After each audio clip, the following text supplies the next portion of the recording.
Macmillan Audio presents The Trade by Lisa Scatolini.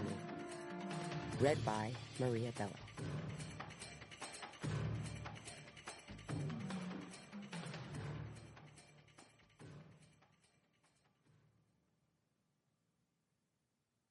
With love and thanks to Laura Leonard and Nan Daly, my partners in crime fiction. Everything we hear is an opinion, not a fact. Everything we see is a perspective, not the truth. Marcus Aurelius. Chapter 1. Judy Carrier eyed her reflection in the shiny elevator doors, wondering when mirrors stopped being her friend. Her cropped yellow-blonde hair stuck out like demented sun rays, and her pink and blue oil-lily sweater and jeans clashed with her bright red clogs. Worst of all was her expression, easy to read on a face as flat as an artist's palette with troubled blue eyes set wide over a small nose and thin lips pressed unhappily together. Judy tried to shake off her bad mood when the elevator halted and the doors slid open with a ping. Rosato and D'Annunzio, LLC, read the shiny brass plaque, and she crossed the reception area, empty of clients on a Saturday morning. The office was quiet, but Judy knew she wouldn't be the only one in, because lawyers regarded weekends as a chance to work uninterrupted, which was their version of relaxing. She heard her cell phone ringing and slid it from her pocket because she'd been playing phone tag with a client, Linda Adler. She checked the screen, but it read Mom calling, with a faceless blue shadow. Judy had never bothered to put in a profile picture for her mother because the shadow seemed oddly perfect. Judy had grown up a Navy brat, but her family never developed the us-against-the-world closeness of a typical military family. The Carriers moved, skied, and hiked together, but their activities were a sort of parallel play for adults, and now they scattered all over the globe and emailed each other's photos of themselves moving, skiing, and hiking. Judy clicked Ignore and returned the phone to her pocket. She rounded the corner to the hallway and brightened at the sight of her best friend, Mary D'Annunzio, who turned when she spotted Judy and came hustling down the hall toward her, grinning from ear to ear. Mary had recently made partner, becoming Judy's boss, but neither of them knew how that would play out over time. Judy avoided thinking about it, and in any event, Mary made the most adorable boss ever, in her tortoiseshell glasses, navy sweater, jeans, and loafers, with her little legs churning and her light brown ponytail bouncing. "Judy, I was waiting for you. I have great news." Mary reached her, light brown eyes warm with anticipation. "Hi, cutie. Tell me." Judy entered her office and Mary followed her excitedly inside. "Actually, I have great news and even greater news. Which do you want first?" "The great news. We'll start slow." Judy slid her woven purse from her shoulder, tossed it onto the credenza, and went around to her chair. She sat down behind a desk cluttered with a laptop, case correspondence, a Magic 8-ball, ripped Splenda packets, and an empty can of Diet Coke. Law books, case reporters, notes, and files stuffed her bookshelves. She was going for creative clutter, but lately worried she was entering hoarder territory. "First, I have breaking wedding news." Mary leaned back against the credenza, flushed with happiness. "You remember I told you about the high-end salon je t'aime?" "Yes." Judy was going to be maid of honor at Mary's wedding, though she'd never been in a bridal party before.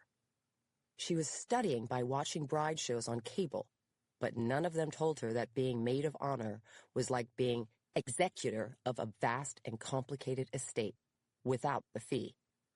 "They had a cancellation, so I got an appointment next Friday night. Can you come?" Of course. Judy had already been to 2 bridal shops and seen Mary try on a zillion wedding dresses, but they all looked the same to her, like vanilla soft serve without the cone. "They have Vera Wang and all the big names." "Cool." Judy kept her smile in place, but wondered why she felt so negative, the Debbie Downer of bridesmaids. She wasn't jealous that Mary was getting married, but she wished she had what Mary had, which wasn't the same thing. It was more that Mary was moving forward, already a partner and soon a wife, while Judy got left behind, stuck. Judy didn't know how to get herself to the next level or what she was doing wrong. She'd always been on top, earned the best grades at school, and succeeded at work. But now she sensed she was blowing her lead at life. "You don't mind going to a third shop, do you? My mother will be there." "Great," Judy answered, meaning it, since she was closer to Mary's mother than her own. The D'Annunzios were warm and loving South Philly Italians, so they'd practically adopted her, whereupon she'd permanently gained 10 pounds. "The only problem is that I put a deposit on the veil at David's Bridal, and I can't know if it will go with the dresses at Jitem. But if I lose the money, so what?" "Right, it wasn't that expensive," Judy said, though she'd forgotten how much the veil cost. The answer was probably a fortune. She'd learned that everything associated with weddings costs the same, a fortune. Okay, now to the even greater news. More wedding updates? Judy braced herself to hear the latest drama with the DJ, the menu, the reception hall, the church, the invitation, or Mary's future mother-in-law, Elvira Rotunno, whom they called Elvirus. "No, this is about work." Mary cleared her throat, brimming with renewed enthusiasm. "Benny told me to tell you, since she's in trial prep, that she just got a major piece of business, and she's assigning it to you. Girl, you'll be a partner in no time." "Really?" Judy said, but she felt caught up short. She and Mary never referred to the fact that Judy was still an associate, tacitly saving her face, as if she didn't know her own employment status. "Great, what kind of case is it?" "It's not one case, it's 75. Mary beamed. "Benny got them in as referral business from Singer Crenham in Manhattan, the big league." "Why are there so many cases?" Judy didn't get it. "What are they about?"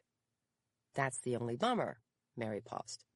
"They're asbestos cases. Defense side, representing a company called Bendiflex." "Oh, no," Judy groaned in dismay. "Nobody likes asbestos cases, even asbestos firms." "Judy, these cases will generate millions in fees." "But they'll take 2 or 3 years to try." Judy was trying to process the information, which struck her as lawyer hell. "They won't take that long, because you don't have to try the whole case, just the damages phase. The liability was already decided." "Even worse," Judy said aghast. "Mass tort trials like asbestos were often bifurcated, which meant that the question of liability was separated from the question of damages. Evidently, their new client, Bendiflex, had lost on liability, so there were a slew of individual damage cases that had to be tried. Literally, the cases were damage control. How did Benny get these anyway? The cases were consolidated in the Southern District of New York, then remanded back to the various states for damages trials. She got all the Pennsylvania cases, and most of them came out of the Navy Yard. For real? Judy didn't think it could get worse. My father was a lieutenant commander in the Navy, remember? He used to tell me about how there was asbestos all over those ships in every shipyard in the country. Anything hot was insulated with asbestos, mainly pipes. Grinders would grind the old asbestos off, and pipe fitters blew the new asbestos on. Judy remembered her father's anger and guilt when he told her the stories, even though nobody knew that asbestos was deadly back then.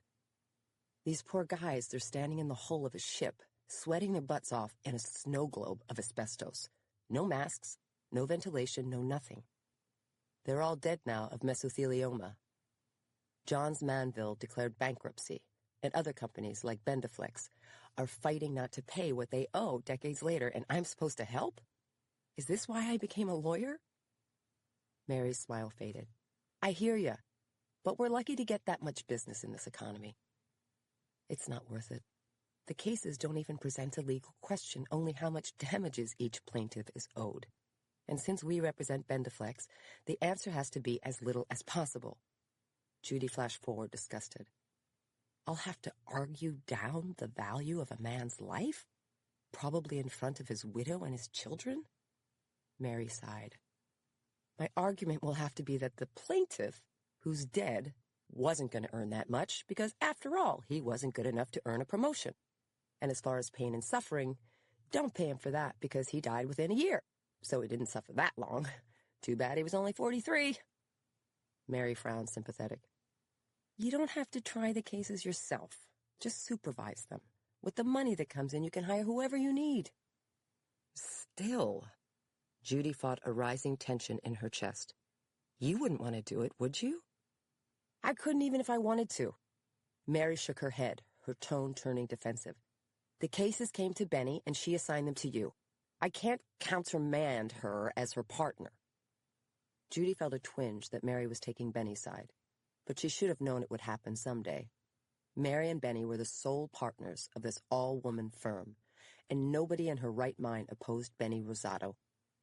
Benny was a world-class trial lawyer who'd grown the firm to national prominence as she hadn't reached the top by being a cream puff.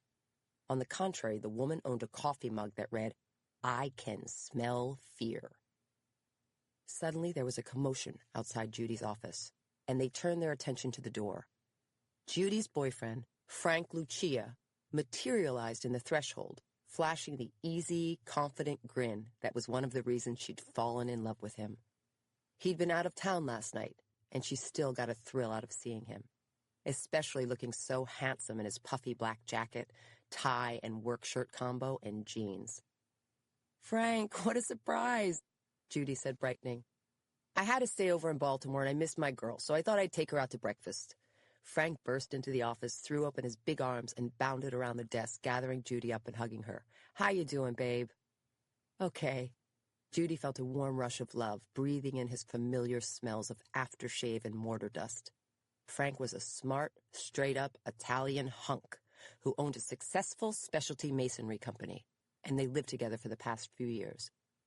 "Let's go eat. I'm starved." Frank raked his big fingers through his thick, wavy hair, the same espresso brown as his large, bright eyes. Mary beamed. "What a guy. Frank, you have to teach Anthony to surprise me sometimes. He's not exactly spontaneous." "Ha, ditch him at the altar, Mare. I'll hook you up with one of my boys." Mary grinned. "How's your hand? Did you get the cast off?" "It's all good. I only have this thing now." Frank showed his left hand, and a black cloth brace peeked from his sleeve. He grabbed Judy's arm. "Babe, let's get out of here." "Okay." Judy let Frank pull her up, but her gaze fell on her desk clock, which read 10:15, and she remembered something. "Wait, how are you in town this early? Did you drop off the dog at the vet's? You said you would." "Ruh-roh." Frank's grin turned sheepish. "Don't worry about it." "What do you mean?" Judy stopped. "She had to get flea-dipped. Did you take her or not?" "I forgot," Frank shrugged. "Sorry." "Oh, honestly?" Judy felt disappointed, but not completely surprised. She had been trying to figure out whether Frank was marriage material, and she was starting to worry she had an answer. "I just washed the sheets, the comforter, and the towels I put on the top of the couch and chairs." "It's not the end of the world." Frank glanced at Mary, and Judy knew that he hated to fight, especially in front of anyone. "We'll get a dip tomorrow." "They're closed on Sunday." "No worries, we'll do it on Monday." "That's too late." Judy had explained this to him 10 times, but she couldn't seem to make him hear her. "Remember, we have to treat the house and the dog simultaneously. There can't be any delay." "Okay, we'll treat them both then. What's the big deal?" "But you didn't drop her off, so that means I have to wash everything all over again on Sunday night if we want to drop her off on Monday." "Would you rather me go home and try to take the dog in now instead of taking you to breakfast?" "Honestly, yes. The dog has to get dipped, and I have to work. I would really appreciate that." "Okay, fine." Frank rolled his eyes and waved a cranky goodbye. "We'll do it your way. See you later. Bye, Mary." Judy and Mary held each other's gaze for a moment. Then Judy shrugged. "What am I supposed to do? That was the right decision, wasn't it? Things have to get done, but he wants to play all the time." "I think he was trying to do a nice thing, but I totally get where you're coming from." Suddenly, Judy's phone started ringing, and she slipped it from her pocket in case it was Linda Adler. But it was her Aunt Barb calling, and the phone screen came to life with a candid photo of her adored aunt, her mother's younger sister. "Excuse me, let me get this. It's Aunt Barb." "Tell her I said hi," Mary said, because everybody loved Aunt Barb. She lived about an hour away in Kennett Square, Pennsylvania, and they'd all been out to her house for beer and barbecue. Last year, Judy's Uncle Steve, Barb's husband, had passed, and the whole office had gone to his funeral. "Aunt Barb, hi, how are you?" Judy answered the call, realizing that she hadn't seen her aunt in a few months, though they talked on the phone all the time. "Hello, honey," her aunt said, and Judy knew immediately that something was wrong. Her aunt sounded grave when she was usually so warm and happy. What's the matter? Am I catching you at a bad time? No, why? What's the matter, Aunt Barb? Didn't your mom call you? Yes, but I was busy. Judy's mind raced. She'd regretted ignoring that call from her mother. What's going on? Is Mom okay? Yes, your mom's fine. In fact, she's here at the house with me. What? Judy asked, surprised. Her parents lived in Santa Barbara, and her mother rarely visited her or Aunt Barb, and never unannounced. We'd love it if you could come out today, too, if you're not busy. Judy's mouth went dry. Something was up. Sure, okay, but why? What's the matter? We'll talk about it when you come, sweetie. Tell me. Judy swallowed hard. Please. Aunt Barb hesitated. Are you sitting down?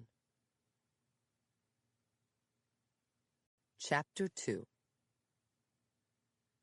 An hour later, Judy reached Kennett Square, a small town in semi-rural Chester County, and she pulled onto the gravel driveway in front of her aunt's small brick house, cut the ignition, and checked her reflection in the rearview mirror. Her eyes were still wet from crying, but her skin wasn't as mottled as it had been when she'd first heard the horrifying news. I have breast cancer, her aunt had said, and Judy hadn't heard anything else. She sniffled, reached for a crumpled Dunkin' Donuts napkin, and wiped her eyes one last time. She pulled her key out of the ignition, got her purse, jumped out of the car, and hurried down the driveway past the garage. The sun was high in the cloudless sky, and the October air unseasonably warm. The lovely weather incongruous given the heartbreaking news. Judy couldn't imagine losing her aunt. Her aunt was too young to die. She broke into a jog as soon as she saw her aunt, who looked so different from the last time she had seen her only 5 months ago. Barbara Elizabeth Moyer was a tall, strong woman, and had always been on the huggably beamy side, but no longer. Her fisherman's sweater and jeans drooped on a much thinner frame, and her long, thick, silvery hair had vanished, replaced by a red bandana knotted at her nape over a newly bald head. She was only in her early 50s, but her face had acquired the gauntness of an older person, emphasizing the prominence of her cheekbones and her large, deep-set blue eyes. She sat alone at her wrought iron table with a glass top, surrounded by the fading reds, pinks, and yellows of her beloved roses, now past their season.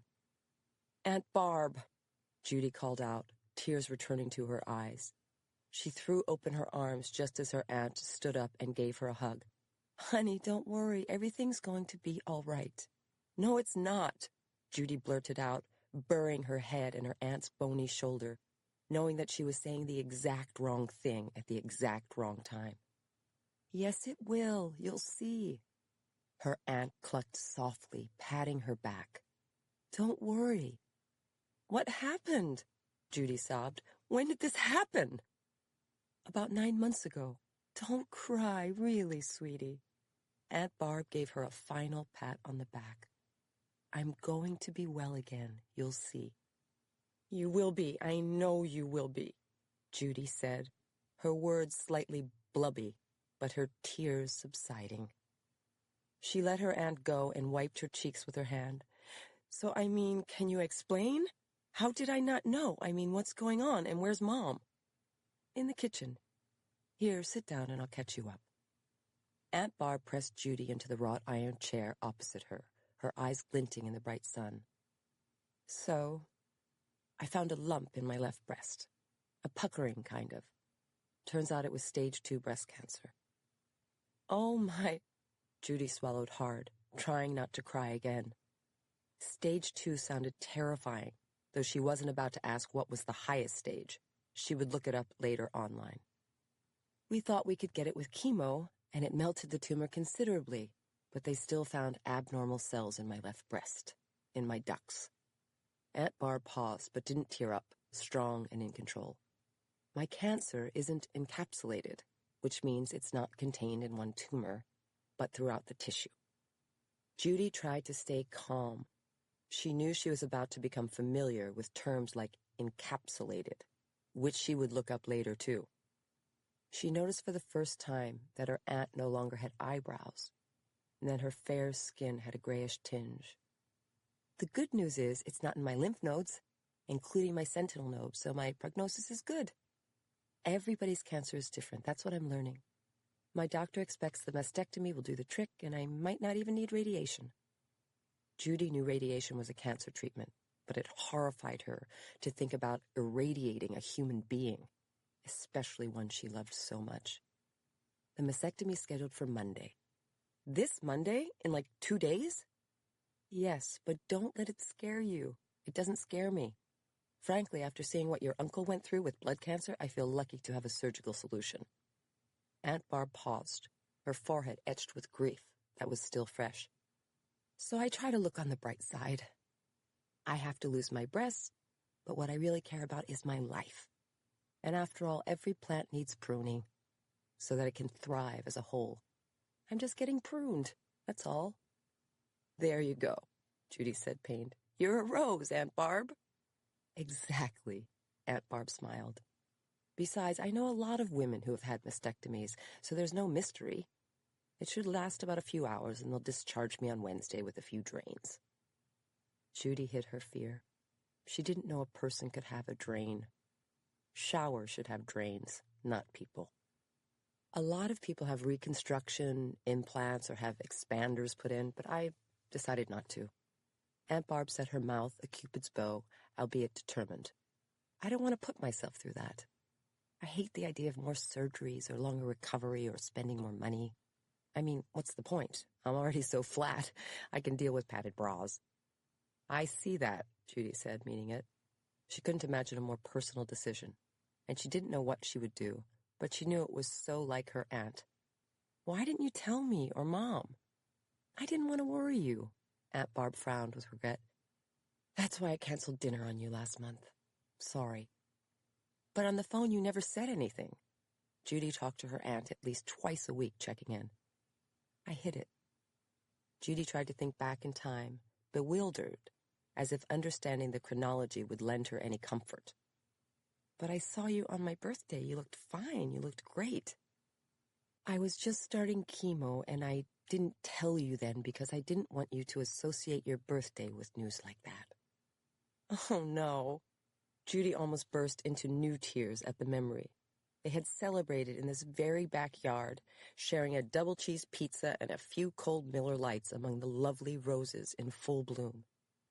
Her aunt was an expert rosarian, and her heirloom Gallica rose bushes drooped now with the last of their massive crimson blooms, shaped more like a peony to the untrained eye. Right before I saw you, I had my first treatment. I hadn't lost my hair yet. That happened on day 17, just when they said it would. Chemo was awful. I felt tired and foggy.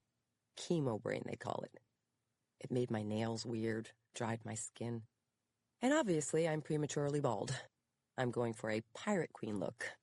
Aunt Barb patted her bandana. Not bad, huh? Barry, Gilbert, and Sullivan.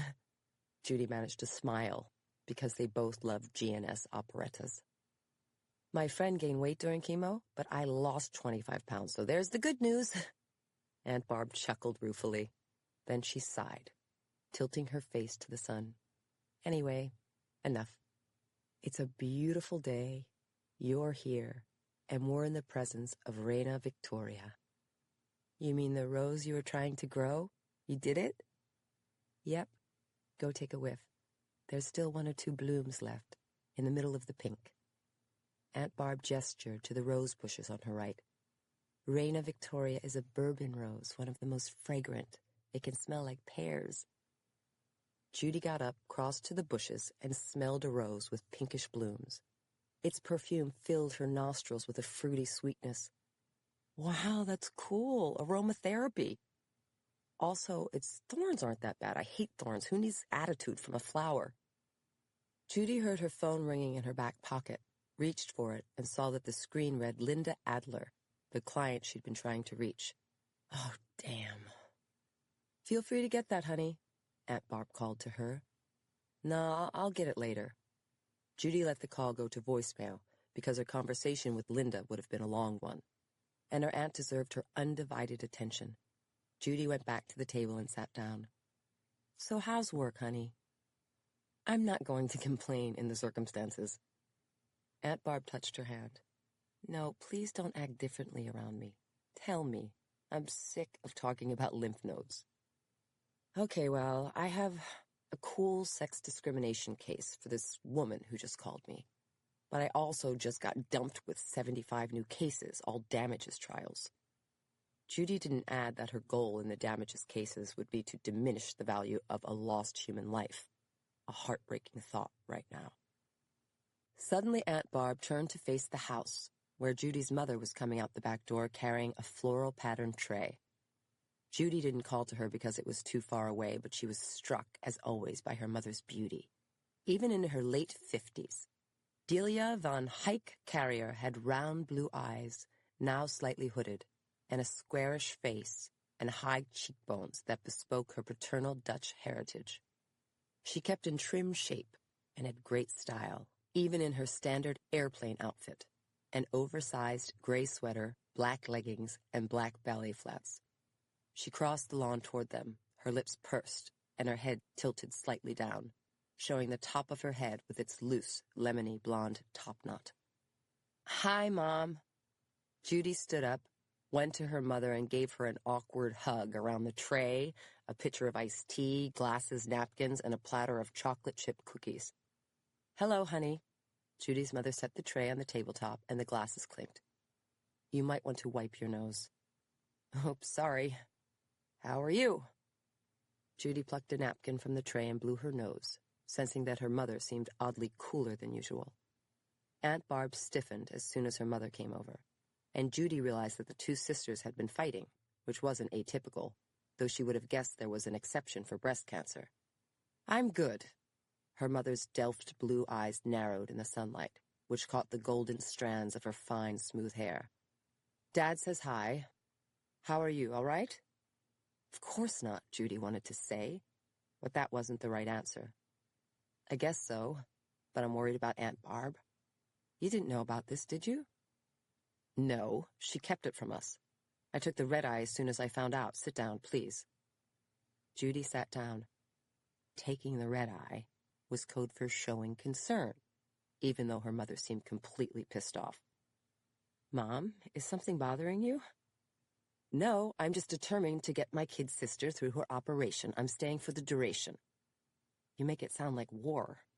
It is a war, her mother shot back, meeting her eye, and we're going to win. Delia, it's not a war to me. Aunt Barb shook her head, frowning. We work on visualization in group, and I don't see it as a war, or my battle with cancer, like the obits say. My cancer is a part of me, and I have to work on it to heal myself, the same as my faults or my dark side. You don't have a dark side, Aunt Barb, Judy said, her throat thick. Nonsense, dear, her mother interjected. We all have a dark side. Judy recoiled. Mom, what gives? Play nice. Aunt Barb cocked her kerchiefed head. Your mother and I had words, and now we're at an impasse, agreeing to disagree. About what? Speak of the devil, her mother hissed, turning toward the house as the back door opened. Chapter 3. Judy looked over, and a middle-aged Hispanic woman with fluffy black hair and a pixie cut came out of the house. She was cute, roundish, and only about 5 feet tall, but gave the impression of being strong and sturdy as she crossed the lawn on short legs. She had on a faded Eagles t-shirt and jeans and carried a brown tote bag on her shoulder. Aunt Barb motioned her over. Iris, come meet my niece. Judy turned to her aunt, pleasantly surprised. So that's the Iris I've heard so much about, your gardening buddy. Yes, Aunt Barb gestured to Judy when Iris reached the table. Iris, this is Judy, and Judy, Iris Juarez. Hi, Iris, it's really great to finally meet you. Judy extended a hand, and Iris shook it, her grip strong and her nails manicured red with tiny rhinestones on the tip. Pleased to meet you too, Iris said, with a thick Spanish accent. She smiled easily, but almost shyly. Her smallish eyes were a rich, earthy brown, with deep crow's feet, and her skin had a dark brownish hue. Thin gold crucifixes dangled from her ears. Aunt Barb gestured to a chair. Iris, sit down, please. Join us a second. You have time before work, don't you? Yes. Iris pulled out the remaining wrought iron chair and sat down, perched on the edge. She placed a silver cell phone, one of the older models, on the table. Aunt Barb picked up an empty glass. Would you like some iced tea? No. Iris shook her head, and Judy noticed her mother and aunt exchanged chilly glances. Granted, Iris wasn't what Judy had expected, but she seemed like a perfectly nice woman. Judy asked her, Iris, where are you from? Cannot square. No, I mean, before that, you're from Mexico originally, right? Yes, Guerrero. Where is that? Judy had been to Mexico, but her Spanish wasn't as good as her Latin, which was excellent, if useless. Down. Iris waved her hand toward the ground. Judy got the gist. Oh, south. Do you have family there? No. Iris winced, and Judy sensed she'd said the wrong thing. Her aunt interjected. Iris's husband died 6 years ago, as did her sons, in a car accident. Oh no, I am so sorry. Judy swallowed hard, and her mother reached silently for the iced tea and poured herself a glass. Her aunt forced a smile. Judy, Iris grew corn back in Mexico. She kept the farm going all by herself, one of the few women in the village. She can grow anything, anywhere. She's a master in this garden, I tell you, a master. I've taken classes from horticulturalists who don't have her touch. Aunt Barb nodded toward the rose bushes. She should get the credit for Reina Victoria, not me. Really? Judy said, happy to have the subject changed. Iris was already shaking her head. No, Barb show me. Iris, that's not true. Aunt Barb turned to Judy, newly animated. And Judy could tell that her aunt wanted her to get to know Iris, especially since Judy's mother was giving the woman the silent treatment. Judy smiled at Iris. So what brought you here? Why did you leave Mexico? I need work. The police, they take my farm. Why did they do that? I don't know. Iris frowned, shaking her head, her soft shoulders slumped. The police no good. I had no choice. I go. Aunt Barb interjected. Iris is the strongest woman I know. She inspires me every day, especially now. Aunt Barb faced Iris, touching her arm. Iris, tell Judy what you went through to get here. It was impossible, truly. Oh, no. Iris waved her off again shyly. It's too long story. No, tell me, Judy smiled. How did you get here from Mexico? I ran, Iris answered. Judy thought she misunderstood. You ran? Like running in a race? Yes. Iris pumped her arms as if she were running. For how long? 3 nights. For how long each night? All. Iris chuckled, showing a glimpse of a gold tooth in front. You ran all night for 3 nights? Judy asked, incredulous. The woman had to be 55 years old, and she hardly had an athletic build. In desert, Iris added, and Judy understood that she meant desert.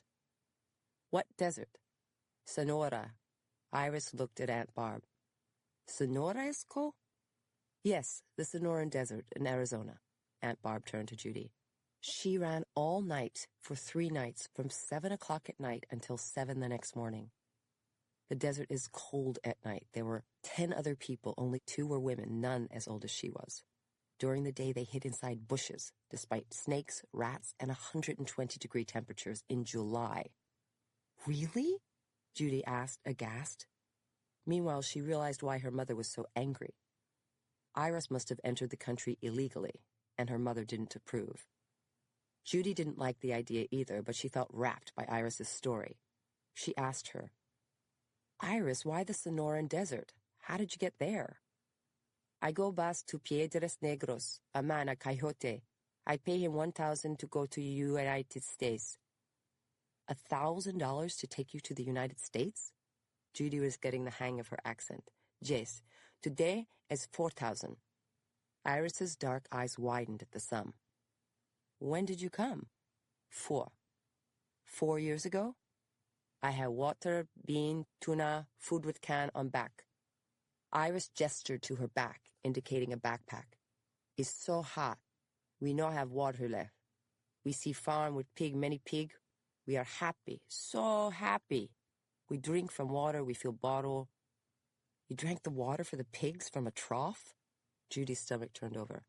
Pera, we see, in sun, water so dirty. Iris wrinkled her flattish nose in disgust and pantomimed holding up a bottle of water to the sun.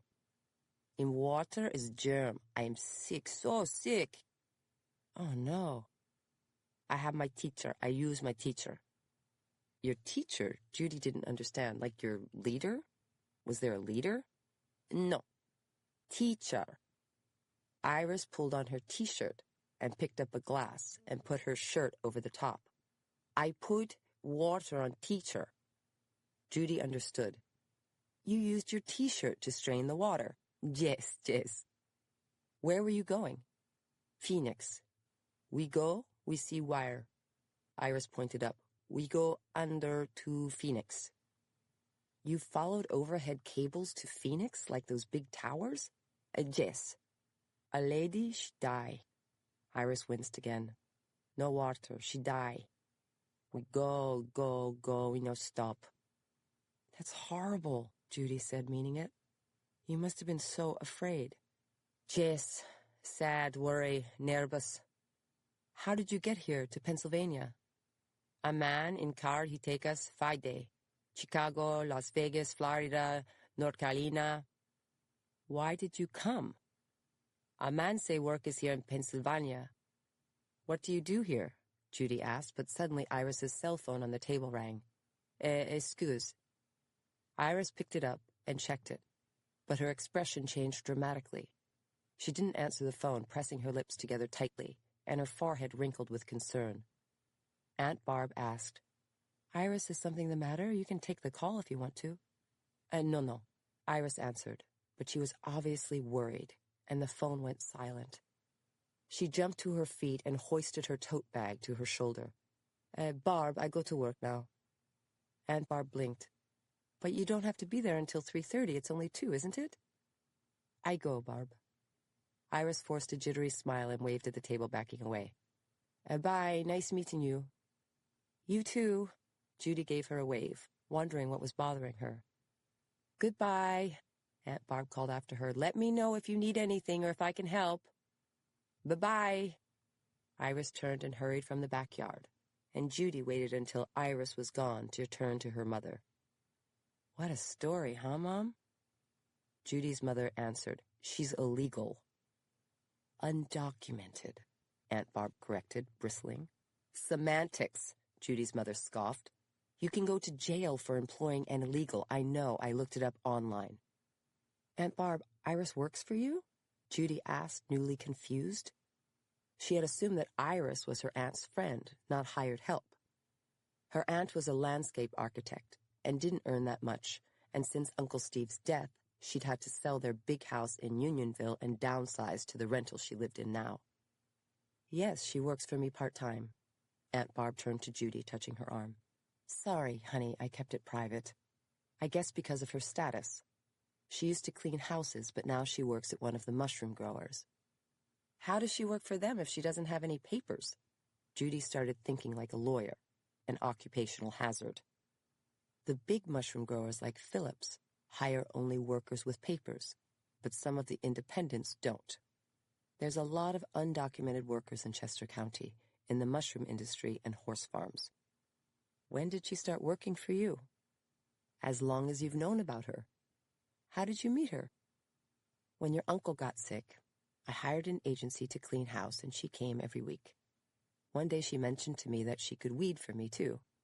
I hadn't gotten to it, taking care of your uncle. Aunt Barb frowned, pained.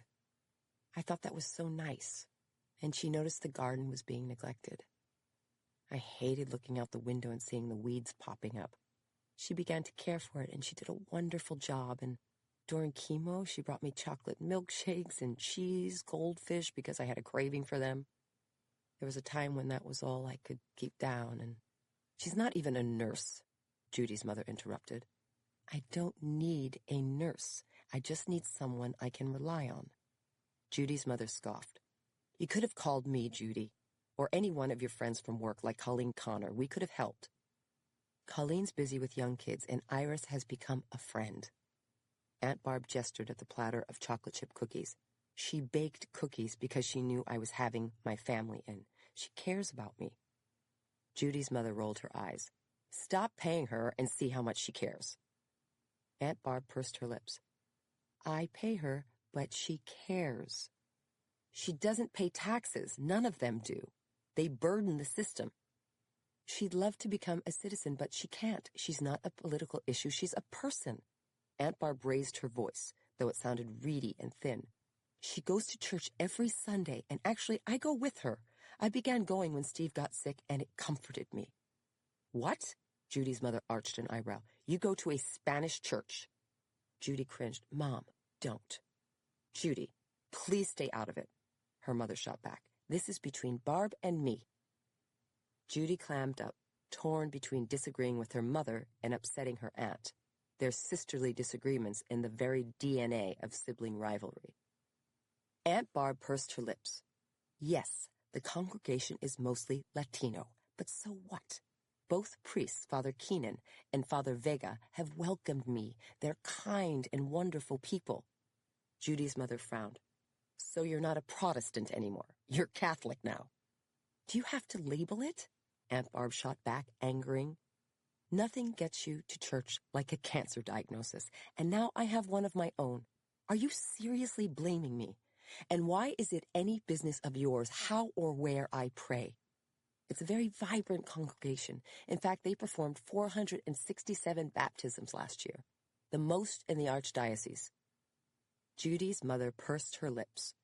Sorry if I'm not overjoyed that they have so many children, because they'll be in the schools, which I'll have to pay for. That's not what's bothering you, Delia, not really. Of course it is. Bull.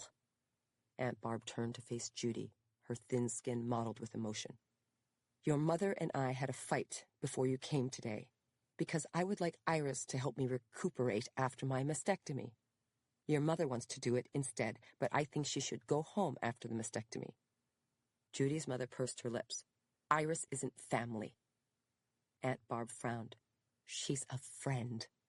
Stop saying that. Friends have things in common. We do. Aunt Barb threw up her hands. We're about the same age, both widows, no children, and we love to garden and bake.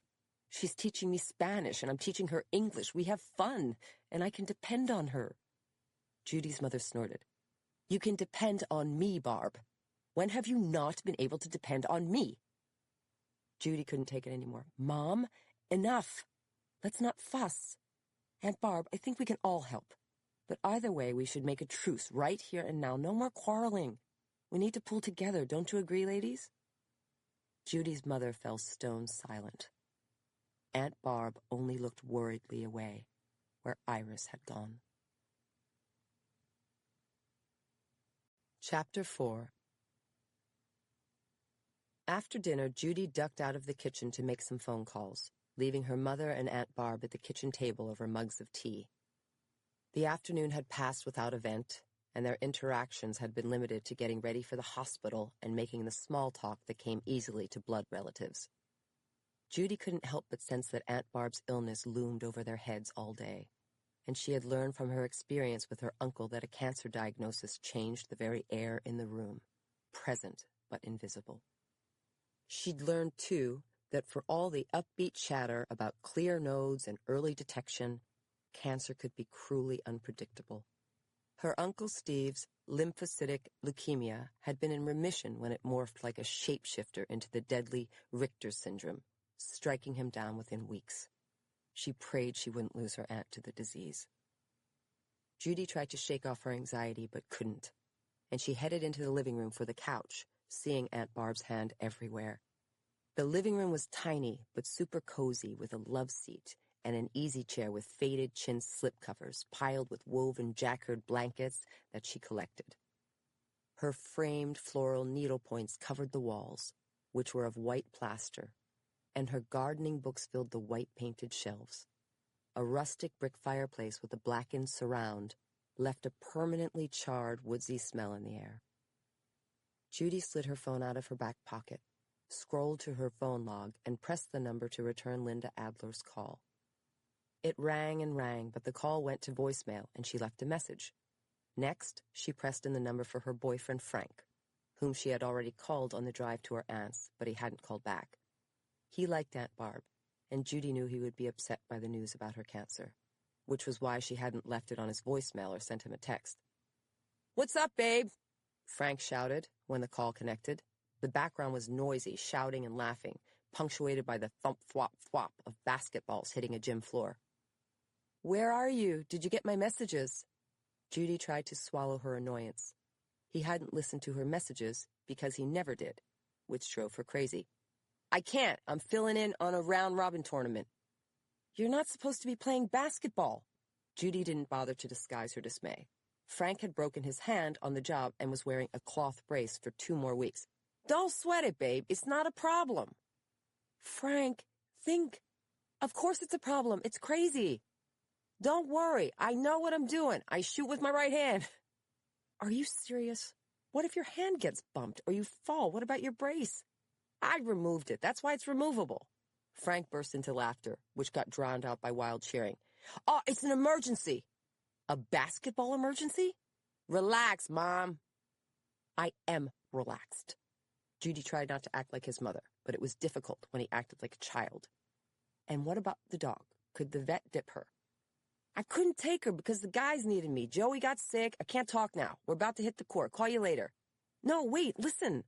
Judy worried she would be overheard by her mother or Aunt Barb, so she got up and walked around the couch, cupping her hand over her phone. "I won't be home tonight. I'm staying at Aunt Barb's." "What'd you say? I can't hear you." Judy went to the front door, twisted the knob, and went outside, closing the door behind her. It had gotten dark and cold, and she hugged herself. Aunt Barb's cancer is stage 2. "Babe!" Frank shouted, impatient. "Can't you talk louder? There's too much noise. I can't hear you. I gotta go." "This is important." Judy gritted her teeth. "I want to talk to you about—" "Sorry, babe. I really gotta go. We're up. Text me." The line went dead. Judy pressed end, but wasn't ready to go inside. She sank onto the front step, holding onto her phone, while Frank's photo faded from the screen. She eyed the sky and thought. There was no moon tonight, only a starless black blanket that illuminated nothing. She'd learned today that life really was short, and it wasn't just a cliché. Her biological clock was ticking, and she wondered if she was as happy as she used to be with Frank. He was so terrific and fun when times were easy, but in the rough patches he seemed to fade away. She didn't know if he was selfish or if she'd just trained him wrong, being basically independent. And she didn't know if she had to do anything about it, necessarily. Suddenly her attention was drawn by a black police cruiser driving slowly down the street, its high beams on. It paused at the houses, then stopped in front of her aunt's house. Judy straightened up, surprised. The cruiser's powerful engine rumbled into silence, and 2 uniformed officers emerged, alighting from the driver's side and passenger seats. The cops met in front of her aunt's house, then walked up her walkway toward the front door. Judy couldn't see their features in the dim light, but they made similar silhouettes about the same size and build. She rose to greet them. "Hello, officers. Can I help you?" "Good evening. I'm Officer Bart Hoffman, and this is my partner, Officer Paul Ramirez, of the East Grove Police Department. Are you Barb Moyer?" "No," Judy answered. "That's my aunt." "Is she here?" Officer Hoffman's jaw set in a grim line, but that was all Judy could see of him under the patent bill of his cap. "Yes, she's inside." "We'll need to talk to her."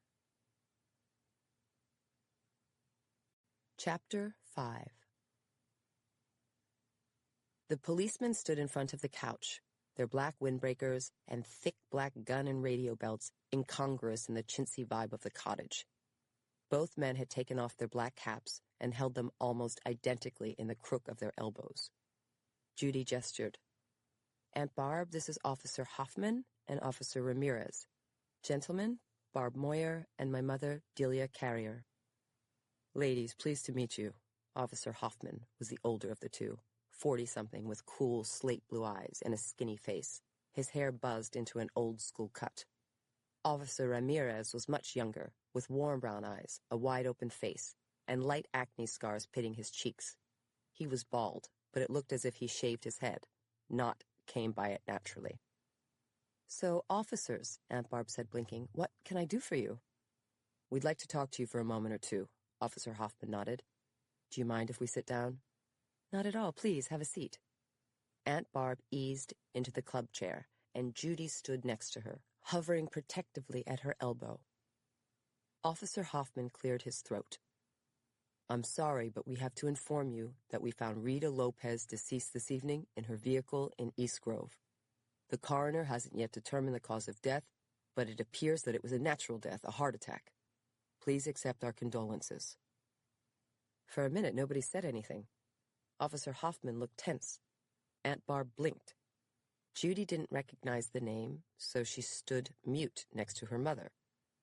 "This is awkward, officers," Aunt Barb frowned slightly. "I don't know anyone named Rita Lopez. Are you sure you have the right house?" Officer Hoffman pursed his lips, which were thin. "Your name and address were listed as her emergency contact in a card in her wallet." "I was?" Aunt Barb asked, taken aback. "May I see the card?" "Sorry, we don't have it with us. Hang on a sec." Officer Hoffman extracted a skinny notebook from his back pocket, then produced a ballpoint pen from inside his windbreaker. He flipped through the pages of his notebook, then read off a phone number. "Is that your cell phone number?" "Why, yes, it is." Officer Hoffman made another note, then looked up. "The deceased had a Pennsylvania driver's license in her wallet, under the name Rita Lopez. The photo was a match, but grainy." He flipped back a few pages in his notepad. "The vehicle she was found in had Pennsylvania plates, TAJ 3039. Is that your friend's license plate?" "I don't know." Officer Hoffman flipped a few pages back again. "The vehicle was registered in Arizona under the name of Anna Martinez, 387 Canary Lane in Mesa. Do you know anyone by that name, Ms. Moyer?" "No, I don't." Aunt Barb tugged on her headscarf. "It's possible that Rita Lopez isn't her real name, or the name that you know her by." Officer Hoffman checked his notebook. "The deceased is a Hispanic female, mid-50s, with short dark hair. Height, about 5'1", weight, about 150 pounds. She was wearing an Eagles t-shirt and jeans." "Iris?" Aunt Barb recoiled, her hand flying to her cheek. Judy gasped, horrified. She flashed on Iris wearing her Eagles t-shirt and jeans, then looked over at her mother, whose mouth had dropped open, her lips parted in surprise. "Officer, no, wait!" Aunt Barb was shaking her head. "It can't be Iris. She's at work now." Officer Hoffman consulted his notebook again. "The deceased was found this evening at about 8:05 p.m. in a vehicle by the side of the road on Brandywine Way, facing west. The vehicle was a brown Honda two-door, 1984. Aunt Barb kept shaking her head. "That's Iris's car, but it can't be her. Somebody must have stolen her car." "What is Iris's last name and her address?" "Wait, hold on." Aunt Barb paused, flushing. "I'm not sure I should tell you that. That's her personal business." "Did your friend enter the country legally or illegally?" "Why?" Aunt Barb pursed her lips. "If she entered legally, we would know the point of entry. We could check her fingerprints on file there. Usually the undocumented carry a mica or matricula, an identity card from the Mexican consulate, but she didn't." Officer Hoffman paused. "Ms. Moyer, we're not immigration. We're the East Grove Police. Our only interest is identifying the deceased, notifying her next of kin, and liaising with the county coroner to return her body to her loved ones." "I don't know." Judy swallowed hard, listening. She didn't like Aunt Barb's lying to the police, but she understood that her aunt was just protecting her friend. She hoped Iris was alive, but even if somebody had stolen Iris's car, there was no explanation for how they got her clothes, too. Plenty of people in the Philadelphia suburbs wore Eagles regalia, but it was too coincidental that her aunt's name, address, and cell number were on a card in the wallet. Judy's mother returned with a glass of water and offered it to Aunt Barb. "Here we go, honey, have some." "Thanks." Aunt Barb set the glass down on the wooden coffee table untouched. "We do need to get a personal ID." Officer Hoffman hesitated. "We have an email photograph of the deceased, taken at the scene. We can show it to you." "Well, why didn't you say so?" Aunt Barb held out her hand. "Let me see the picture. We can settle this here and now." Judy squeezed her aunt's arm. "Aunt Barb, let me look instead. You don't want to see that." "I'm okay." Aunt Barb faced Officer Hoffman. "Please, let me see the photo." Officer Hoffman exchanged a look with Officer Ramirez, who pulled a BlackBerry from his windbreaker pocket, hit a few buttons, and presumably downloaded the photo, pausing before he handed it over. Aunt Barb accepted the phone and looked down. "No," she whispered, hushed. "No, it's not possible. Iris? Aunt Barb, I'm so sorry." Judy put an arm around her aunt's shoulders, feeling a wave of sympathy. "Oh, no, no, no, this can't be." Aunt Barb burst into tears and buried her face in her hands, dropping the phone. Judy's mother grabbed some Kleenexes from a box on the table and handed them to Judy for Aunt Barb, then picked up the phone and handed it to Officer Hoffman. Aunt Barb sobbed, hoarse sobs racking her frail frame. "She should have been at work. Why wasn't she at work?" Judy hugged her aunt close. "Maybe she wasn't feeling well, so she left work and went home." Judy's mother nodded, dried-eyed, taking her place behind the chair. "That's probably what it was, Barb. You never know. She could have been nauseated. Nausea's a sign of heart attack. Jaw pain, too. Shoulder pain. Women often mistake warning signs. They think the problem is the flu, but it's not. Did you know that?" Judy knew her mother was talking only to fill the silence, so she didn't answer, but kept rubbing her aunt's back. No, this is too awful. It can't be. It just can't be. I just can't believe it's her." "Ladies, excuse us." Officer Hoffman rose quietly, and Officer Ramirez followed suit. "We'll leave now and give you some privacy." "Officers, no, wait." Aunt Barb lifted her face from her palms. Tears filled her eyes. Her brow collapsed into deep furrows, and her downturned mouth made a mournful gash. "I want to go. I want to see her. Where is she?" "What?" Judy asked, aghast. She couldn't imagine her aunt going to the scene and seeing the body. Judy's mother frowned. "Barb, no, you're not thinking clearly. You've had a shock. Stay home, please. You have so much to do. Your friends from work have been calling. You have to call them back." Officer Hoffman blinked. "Mrs. Moyer, there's no need for you to go to the scene. A photo ID suffices for a personal ID for our purposes." "I want to see her." Aunt Barb took a long, final sniffle, but her lips trembled, curling into a miserably wiggly line. "Aunt Barb, this is too awful to do." "No, it's not. I can do it." Her aunt shook her head, stricken. "I know what death looks like. I saw my parents. I saw Steve. I was with him. I held his hand." Aunt Barb pursed her lips as if what she was about to say physically pained her. "Iris carried my name and number in her wallet.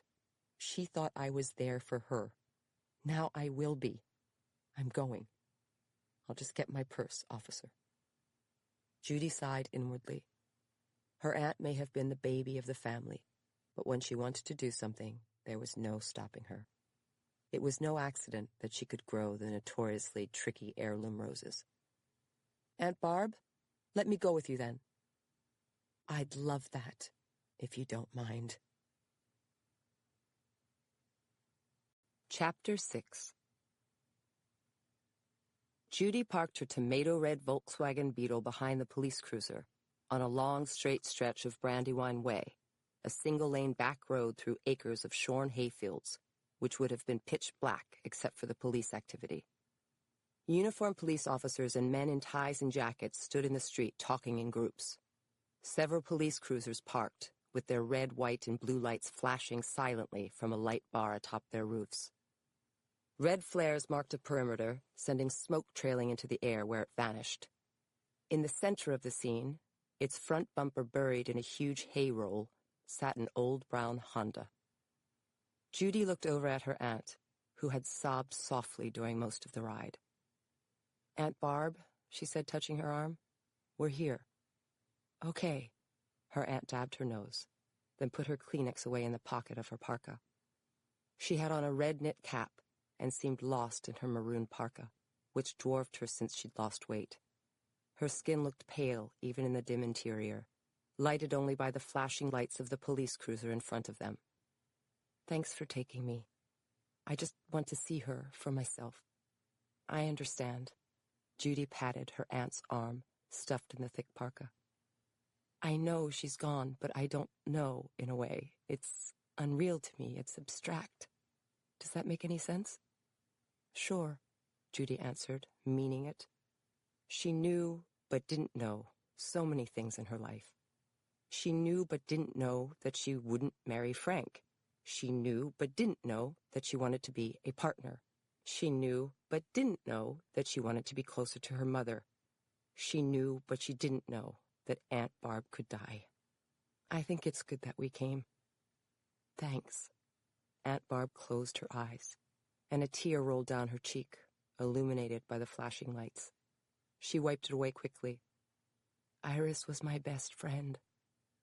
I didn't want to say so before in front of your mother. I was so afraid that she, or my friends at work, whoever, would judge me." "I wouldn't have," Judy said softly. "I know that, but shame on me. Iris has such a good heart. She always understood how I was feeling. Even when Steve died, she was there." Aunt Barb frowned, blinking wetly. "Please don't take that the wrong way. You and your mom were there too.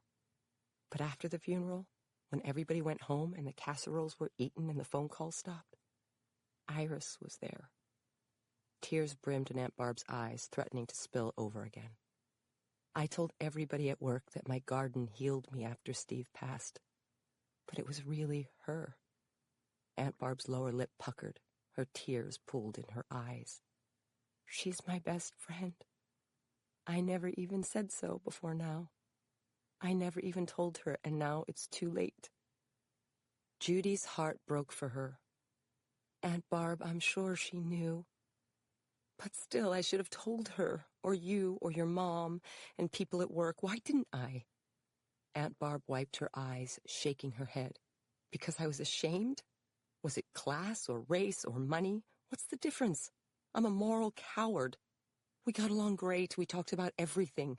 We laughed and laughed."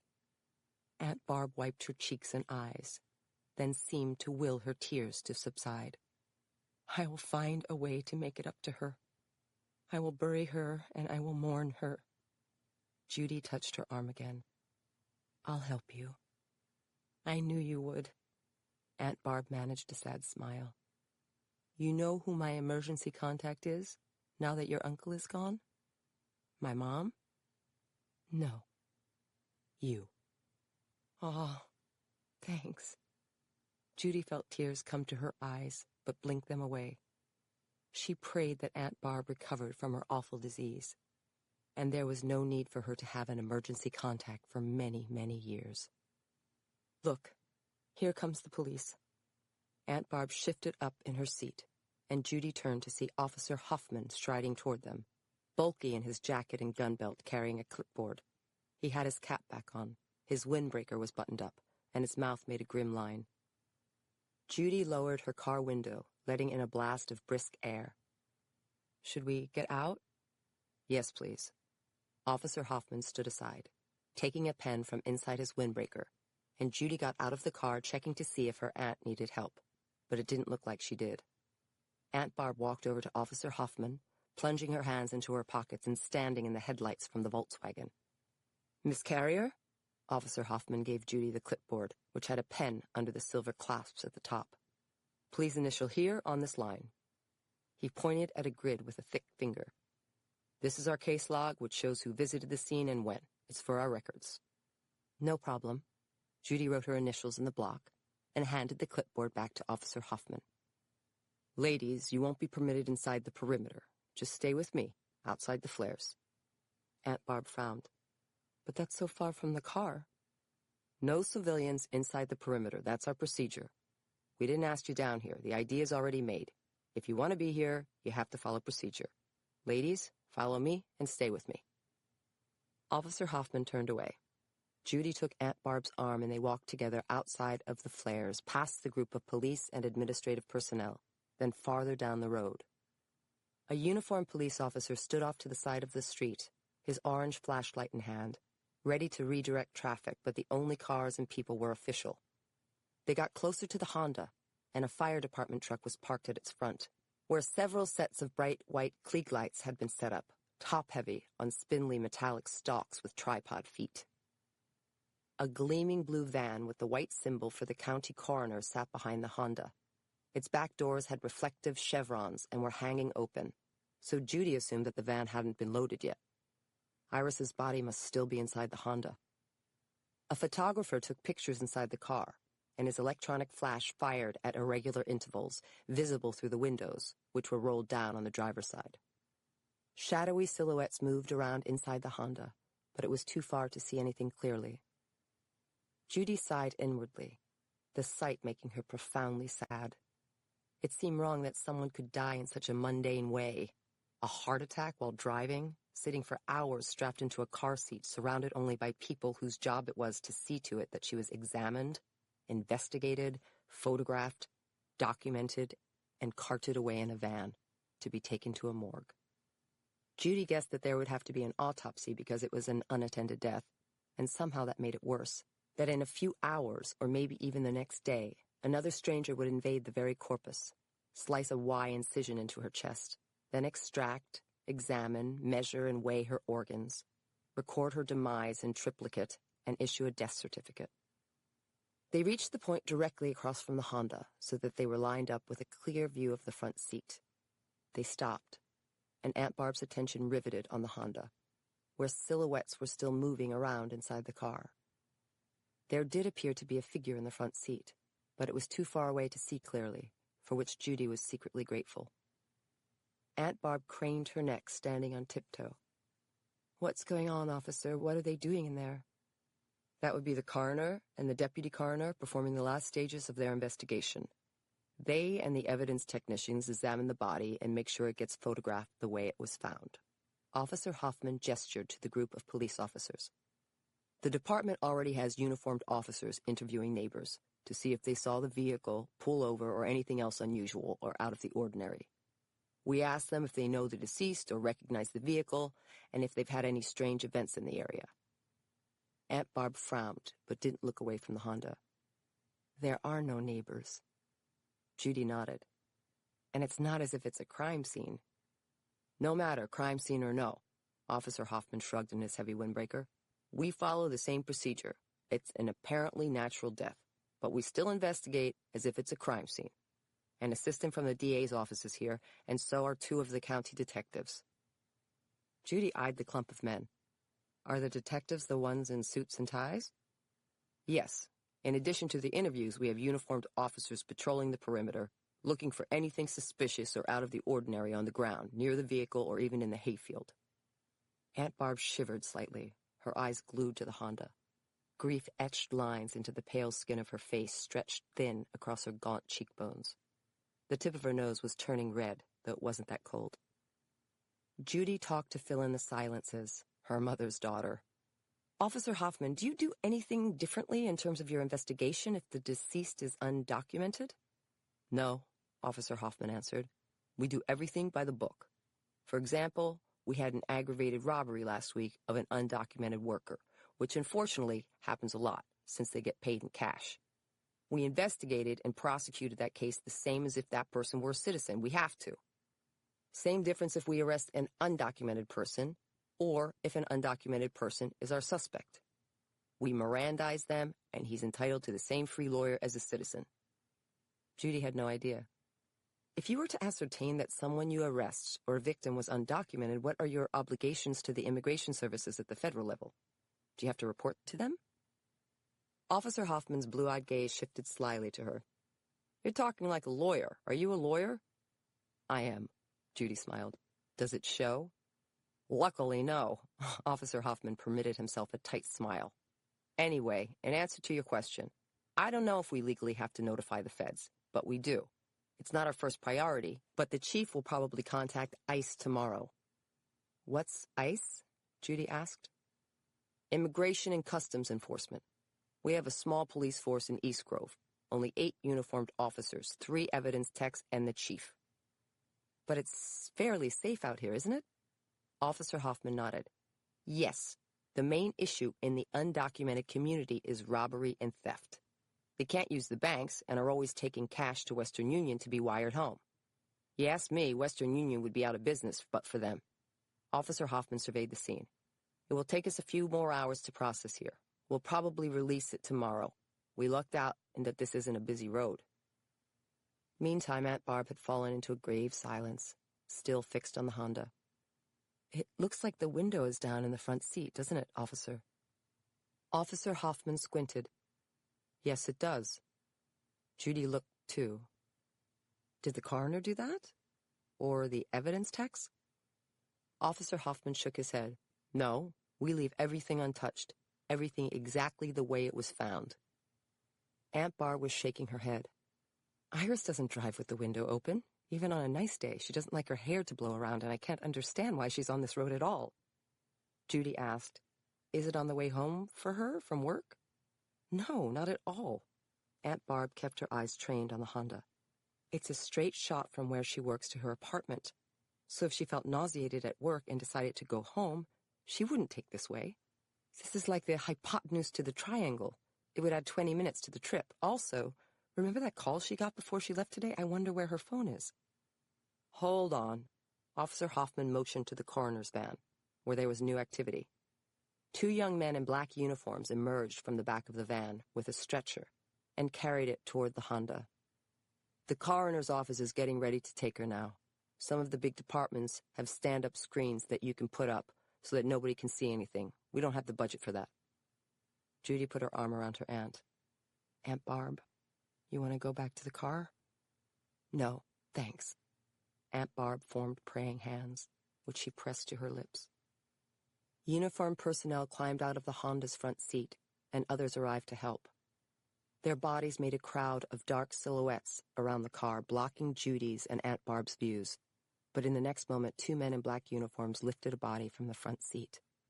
Then it disappeared from view again, as they must have put it on the stretcher. Judy couldn't see the body and was sure her aunt couldn't either. She looked over to check.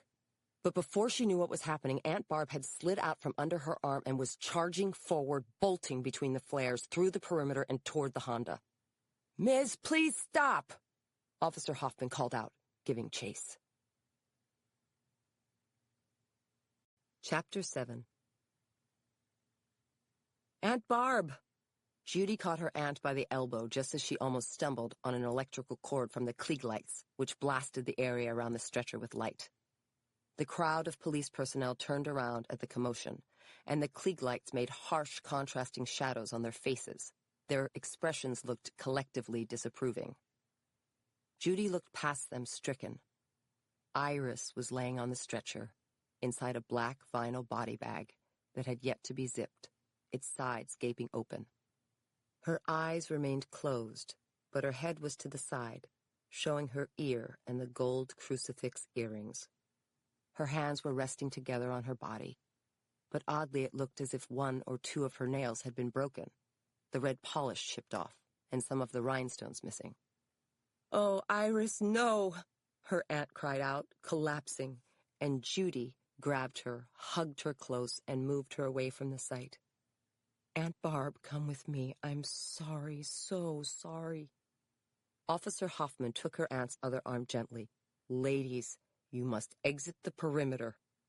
No, no, no. Aunt Barb sobbed, hanging her head, sagging between the policeman and Judy, and letting them lead her away from the stretcher and back to the Volkswagen, where they eased her, sobbing, into the passenger seat and closed the door behind her. Judy faced Officer Hoffman.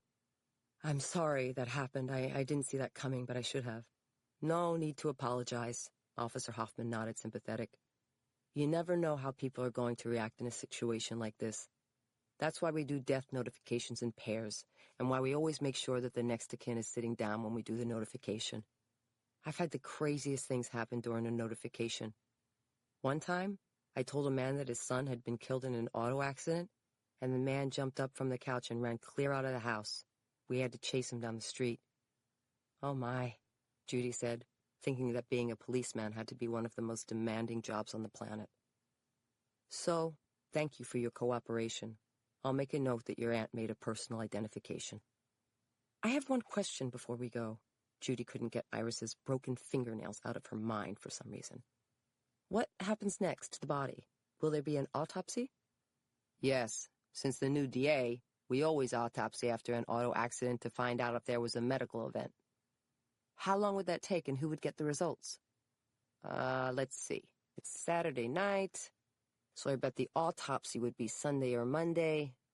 They would release the body probably on Tuesday to the funeral home that would be picked out by whoever claims it. Judy thought ahead. That might be my aunt, but I will do the arranging. If she claims the body, she would be responsible for the expenses at the morgue. If the body were unclaimed, then it would be cremated at the county's expense. Officer Hoffman took a step closer. You didn't hear this from me, but we have a real problem with the undocumented bodies. The families know that if the body is unclaimed, we'll cremate it at the taxpayer expense. So they wait to claim the body, let the county cremate it, then claim it. Judy's thoughts were stuck on Iris. What if she didn't die of natural causes? What if there's something suspicious about the death? She gestured at the guys in ties. Can I talk to the detective on the case? Sure, I'll go get him. Stay here. Officer Hoffman turned and jogged off toward the group, and Judy opened the car door and leaned into her aunt. I'm so sorry, Aunt Barb. How are you? It's just so sad. Aunt Barb had stopped crying, but her eyes were filmed and bloodshot, and her knit cap tilted askew. She slumped in her too big parka, wiping her eyes with a balled-up Kleenex.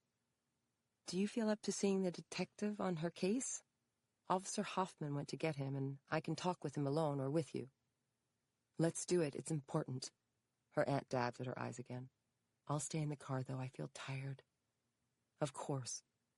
Judy straightened up, left the passenger door open, and turned around to see Officer Hoffman approaching them with a man about 6 feet tall, with a bulky build, short hair, wire-rimmed aviator glasses, and crow's feet that placed him in his mid-40s.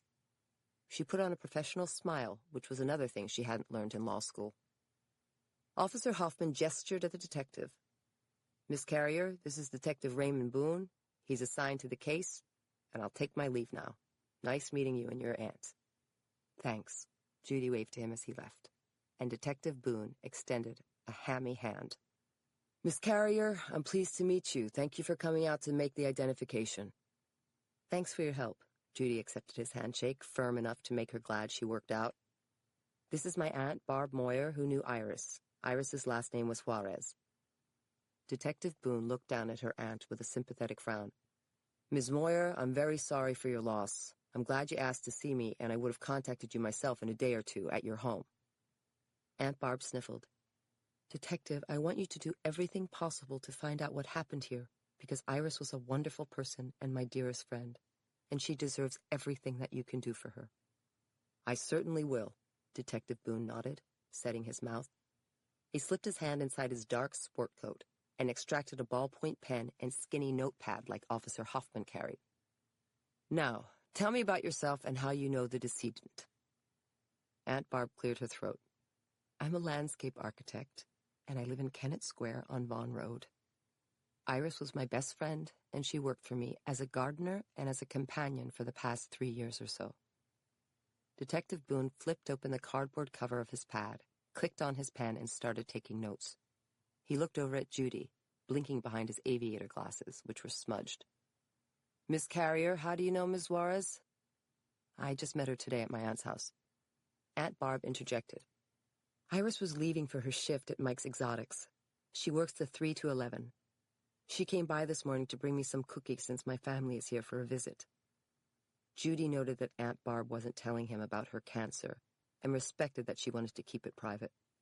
She let her aunt take the lead since she had the information. Detective Boone made another note. Address and phone?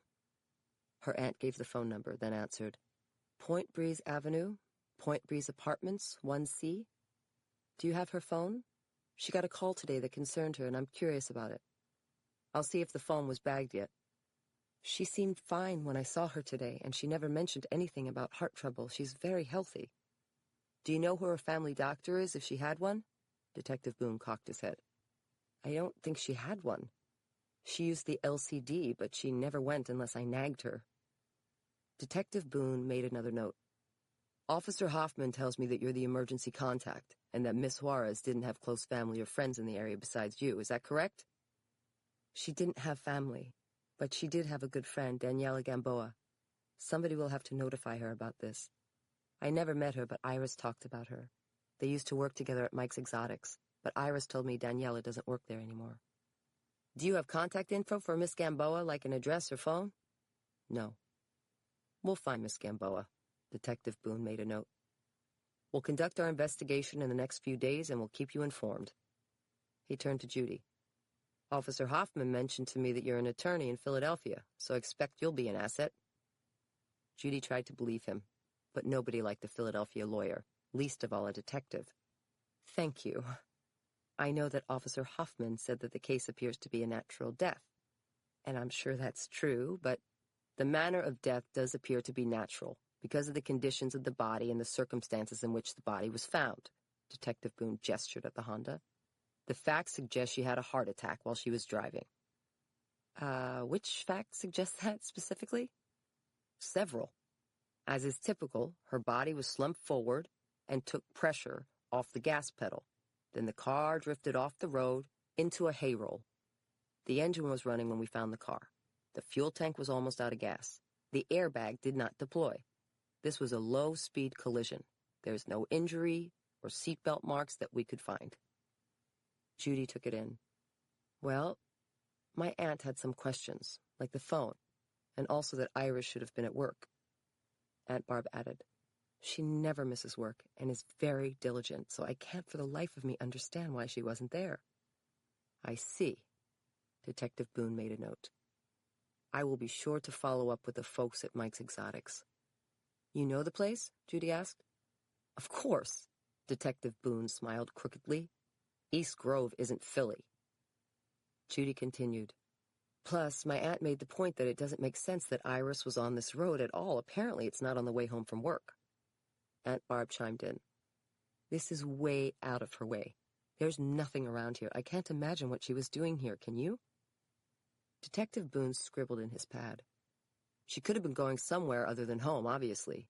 If she began to experience symptoms of heart attack or stroke, such as confusion or disorientation, she wouldn't know where she was driving. But that would be just speculation. Judy didn't know enough to agree or disagree with him. My aunt also made a point that her window was open, and Iris didn't like to drive with the windows open because it messed up her hair. Aunt Barb nodded. That's true, and besides which she only had a t-shirt on, not even a sweater. Women our age don't do that. We're always cold. Detective Boone looked up from his pad.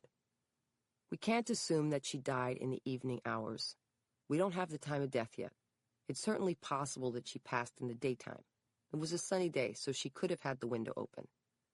But people would have seen her and called the police. Unlikely. This road isn't well traveled, and they might not have realized she was dead. Detective Boone, there was one last detail that concerned me, which is that I noticed that Iris had a few broken nails. Aunt Barb looked up. She did?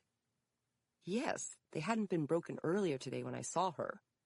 Judy didn't know how much more of this conversation her aunt could take. I noticed because her nail polish was unusual, red with rhinestones.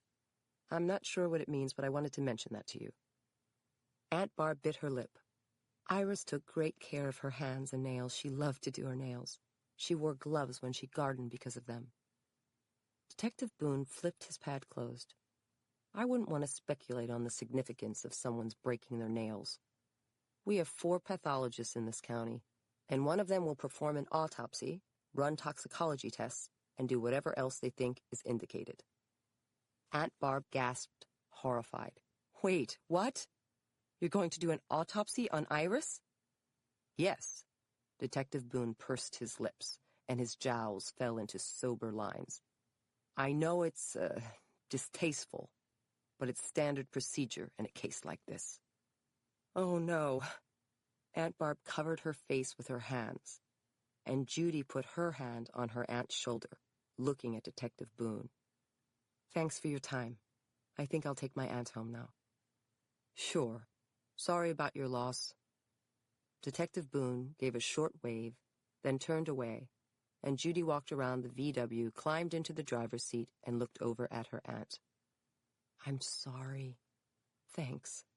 Aunt Barb gave her nose a final blow. "Let's get out of here." "I agree." Judy put on her shoulder harness, twisted the key in the ignition, released the brake, and hit the gas, turning the car around to put the coroner's van behind them. "I go straight, right?" "Yes, and I'll tell you when to turn left." "But we went straight to get here, didn't we?" Judy glanced over.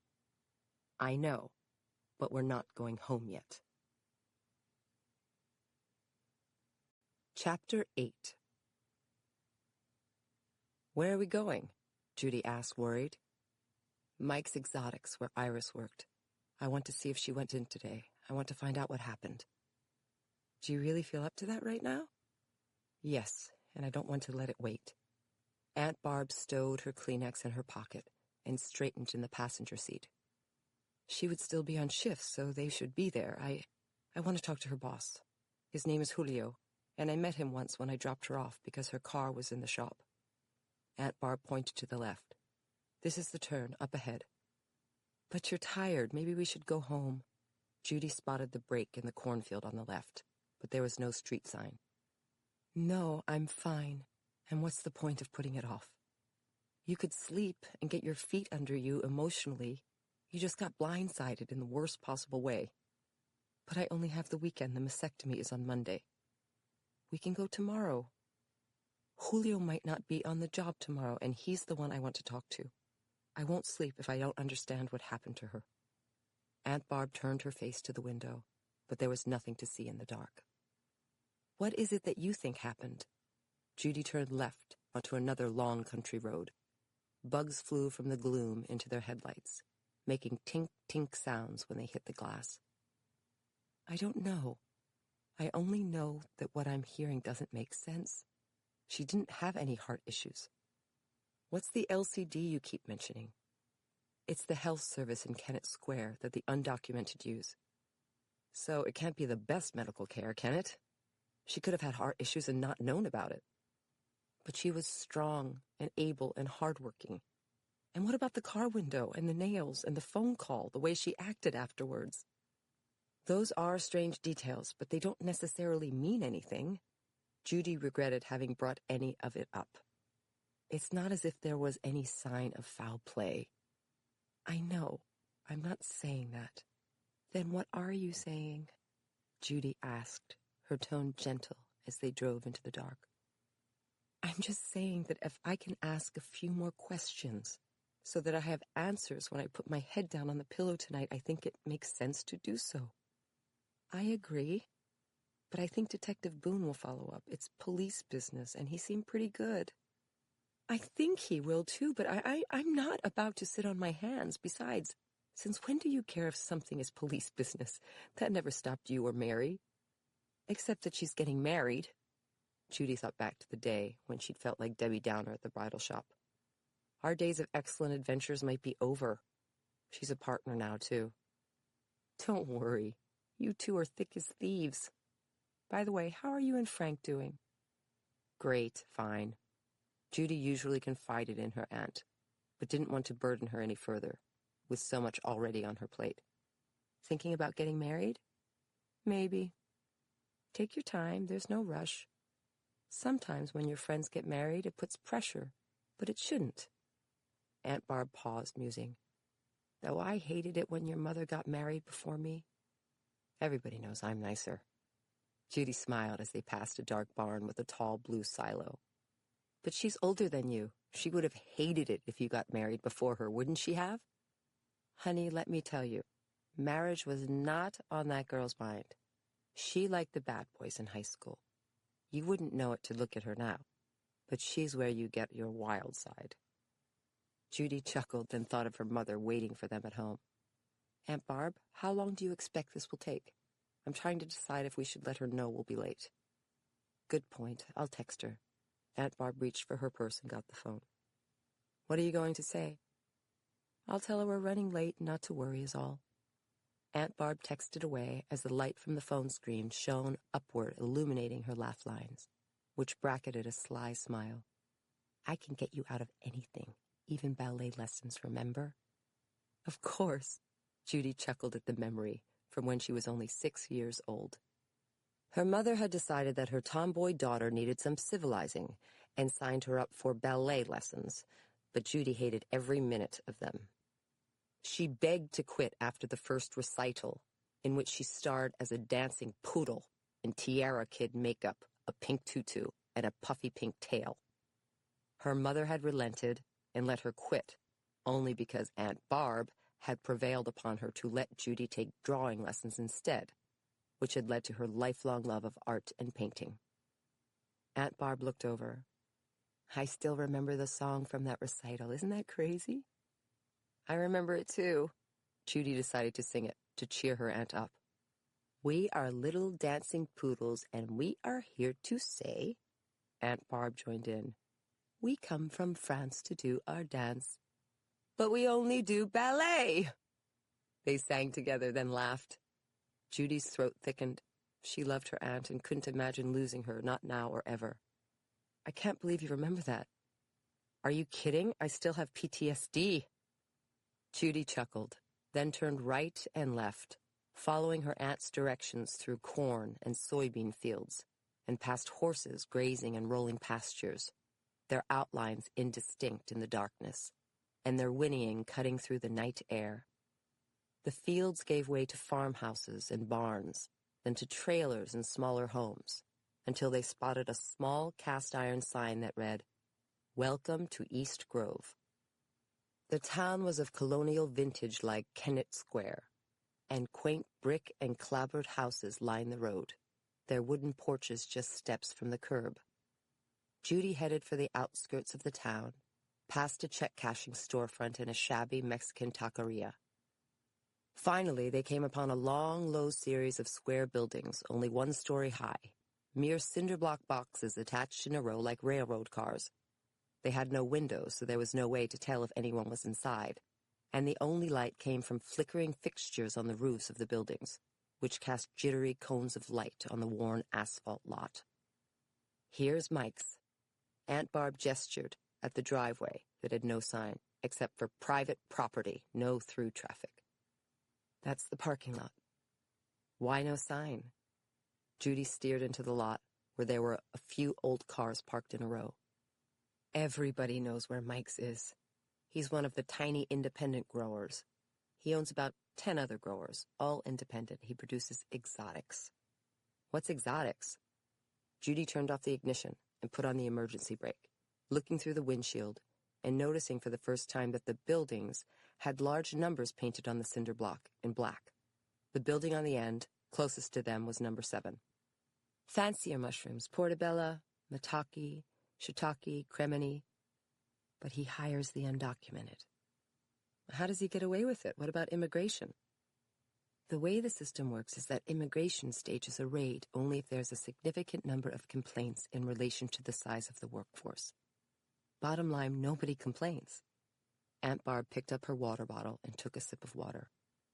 Immigration isn't the real problem anyway, the IRS is.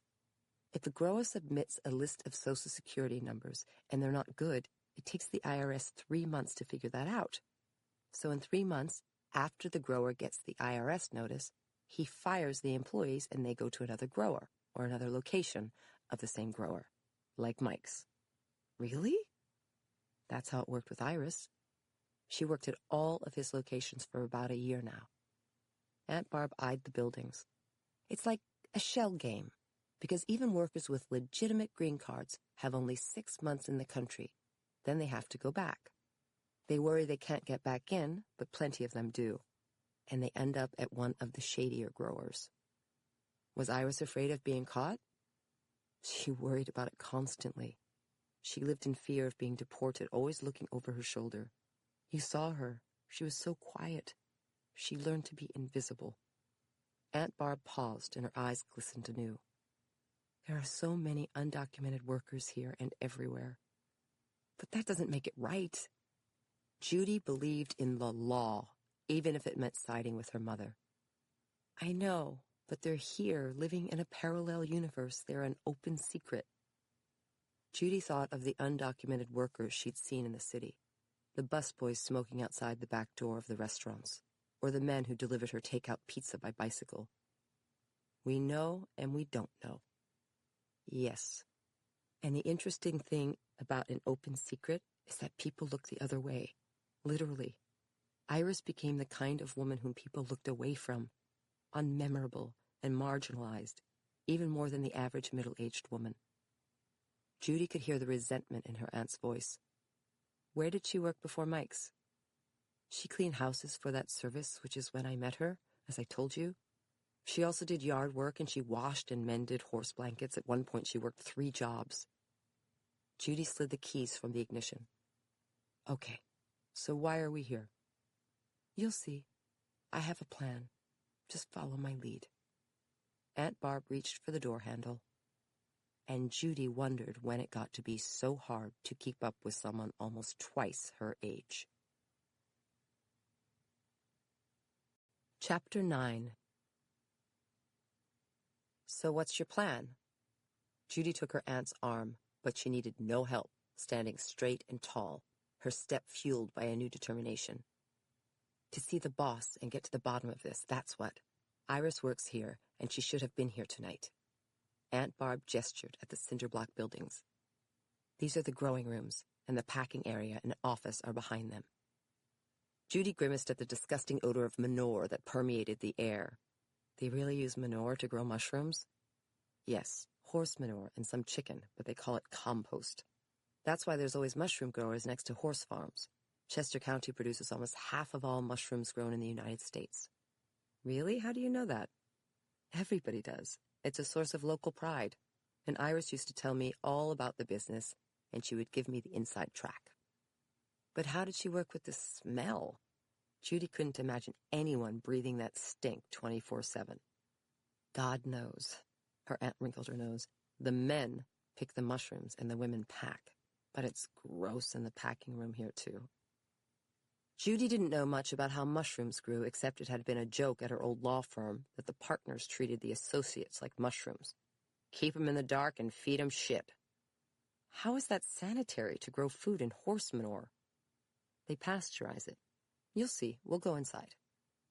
Aunt Barb charged past battered trash cans and broken wooden pallets. This place is such a dump. I don't know how they pass inspection.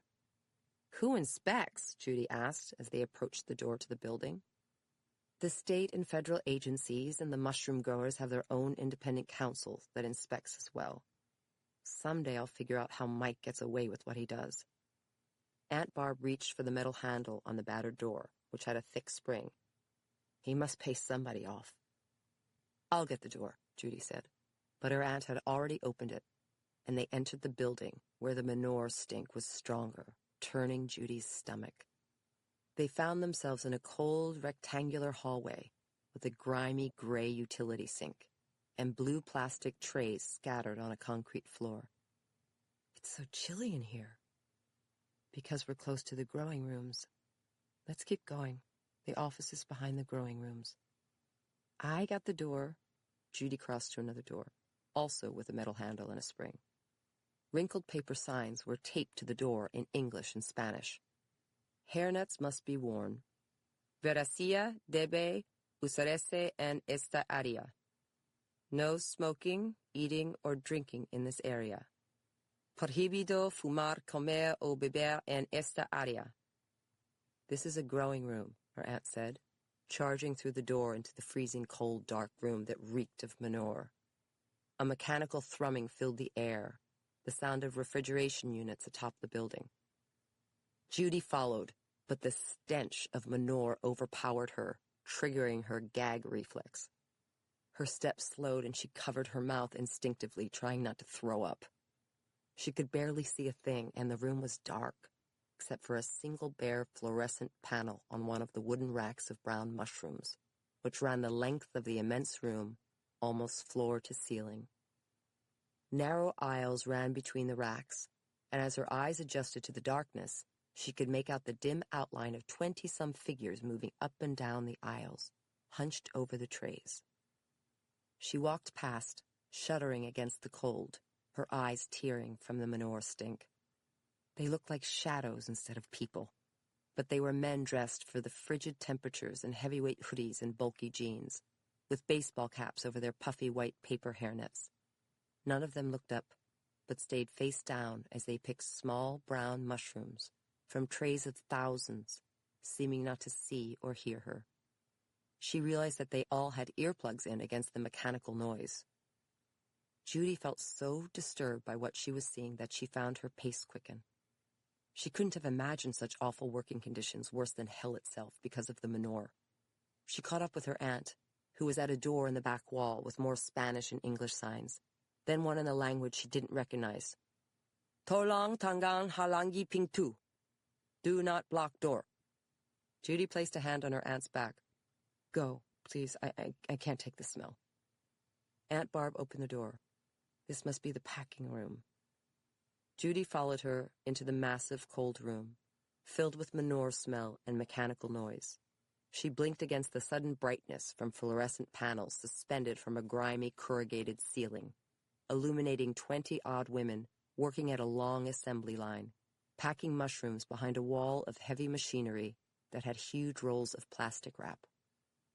Her aunt hurried ahead, but Judy slowed to take it in, imagining poor Iris working here. None of the women looked up, their ears plugged against the refrigeration noise, breathing in the manure smell. They were white, Hispanic, and Asian, all dressed in dark blue smocks over hoodies and wool hats over hairnets, packing mushrooms into light blue containers, positioning them in the wrapping machines, stamping them, and placing them in large, unmarked cardboard boxes. The humans worked like robots, part of the assembly line itself, and the job horrified Judy as much as the growing room. She hurried ahead to keep up with Aunt Barb, past a time clock with yellow cards and trays, and reached a scuffed swinging door, pushed it open, and entered a short hallway leading to some sort of office. That was awful. Judy took a deep breath, but the air was still smelly. She felt vaguely ashamed at herself for beefing about the asbestos damages cases, but she knew that wouldn't stop her. Finally, the office. Let me do the talking.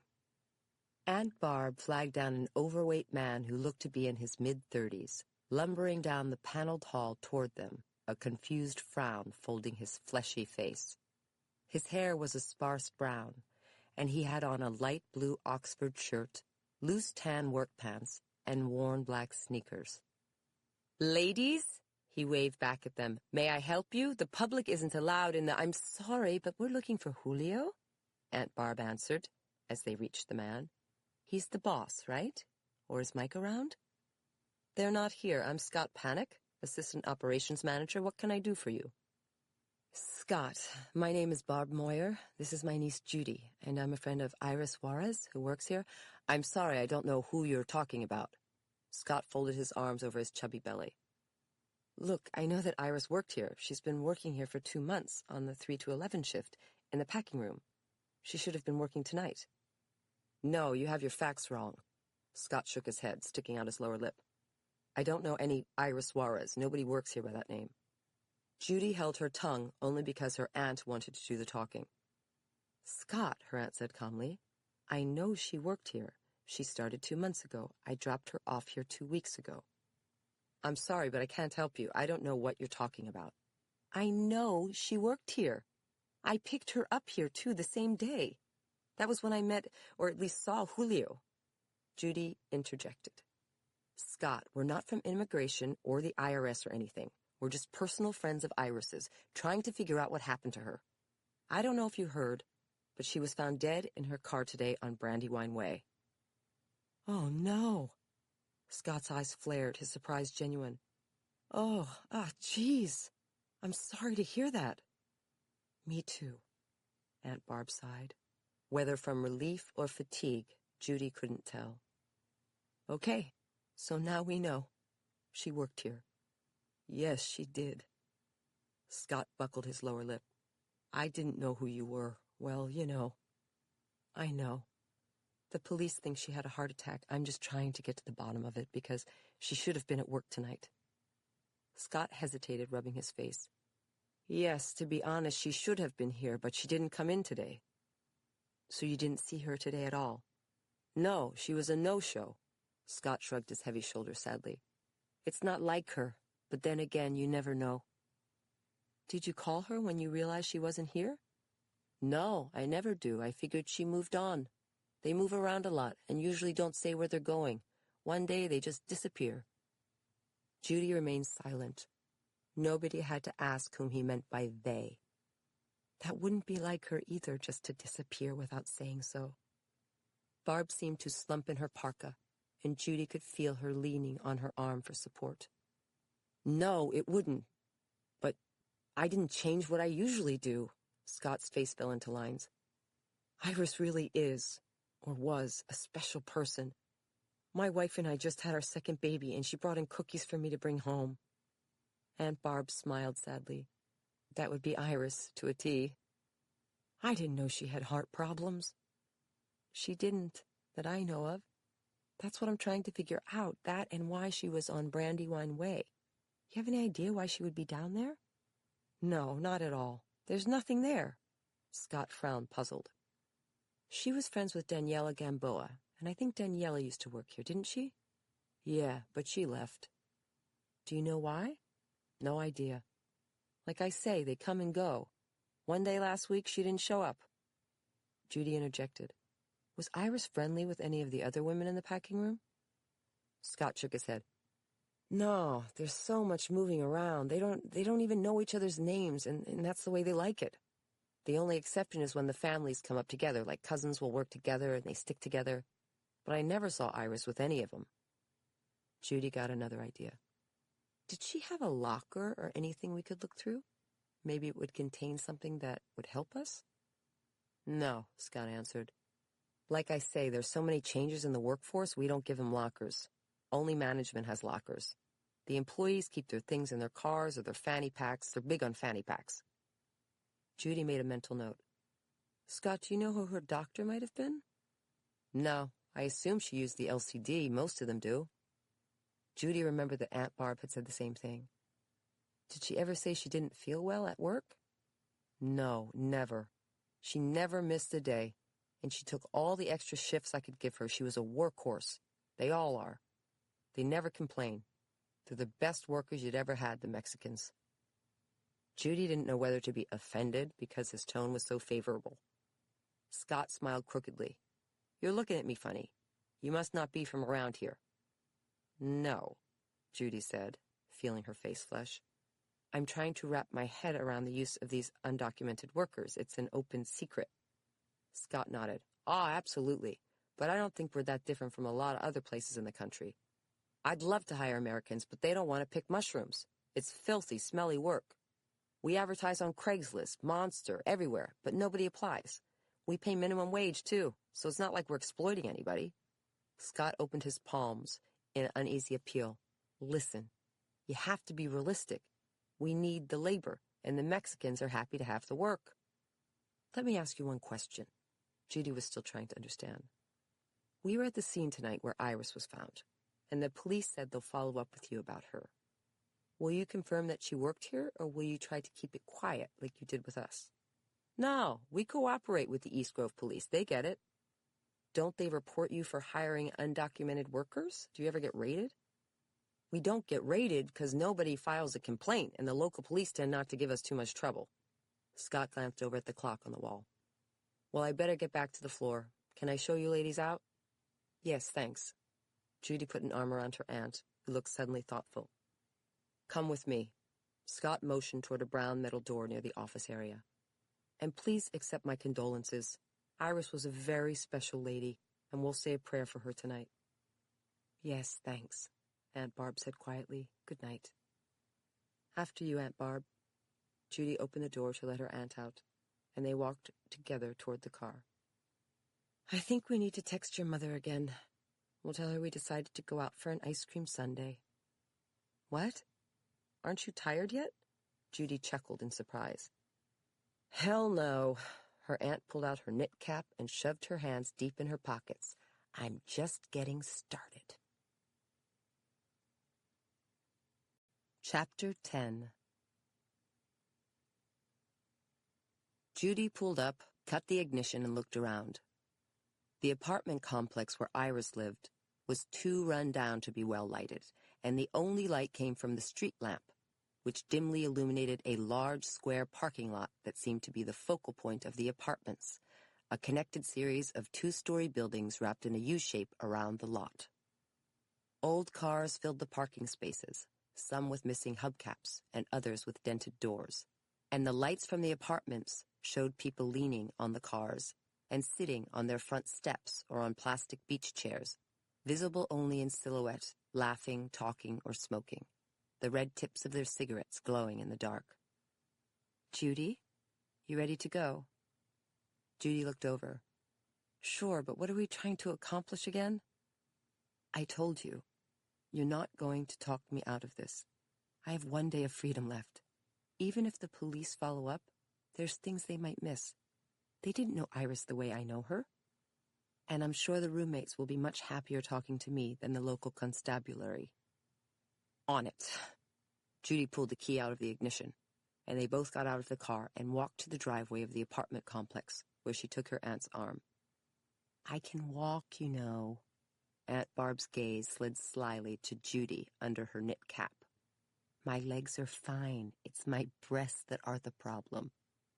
Yes, but if I hold your breasts, people will talk, and Aunt Barb laughed. Look around you. They already are.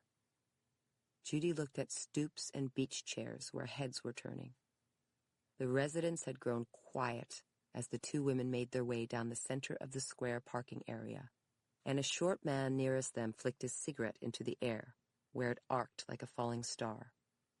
It's because we're gringas, Aunt Barb said, lowering her voice. By the way, do you like my accent? Nice. How good is your Spanish? Let's put it this way. Your mom is the linguist, not me, but I understand it better than I can speak it. Which apartment did you say it was again? This one, right here.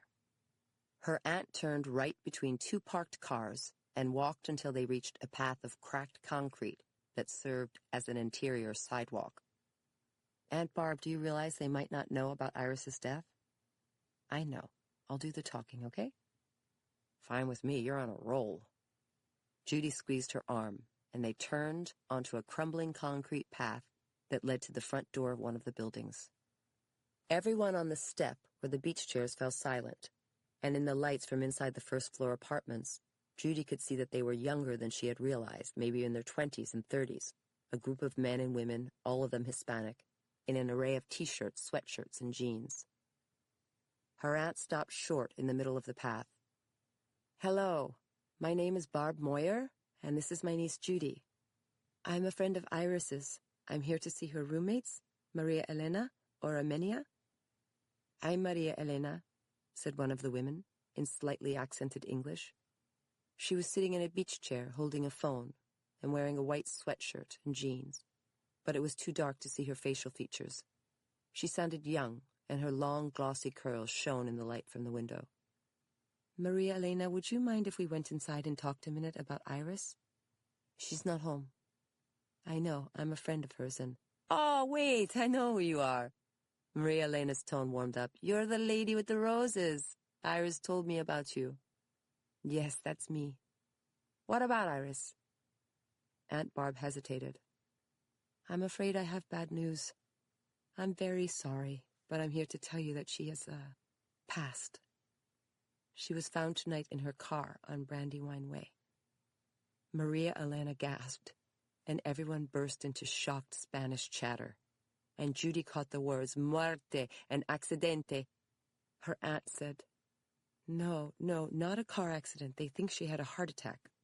No, Maria Elena moaned, and another wave of chatter went through the crowd, which grew somber, and an older man made the sign of the cross on his chest.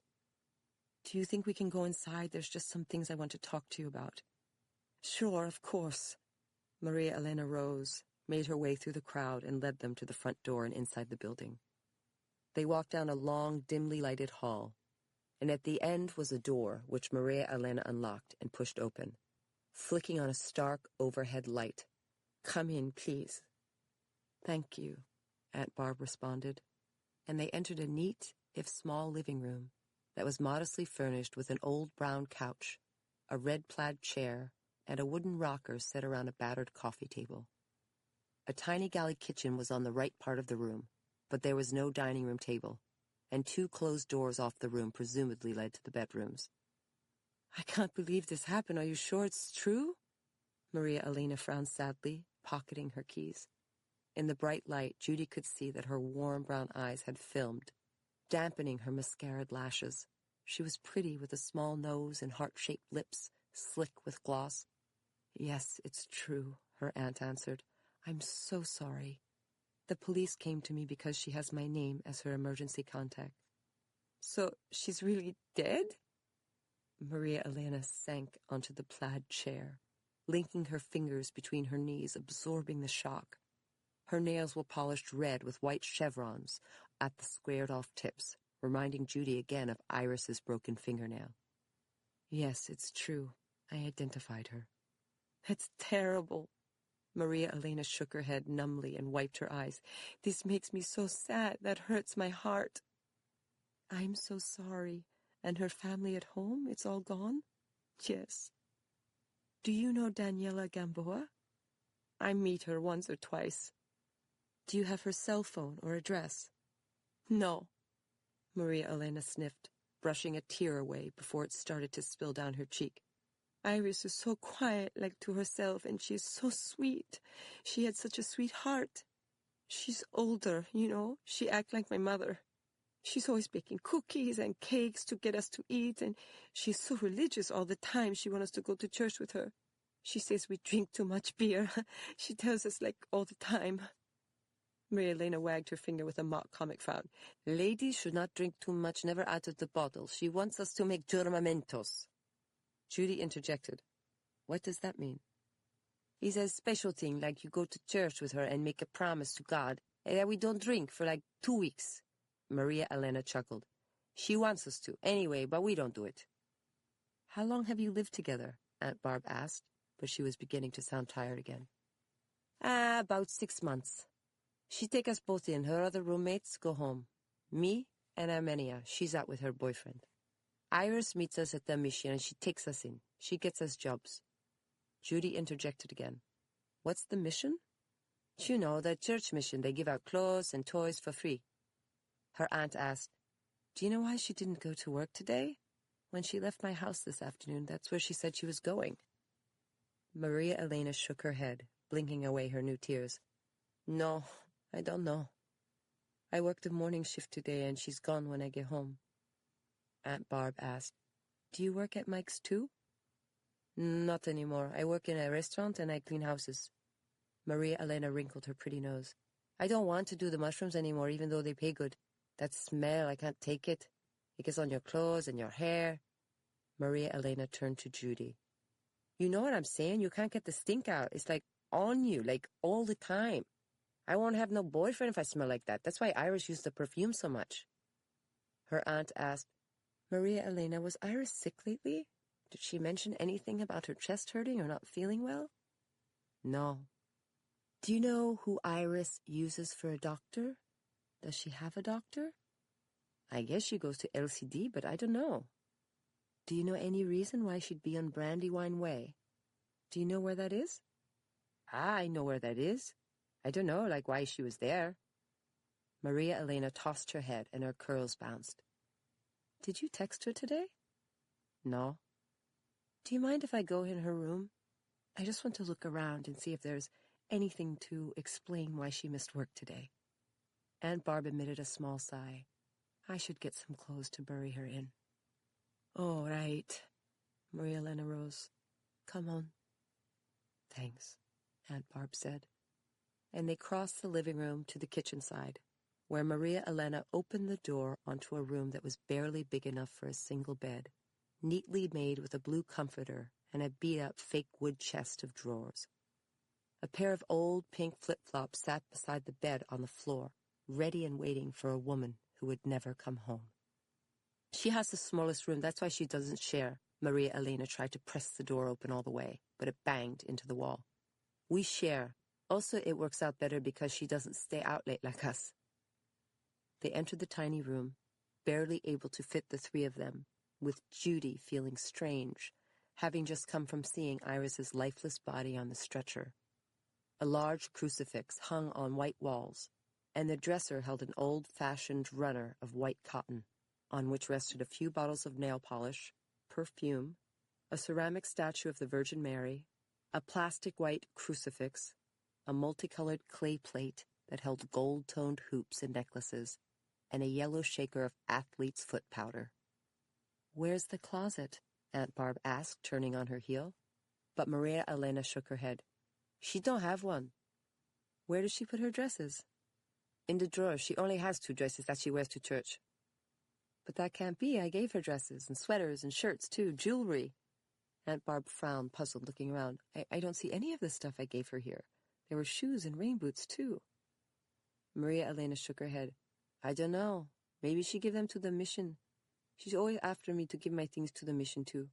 When I meet her at the mission the first day, she isn't there to get, she's there to give.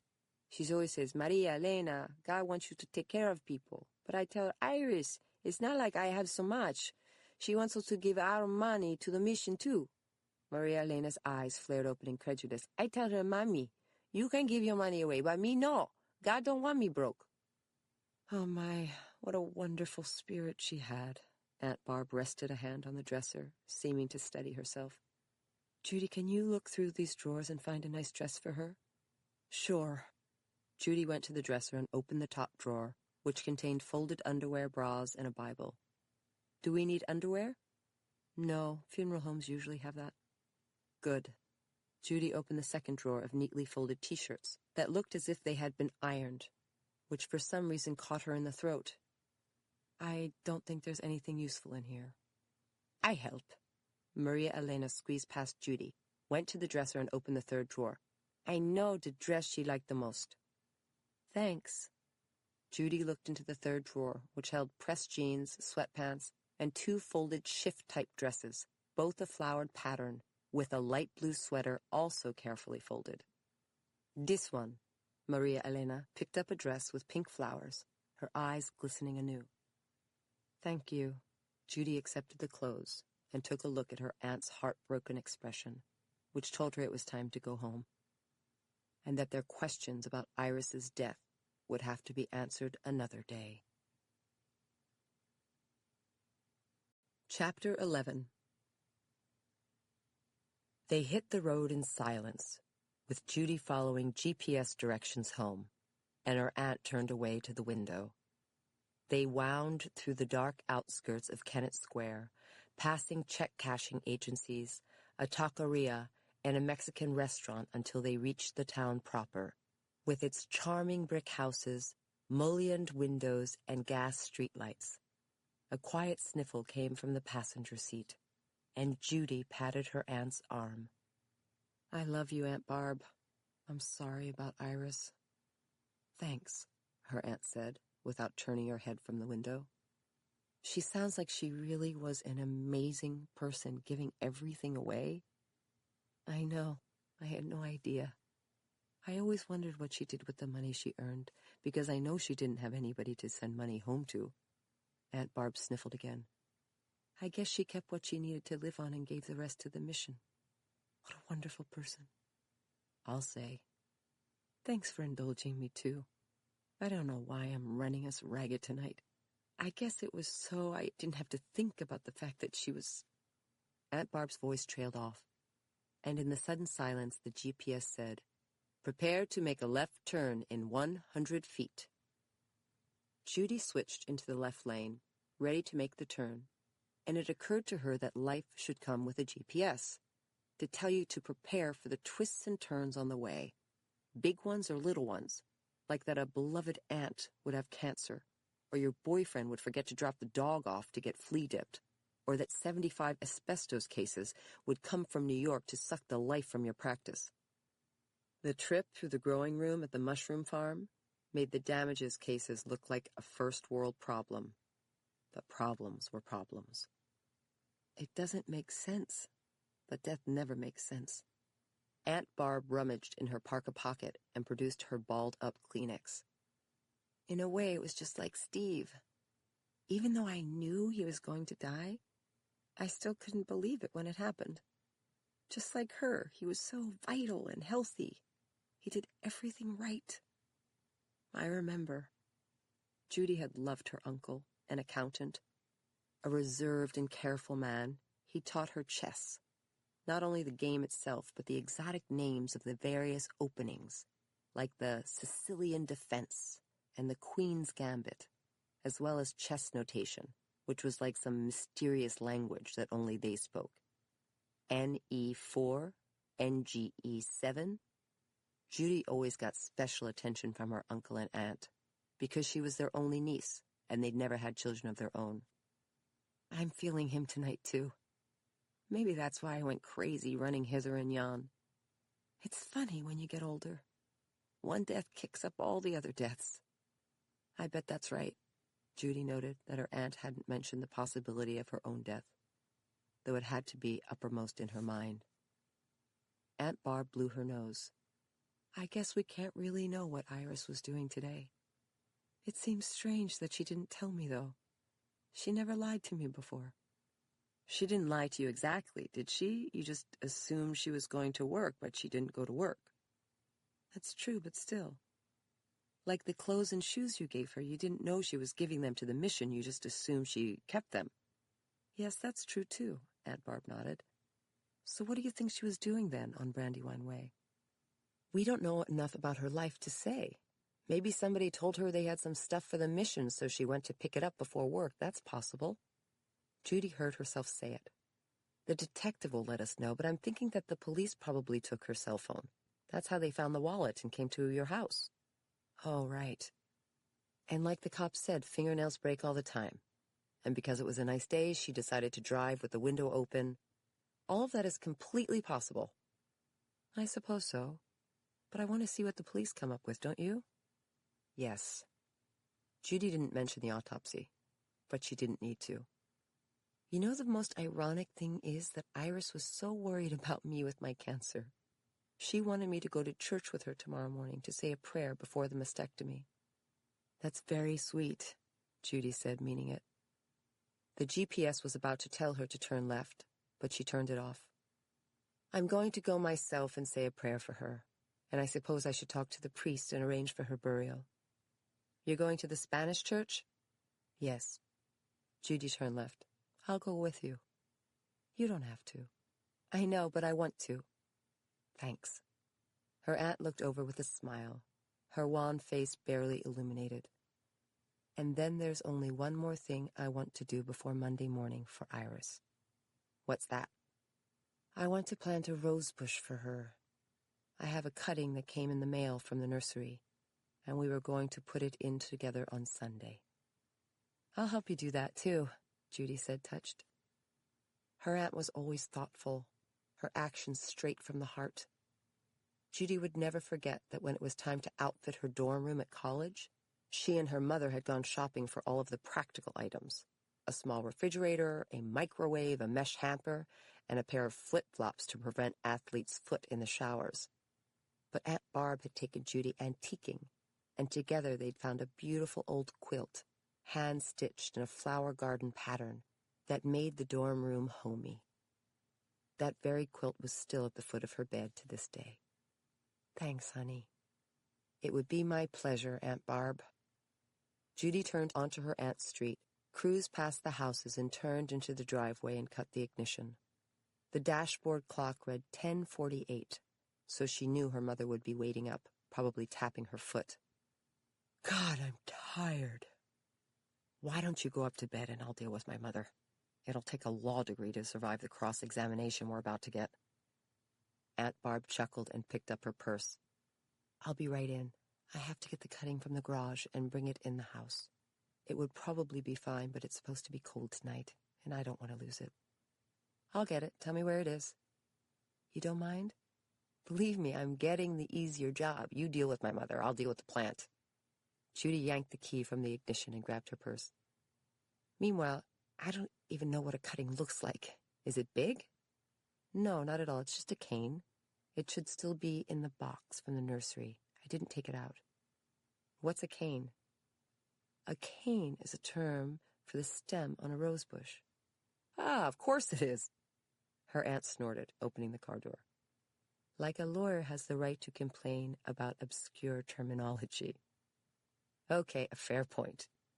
Judy got out of the car, chirped it closed, and cleared her head with a lungful of fresh, cool air. She glanced at the house and saw through the window that the living room was empty. She must be upstairs already. You want me to come in and be your lawyer? Ha! I can handle my own sister. Her aunt took out her keys, unlocked the door, and handed the set to Judy. Take this. You need them to unlock the garage. It's the little key with the red surround. Can you lock it when you're finished? Sure. You lock the garage in this neighborhood? It was Iris's idea, after I got the electric mower. She heard people were stealing equipment, so I figured it was better to be safe than sorry. Right. So what am I looking for? A cardboard box near some gardening equipment? Exactly. I think I put it on the far wall next to the tools. You'll see that I have the blue carryall, and Iris has the purple. I think it's in between them.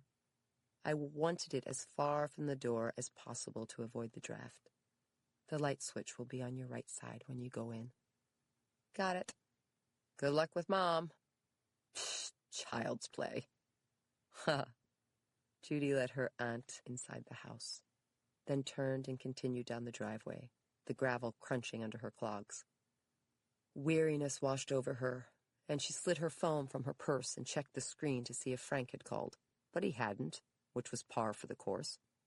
She was always the one doing the calling, making sure he was on track to come home, to meet her, or to run errands. If they got married and had a baby, it would be redundant. A motion detector light went on when she reached the garage, and she found the red key, unlocked the handle, and pulled the old metal door upward, rattling in its tracks. Her aunt's yellow Mini Cooper sat parked in the darkness, and Judy went to the right door jamb, fumbled for the switch, and turned it on. A bright fluorescent panel in the ceiling came to life, but she didn't see a cardboard box. She walked beside the car to the far wall, where there was a red gardening cart with 2 wheels, with a rake, shovel, and a spade with a long handle. Suddenly, the fluorescent light flickered and phased off, plunging her in darkness. Perfect, Judy said to herself, reaching for her phone, flicking on the flashlight function, and aiming it at the far wall, walking over to look for the box. A cone of intense brightness traveled over a green, heavy-duty hose, a bag of Miracle-Gro potting soil, yellow jugs of preen, and white of Roundup, a stinky spray bottle of rabbit and deer repellent, and a red jug of something called 7, with a label that showed creepy pictures of ticks, worms, and God knows what. Gross. Judy pointed the flashlight along the floor to the right and spotted a large purple plastic chest next to the same type of chest in blue, but still didn't see the damn box. She went over to the wall and started rummaging around, jiggling the flashlight to search through a dirty assortment of trawls, hand spades, and a weird tool that looked like it could dislodge an eyeball, but still no box. The flashlight's beam fell on the plastic chests, which were large, and she considered that maybe the cardboard box was inside one of them. She couldn't remember whether her aunt's chest was the purple one or the blue, but no matter. She went over to the blue one, opened the lid, and aimed the flashlight inside, but all it contained was a pair of messy knee pads, a red Phillies cap, a kneeling pad, and a bunch of mismatched gardening gloves in wacky patterns like kittens, puppies, and daisies.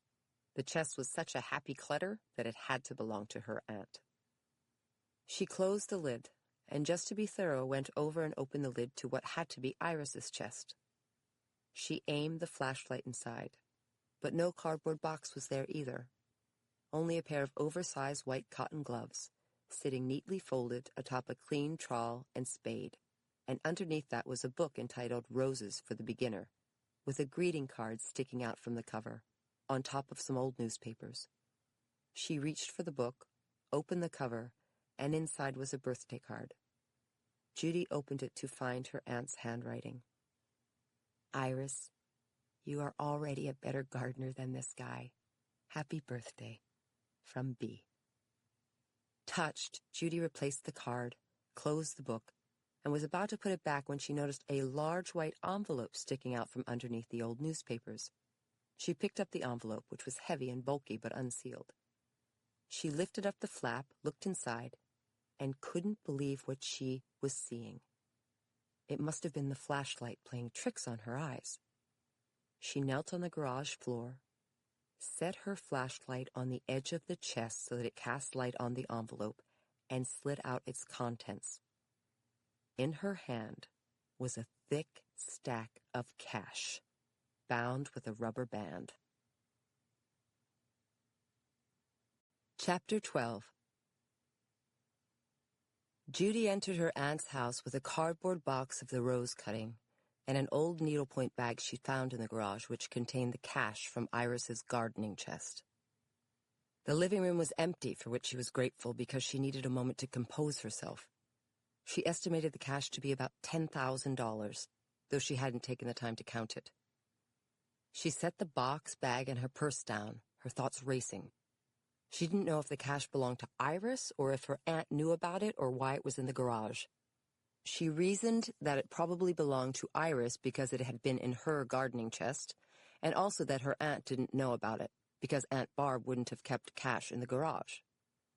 Judy remembered what her aunt had said about Iris wanting to keep the garage locked. Evidently, she wasn't worried about somebody stealing the new lawnmower. "Judy?" her mother asked, coming downstairs in Aunt Barb's pink chenille bathrobe covered with whimsical flowers. "What took you so long?" "Sorry."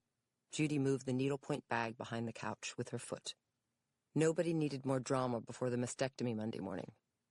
The light went off in the garage, and I couldn't find the box Aunt Barb wanted me to bring in. It was on the other side of the car. "No, I mean tonight. What took you so long tonight? You two were out for hours." Her mother reached the bottom of the stairs with a frown. She'd washed off her makeup, but her hair was still up in its top knot, though it was slipping. "Your aunt said you went for a drive, but she didn't say where, and she just fell asleep in her clothes, exhausted. You couldn't have gone for an ice cream because nothing around here is open late."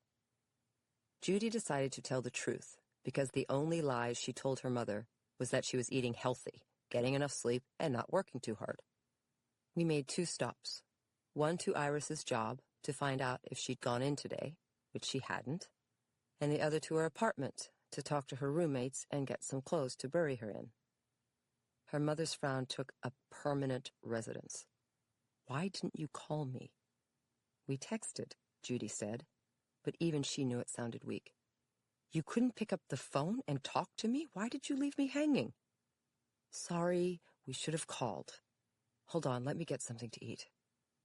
Judy felt starved all of a sudden, so she walked into the darkened kitchen and flicked on the light. It had been too long a day, capped off with the discovery of the hidden money. It got her thinking that Iris might not be the saint that she'd seemed to be. "Is there any leftover chicken?" "Please don't make a mess in the kitchen." Her mother followed her inside, leaning on the archway, her arms still folded. "It's 11 o'clock. The kitchen's closed for the night." "I'm not going to make a mess." Judy had forgotten her mother had a kitchen closed rule, a necessity with 4 kids, but less so tonight. Even so, to keep the peace, she bypassed the refrigerator, went into the cabinet, grabbed a glass, and filled it with water. "You didn't answer my question." "What question?" "Why didn't you call me?" "Mom, we should have, and I apologized." Judy sipped the water, but it did nothing to satisfy her hunger, which only made her cranky. "I'll tell you why you didn't call me. You didn't call me because you knew I would tell you not to do it. Your aunt needs to rest and take care of herself. She isn't a well woman, don't you know that?" "Yes, but she wanted to get it done before her operation on Monday." "You shouldn't have listened." "Mom, what was I supposed to do? She's a big girl, and Iris was her best friend." Her mother scoffed. "Iris wasn't her best friend. She was a paid companion. They didn't know each other that well." Judy realized her mother might be right if the secret money meant anything. Still, Aunt Barb said she was her best friend. She told me in the car at the scene. "That's ridiculous. I would have known if she was her best friend." "She didn't want to tell us because we might not approve." Judy didn't need to add, "and she was right." How can they be best friends? They don't even speak the same language. They find a way to talk to each other. It's not impossible. Judy couldn't resist adding, "You're the linguist, right? People can learn a new language. Oh, please. The woman is illiterate. Her mother gave a quick shake of the head. In any event, I'm very disappointed in you. What? Why? Judy moved to put the glass in the dishwasher, but it was already running. She reached for the palmolive, twisted on the faucet, and began to wash the glass in the sink. I think you encouraged your aunt going to the scene with her. She has things to do. People like Myra who called here for her. She must have turned off her cell, so they called here. What were you thinking? Judy recoiled, surprised. I didn't have any choice. I wasn't going to let her go alone. Why not? You should have said you wouldn't go, like I did. Why? Judy twisted off the faucet, slipped a dish rag off the hook, and dried off the stupid glass. What purpose would that have served? She might not have gone. She could have identified Iris from a picture on the email. Even I could see it was Iris, and I only met the woman once. I said I wouldn't go, but you undermined me, and the two of you went traipsing off. Her mother gestured vaguely to the door. Mom, please don't blow it out of proportion. I was just trying to be nice to her. She's lost her best friend right before her mastectomy. Does it get any worse? I was just thinking of her. And I'm not? Her mother's blue eyes flared, her anger growing. I didn't say you weren't. Judy felt nonplussed. She didn't want to fight, but she didn't see a way to head it off. I think we're both trying to help her, you and me, each of us in our own way.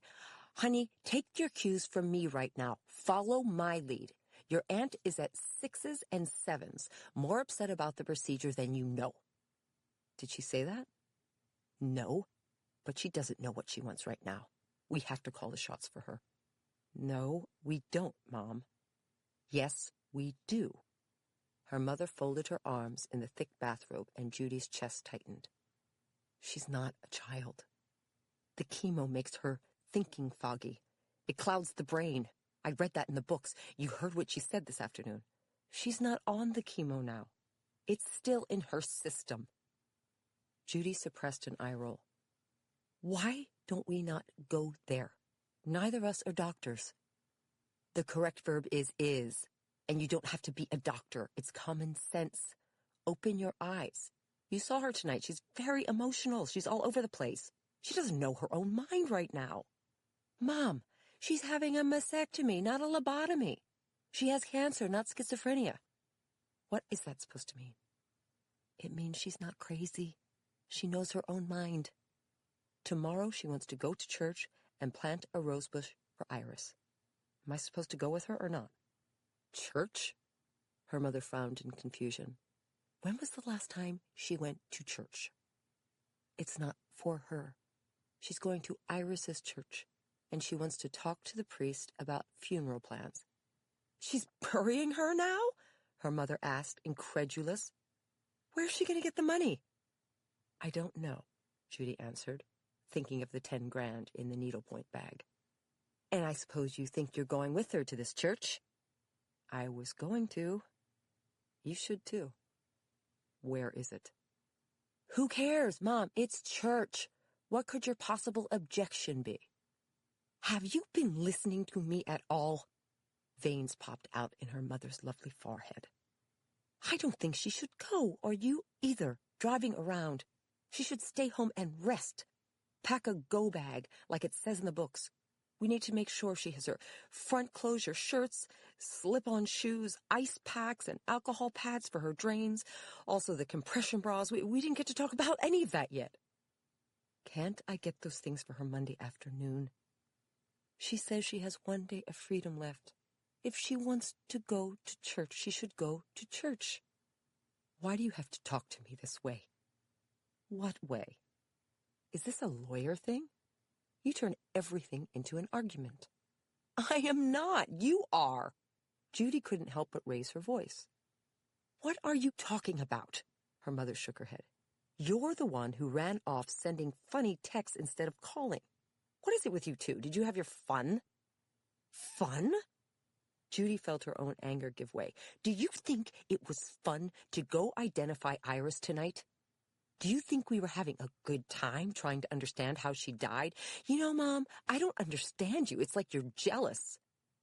Her mother's lips parted, and she stepped backwards. Jealous of what? You're jealous of me and Aunt Barb. You're even jealous of Iris and Aunt Barb. Judy regretted that the words had slipped out of her mouth, but it was too late to stop now. Why aren't you happy that Aunt Barb had a best friend in Iris? Why aren't you happy that Aunt Barb is close to me? You should be happy for her. She's your sister. How dare you speak to me that way? Her mother's eyes widened in outrage, but Judy could see a flicker of pain cross her forehead and realized that she had just answered her own question. It was because Aunt Barb was her sister that her mother wanted to be the one who was closer to her. But Judy had no way to take the words back or to change their truth. Still, her mother didn't need it thrown in her face, and Judy felt a wave of shame. "Mom, I'm sorry," she said, her cheeks aflame. But her mother had already turned away, hurrying from the kitchen. Chapter 13.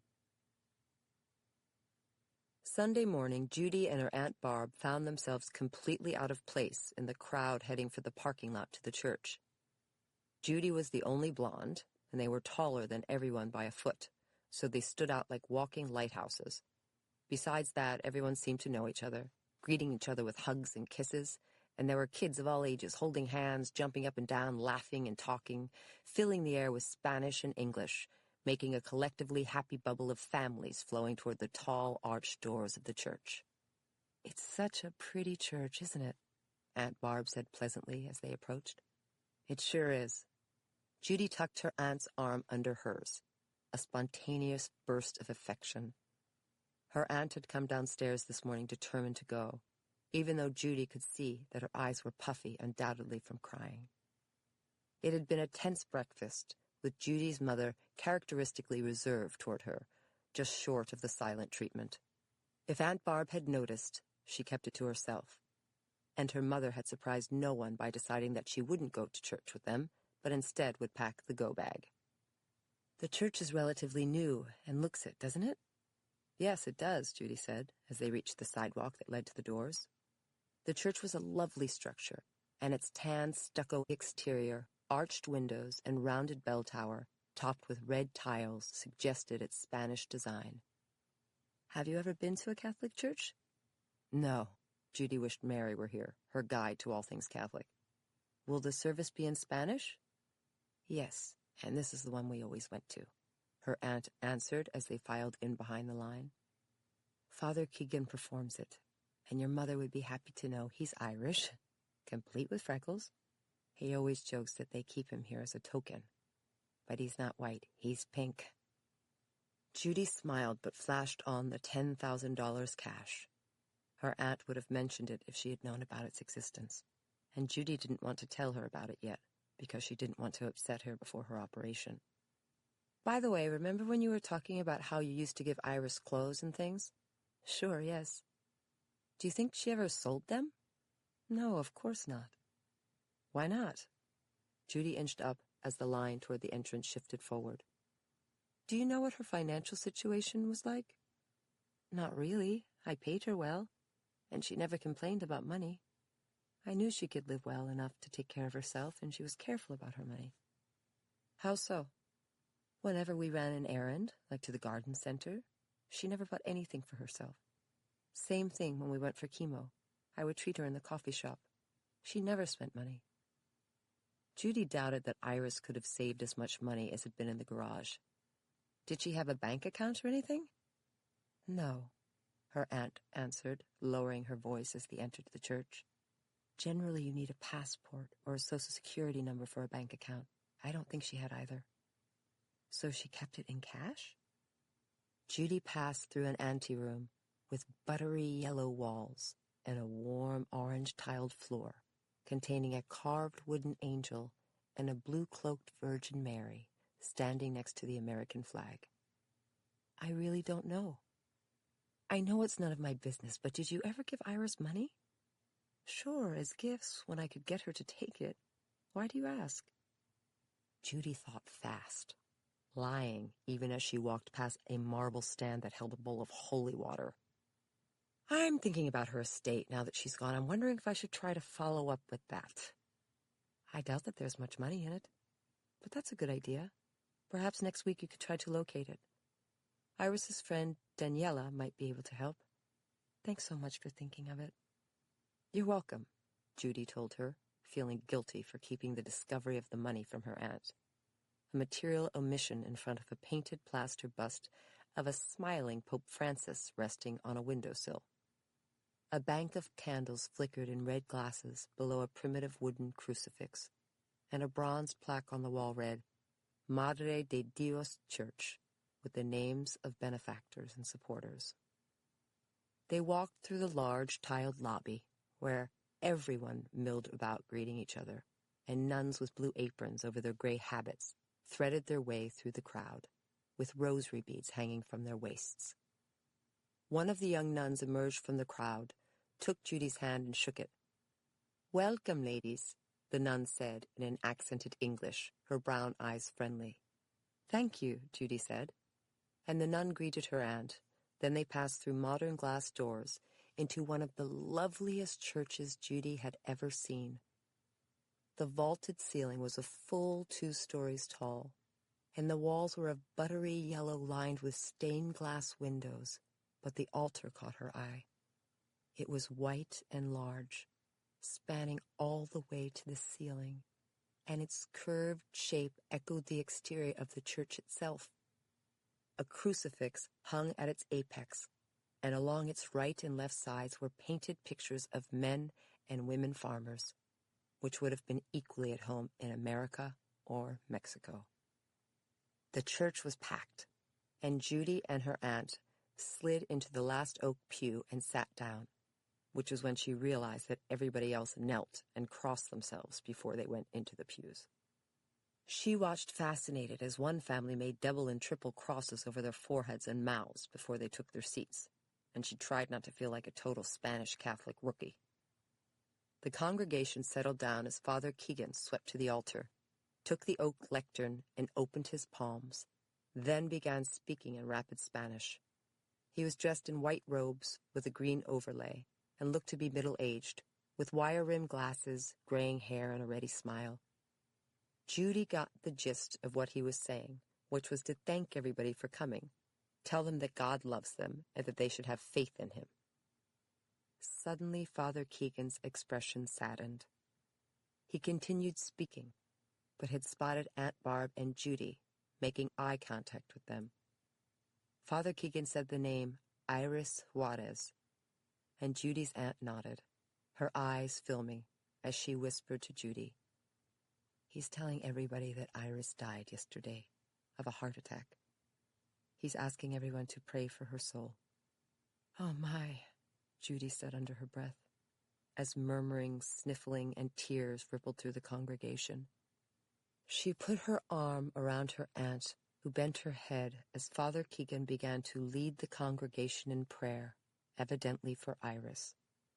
The church echoed with the sibilant softness of the Spanish language, and Aunt Barb began to cry, resting her head on Judy's shoulder. Judy listened to Father Keegan conduct the Mass, then watched everyone line up to receive Holy Communion. But all the time she was wondering about the $10,000 in the garage. The Mass ended shortly thereafter, and the congregation rose to leave. And by the time she and her aunt stood up, Judy was already getting an idea. "Aunt Barb, why don't we go see Father Keegan? I think it would be nice to thank him for remembering Iris in the service." "I was thinking the same thing, honey." Her aunt smiled at her, and Judy felt another guilty pang for lying.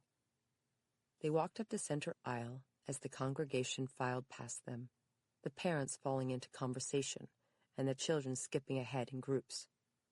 They reached the front of the church and waited their turn to speak with Father Keegan, who was standing beside the lectern talking with an older woman. When his conversation was over, the priest motioned them forward, broke into a sad smile, and extended a hand to Aunt Barb.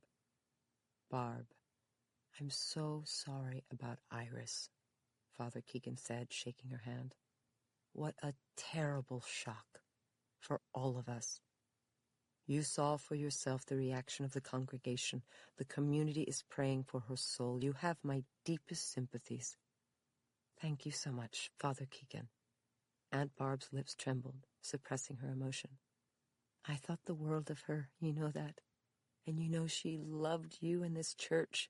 She talked about you and how much you've done for the community.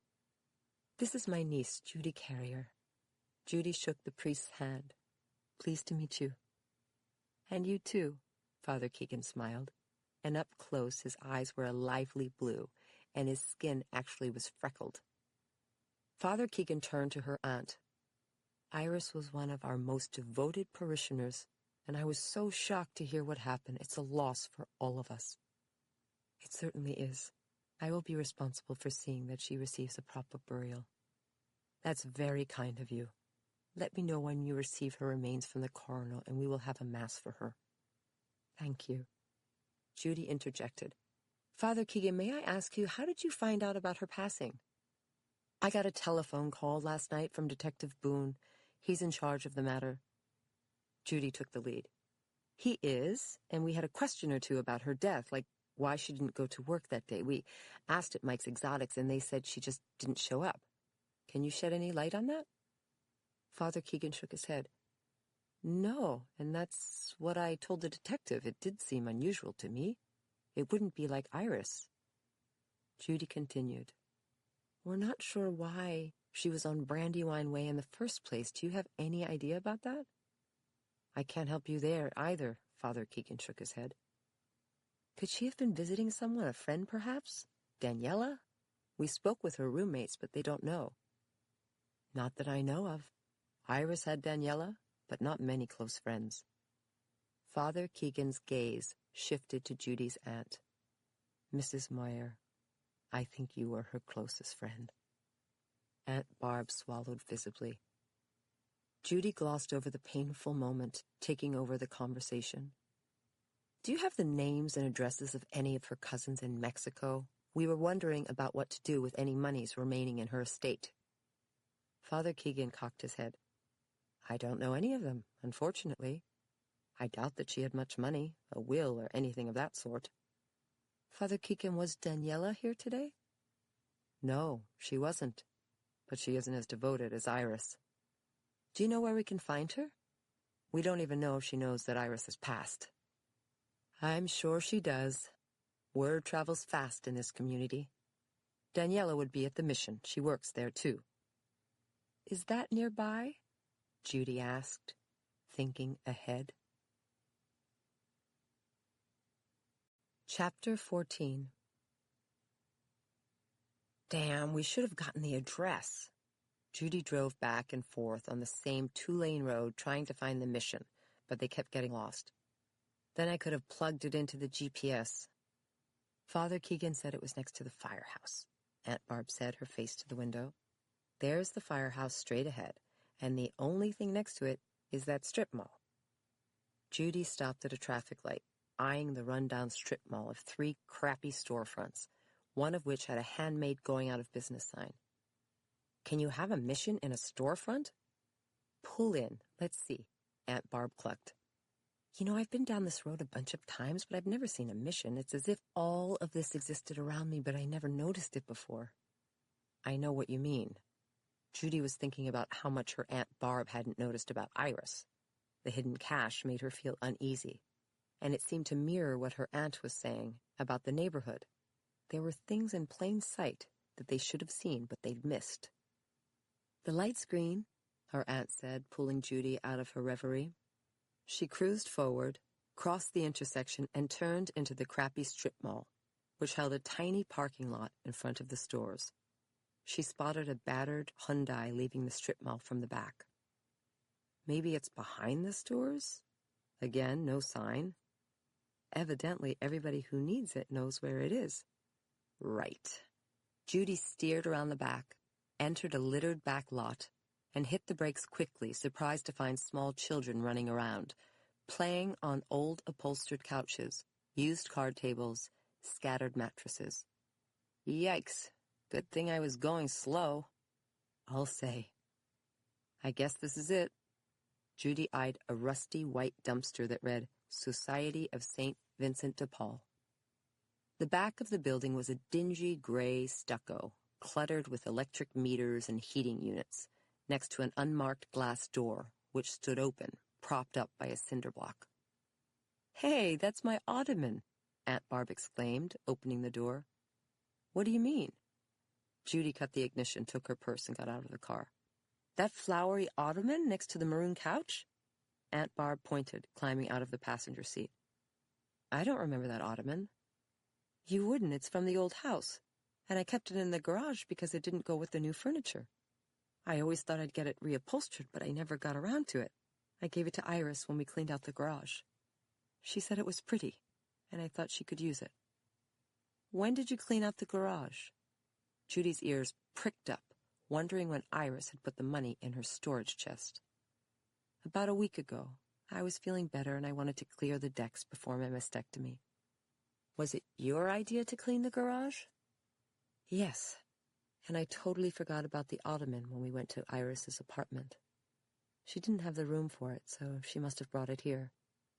Aunt Barb shook her head when they reached the ottoman. "An ottoman is a rich people thing, when you think about it. It requires room, space. I'm not rich by any means, but I have room for an ottoman." I assumed she did too. Aunt Barb sighed. "I don't know what I was thinking. I've been so insensitive living in my own little world." "That's not true. You didn't know." "Maybe I didn't want to know. Or maybe I should have known. Isn't that the height of insensitivity, that you just didn't know because you couldn't imagine that people lived a different life from the one you do?" Aunt Barb kept shaking her head. "Isn't that the very definition of insensitivity, of selfishness?" "Not at all. You are being generous, and you can't find a negative in that." Judy guided her aunt toward the open door. "Aunt Barb, when I was in the garage last night, I noticed that there were 2 plastic chests, the same type but different colors. Was one of those Iris's?" "Yes, I gave it to her, the purple one, for Iris, get it?" Judy had missed that. "What's it for?" "I got her my favorite gardening tools, a trowel, a spade, and the best fork for weeding. There's only one that works really well." Her aunt's face fell. "Poor Iris. I don't think I could bring myself to see that chest now." "You ever go in the chest?" "No, why would I? I have my own tools." Judy felt reassured. "Do you want me to take it away?" "No, not at all. I want it to stay just the way it is. I still have your uncle's jackets in the closet." "That's okay, whatever you want." Judy squeezed her arm, and they entered the building, their eyes adjusting to the cramped, dimly lighted room. Women speaking Spanish looked over briefly, then returned to going through cardboard boxes of used toys, books, and children's shoes. Kids played underneath metal rolling racks stuffed with clothes, and Judy recognized one of the little girls from church. "Judy, look over there." Aunt Barb gestured at one of the racks. "I see 2 of the dresses I gave her hanging up, and some of the shoes, too. So this must be where she brought it. She gave it to the mission, like Maria Elena said. How nice is she? I mean, was." Judy saw grief cross her aunt's face. "She was nice, but I wonder why she didn't tell you. I bet she thought it would hurt my feelings." "That's probably why," Judy said, wondering what other reasons Iris could have had for keeping secrets, as well as how she got the money and why she stowed it in her aunt's garage. "There's the counter." Aunt Barb led the way toward an ancient cash register on a plywood counter. Behind it, shoes, rain boots, and work boots sat stacked on old wooden shelves, next to a random array that included an old bicycle, floor lamps without shades, and a push lawnmower that was missing a blade. They lingered at the counter. Then one of the women came over from the far side of the room with a smile. She was in her 30s but heavily pregnant, and her belly strained both her sweatshirt and jeans. "Hello, ladies," she said in English with only the hint of an accent. "Is there something I can do for you?" "Yes," Aunt Barb answered. "My name is Barb Moyer, and this is my niece Judy. We were friends of Iris Juarez's." "Oh, no." The woman's face creased with sadness, and she extended a small hand. "I'm Maria. I'm so sorry about Iris. We all loved her." Thank you, and I'm sorry for your loss. Aunt Barb released her hand. We're looking for Daniela. Father Keegan sent us. Maria blinked. Daniela isn't here. Oh, I got the impression she worked here on Sundays. She does usually, sometimes with Iris. But Daniela didn't come in today? No. They called me this morning to come in for her, so I came in. Sunday is a busy day for us after Mass. We have to open. Why didn't she come in? Is she sick? No. Do you know where Daniela is, where she lives? We'd like to go talk with her. Maria hesitated, and Judy became aware that the women had stopped talking in the background, evidently eavesdropping as they looked through the clothes and shoes. She went home. Where? Kennett Square? No, home, to Mexico. Really? Aunt Barb frowned, puzzled. Judy hid her surprise that Daniela would leave the country on the same weekend her friend turned up dead. When did she leave? I don't know. When was the last time she worked here? Friday, I think. Maria scratched her cheek, her manner suddenly hesitant. Aunt Barb rested a hand on the counter, seemingly tired again, so Judy took over. Maria, who told you to come in today? Who called you? Lupe. Who's she? She's like the boss. What did she say? Maria pursed her lips. She said I had to come to work because Daniela went home. Did she say when Daniela went home? No. Did she say why? No. How did she know? I don't know. I don't know anything more than she told me. Maria averted her dark eyes. What's Lupe's phone number? I don't know. What's Lupe's last name? Why? Maria edged backwards, resting a hand on her pregnant belly. Maria, we're just friends of Iris's, and there's no hidden agenda here. It would really help us if we could talk to Lupe. If she called you on your cell phone, you could just look at the phone to get her number. Maria shook her head. I don't feel good telling you her number. I understand.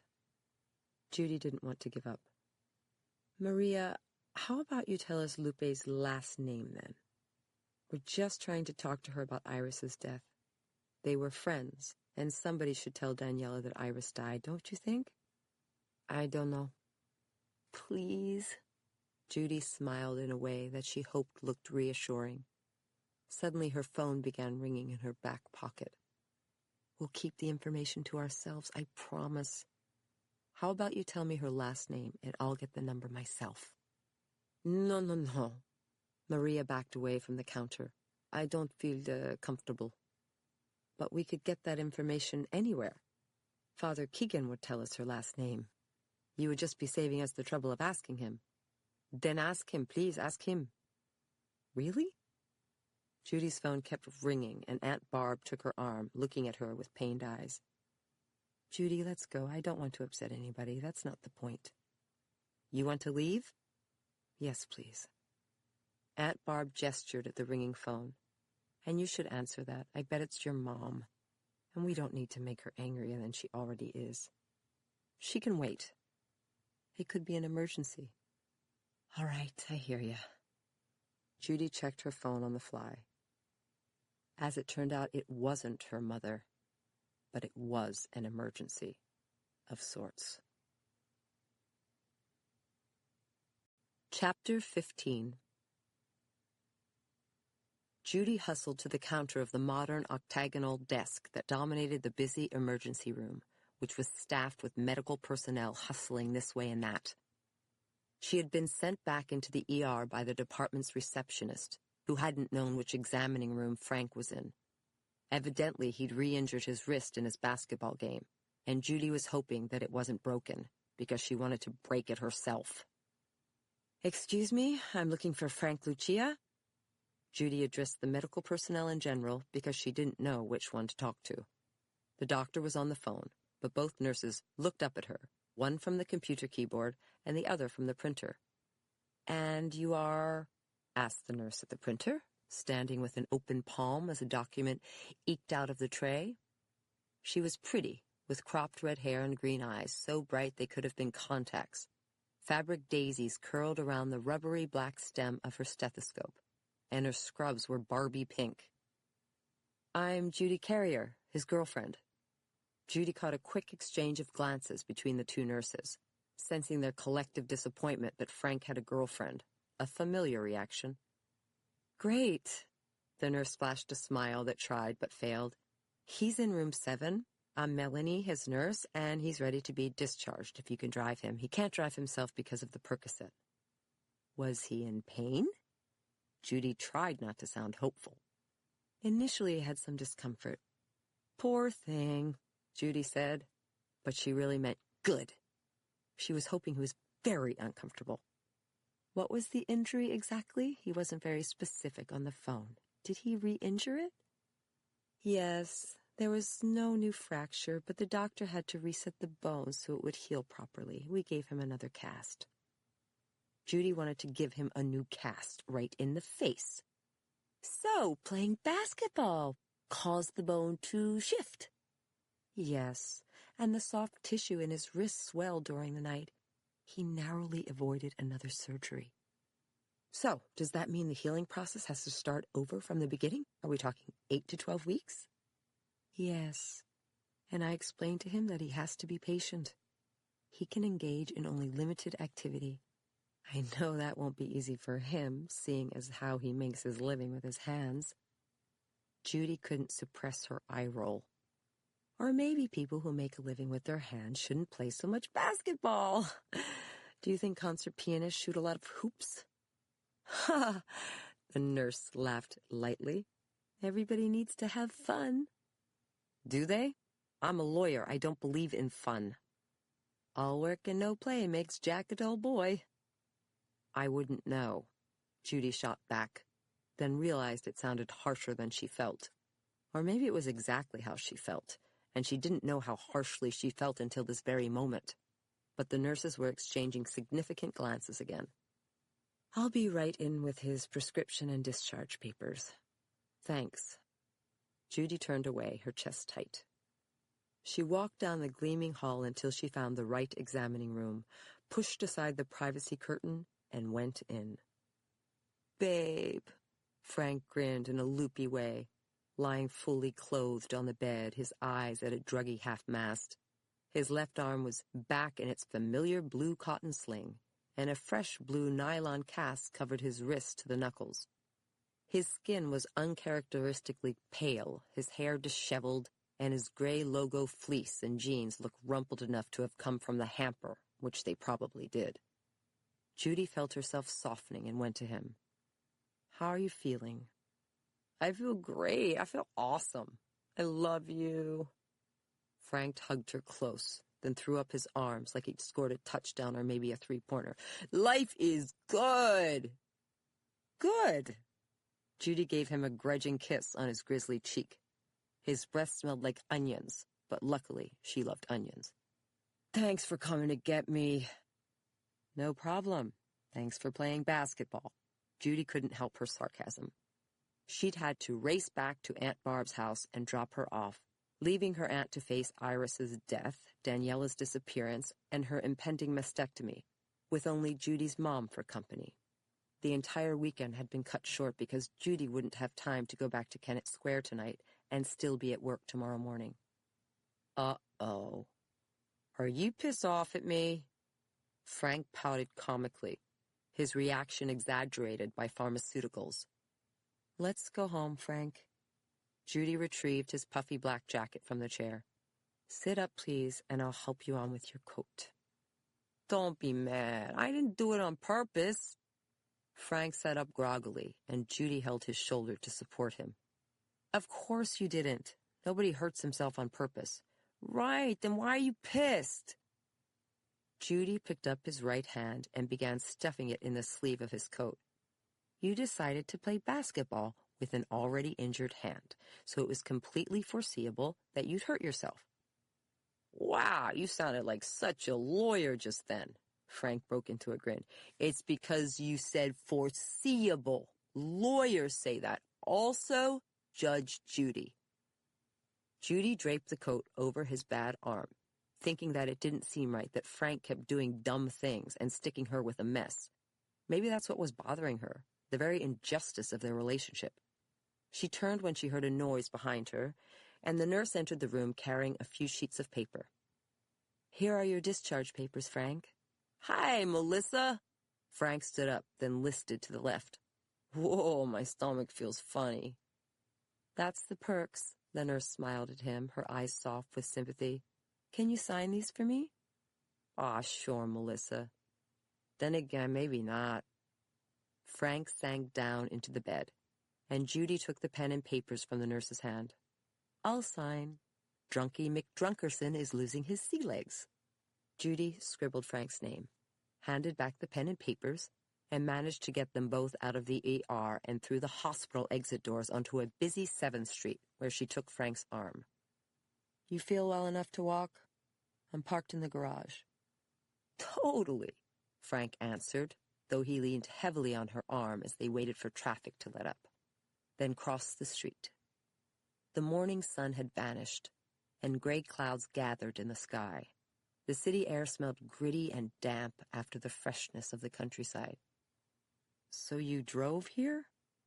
"Yeah, my truck's in the garage, so I'll have to come back for it tomorrow morning. I need it for work. I have to go out to Jersey to bid a job tomorrow." "Great," Judy thought to herself as they went through the door to the garage, found the grimy elevator, climbed alone into a cab with filthy corrugated walls, and watched the broken floor numbers light up. She was in no mood to talk, and Frank had fallen uncharacteristically silent. They got out of the elevator, and when they reached her car, Judy chirped it open and stowed Frank in the passenger seat, where he listed to the left with a grateful smile. "Thanks, babe. You take such good care of me." "No worries. Put on your seatbelt." Judy closed the door, then went around the car, tossed her bag in the back and climbed into the driver's seat, then closed the door behind her. "You're mad at me. I know. I really am sorry." "Forget it," Judy said without meaning it. This wasn't the time or the place to talk about anything that mattered, and she had to sort out her thoughts. She put on her seatbelt, started the engine, and reversed out of the spot. The garage was dark and cramped, even by Philly standards, and she steered toward the exit ramp, where they corkscrewed their way downward in darkness. "Babe, you want to say I told you so you should just go ahead and say it." "I don't want to say I told you so." Judy navigated with care, if only to avoid his eye. "Yeah, you do. Say it." "I wish I could get you to understand this, but I don't want to be right. I just want you to do the right thing." "But it was an accident." "It was an accident when you injured it the first time." Judy twisted the steering wheel, hugging the concrete center of the down ramp like a descent into urban hell. "It's not an accident when you injure it the second time, because you're not supposed to be playing basketball." "What am I supposed to do? They didn't have enough guys for a team. They couldn't have entered the tournament." "You know why they didn't have enough guys?" Judy finally reached the first floor, where she followed exit signs to the cashier. "Because most of the guys are doing what grown-ups do on a Saturday, not playing basketball." "What are you talking about? You can still be a grown-up and play basketball." Frank's tone sounded hurt, but Judy didn't look over. The cashier's booth was coming up, and her purse was in the back seat. She'd forgotten to take her wallet out for the parking money. "Do you have any cash on you?" Judy asked, though she knew the answer. "I only need about $10. "No." "How about a card?" Judy slid the parking ticket from the visor, knowing the answer too. "I maxed it out on supplies, so I shouldn't use it." "Of course you did," Judy thought, but didn't say, simmering. She braked in the line at the booth, twisted around and grappled in the back seat for her purse. "Anyway, grown-ups play basketball. What do you think the NBA is?" "That's not the point." Judy yanked open her purse, retrieved her wallet, and found her credit card. "You need to take care of yourself better. You need to think of yourself." "That's selfish." "No, it isn't." "Yes, it is. They needed me." "I needed you too, Frank," Judy said, her voice catching. She slid out her Visa card and gave the car some gas. She still couldn't meet his eye. "What did you need me for? Why?" "Lots of reasons." Judy hesitated to tell him, not wanting to make him feel guilty, which was ridiculous. He was in the wrong, so he should feel guilty about it. But she had trained him to think she didn't need him. She steered to the booth, where she handed her credit card and ticket to an older man behind the thick, smudged glass. "Here we go, sir." "Like what, babe? What did you need me for?" "I was in Kennett because Aunt Barb has breast cancer. She's having a mastectomy tomorrow morning. My mom's already there with her." "Oh, no. I'm sorry." Frank sounded genuinely shocked, and Judy felt her chest tighten. "I know, and it's terrible for her. Is she gonna be okay?" "I hope so." "I'm sure she will. It's stage 2, Frank. Not everybody gets better." "She will." Frank patted her hand on the stick shift, and Judy glanced over. His eyes looked pained, if unfocused, but he seemed suddenly pale under his grizzly stubble. "You okay?" "I don't feel so good. My stomach." Judy wanted to explain about the chemo and Iris's death, but he was too sick to listen. "So, just rest. We'll be home soon." "Okay, I think I need to." Frank leaned back against the headrest and closed his eyes. "I'm sorry about Barb, but she's a strong woman like you. She'll be okay. I know it. Don't worry." "I'm sure she will be," Judy said, but she didn't believe her own words. She took her credit card back from the cashier, steered out of the lot, and motored onto 7th, where she stopped at the traffic light. It had just turned green when her phone rang in her pocket, and she pulled it out quickly. The screen showed a photo of a grinning Mary, and Judy hit a button to talk, but kept her voice low. "Hi, Mare, I'm driving." "Okay, I won't keep you. Did you decide about the cases?" "What cases?" Judy felt suddenly teary at the sound of Mary's voice. "The damages trials." I haven't had a chance, sorry. Can we talk about it tomorrow?" "Fine, but what's the matter? You don't sound good." "It's not me. It's my Aunt Barb. She has cancer." "No, not Aunt Barb." "I know. She's having a mastectomy tomorrow." Judy still found it hard to say. "We're trying to be optimistic. She's optimistic." "Oh, God. I'll say a prayer, and so will my mom."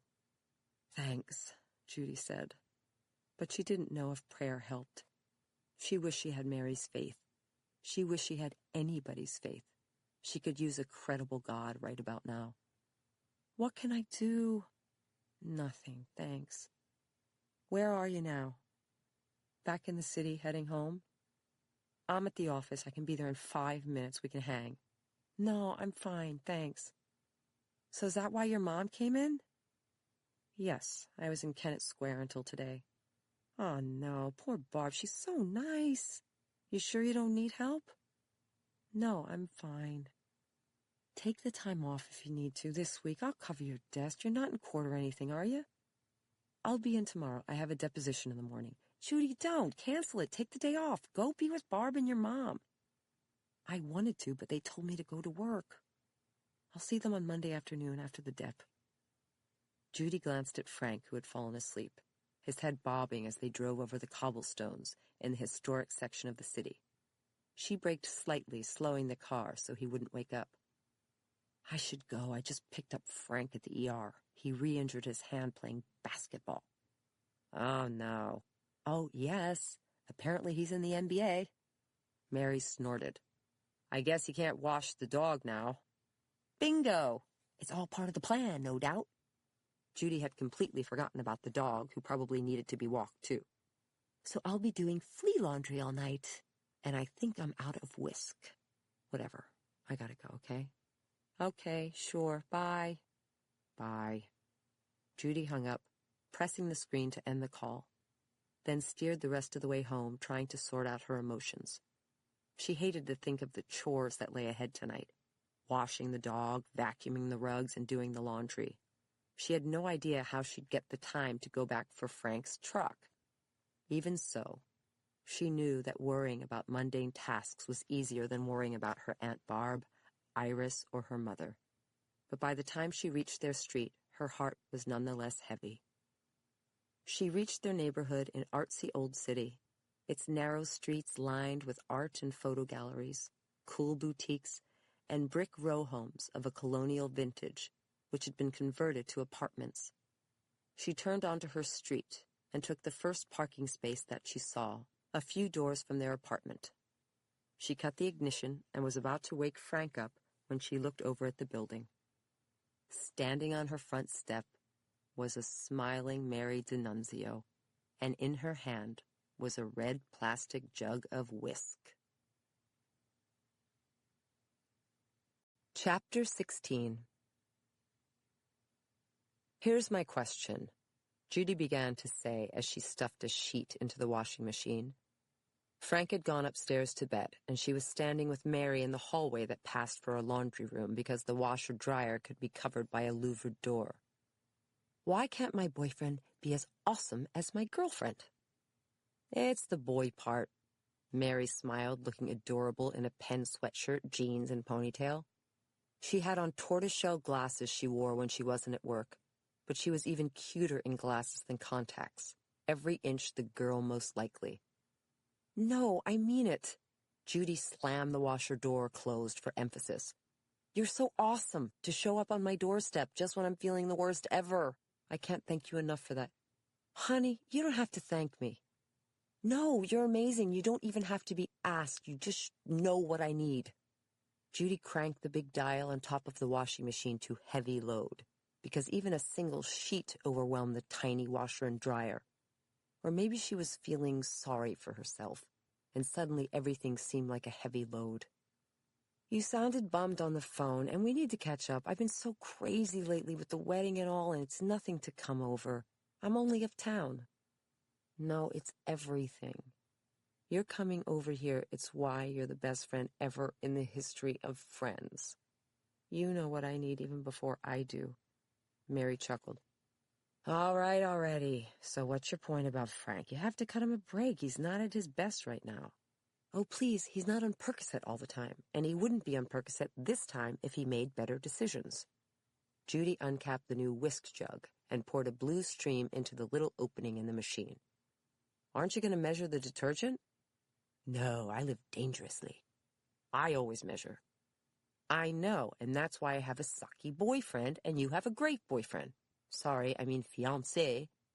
Judy set the heavy whisk jug on the washer with a thump. "Geez, this thing is a lethal instrument." "You were saying?" Mary cued her as usual, and Judy wondered where she'd be without her best friend to keep her on conversational track. "I was saying you don't have to be responsible about everything. Maybe I'm putting in too much detergent, but so what? That you can take a chance with. But playing basketball with a broken hand isn't the kind of thing that smart people take chances with. Agree?" "Yes." "So what's his deal? Is he stupid?" Judy waited to hear the washing cycle start, and when it did, she shut the louvered door. "Now let's go find the dog. She hides when it's bath time." "Of course he's not stupid. He runs his own company." "Exactly, so why can't he figure this out?" "Penny? Penny!" Judy padded into the living room in her stocking feet. "It's not rocket science." Mary followed her with a confused frown. "What can't he figure out again?" "That I need help." Judy glanced around, but her dog was nowhere in sight. Their small living room looked sweet. 2 floor-to-ceiling windows facing south, a funky purple velvet sectional with a flea market Victorian coffee table, and all 4 walls covered with her bright, abstract oil paintings, except that Frank had left his sweat socks and running sneakers on the ottoman, an open bag of hard pretzels, and a Coors can on the end table without a coaster, and the remote control on the floor beside the couch. "See? Look around. Would you leave the place like this?" "He was going to the ER. He was in pain." "He lifted his beard, didn't he?" "I always have to get after him to clean up. And where's the dog? Penny! Penny, come!" "Is she upstairs?" "No. I bet the coat closet." Meanwhile, he was supposed to take the dog to be dipped, but he forgot. So now I have to wash her for myself again because I just did all the sheets. Judy headed for the entrance hall. Anyway, if he can't figure it out himself, why can't he just watch you? Why can't he just do what you do? Why can't he just copy you? Or copy me? If he did for me what I do for him, we'd get along great. He's a fun-loving, happy guy. He's the kind of guy that takes you out to dinner on the spur of the moment. So does that mean he's not an adult? Can't you be a fun-loving adult? We are.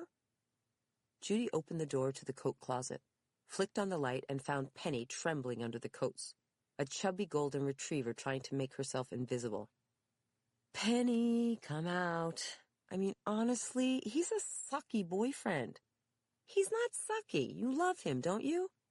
Yes, but the problem is that he's sucky. Sometimes. Penny, please come out. Judy went inside the closet, grabbed the dog by the collar, and slid her out on the floor. The dog's toenails scraped the hard wood, and her eyes went as round as brown marbles, so Judy stroked her back. It's okay, honey. You need a bath. You don't want fleas, do you? He's not sucky all the time. No, but is that the standard? Penny, come on, sweetie, let's go. Judy coaxed the dog to the stairwell, where she balked, but the only bathtub was upstairs. Mary, believe me when I tell you, a guy who's sucky sometimes might as well be sucky all the time. Why? That doesn't follow. Yes, it does. Think about it. Judy tried to budge the dog, but Penny crouched on all fours, her hackles shaking and her fluffy head hanging. Bottom line, I can't rely on him. I have to take care of him, and when I need anything, he's not there because he's not used to me asking. You didn't train him. Exactly what I've been thinking. Judy tugged at the dog. Anthony would never pull this crap. He's responsible. I can't take credit. His mother trained him. He never poops on the rug anymore. Judy gave up on moving Penny. I'm going to have to carry her upstairs. I hate that. She weighs a ton. I'll take the front and you take the butt. You don't mind? You've already qualified for sainthood. No, I haven't. A saint would take the butt. Thanks. Judy picked up the dog's hind, and Mary came around to the head and shoulders. Hi, Penny. So you're upset? Me or the dog? Judy started climbing with Mary behind her, so that Penny traveled backwards up the stairs. Maybe this isn't the best plan. It's literally ass backwards. Welcome to my world. You seem so bummed, honey. Are you saying you want to break up with him? I don't know, but we can't talk about it anymore anyway. Judy worried that Frank might hear them as they got closer to the second floor, so she flared her eyes meaningfully at Mary, who understood instantly, since all women understood meaningful eye flarings. So talk to me about Aunt Barb. You're worried about her. I am, but it's not only that. Judy struggled to not drop the soft, heavy dog as she squirmed. So much happened this weekend, I don't know where to start. Her best friend died, and it seems really hinky. Plus, I found 10 grand in cash money hidden in her garage. What? Mary asked, incredulous, and Judy told her the whole story, from meeting Iris, to hearing about her death from the police, to visiting the scene on Brandywine Road, then Mike's Exotics, Iris's apartment, and finally the church and the mission, with Daniela's disappearance. There was so much to tell that the story lasted the entire time they washed, toweled off, and blow-dried the shaking dog, then put in a new load of laundry and finally left to go pick up Frank's truck. They took Judy's car, with Penny asleep in the back seat, in some form of doggy shock. You know what I think?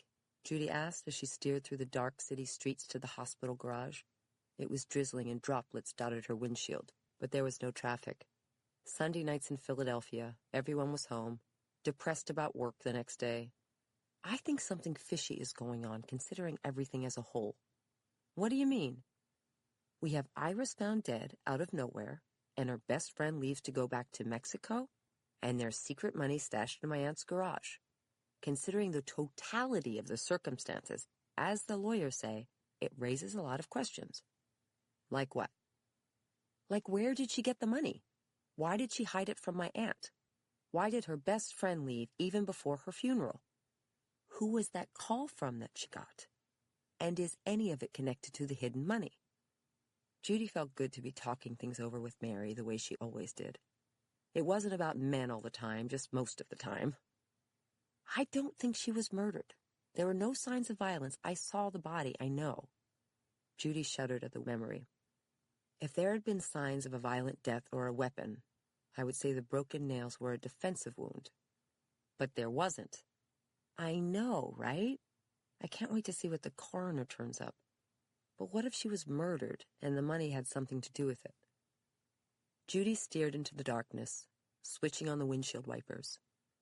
We've handled murder cases before, and if this happened in Philly, we'd put 2 and 2 together. Secret money, a sudden disappearance, and a mysterious death. What more does it take? It's not a mysterious death. Don't get carried away. But we love to get carried away, and there are legit questions. Mary snorted. So what are you thinking? Who would kill Iris and why? I'm not sure. A few things are possible. I liked Iris. And stop, assume you don't know Iris, because you don't.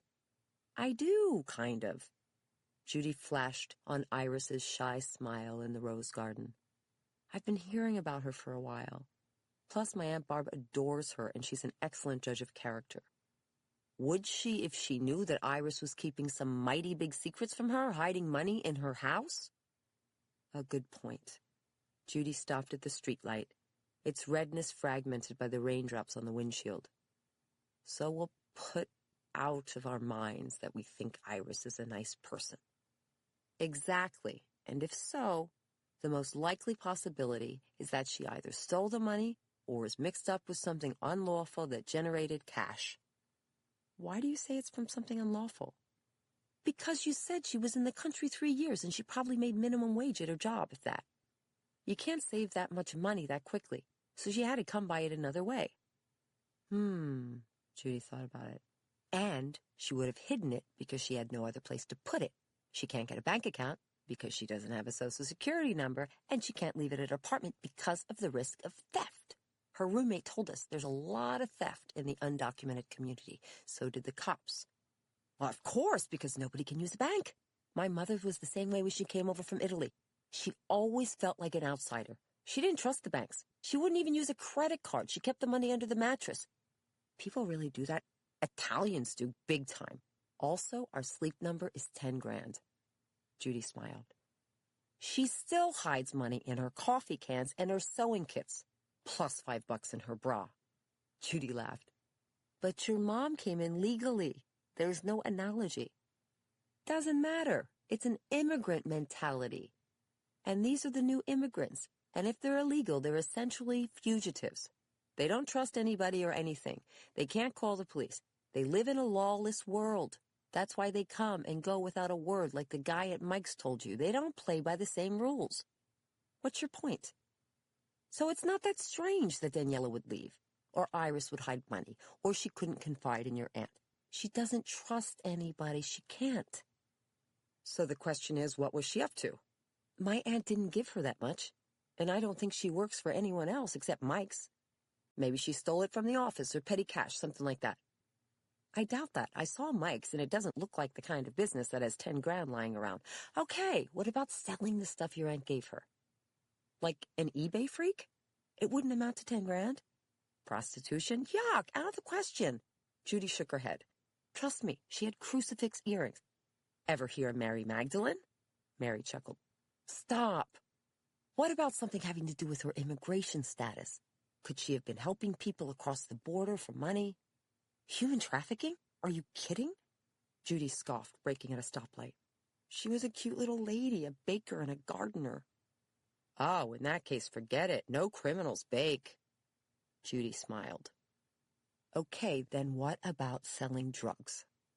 She didn't seem like that type either. Not all drug dealers seem like the type. And if she goes back and forth to Mexico, you never know. Judy braked at the next light, traveling up Lombard. It's hard to imagine her selling drugs, given how religious she was. And what her roommates and Father Keegan had said about her means nothing. You need to buy into the premise that she's two-faced, leads a secret life, all that. If you ask me, she was up to no good, then died of a heart attack. I think that's what happened. They seem surprised she wasn't at work, too. So she keeps secrets from them, too. Mary leaned over, putting a hand on Judy's arm. Anyway, you're missing the point. Do you know what really worries me? What? Judy glanced over to new gravity in Mary's voice. What if someone comes looking for the cash at your aunt's house? If Iris is in cahoots with anybody, they'll know it's there. And even if she's not, you're telling me it's a tight community, and it's possible that someone else knows about the cash and also knows that Iris is dead, so they might come and try to steal it. Oh, no. Judy gripped the steering wheel in alarm. I didn't think of that. Where's the money now? I had packed it up, but I was too worried my mom would find it, so put it back in the garage in Iris's chest. Judy was kicking herself. I wasn't sure what to do with it. Was that dumb? No, that's what I would have done. It wasn't yours to take. But I don't think we should leave it there, especially with my aunt going into the hospital and leaving the house unattended. Judy's mouth went dry. They could get broken into. It's possible. What should I do? Call and tell them? No, not over the phone. Go get it? Judy checked the dashboard clock, which read 7:35. And do what with it? Tell my aunt? The day before her operation? How much more can she take? Hit the gas and we'll figure it out on the way. Chapter 17. Judy steered the car onto her aunt's street, driving past a quaint cluster of older brick homes. Everything was quiet and still, now that the rain had stopped. The trees dripped water, humidity grayed the air, and the asphalt shone with wetness. Warm light glowed from the mullioned windows of the houses, from behind spiny evergreens and tall oak trees. Mary shifted up in her seat, looking around. I'm not moving to the suburbs, even when we have kids. There's not enough graffiti. Ha! Judy cruised towards her aunt's house, noticing that her mother's rental car was taking up the driveway, so they'd have to park on the street. She scanned for a space, and Penny popped her head between the front seats, panting. Whoa, does the dog know where we're going? Yep. She comes to life on this street every time. Judy spotted a parking space in front of the house next door to her aunt's and made a beeline for it. She loves Aunt Barb. Judy, don't worry. I really think your aunt will pull through this. Thanks, I hope so. Also, I put my mother on Novena patrol, and she's got the juice. Judy smiled. So how much are we going to tell her and my mother about the money? I don't love the idea of upsetting Aunt Barb before her operation, but by the same token, I don't like hiding things from her. Judy braked and reversed into the parking space, then cut the ignition. Penny started skittering back and forth in the back seat, wagging her tail in excitement. So you're going to come clean? Yes, and my aunt might be able to help. What if she gave Iris the money or knows how she got it? In fact, for all we know, my aunt could know that the money's in her garage but isn't telling me. Judy slid the key out of the ignition, engaged the emergency brake, and popped off her seatbelt, which triggered Penny's whimpering and pawing at the window of the back seat. You really believe that? No, Judy answered, talking louder to be heard over Penny. But I'm trying to keep an open mind. Let's get out of here. The dog's about to explode. Is she always like this? Mary glanced back, and Penny began barking at the car window, her attention riveted on the house. Not really, but I haven't taken her here for a while. Judy could barely hear herself over Penny's barking, reverberating in the small car. Can you get my purse and I'll get the dog? Mary reached into the seat well and picked up the handbags, while Judy pocketed the keys, climbed out of the car, closed her door, and went to the back seat. Penny, settle down, settle! Judy opened the back door and reached for Penny's leash, but the dog shot out of the car and raced down the sidewalk to her aunt's house, her leash flying behind her. Penny, no! Wow, she's fast. Penny, come! Judy jogged after the dog, surprised. It wasn't like Penny to run off unless she'd seen a squirrel. Penny, no! Penny! Mary called behind her, sounding distant. Judy tore down the sidewalk and across the neighbor's wet lawn, giving chase. Luckily, the neighbors weren't home, and their house was dark, but the lack of lights made it hard to see. Penny! Judy followed the noise of the dog's frantic barking, reached her aunt's driveway, and bolted past her garage to her backyard, praying that Penny wasn't destroying the beds of Aunt Barb's roses. Judy raced into her aunt's backyard, which plunged her into darkness. The kitchen lights weren't on inside the house, so there was nothing to illuminate the backyard. She lost sight of Penny, and the barking sounded farther and farther away. Whoop! Judy startled at a rushing sound, a rapid movement in the air around her, too fast to be anything natural. A large figure zoomed into her, a shadowy blur, streaked from the darkness. Judy felt a sudden blow to her head, stunning her. She cried out in confusion and fear. Pain arced through her skull. She heard a grunting sound. She caught a whiff of beer. Judy whirled around, knocked off balance. Her arms flew upward reflexively. She collapsed to the ground. She hit hard on her side, unable to break her fall. The shock of the impact traveled throughout her body and rattled her bones, her face planted in the cold, wet grass. The shadow vanished. She heard heavy footsteps splashing through the grass, running off. Penny's barking sounded far away, echoing in the night. The air went still around Judy. The only sound was her own panting. Her heart beat wildly. Judy! Mary appeared at her side, but Judy couldn't see more than her outline against the cloudy sky. Somebody hit me. Oh, my God! Mary threw herself on the ground and put her hands on Judy's face. Are you okay? Stay awake. Is there blood? I'm fine. I'm okay. Judy waved Mary off. Get the guy. Find the guy. Find Penny. Are you really okay? Mary cradled Judy's upper body, and Judy reached for her shoulder, trying to get to her feet. Let me get up. I'm okay. I have to find Penny. She'll be fine. Just be still. You could have a concussion. Where did he punch you? No, he hit me in the head with something. Judy struggled to stand up, and the light went on in the kitchen in the back of her aunt's house, illuminating the backyard. Judy, is that you? Her mother called out, opening the back door. What's going on? What are you doing here? Mrs. Carrier, Mary shouted, panicky. Come here, quick. Somebody hit Judy. Oh, no, her mother wailed. Mary, is that you? Be right there. Judy scrambled to her feet, weaving slightly. Her head pounded. She couldn't hear Penny barking anymore, and it terrified her to think that something had happened to the dog. Penny! Penny! Honey? Her mother hurried toward her with Aunt Barb, both of them in bathrobes. Judy, what's happening? Aunt Barb reached her and helped her up by the arm. Are you okay? I'm fine, really. Judy stood up, leaning on Mary. She looked around wildly. The backyard was empty. The rose bushes drooped with rainwater, their fading blooms glistening in the light from the window. The man was gone, and so was Penny. There must have been 2 men. How do you know? Mary asked, urgent. 2 what? Her mother joined in, shocked. The back porch lights went on in the house, whose backyard bordered Aunt Barb's, then the house next to it, as the ruckus roused the neighbors.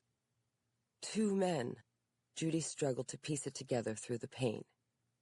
Penny saw them before I did. That must be why she freaked out in the car. I didn't see him until he hit me. Hit you? Her mother repeated.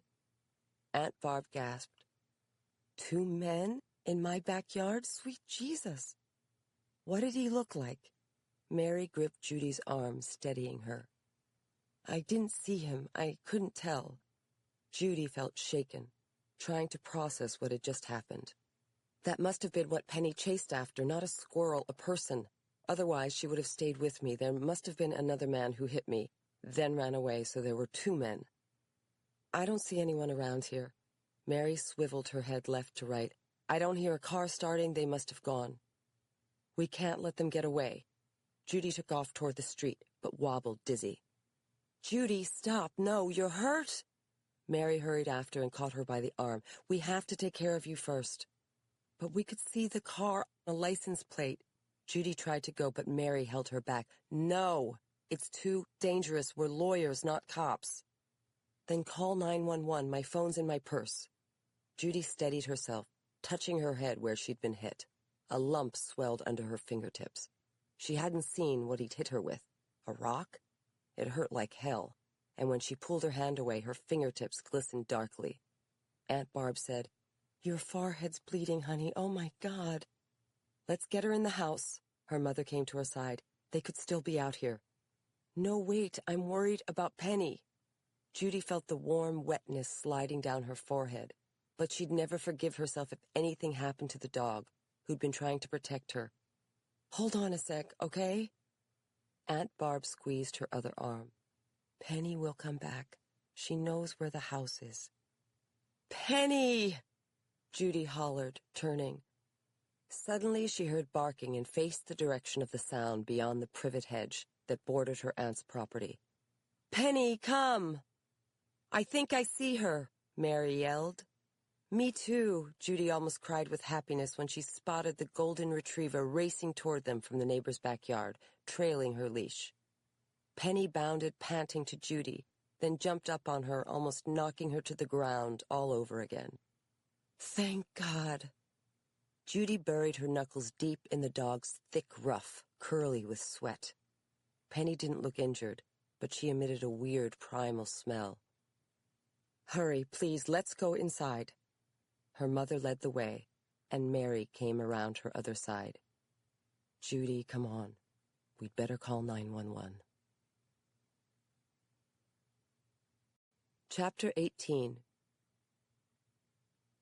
Half an hour later, a line of black and white Kennett Square police cruisers parked out front of Aunt Barb's house, their light bars flashing silently.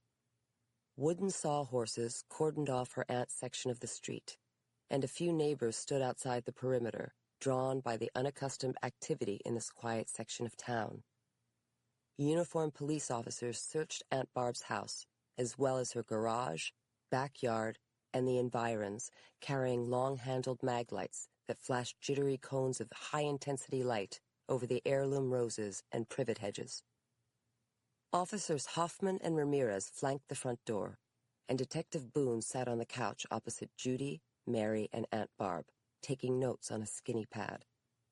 Judy's mother bustled around, supplying everybody with mugs of coffee and freshening the ice in the Ziploc bag for Judy's forehead, which had already stopped bleeding. She had a goose egg above her hairline, but it would be hidden in her hair, and even her aunt didn't think she needed stitches. Iris's gardening chest sat in the middle of the living room floor, its secret cache exposed while Judy explained how she discovered it to an astonished Aunt Barb, who slumped in a chintz wing chair, her hand covering her mouth almost the entire time. Judy felt terrible for her, having to deal with this shock the night before her operation.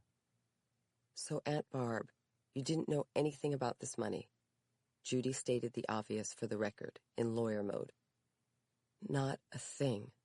Her aunt shook her head, stricken. "That's what I thought." Judy faced Detective Boone.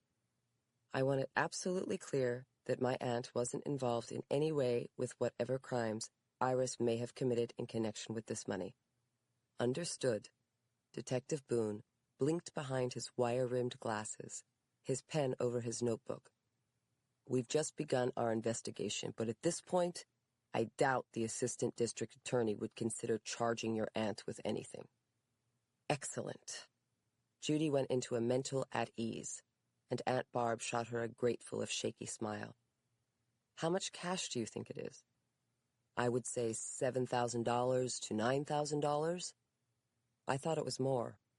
"I know, most people do. Money takes up a lot of space. It always looks like more than it actually is." Detective Boone frowned slightly. "So did you see who hit you?" "No." "Did you get any description at all? Height, weight?" "No, I don't know." "Was it a big guy? A fat guy?" "Biggish, I think. It was pitch black out there, and it was so, well, unexpected." "White, black, Hispanic?" "No idea. I feel sure that it was a guy because I heard the grunt and it sounded deep." Judy racked her brain for a description, but she just kept coming up empty. "It was a man, and as I said, I smelled beer." Did he say anything? Call you a name or anything? No. Judy could have kicked herself. I feel so dumb. Don't blame yourself. It's frightening to be assaulted. Do you know what he hit me with? Did they find anything where he hit me, like a rock? No, not yet, but they'll keep looking. A punch can feel like a rock. It wasn't a hand, it was an object. Judy had the random thought that it could have been a gun, but she wasn't about to freak out her aunt and mother. Uniforms are canvassing the neighbors to ask if they saw anything suspicious, like anybody who doesn't belong here or a car they didn't recognize. You never know, we could get lucky. Great. And you didn't see the second man, did you? No, I made a deduction that there was a second man because the dog didn't stay with me. Judy scratched Penny's side with her foot, since the dog was asleep on the rug beside her. Let me get this straight. Detective Boone pursed his thin lips. You found the cash in your aunt's garage, and nobody knew anything about it. Is that what you're telling me? Exactly. Mary and I came out here tonight because we were worried that if somebody knew about the money, they might come after it, and evidently we were right. That's not necessarily true, as long as we're talking about logic and deductions. Detective Boone cocked his neat head of close-cut sandy hair. We have had reports of a prowler in this area, and we don't have any evidence to connect your assault to the cash in the garage. Oh, come on, Judy said, skeptical. It's too coincidental, Detective. I spent one morning at church and could see that everybody knew Iris. It's likely they could know more about her than we do. Obviously, there's more to this situation than we thought. Mary chimed in. Besides, if it's a random prowler, why didn't he just run? Why did he hit her? Detective Boone made a note. She's tall and strong. He had to prevent her from giving chase. He wasn't taking any chances. Judy still wasn't buying it, but she had a more urgent concern. Look, right now what's worrying me is my aunt's safety and my mother's. What can you do to protect them in the event that these guys come back? Aunt Barb shifted in her chair. That's what's worrying me, too. I do have surgery tomorrow morning, and I have to be at home recovering. My sister's going to stay with me. Detective Boone looked from Aunt Barb to Judy's mother, who was standing beside the wing chair. Ladies, the police can patrol the neighborhood, but they can't guarantee your safety. We don't have the manpower. If it's going to concern you, and I understand why it would, I suggest you stay in a hotel. Aunt Barb's face fell. A hotel? I won't feel at home in a hotel, and it might be weeks. You can stay with me at my house, Judy offered, meaning it. She'd love to have her aunt under her roof, and she'd find a way to tolerate her mother. The only problem was the fleas, but nobody had to know about that. Her mother lifted an eyebrow. We'll stay in a hotel. We'll be more comfortable. Judy tried not to feel hurt. Mom, that's not as homey for Aunt Barb. She turned to her aunt. Aunt Barb, please stay with me. The hospital's right in town, so it's actually more convenient. And for your doctor's appointments, too, and I'd be able to see you after work and help out. What do you say? You like the city? Yes, but I hate to impose. Aunt Barb smiled slowly, and Judy knew she was winning the battle. You wouldn't be imposing at all. You and Mom can have my bed, which is a king, and I can sleep on the daybed in my office. What about Frank? Aunt Barb asked, and Judy felt a twinge, realizing she hadn't even thought about her boyfriend who shared her bed.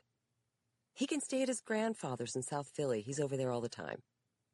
Suddenly, a heavy-set uniformed officer opened the front door.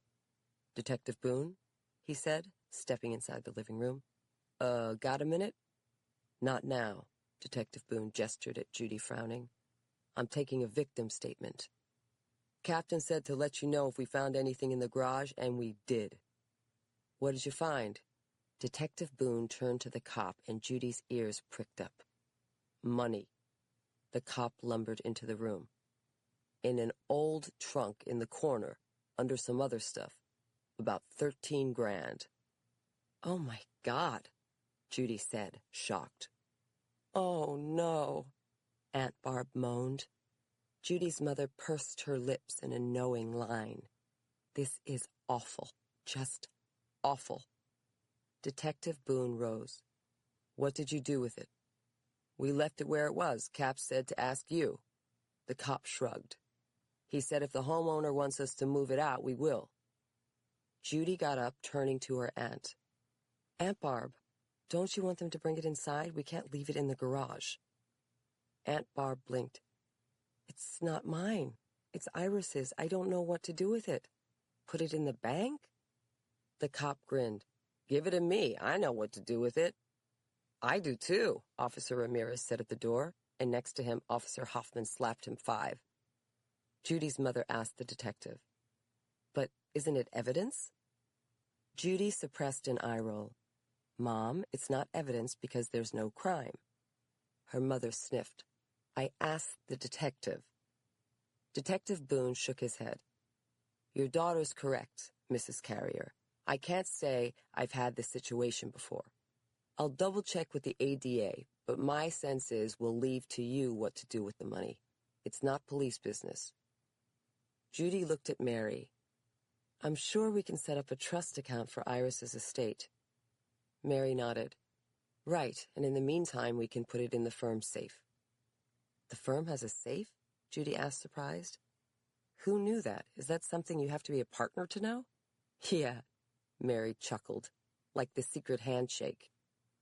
Suddenly there was a commotion from the policemen upstairs, who were coming down the staircase, the footsteps heavy. Detective, called the first cop, coming into view. What is it? Detective Boone turned to the stairwell. You know that pink bedroom in the back? The cop gestured to the back of the house, his dark eyes animated under the patent bill of his cap. Well, we found more cash. Judy gasped, catching Mary's incredulous eye. What are you talking about? It's like a bank in there. The first cop shook his head, marveling, and the one behind him nodded. There's money in shoe boxes in the closet and a cedar chest. Plus, on the far side of the bed, you can see where somebody cut the floorboards. I bet there's money under the floor, but we didn't go there. We only found it because the rug looked messed up on the far side. Detective Boone frowned with disapproval. Officers, why were you looking in the cedar chest? That wasn't your orders. Sorry, but we played a hunch. We cleared it with the captain, so you can take it up with him. What was the hunch? Judy interjected, glossing over the awkward moment. We knew there was dough in the garage, and we figured that the motherlode had to be in the house. If it were me, common sense, I'd hide money in the house first, then use the garage second, like for the leftover. It's safer. You're right. Judy kicked herself for not thinking of it herself. What the hell? Judy's mother turned to Aunt Barb, who was sinking into the wing chair.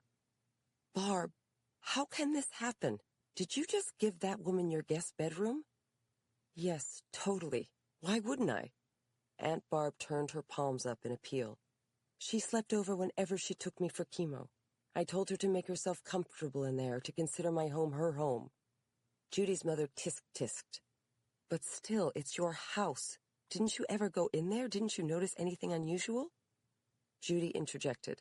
Mom, it's not her fault. Aunt Barb held up a palm, signaling to Judy to stop. Thanks, honey, but I can explain. She turned to Judy's mother. Delia, nobody else used the guest room for years, until Friday when you came. You didn't see anything unusual, did you? Judy's mother flushed. I'm hardly unpacked, but I bet I would have found the money sooner rather than later. Delia, I trusted her. She stayed over when she helped me for nights in a row. I would never dream of going into her room and searching it for heaven's sake. I respected her privacy. Detective Boone glanced uncomfortably at his feet, which didn't stop Judy's mother. But Barb, what about when you cleaned? Didn't you see anything? Aunt Barb shook her head. Iris did all the cleaning every 2 weeks. Judy's mother laughed without mirth. You're too trusting, honey. That woman had a perfect plan. She had you all figured out. The only question is, how much more money did she hide in your house? Mom, please, enough. Judy met Mary's eye with a meaningful flare. It looks like we have our work cut out for us. Time for a treasure hunt. Huh, girl? Let's get busy, Mary answered with a grim smile. Chapter 19. Judy and Mary zoomed toward Philly on the Schuylkill Expressway, slick with rainwater. They had packed all the cash they could find in a duffel bag, and it came to about $50,000. Judy had driven the whole way home paranoid that they would get in an accident or be carjacked. The duffel was in the trunk of her car, which meant the total worth of her vehicle was $55,000. Judy checked the rearview mirror again, and all was well. Her aunt and her mother dozed in the back seat, with Penny sleeping between them like a furry, demilitarized zone. The two sisters had reached an uneasy truce while they packed Aunt Barb's luggage to move to Judy's apartment. But Judy felt preoccupied the whole time, worrying about the secret money and her aunt's mastectomy. "You all right?" Mary asked quietly. "I've been yapping away about the wedding again, the dress, the band, the hall, and the pigs in a blanket. Sorry if the wedding has taken over my life." "No, it should, and it's fine. It's good to talk about something happy." Judy managed a smile as the city skyline popped into view in the distance, its modern neon lights outlining the ziggurat of Liberty Place and the pointed spike of the Mellon Center. "But what's up?" "I just want my aunt to be okay. I can't believe the strain is good for her." "It can't be helped, and you heard what she said, that it took her mind off of everything." "I guess." Judy took the Montgomery Drive exit. "I think it's a good idea for them to stay at your apartment, unless it comes to fisticuffs." Judy smiled. The best thing about Mary was that she could always cheer her up, no matter what the circumstances. "Thanks so much for all you did tonight." "No problem. I'm glad I was there." Mary checked her phone, and a quick flash of light illuminated her face. "It's getting late. Benny said to text her when we're close to the office. She's in, getting ready for trial." "I'll pull up in front of the building and my mother and aunt can wait in the car. It won't take that long, will it?" "No, the kids are asleep, right?" Mary glanced behind her in the back seat.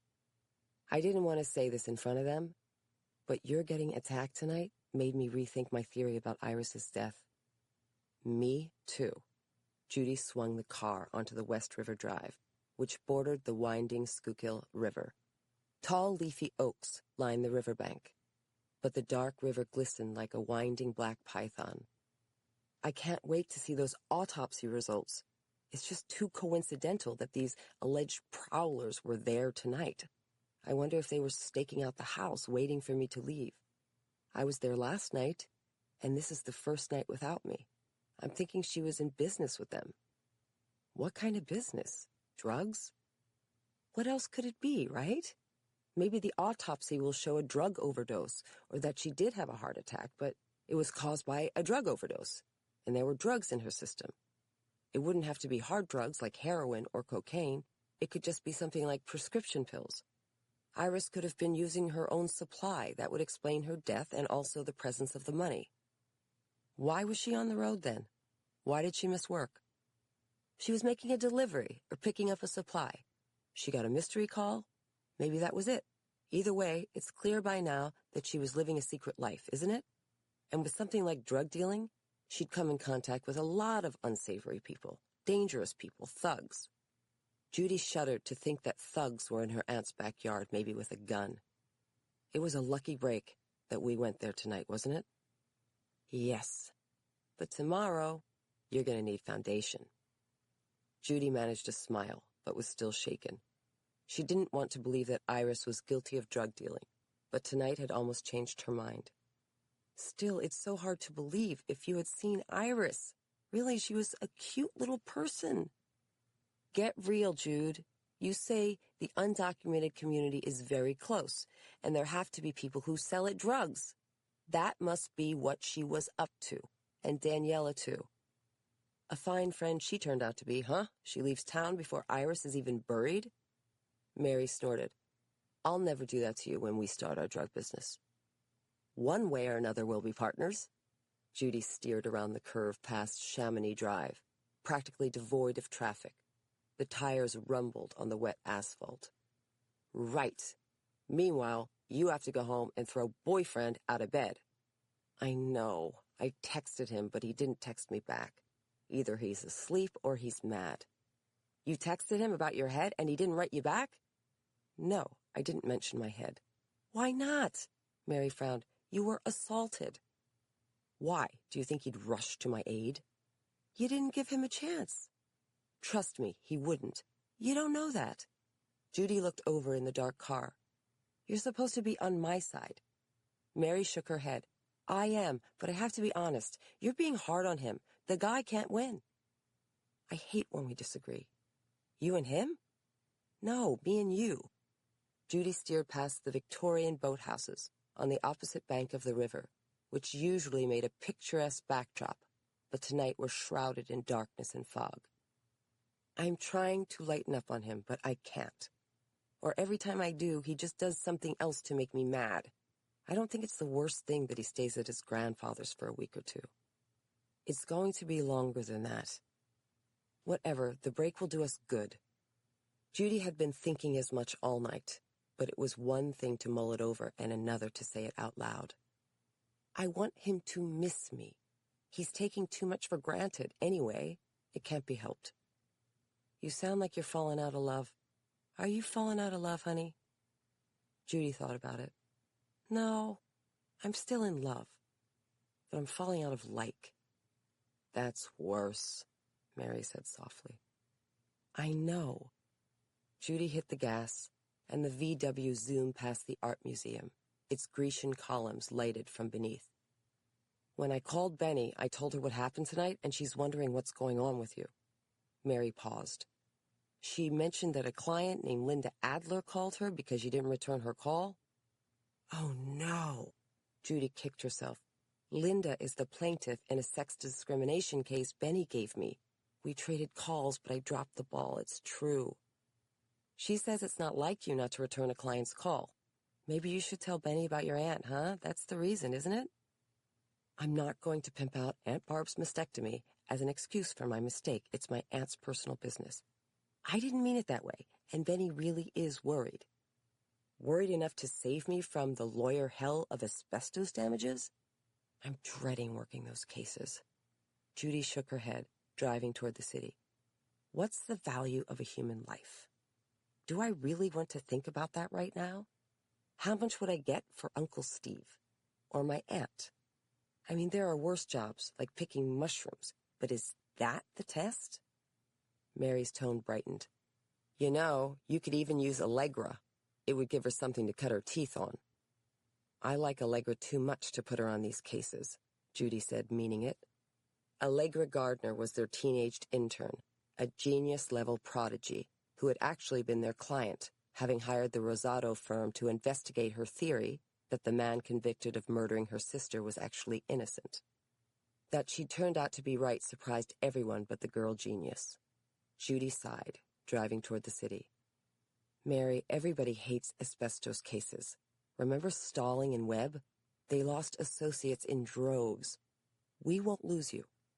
No, of course not, Judy rushed to say, though she wondered if she meant it. But I've been thinking about it, and I'm going to ask Benny to decline the representation. Mary looked over in disbelief. She already accepted it, and she won't turn down that much business. It's not worth the money. Let them go kill somebody else's soul. We don't have a choice as a firm. Mary frowned, her mouth tilting down unhappily at the corners. Yes, we do. We have free will. We choose how we make money in this world. Who knows how long any of us will be alive? Judy was thinking again of Aunt Barb, even Uncle Steve. You can't give up your life to earn a living. All you have is your integrity. Did we forget that? No, but we have to be realistic. We can't lose that business. Don't take this the wrong way, but I can lose that business. It's not my firm as an associate, but it is my practice and my life. Judy made a decision. I'm going to talk to Benny. Okay. Mary's tone grew gentler. But do yourself a favor. Wait until her trial's over. Your chances are better. She should be finished Wednesday morning. You think it can wait? Sure. It'll take a while to get those cases and files. You want me to go in with you? I'll be your co-counsel. No, thanks. How about I soften her up first? Is that even possible? Judy couldn't help but crack wise. Good point. Text her, will you, Mare? We're almost there. Chapter 20. I can't wait to get rid of this dough. Judy rode up in the elevator with Mary, holding the duffel bag of cash, and feeling as if their floor couldn't come fast enough. It stresses me out. I almost confessed to the security guard, and I didn't even do anything. Mary smiled. You'd make a lame drug dealer. I know. How do they do it? They have guns. I'm surprised you're not nervous. You're always more worried than I am. Judy watched the floor numbers change above the elevator doors. The wedding cured me. Nothing is as stressful as planning a wedding. How about a pregnancy test? Judy asked, and they both laughed. The elevator pinged when they reached their floor, and the doors slid open, parting to reveal a reception room filled with exhibits and cardboard boxes that hadn't been there Friday. Poor Benny, Mary said, stepping off the elevator. She told me her trial was a monster. That's a hell of a record. Judy followed Mary past a wall of cardboard boxes stacked 5 high. Ah, geez, there's more. Mary turned right down the hallway, and Judy followed, surprised at the sight. The hallway was lined with cardboard boxes that ran the entire length of the baseboard, stretching all the way to Benny's office at the end of the corridor. There had to be 100 boxes or more. Yikes, I feel sorry for her. Judy followed Mary to Benny's door, where they both stopped at the threshold of her office, unnoticed by the boss, who sat working at her desk. Her large blue eyes focused on her laptop, and her curly blonde hair had been twisted into an unruly knot by a ballpoint pen. She had on her trademark white Oxford shirt and khaki suit, which Judy assumed she had been born in. Hi, Benny, Judy and Mary said, in unfortunate unison. Ladies, good to see you. Benny looked up with a concerned frown. Carrier, is that the bump? It looks worse than it is. Phew. Sit down. You too, D'Annunzio.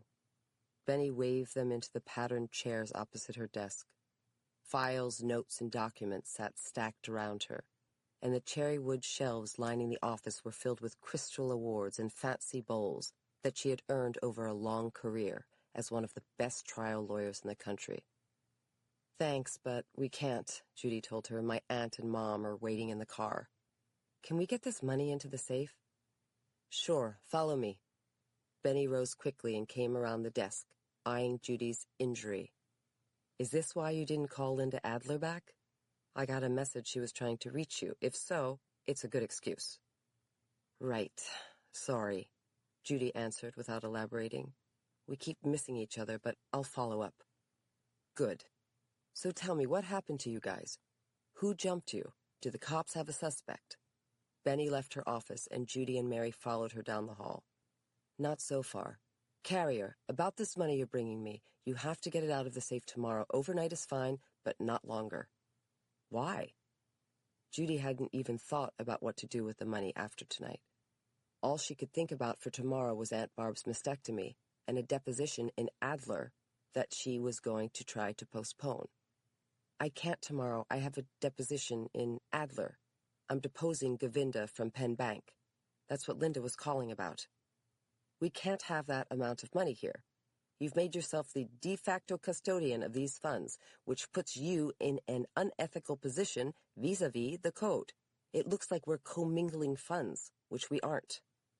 Benny barreled ahead. Get yourself an estate lawyer tonight. It needs to go into an IALTA account tomorrow.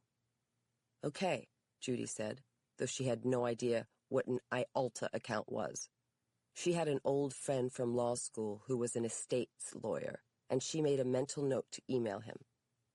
By the way, we can't have these boxes in the hallway and reception area. You'll need to get them into a war room tomorrow. Benny gestured to the wall of the cardboard boxes as they walked past.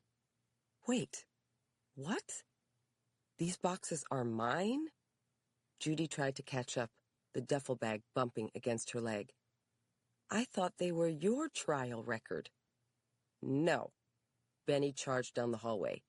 The boxes are from Singer Krenheim. It's those new matters in Bendaflex. The damages trial so soon?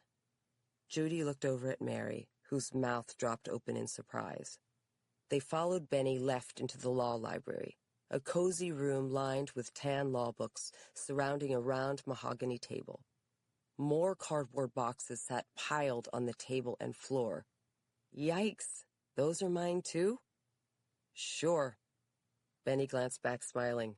It's a real coup to get that much referral business from a firm like Krenheim. They picked us over every firm in Philly. But how did you get the files so fast? Judy swallowed hard because it looked like a done deal. We only talked about this on Friday. I know, but it's New York. Benny led them through the library, down the hall toward the file room and the office safe. They don't waste any time. And I told him to have the documents curried to us on Saturday. I knew I'd be in the office. Judy steeled herself. Benny, I'm not sure we should take these cases. I want to talk it over with you. What's to talk about? Benny tossed over her shoulder. Also, they're paying us a flat fee, not an hourly basis, which is typical for this work. $50,000 a case is all we get. I figure each case is a 3 to 5 day trial, and if you staff it with a paralegal and Allegra, you can bring each case in at $35,000. Make that happen, so we keep a profit margin. Mary interjected. Benny, I think Judy deserves a say. Got it, Mary. Judy waved her off, because it was time for the big girl panties. Benny, before we even talk fees, this is such a big commitment of time that I know, I love it. Benny led them to a file room, opened the door, and flicked on the light, illuminating a grayish formica counter and the rolling shelves of active case files beyond. Mark said there were 75 or 76 different trials. That will take us 2 to 3 years down the line, guaranteed billings every quarter, totaling $3.75 million. Wow. I'm worried it'll consume my entire practice. You're damn right it will. Benny led them down the aisle toward the supply room. It's a game changer for you. That's exactly my problem. You have a problem? Yes, I have a problem. Benny stopped in her tracks and did an about face in the aisle with a mystified smile. Are you serious? Benny, I don't want to work those cases. Judy didn't dare look over at Mary, who stood aside in stunned silence. I'm dreading the subject matter, the time, it's all too much. You won't have to do it by yourself. We'll crunch the numbers and see how many people you can hire. Benny brightened, grinning as if she'd gotten a great idea. In fact, wait, I take that back. You run it by yourself, the whole shebang, personnel and all. You decide whom you want to hire and whom you can fit in the budget, considering the billings you're bringing in. Run the litigation like a partner. Run it efficiently. Lean. Don't hire a lot of expensive experts. Make us 20%. But I'd be chiseling away at how much a guilty company should pay someone they wronged. It's not justice. Hell, it's not even law. It is justice. Benny frowned, puzzled. The punishment should fit the crime. It's about fairness. No company should pay more than someone was harmed. That's why they hired us. And they'll pay us well. They hired us because they don't want to do it. Benny pursed her lips. They hired us because it's too expensive for them to try the cases in Philly and put up a bunch of associates in a hotel. But it's soul-killing. We're on the wrong side of the question. What are you talking about? Benny looked at Judy like she was crazy. We defend the law. Everybody is entitled to a defense, even asbestos manufacturers. Benny, let's be real. This isn't first-rate legal work. Judy knew it was politically incorrect to say so, but it was true. We always get the best cases, referred or not. Antitrust, First Amendment, civil rights, constitutional law, high-profile murder defense, big-stakes commercial litigation. We're a quality shop. We're a business. Benny's eyes flashed, but her tone remained cool. We make law, and we make money. There's no shame in taking those asbestos cases, and it keeps the lights on. Don't be a law snob. Furthermore, it's an opportunity for you. If you do a good job, and you will, they'll send us more. What, more damages cases? Judy threw up her hands. Why not other mass torts? Yaz, Pradaxa, Coumadin. Hip implants. It's a no-win for me. If I do a good cleanup job, I'll get more to clean up. You want to be real? I'll be real. Benny met her gaze with naked frankness. Carrier, you're a brilliant lawyer. A lawyer's lawyer. If I need a legal scholar, you're my first choice. If I need an elegant brief, you're my first choice. If I need cutting-edge case analysis, you're my first choice. I truly value what you do here as an associate. Your litigation strategy is aggressive and creative. That's why I give you my cases to work. Do you hear me? Yes. Judy knew Benny meant this as high praise, even though it came off like criticism. But you don't have a client base, and you can't make partner without a client base. You understand that's what's holding you back, don't you? Yes, Judy answered honestly. She worked on cases that Benny brought in and was the hired gun on some work she got herself, but she didn't have the bread-and-butter client base that Mary did, getting repeat cases from small businesses all over South and West Philly. You don't need me to tell you that the legal business has changed, that you can't make partner in any law firm in this city without being a rainmaker. And Bendaflex is your best chance at starting your own client base. Judy wished she could give in, but she'd come this far, so she couldn't. What if I don't like the work? Seriously? Benny's eyes flared an incredulous blue.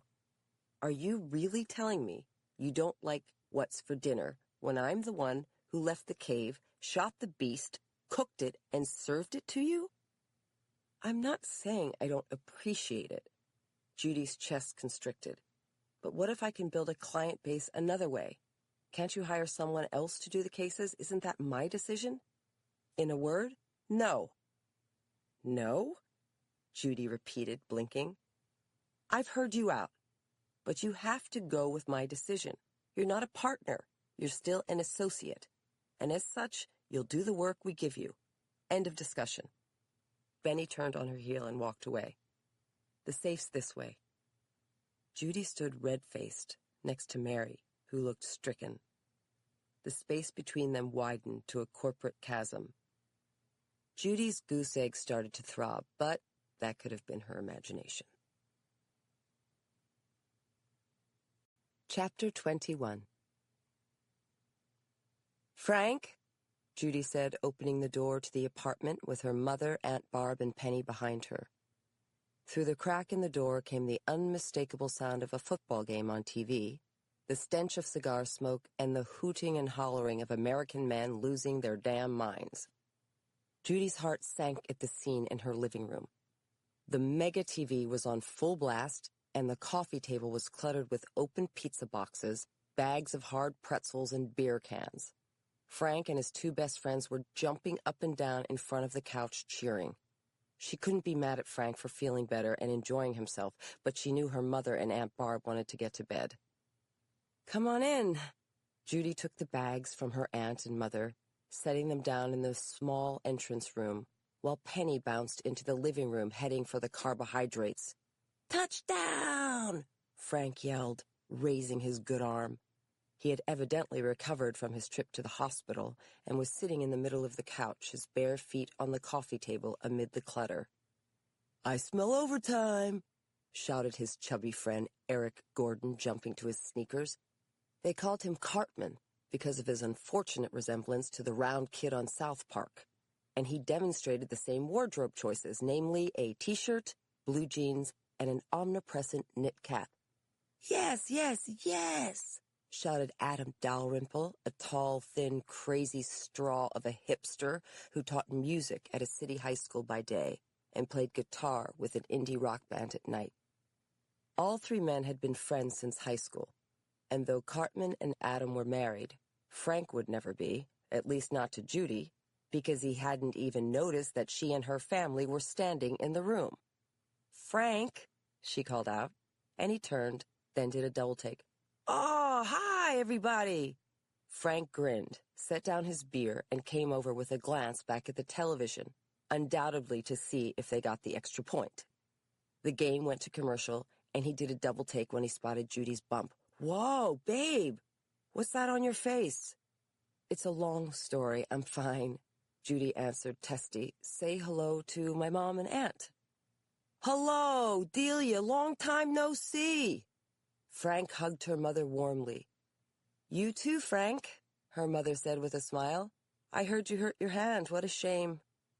"Aw, it's nothing. Hello, Barb. Great to see ya."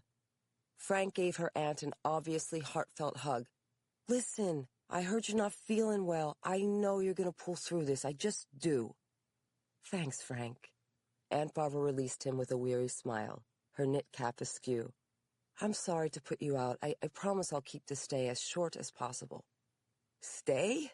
Frank asked lightly, and behind him Cartman and Adam started cheering and jumping up and down again. "They got it!" Cartman yelled. "We're going into overtime, baby!" "Yes!" Adam slapped him high five. "I beat the spread. Woo-hoo!" "Penny, no!" Judy shouted, trying vainly to stop the dog from grabbing a pizza crust. "Excuse me, honey." Aunt Barb touched Judy's arm. "Can I use the bathroom?" "Me too," her mother chimed in. "We're middle-aged women, remember?" "Sure, go ahead. I'll be up with the bags in a minute." Judy gestured to the stairwell. "Thanks," Aunt Barb said, heading to the stairwell with her mother. "Frank, meet me in the kitchen, okay?" Judy headed for the kitchen, but when she looked back, he was heading back to the living room. "Frank, can you come with me a second?" "Right now? The overtime's about to start." "Please, it's important." Judy went ahead into the kitchen, which was a mess. Open takeout containers of Chinese food dotted the counter. Dirty dishes sat stacked in the sink, and the entire room reeked of chicken curry. "I'm going to clean it up, so don't worry." Frank hurried in with a sheepish smile. "I didn't know you were coming home, and we didn't get the chance, but don't worry, I'm going to do it." "Why don't you just clean it up as you go, Frank?" Judy couldn't keep the irritability from her tone. "The guys brought the takeout over for the first game, but now we're on the third game. I'll do it before we go to bed." "Also, please tell me you're not chasing Percocets with beer." "I had one beer, and my wrist feels a hell of a lot better." "Forget it." Judy knew she was giving him a hard time, but she couldn't help it. She was still frazzled from the confrontation with Benny. "I called you, but you didn't call back. I texted you, too." "Sorry, I forgot to plug in my phone and the battery wore down." Frank glanced back to the living room impatiently. "The commercial's over. What does he want to talk about?" "It's kind of obvious, isn't it? My mother, my aunt." Judy gestured upstairs. "Remember, I told you today that my aunt is having a mastectomy tomorrow? I had to bring her in town to stay with us, because tonight, at her house, there were two men." "Frank, get in here!" Cartman hollered from the living room. "It's starting. You're going to miss it." "Babe, let me just go see what's going on." "Penny, no," Judy said, forgetting who she was talking to. "Frank, no. Don't go. Wait a minute." "Can we talk when the game's over, honey?" Frank's brown eyes turned pleading. "No, because you can't stay here until the game is over. That's what I'm trying to tell you." "What are you talking about? The game will be over any minute, as soon as somebody scores." "No, it won't. Football time is different from normal time." Judy had learned the hard way that sports had its own time zone. In football, 2 minutes means 10 minutes, 10 minutes means 20 minutes, and a single overtime can turn into double overtime, right? Frank's eyes lit up.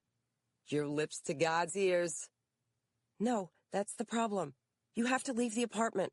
That's what I would have told you if you'd called me back." Judy skipped the part about her getting attacked, because evidently it wasn't as important as a stupid football game.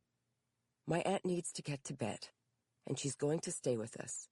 She and my mother have to sleep in our bed because that's the nicest, and I am going to stay on the daybed. You have to go to your grandfather's for a few weeks. I'm sorry, but it can't be helped." "What? Why?" Frank looked at her like she was crazy, and Judy was losing track of how often that had been happening lately. "Because randomly, her house isn't safe. A friend of hers was stowing all this secret money in it, which we put in a safe at work. It's an emergency, and I really need you to work with me on this." "On what?" Frank edged to the right so he could still see the TV, and Judy was beginning to lose patience. "Are you listening to me? She has to be at the hospital at 6 in the morning, and she needs to get to bed. She obviously can't sleep with this noise level. You guys have to go somewhere else to watch the game."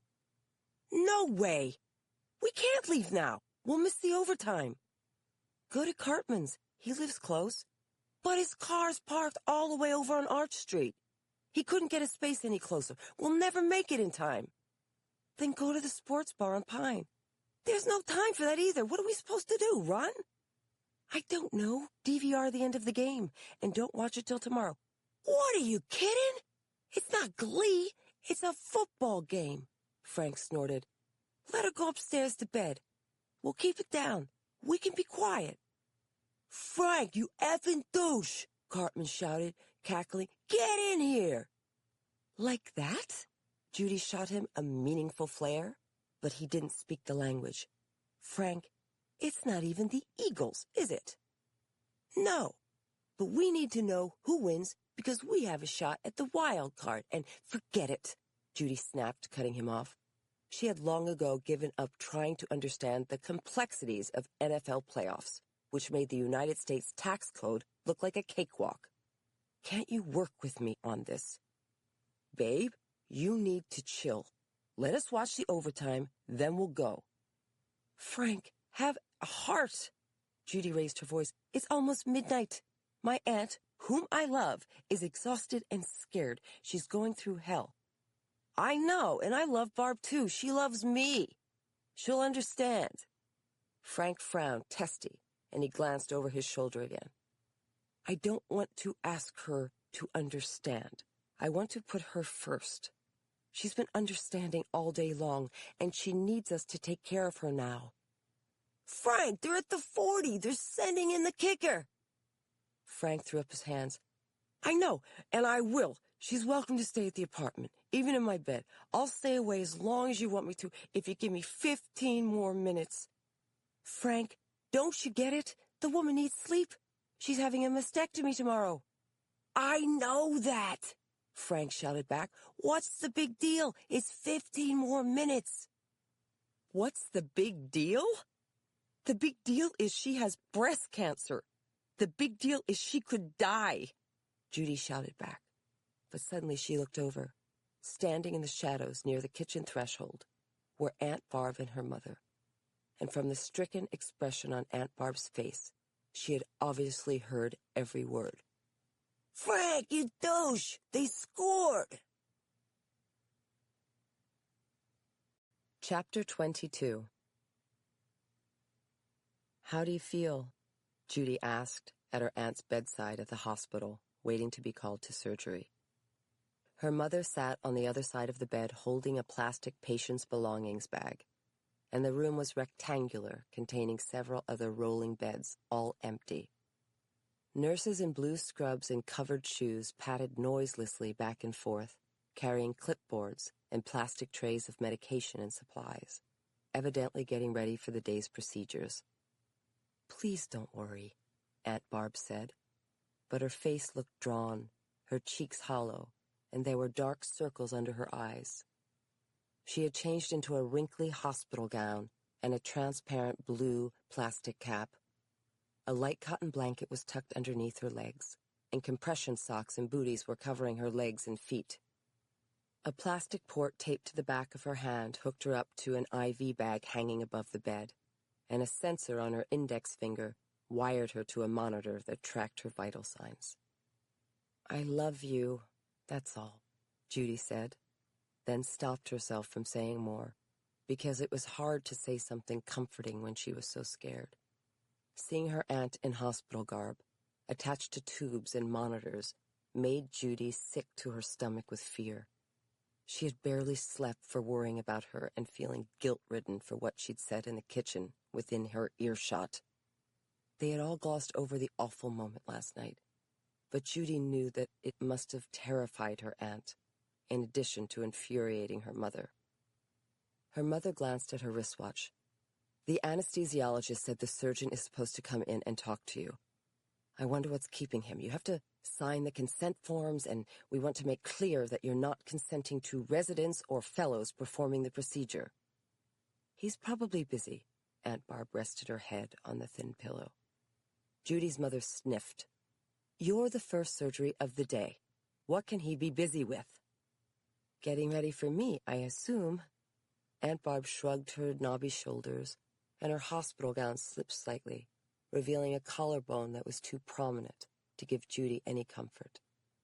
She adjusted her aunt's gown, but didn't know whether she was hiding the collarbone or keeping her aunt warm. Aunt Barb, he's probably mixing your gin and tonic as we speak. Did you tell him you only like Tanqueray? My court jester, her aunt smiled, patting Judy's hand. Ha! Judy smiled back. You should see me at work. I provide comic relief. I doubt that very much. Don't. Her mother lifted an eyebrow. Did you see when she dyed her hair orange, Barb? Enough said. Mom, be nice, Judy said, stung. Delia, don't be so crabby. Aunt Barb patted Judy's hand again, and a mischievous twinkle appeared in her eyes.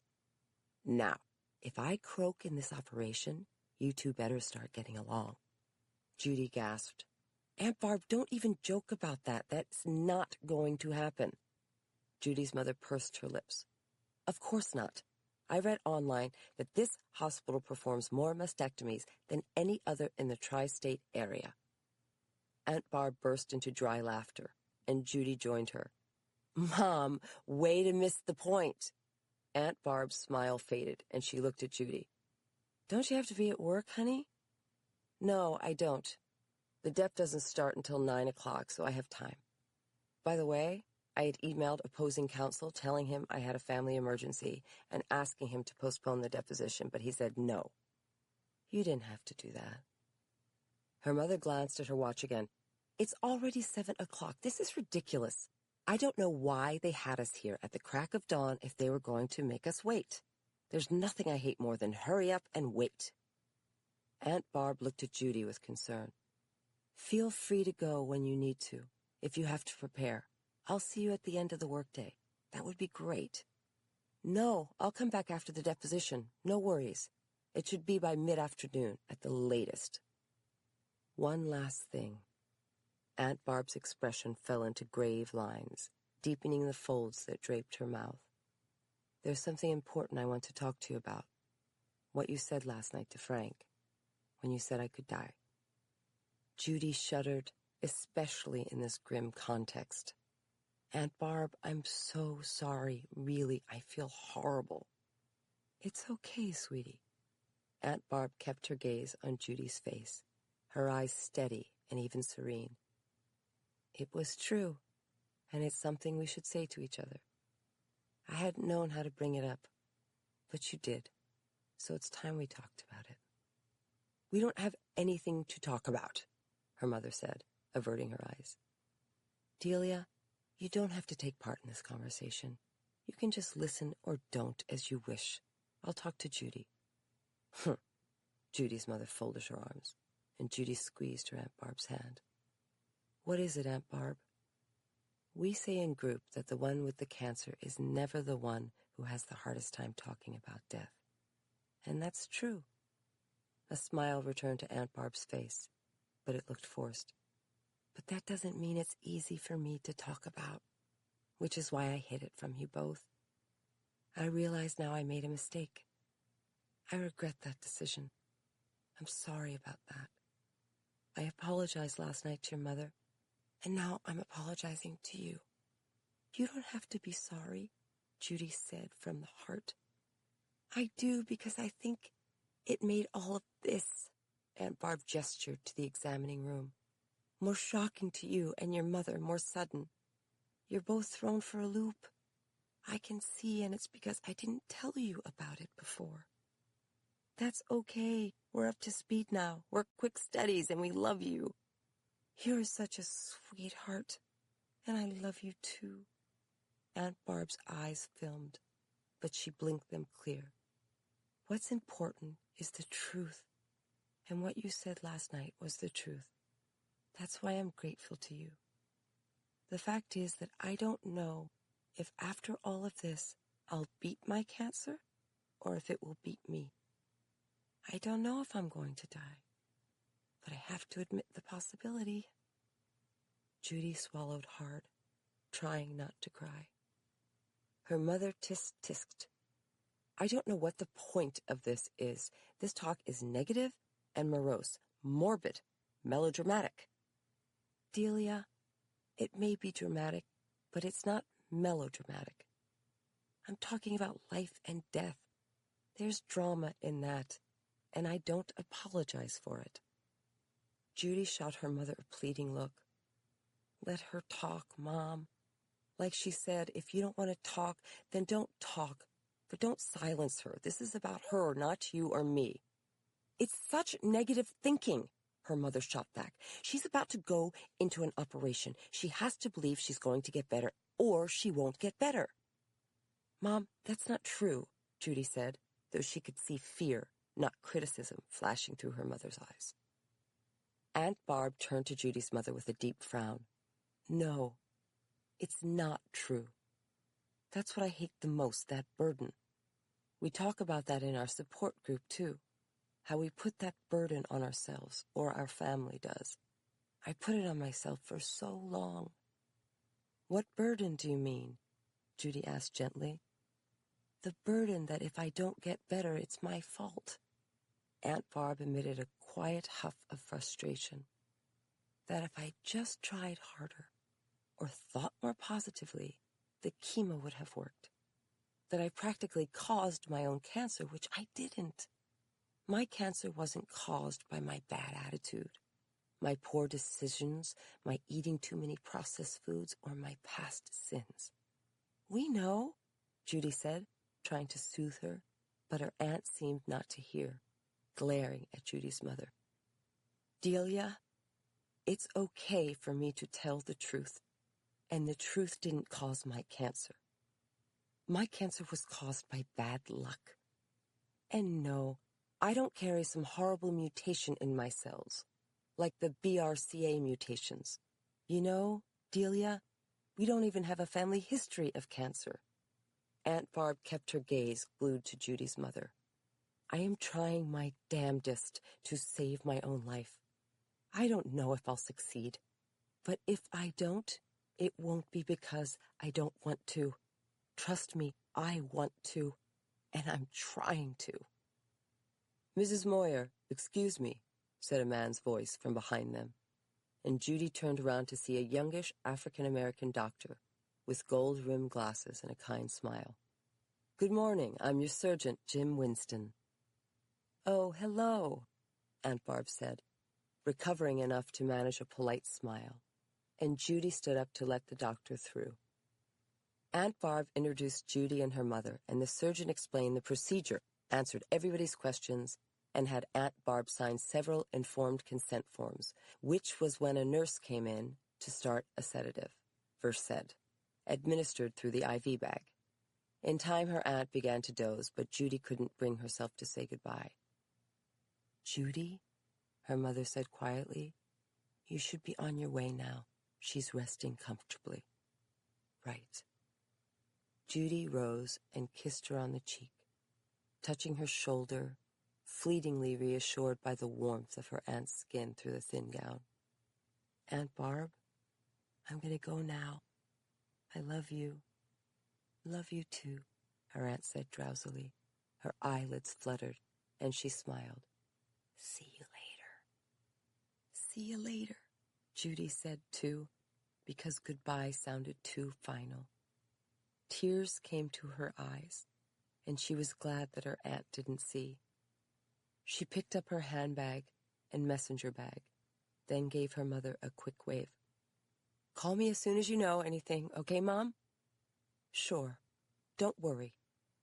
Her mother flashed her a brittle smile, and Judy turned away and walked the gleaming corridor to the elevator. She got off the elevator on the lobby floor, and the stainless steel doors rattled open onto a crowd of hospital staff, doctors, nurses, and visiting family. She was just about to step off when her cell phone started ringing. "Excuse me." Judy wedged her way through the crowd, digging in her purse for her phone. She worried it was the nurse or doctor upstairs, or even opposing counsel calling about the deposition. "Hello?" "Judy, it's Father Keegan. Do you remember me from Madre de Dios Church in Kennett Square?" "Of course, Father," Judy answered, relieved. "How are you?" "Fine. But my question is, how are you? I read on the local patch online that you were assaulted at your aunt's house last night. Is that true?" "Yes, thanks, but it wasn't serious. Thank you for asking." Judy switched mental gears, crossing the lobby and leaving the hospital for the bustling street. People hurried this way and that, heading to work, and 7th Street was clogged with traffic. Pewter clouds covered the sky, and the air was chilly. "Do the police have any suspects?" "No, not that I've heard of yet." Judy looked around for a cab, wondering how much to fill him in on about Iris. "They think that it was prowlers in the area, but I'm not so sure." "Why not?" "We made an unfortunate discovery, that Iris seems to have been hiding a large amount of cash in my aunt's house." Judy went to the curb to hail a cab, but there was none in the rush-hour stream of cars and buses. "Really?" Father Keegan said, his tone hushed. "I find that hard to believe." "It's true. I saw with my own eyes." Judy had to get going if she wanted to prepare for the deposition. "I don't like to speak ill of the dead, but I'm afraid that Iris might not be as innocent as we all thought she was." "She is. I know her." "We're talking about $50,000 in cash, Father." Father Keegan gasped. "Something's wrong. I've known Iris for as long as she's been in the country." "I hear you. I had a better impression of her, too. So did my aunt. She's heartsick over this, betrayed by a dear friend, and it comes at a difficult time for her."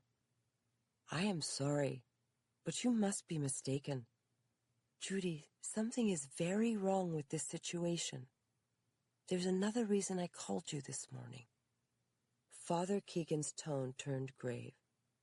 "It was to let you know that last night, someone broke into Iris's apartment at Point Breeze." "Oh, no," Judy said, surprised. "Was anybody hurt? What about her roommates?" "No one was home." "Thank God. What time did this happen?" Judy spotted a yellow cab in the distance and hustled toward it, waving. Maria Elena came home around 8 o'clock, and the place was a mess. The lock had been broken on the exterior door, and the interior door was broken too. So that must have been directly before they went to my aunt's place. Judy's thoughts raced.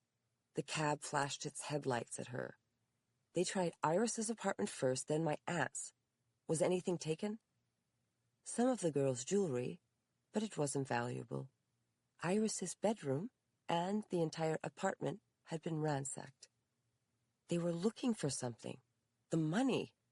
Judy reached the cab, her thoughts racing. So this confirms what I suspected, that no matter what the police say, the prowlers at my aunt's house were not random. Iris was involved with some very bad actors who must have known she was hiding money. Now that she's gone, they're trying to find the cash. That can't be what's going on. It is. Judy climbed into the cab and closed the door behind her. She reached into her wallet, slid out a business card, and handed it to the older cabbie so she wouldn't have to interrupt Father Keegan. What did the police say? They don't know, of course. Maria Elena didn't report it. Judy realized belatedly that her question was naive. How did you find out about it then? Through the grapevine. Then I confirmed it with Maria Elena, whom I think you met. Were there any witnesses? Did anybody see anything? If they did, nobody's telling, Maria Elena. This is not a community that snitches. They're afraid of retaliation. It's like the inner city, even though it doesn't look like the inner city.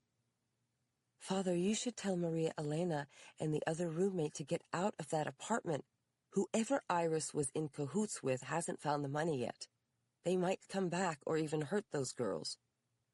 That isn't possible, Father Keegan said, incredulous. Iris would never break any law. She wasn't in cahoots with anyone. What do you believe she was involved in exactly? I have no idea. I'm guessing it was some sort of drug dealing. If not hard drugs like heroin, then prescription pills, or maybe just trafficking in pills that you could buy cheaper in Mexico and bringing them into the United States. How often did she go back home? Never, Father Keegan shot back, firming his tone. She never missed Mass, and she was always working at the mission. Your theory is simply wrong. You don't have any proof, do you? No, but I have $50,000 in cash I can't explain, and she endangered my aunt and my mother. Judy could hear in the priest's voice that he simply didn't believe her, but she understood that. It was his nature and calling to believe the best in people. He had faith. Where is the money now? It's in a safe at my office, and I have to get to an estates lawyer to put it in a bank for Iris's estate. Judy had already emailed her friend, and she'd get to his office after her deposition. She held on to the greasy leather strap as the cab braked in stop-and-go traffic. Even if you don't believe me, I think you should pass the word to Iris's roommates. You think they're in physical danger? Absolutely. Judy reflexively touched the goose egg, which had looked redder than yesterday in the bathroom mirror this morning, like she majorly needed proactive. Judy, you have it all wrong. You're judging Iris without knowing her. I don't think so, Father. I got my aunt out of her house until we can figure out what's going on. Judy glanced over her shoulder as the cab turned left onto Pine Street. She wondered if her aunt was being wheeled into the operating room right now, if the plastic mask was being put over her face, or if she was under the knife this very minute. Tears came to Judy's eyes, but she blinked them away. Judy, are you there? Hello? Father, Judy said, speaking from her heart. May I ask you to pray for someone? Chapter 23. Judy hit the office running, her head buzzing with Aunt Barb, Iris, the deposition she had to get ready for, and the $50,000 she had to get rid of. She had almost forgotten about the damages cases, but the cardboard boxes dominated the reception area. She hurried past them to the desk, where their receptionist, Marshall Trow, was talking with Allegra. Hi, Judy, Marshall said with an easy smile. She was in her early 30s and had a wholesome, natural prettiness, with bright blue eyes and light brown hair pulled back into a long braid. What happened to your forehead? Allegra's eyes widened behind her big glasses. You look like a cyclops. How did you hurt yourself? It's a long story, ladies, but I don't have time to tell it. Judy looked at Allegra. Why aren't you in school? It's a teacher's in-service day, so I thought I'd come in. Benny said you could use me on some new cases. Did she? Judy held her tongue, and Marshall handed her a pink stack of phone messages. You got a bunch of calls on Friday, and about those boxes. Marshall gestured at them. Benny asked me to get them out of here. She didn't want them cluttering up reception for the start of business. The building guys are on the way to move them. Where should we put them? There's so many, I'll need 2 conference rooms. Let's put the bulk of them in B, since it's bigger, and put any leftover in A. A is free, right? I have to take a deposition. Judy checked the modern glass clock on Marshall's desk. The dep starts at 9 o'clock. It's free. I'll try to get the boxes put away before then. Great. Start with A so we don't get interrupted, okay? Where's Mary? A pretrial conference. She should be in an hour, she said. Thanks. Allegra, come with me? Judy took off with the intern down the hall. She wasn't as close to Allegra as Mary was, but she wasn't as close to anybody as Mary was. Let me get you started, then I have to get ready for my dep. Okay. Allegra trotted obediently beside her, a slip of a girl, with light footfalls, especially in her moccasins. Her long brown hair swung behind her, wavy and unstyled, and she was wearing black tights and a yellow wool sweater dress, which Judy suspected was as close as she could get to dressing like a bee, since the girl was a bee fanatic. Here's what I want you to do. Judy slid her laptop from her messenger bag as she reached her open door, went to her messy desk, cleared a spot, opened the lid, and fired up the laptop. I got an email last night from one of the paralegals at Layton and Reese in New York, and I'm going to forward it to you. Okay. Here we go. Judy plunked down in her desk chair, scrolled to find the email, and sent it to Allegra. She couldn't stop thinking of her Aunt Barb, who must be on the operating table right now. Father Keegan had promised he'd pray for her, and if her aunt survived her dreaded illness, Judy would rethink her position on the deity. Judy, you were saying? I just sent you an email that lists all 75 new matters. Wow, 75?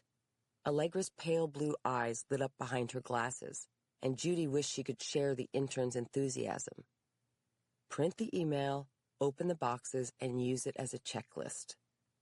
Judy checked her laptop screen, momentarily distracted by the sight of her other email piling onto her monitor screen by the dozen, making a hill she could never climb. She flashed on Benny's telling her last night that she didn't have a client base. It was true, but today it seemed beside the point, because she sure had tons of work. Then what? Then, Judy looked up from her laptop to see that Allegra wasn't taking any notes. How are you going to remember this? I'll remember. Judy, let it go. Allegra was allegedly a girl genius, but it was still a little hard to believe. Make sure we have each of the files. Then what do you want me to do? Once I see if all the files are there? We'll have to organize them. Judy slid her phone from her purse and placed it on the desk so she wouldn't miss a call from her mother at the hospital. How? Alphabetically by plaintiff? By date of complaint? By trial date? I'm not sure yet. Judy's brain was too busy to deal with Allegra's excellent questions and/or youthful enthusiasm right now. I've never run litigation this extensive. You'll probably be in college by the time we're finished trying those cases.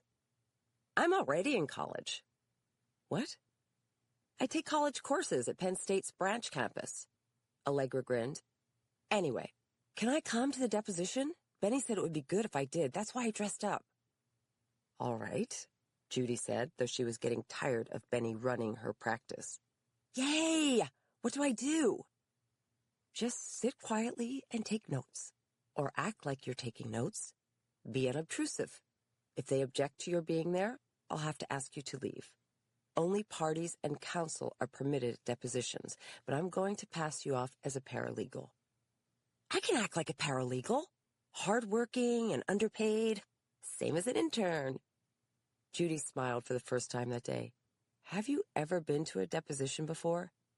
Yes, with Mary, but she was defending it, not taking it. It's a very different purpose. Judy got up, went to her credenza, and pulled out the case file while she spoke. When you take a deposition, the purpose is to find out as much as you can from the witness, so you're prepared for anything he says on the stand at trial. This is going to be boring, I'm afraid. That's okay, I like to learn. Good. This is just a step in the process, the beginning of the exercise in delayed gratification. That's the life of the trial lawyer. Okay. What that means in practical terms is that I want the witness to relax at the deposition. I'm going to ask open-ended questions. I'm going to let him yap. I'm not going to cross-examine him like at a trial. No pyrotechnics, no law and order. Judy found the case file in the drawer, slid it out, and let the drawer roll closed. It'll be like watching someone lay bricks, one by one. I'm building a foundation for a case at trial. You understand? Yes. So if I act nice to him, don't be fooled. On the stand, I'm going to make him wish he'd never met me. Whoa, Allegra said, her eyes glittering. It's dark, Judy. Right. Judy did feel bile course through her system, but maybe because she had so much on her mind lately, like Aunt Barb, Iris, and her mother. And Frank, who'd left the apartment last night with barely a peck on the cheek. But not today. Today will be a snooze fest. His lawyer, who's good, will try to stop him from talking. They will have met before the deposition, and his lawyer will have told him not to volunteer, answer only the questions asked, and keep his answers to yes or no. This matters a lot in this case because it hinges entirely on a credibility question. What's the credibility question? This is a sex discrimination case, and our client is Linda Adler, a financial consultant at Penn Bank, who says she didn't get a promotion to branch manager because she's a woman. The reason she thinks that it was discrimination is that she heard that her boss said to the witness, "There's no room for women at the top at Penn Bank." That's terrible. Allegra's slim hand flew to her mouth, and Judy noticed her fingernails were bitten down. It happens still. Judy closed the lid of her laptop to take it with her, like a security blanket for grown-ups. The witness today is Devi Govinda. He wasn't the one who made the statement. That's his boss, Guy Morrell. But I'm saving Morrell for the last deposition. Why? I want to get as much information as I can before I meet Morrell, because he's the person who decided not to promote Linda. Judy slid her notes from the case file and skimmed them quickly while she spoke.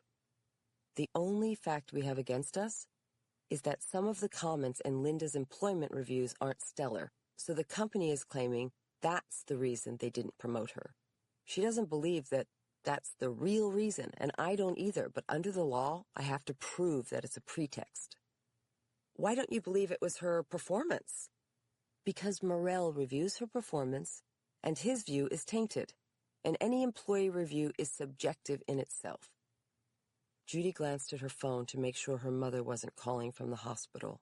Also, when I look at the personnel files of other women in the department, they tend to be reviewed more harshly than men would be in the same position. Oh, no. Oh, yes. That's not easy to prove, but that's what makes it a lawsuit. Conflict, difference of opinion, dispute. Understand? Yes. Bottom line, I'm going to soften Govinda up and see if I can get him to wobble and give up a little of what Morrell said. It's a long shot because it would cost him his job and he's not going to admit it. Unless he's drunk, which actually happened to me once. Judy looked over as the buzzer sounded on her desk phone, signaling a call from the reception desk, and she picked up. Yes, Marshall? Opposing counsel and the witness are getting off the elevator right now? The court reporter's already here. The boxes are in the conference room. What do you want me to do? Please set us up with some coffee and send out for the good Danish so they feel the love. I'll come out and greet everybody. On it. Thanks. Judy hung up, rising. She gathered up her file, laptop, and phone, checking the screen for the umpteenth time. Let's roll, little one. Exciting! Allegra popped to her feet. Not hardly, Judy told her, but she was already skipping out the door. Chapter 24. Judy tried to pick up the pace after the preliminaries, like name, address, and employment history, even though she already had some of the information from the personnel file. She was getting a feel for Devi Govinda, a somber Indian-American man in his mid-40s, with a stilted air and round, excessively vigilant eyes behind beaded gold-rimmed glasses. His glossy jet-black hair was neatly trimmed, albeit thinning, and he was slightly overweight, so that his neck spilled over the stiffness of the light blue collar, which he had on with a worn patterned tie and a nondescript dark suit. Mr. Govinda, you work at the Narberth branch of Penn Bank, is that correct? Judy continued, trying to find a rhythm to her questions. She'd started the way she usually did, with softballs, so she could get a lot of yeses in response and build a nice momentum. It wasn't working so far, because she couldn't keep her eyes from straying to her phone or her thoughts from Aunt Barb, lying on the operating table only 10 blocks away. Yes? And what do you do at the branch? Do you mean what is my job? Yes. Judy could see that Govinda had been well coached, and also that the cheese Danish wasn't working its carbohydrate magic. His lawyer, Richard Kellen, was equally silent. A short, squat lawyer from Prendergast Manning, a notoriously jerky firm. He had on a dark suit, an Hermes tie with little orange H's, and horn-rimmed glasses. His face was pudgy, and his gray-eyed gaze fixed outside the window, even though the view was only of the air conditioning ducts and fans atop the building next door. I am a financial consultant at the branch. Tell me what that means. I'm not sure of your question. Govinda pursed fleshy lips. I don't understand. Sorry, perhaps I could be more clear. Judy couldn't find her groove. What are your job duties as a financial consultant? I sell various banking products to customers who are interested in instruments or potential investments over $100,000. How long have you worked in the branch in that capacity? 5 years.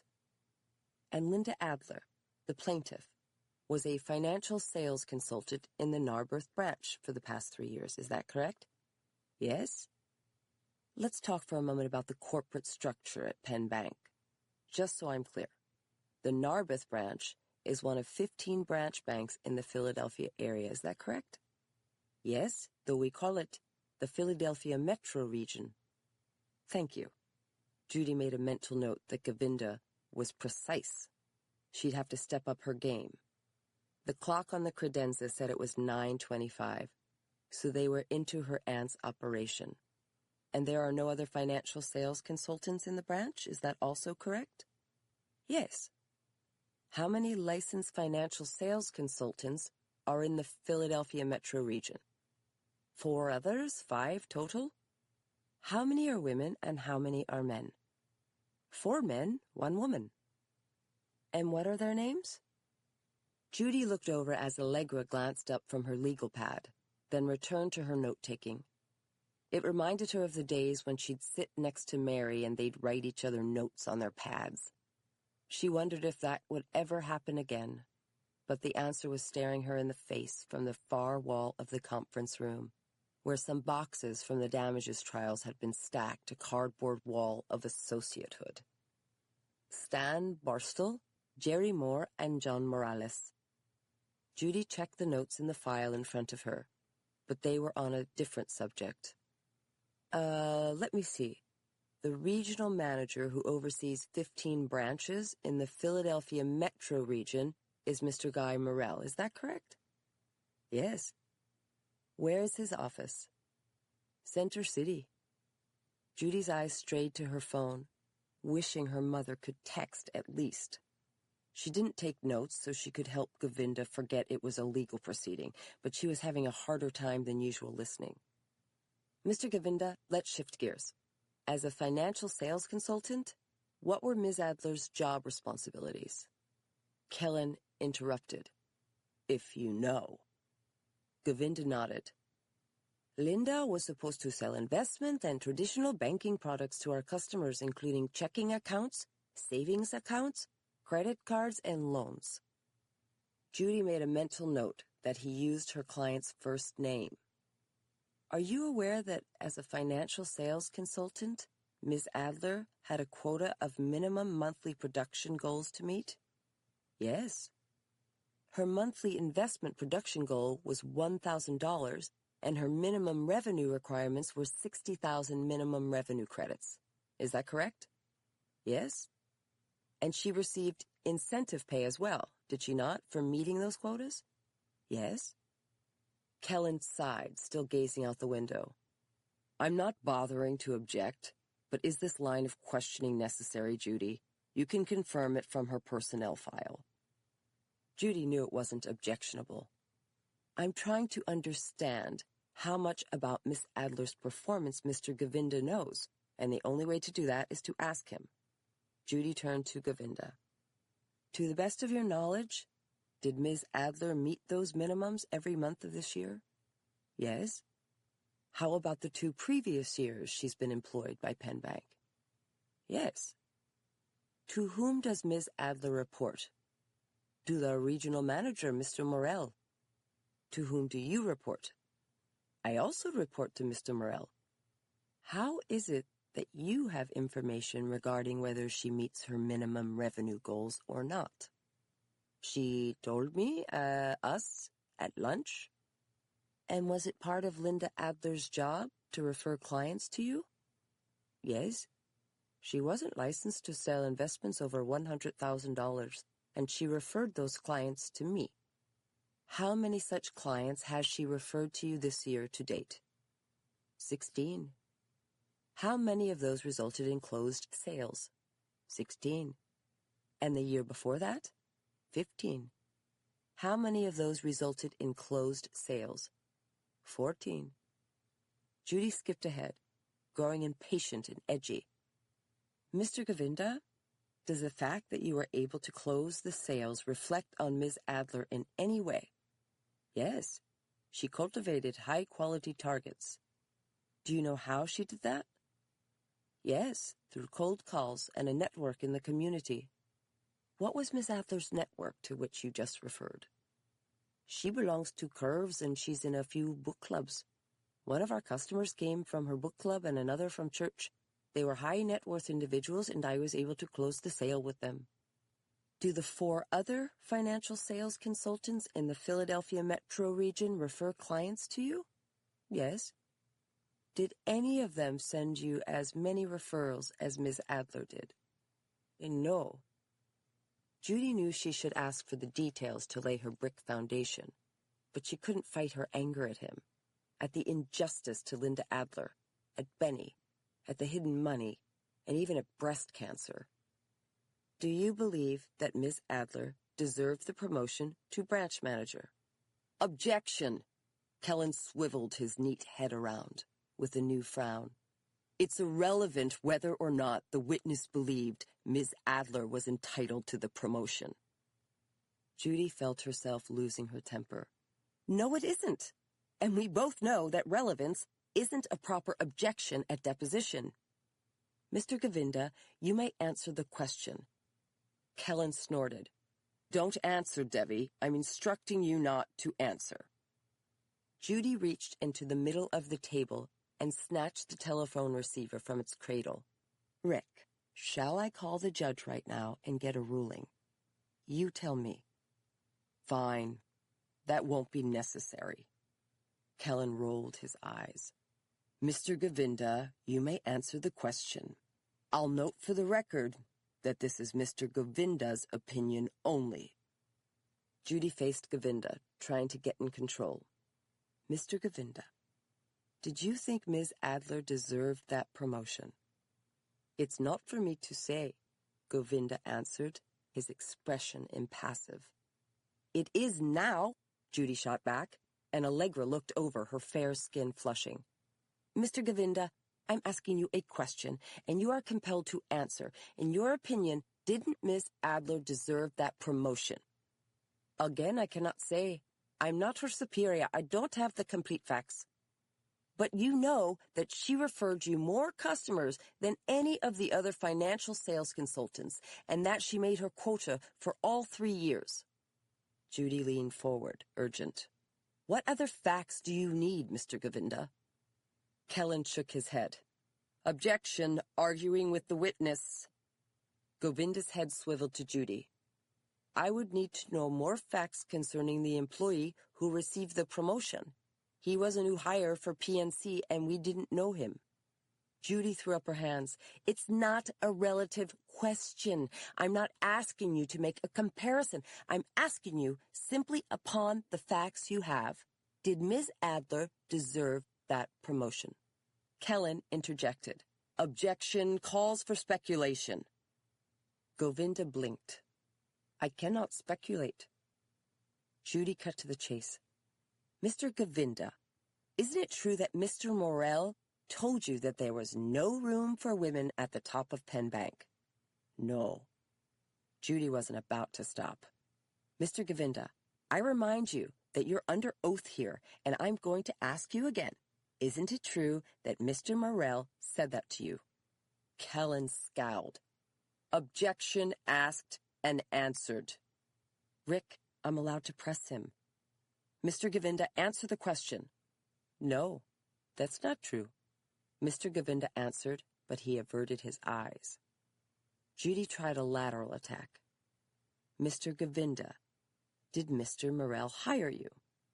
Yes. Does he have the power to fire you? Yes. Does Mr. Morel review your performance? Yes. Does he decide whether you receive raises or incentive pay? Yes. Have you received incentive pay?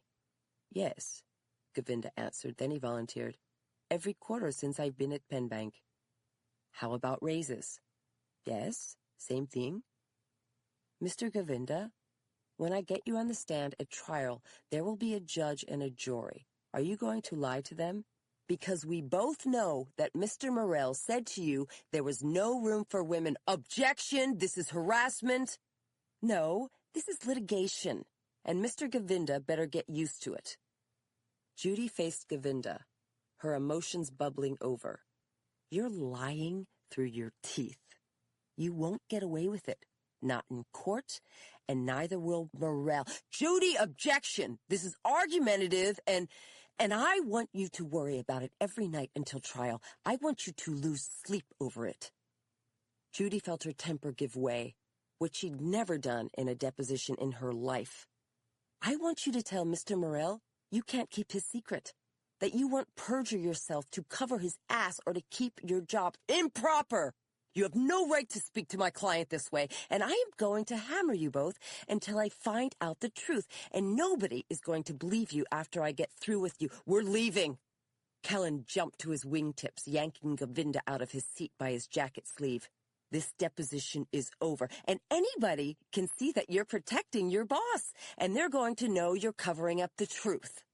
Judy jumped up as Govinda hustled to the door behind Kellen. You better tell Morel, too. You're not going to get away with this. I'm coming for you. Kellen and Govinda left the conference room. The door slammed closed behind them, and the air went abruptly still. Wow! Judy! Allegra shot up like a rocket, her cheeks flushed with excitement. That wasn't boring at all! The court reporter looked up, her hooded eyes confused, and fingers poised over the stenography machine. Counsel? I'm not sure I understood that last exchange. Me neither, Judy thought, but didn't say. She picked up her laptop, case files, and papers. She was trying to figure out what just happened, but Allegra was bouncing around the conference room like an overexcited puppy. Judy, that was amazing! Allegra's eyes went wide behind her glasses. I totally want to be a lawyer when I grow up. It's so exciting. It's not always that exciting, Judy said, dismayed.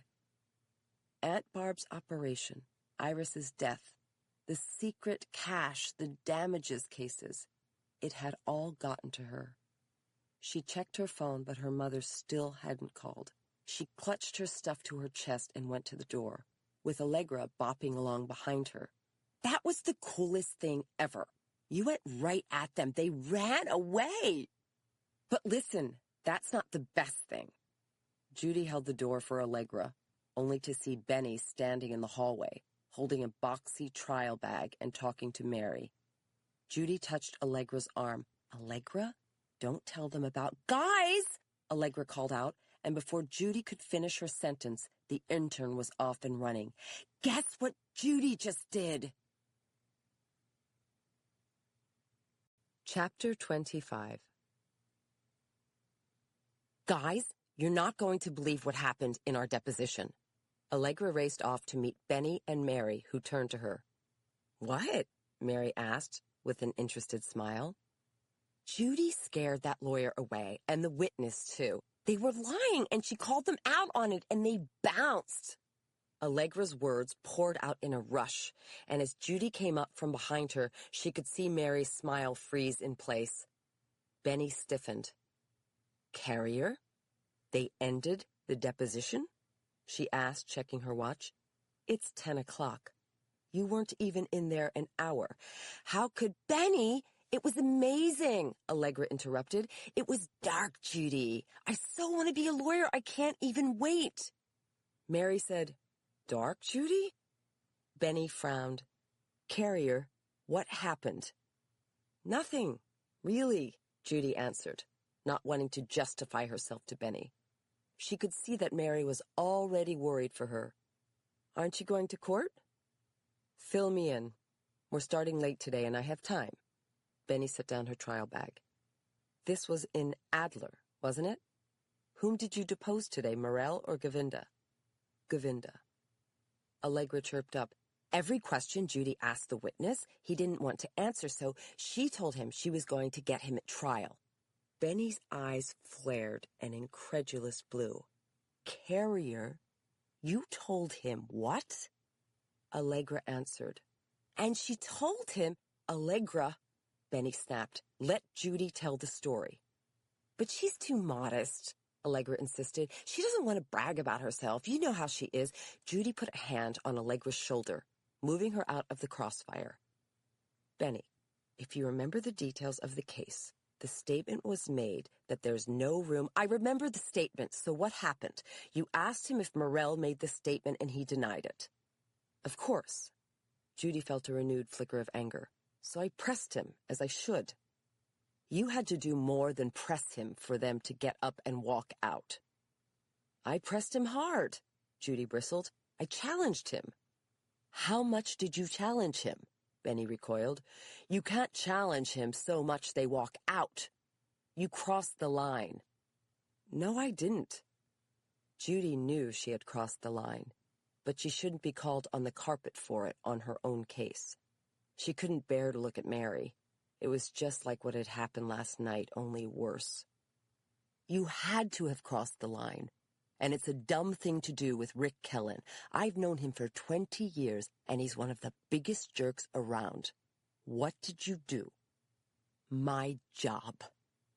How do you figure that? It's strategy. Judy thought on her feet. Govinda is the weak link, and I want him to worry.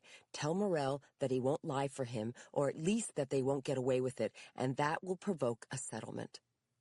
That's quite a gamble. Benny pursed her lips. You need to know what Govinda will say at trial, and you won't get a second bite at the apple.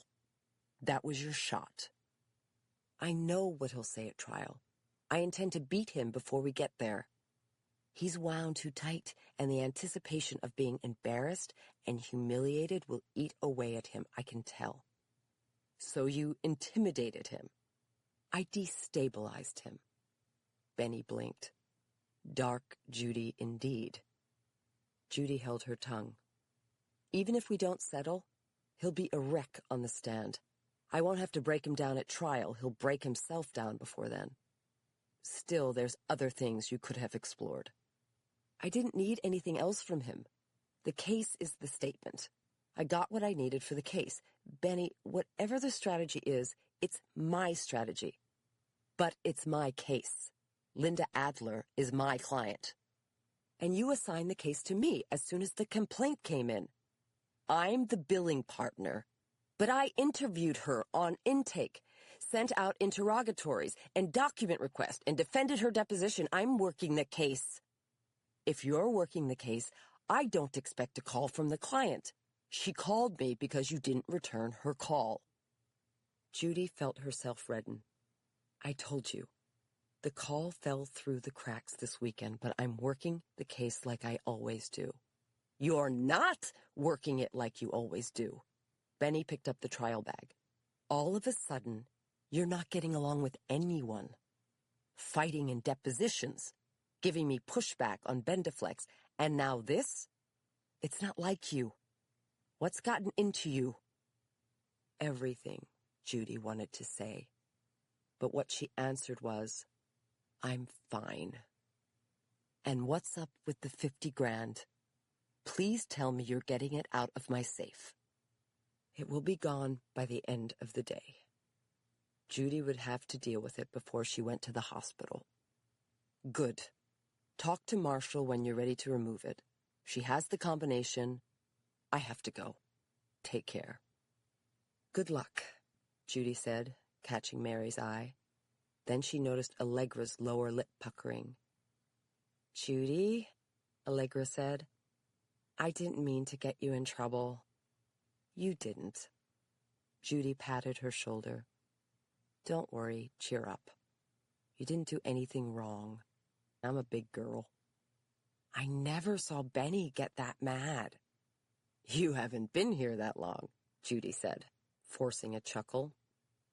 "Judy," Mary said, frowning, "can I talk with you a minute? Alone?" She smiled at Allegra.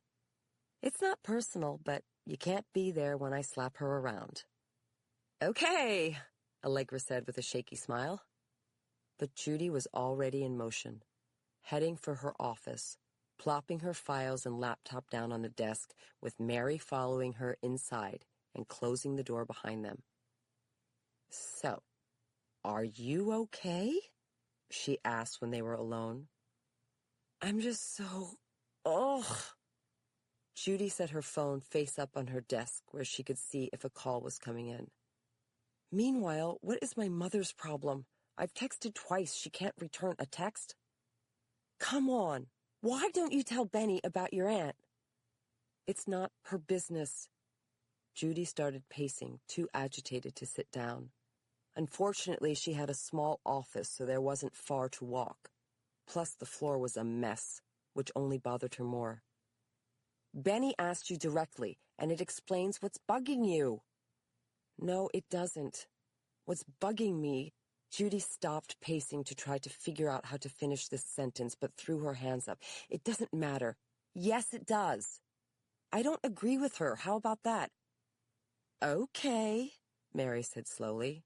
She cocked her head the way she always did, when she listened carefully, and she folded her arms in a dark charcoal pantsuit.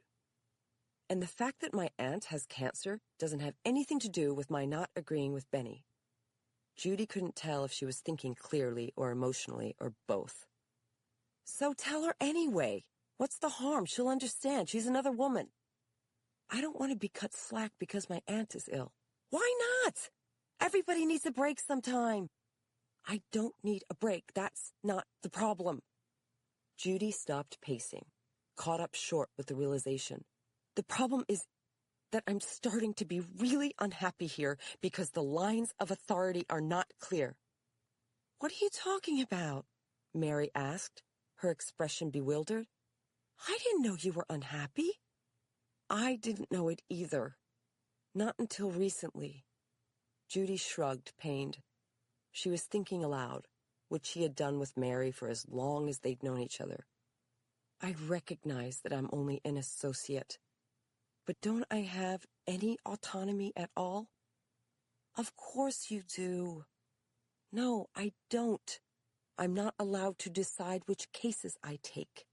I'm not even allowed to make the decisions in cases I'm assigned to. Am I even a lawyer?"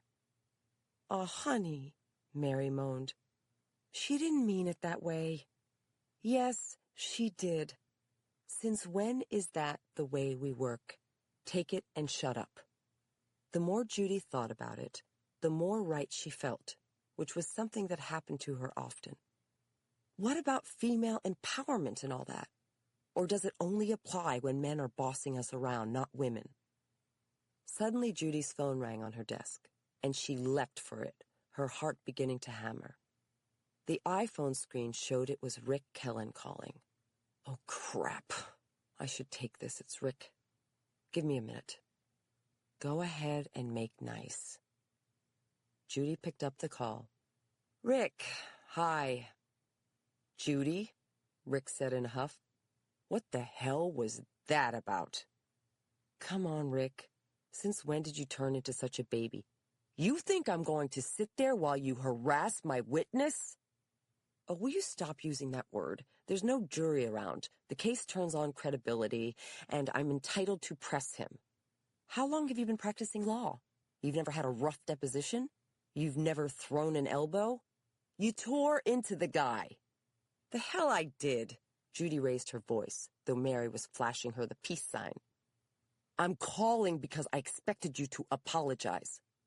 Don't hold your breath. I'm warning you. I'm not going to let you treat Morel that way tomorrow. I'm not. He's a liar, and I do what I have to do. Judy heard a click on the phone, which told her that another call was coming through. She checked the screen, and it was her mother calling from the hospital. She couldn't let it go to voicemail. Rick, hold on. I have to take this call. We're in the middle of a conversation. It's that emergency you couldn't let me postpone for. I'm sorry. Please hold. I'll be right back. Judy pressed the screen to hold his call, then picked up on her mother. Mom, how is she? Judy, this is your mother. Judy felt like her head was going to explode. Yes, I know. I can tell from the phone screen. How's Aunt Barb? The nurse just came out to say she's still in surgery, but that everything is going well. Thank God. Judy exhaled with relief. Okay, Mom, let me call you right back. I'm on the other line. The nurse said it's going to take longer, but not to worry. Why longer? Judy was about to swap calls, but stopped herself. I don't know, dear. Does it mean something went wrong? Judy felt a tremor of fear for her aunt. She told me not to worry. Did you ask what she meant? Judy asked, her tone sharper than she intended. Don't be so critical. I wasn't being critical. I just asked a question. It's your tone, dear. Your tone is very critical. Mom, really? What, Mom, really? Her mother imitated her, which was something Judy hated, but she let it go. She glanced at the phone screen, but Rick had hung up. I'm sorry. I am trying to get as much information as I possibly can, because if the surgery takes longer, please stop. You're giving me a headache. This has been such a difficult morning. I've been updating your aunt's friends. Colleen keeps calling. They mean well, but it's a chore. Her mother sighed. Between you and your aunt, I'm caught in the middle, pulled in both directions. No, you're not, Mom. Judy exchanged a look with Mary, who got the message and let herself out of the office, which showed excellent judgment. Look, I'm going to leave for the hospital. My deposition is over, so I'm going to pack some work. And why? There's no reason for you to come yet. She's still in surgery. I want to be there. I can work from there. Why go to the trouble? It's no trouble. And I can be there when she gets out of surgery. Judy tried not to notice that her mother didn't say they could keep each other company. By the way, your aunt keeps talking about Iris. She even started crying about her right before she left for the operating room. That's understandable, isn't it? They were friends. Judy remembered it was a touchy subject, so she dialed it back. And any loss is traumatic, especially coming after Uncle Steve. Anyway, she wanted me to remind you to find out about the autopsy. She said the results were supposed to be in today. Okay, I'll follow up. Judy realized that her mother wasn't up to speed on Iris news. Also, I found out that Iris's apartment was broken into last night and searched. Her roommates weren't home, so nobody was hurt. But this confirms that the guy who hit me last night wasn't random. You keep saying that, dear, but I'm not sure you're right. There's a lot of crime in their neighborhoods. Judy shuddered. Mom, that sounds racist. No, it's not. It's the truth. You told me that yourself. The police said robbery is rampant with the illegals. Judy let that go, too. She didn't want to get into a political discussion. Mom, I should hang up, okay? I'll make a call about the autopsy and pack up. Judy, there's one last thing. I don't think we should tell your aunt about this robbery business. You mean the fact that Iris's apartment was broken into? Yes. I don't think there's any reason for her to know that right now. Why not? She has much too much going on. I'd like her to focus on herself. Why stress her more? Judy hesitated. I don't like keeping things from her. It's for her own good. I want her to take her mind off these morbid subjects, take care of herself, and get well. Trust me on this. Okay, Judy said, hearing the finality in her mother's tone. We can tell her another time. That's right. When she's feeling better. Timing is everything. See you soon. Fine. And text me if there's anything, Judy said, but her mother had already hung up. Chapter 26. Judy hustled around her office, grabbing case files and packing her messenger bag, worried about her aunt.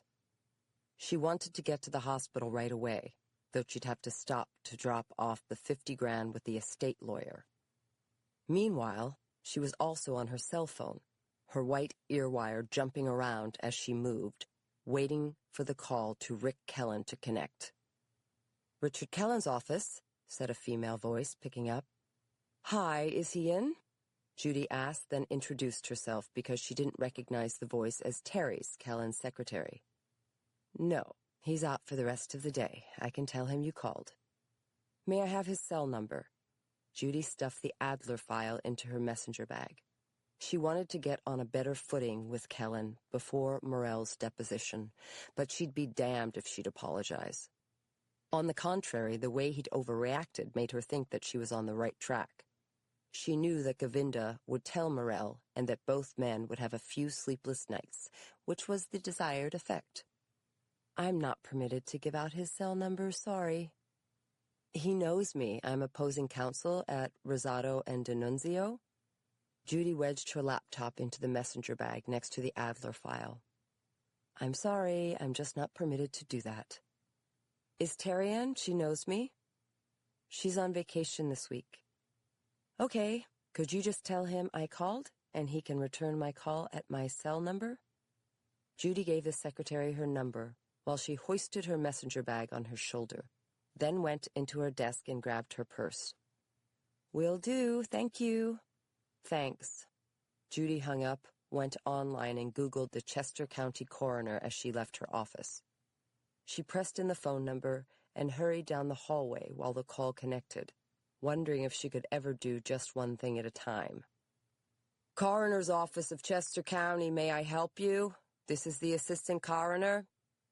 Yes, thanks. I'm Judy Carrier, and I'm calling about the autopsy of Iris Suarez. I think the results were supposed to be in today. Are you next of kin? No, there's no next of kin in the country. I'm calling for my aunt, who will be taking care of the burial. Judy caught sight of Allegra in the library, opening cardboard boxes of the damages cases, and she took a quick turn to check in with her. Allegra looked up expectantly, and Judy flashed her the 1-minute signal. The assistant coroner continued. In that case, there'll be a fee for the report. Let me check if it's available. Please stay on the line. Thank you. Judy put the phone on mute and peeked in the cardboard box, which groaned with thick red accordions. She said to Allegra, Are you checking to make sure we have the right files? Yes, Allegra nodded, holding the list of case captions that Judy had emailed her. Good. Set them up for new matter reports, too. I will, but there are so many boxes, like 300. Why so many? The medical files take up so much room. Some were scanned onto disks, but some of the cases are so old, it's mostly hard copy. Good job. Judy gave her a quick pat on the back, then turned to go. Call me if you have any questions. I'll be at the hospital. I hope everything's okay, Allegra called after her. Hello, Miss Carrier, said the assistant coroner, returning. I'm sorry, but that report has not been completed. Has the autopsy been performed? Judy headed for the reception area, where Marshall stood beside her desk with the duffel bag of cash. There were 2 clients in the waiting room, and Marshall handed the bag over discreetly. Then they nodded goodbye to each other. The assistant coroner was saying, "Yes, the autopsy has been performed, but the report will not be complete until the close of business today. You'll have to call back then." "Okay, I will. By the way, is there a toxicology report?" Judy hit the down button for the elevator, hoisting the heavy bag to her shoulder. "Yes, there is an initial toxicology report, and it screens for the presence of illegal drugs." "What about legal drugs? Does it test for that too?"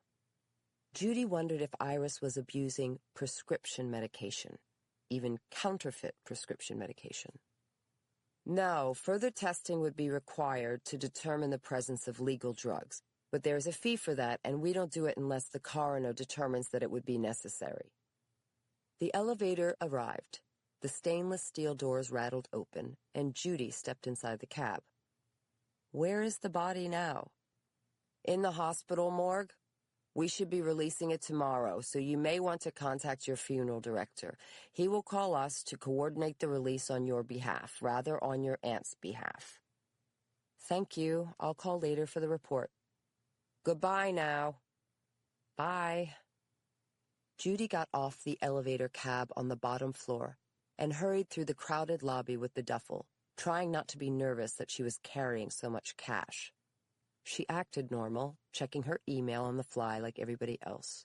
She scrolled through the first 10 incoming and ascertained nothing needed immediate attention as she hurried through the exit doors, hit the pavement, strode to the curb, and spotted a yellow cab almost instantly. "Yo!" she called, flagging it down. She jogged to meet the cab at the curb, jumped inside, and closed the door behind her. The cabbie was a young African-American man, and he turned to her. "Looks like you're in a hurry," he said with a friendly smile. "I am. Can you take me to 15th and Locust? Then I'm going to run inside and ask you to wait." "Sure, no problem." The cabbie hit the gas, and Judy faced the window of the cab as they took off. The traffic wasn't bad, and the city whizzed past her, but she didn't see anything. She was worried sick about Aunt Barb. They reached the office quickly, and Judy flew out of the cab door into the mirrored building, up the shiny elevator, and finally into the old-school reception room of Eastwood and Respondi, where her classmate worked. He was one of the smartest kids on law review with her, but she hadn't seen him in ages. She hurried to the desk with the duffel bag, where a dark-haired receptionist smiled up at her. "Hello, how may I help you?" "I am Judy Carrier, here to see John Foxman. He's expecting me." "Please have a seat," the receptionist said, picking up the receiver of the desk phone. "But I'm in a hurry." "Judy?" said a voice that Judy recognized, and she looked over. It sounded like John, but it didn't look like John. She remembered him as super tall and super skinny, with thick glasses and an insanely studious manner. But he had changed, to say the least. "John?" Judy asked, trying to keep the shock from her voice. And if John noticed that she was drooling, he didn't let it show. Either he had been working out, or he was on steroids, but he looked tall and cut, filling out a sharply tailored dark suit with style. His formerly frizzy red hair had been tamed into short layers, and his blue eyes sparkled with amusement, which she guessed came with his new contact lenses. "Judy, if you're in a hurry, come with me. We'll get this done quickly." John crossed the carpet to meet her and reached for the duffel. "Let me take the bag." "Thanks." Judy handed it over and fell into step beside him, though his strides were big as they hustled down the hall. "Nice of you to see me on such short notice." "I wanted to. You look great." "You too." "I remember the way you used to dress," John smiled. "So fun." "I still dress fun, if not funny. I had a dep." "You don't go to the reunions?" "No." "You should. You're missed." "Oh, thanks," Judy said, surprised at his warmth. They had been fellow comment editors, working together plenty of late nights, but hadn't dated. She couldn't even remember if he had a girlfriend in law school, just that he was one of the scruffy guys in hoodies that hung out in the law review office. "It's been a long time." "Too long." "Well, we grew up." It can't be avoided, can it? John grinned crookedly, gesturing her into his office with a long arm. Thanks. Judy glanced around.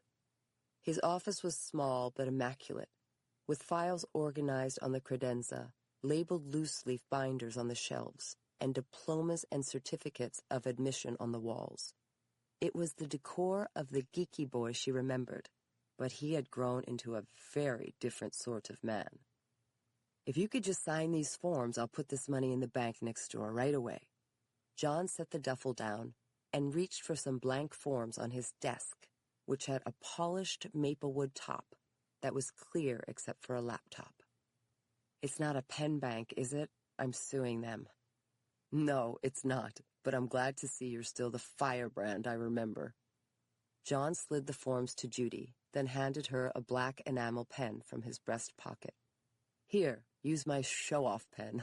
My father gave it to me when I passed the bar, back when pens still mattered. I will, thanks. Judy accepted the pen and scribbled her name on the first form, noticing that John wasn't wearing a wedding ring, and there was no masonry dust under his fingernail. Then she realized with a start that she hadn't thought of Frank today, until this very moment, and not in a good way. You're signing a form that will permit me to set up an IALTA account. What does that mean anyway? Judy signed the second form. An interest-only lawyer's trust account. It's a clunky acronym for holding account. That's all. Any fund generates interest, and the question is where the interest goes and who owns it. Why didn't they just say that? Because they're politicians. Judy finished signing the forms and handed him back the pen, which he returned to his breast pocket. Under the statute, the interest flows into a general fund used to improve access to the civil legal system. That's nice, isn't it? We need the money in a safe place while we set up the estate, which will take some time to do. If we could open an estate in a day, then we wouldn't need the IALTA account. I understand. Judy liked that John said we, as if her problem was his problem, too. If the money is put in an IALTA account, there is no need to identify the owner to the bank. That works well in this situation, since we don't know who the rightful owner is. Right. Just so we're clear, the decedent was a Pennsylvania resident, correct? Yes, but she was undocumented. That doesn't matter, for present purposes.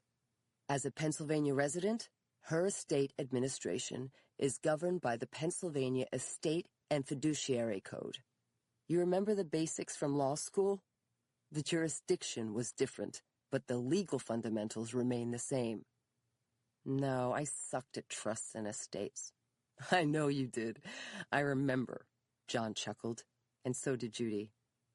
Anyway, the PEF code gives a priority list of persons entitled to administer an estate. There is no will, I presume? Not as far as I know. We can talk later about the larger questions regarding the administration of the estate, when you have more time. I wanted to make sure we were on the same page. John extended his hand, palm up. May I have your driver's license, please? I need ID to set up the account. Then I can let you go on your way. Thanks.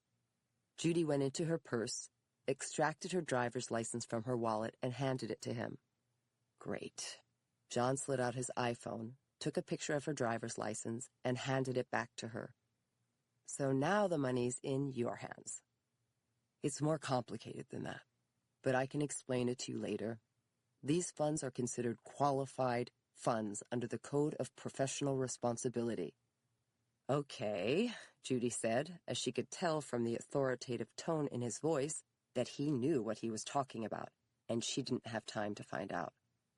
I should be getting to the hospital. My aunt's pretty sick. I'm sorry to hear that. John frowned slightly, with genuine sympathy in his eyes. It would be gentlemanly of me to walk you to the elevator, but there are 50,000 reasons I should stay right here. I agree. Judy smiled, and John smiled back, meeting her eye more directly than was professional. Why don't you call me tonight or tomorrow and we can set up a time to talk about the next steps? It's a fairly involved process getting you or your aunt appointed as the administrator of the estate. Really? Why? Judy asked, going to the threshold of his office. The world isn't set up for $50,000 that nobody wants to keep. It's not easy to do the right thing. No, it's not easy to do the legal thing. John tilted his chin up, smiling. I admire your aunt. So do I, Judy said, feeling her emotions well up. Well, I'd better go. Thanks so much. Bye now. Call me. I will, thanks. Judy left the office and hustled down the hall through the reception room, down the elevator and out the lobby to the street, where the cab driver was still waiting. She climbed in the cab and slammed the door behind her. Thanks for hanging in. No problem. Where to? The hospital, please. You got it. They took off, switching lanes in traffic, and Judy's head was swimming. She slid out her phone and checked to see if her mother had called or texted, but she hadn't. She checked her email reflexively and noticed that new email had popped onto the screen. It was an official filing from the United States District Court, which permitted electronic filing in motions and cases, so it had to be something important. She opened the email concerned. Motion for sanctions against Plaintiff's Counsel Judy Carrier, Esquire, pursuant to Federal Rule of Civil Procedure 37, read the title of the motion. And the caption of the action was Linda Adler versus Penn Bank. The motion had been filed on behalf of Penn Bank by Rick Kellen. What? Judy gasped, aghast. Her heart sank as she skimmed the first few lines. Move-in Penn Bank asked the court to sanction plaintiff's counsel Judy Carrier, Esquire, for failure to cooperate in discovery, i.e., for inappropriate and abusive misconduct during the deposition of witness Mr. Devi Govinda. Judy couldn't believe what she was reading. Rule 37 was an extreme remedy, a last resort for when the discovery process was being obstructed, blocked, or the like. She had never seen it used the way Kellen was using it against her. She read on. Plaintiff's counsel badgered and harassed the witness. Plaintiff's counsel threatened that she would get the witness at trial. Plaintiff's counsel left defense counsel no alternative but to flee the deposition in order to protect the shaken witness from further distress. The cab veered around the corner, and Judy scrolled through the motion, which was short, only 2 pages long. That must have been how Kellen had gotten it written and filed so quickly. Either that, or he had it already on a form. She turned to the last page, which was a certification signed by counsel that he had attempted to confer in an effort to settle the dispute. At the bottom of the page was Richard Kellen's signature. After, defense counsel called plaintiff's counsel and attempted to discuss this matter with her today to no avail. Plaintiff's counsel rudely cut off the conversation, then hung up on defense counsel. Defense counsel cannot subject witness Philip Morrell to plaintiff's counsel until this court has ruled. Judy shook her head, disgusted. She understood what Kellen was up to, and she kicked herself for leaving herself vulnerable. He wouldn't win the motion, but he'd bring her conduct to the attention of the court, prejudicing the judge against her. She'd have to file a reply explaining herself, but the judge's first impression of her would be as a hothead. She had to hope it wouldn't prejudice him against Linda's case, or she'd never forgive herself. Judy gritted her teeth, jostling in the moving cab. She had misjudged Kellen as a spoiled baby, but he was a sharp and aggressive litigator. His motion was typical of the behind-the-scenes gamesmanship that she hated, but she had no one but herself to blame.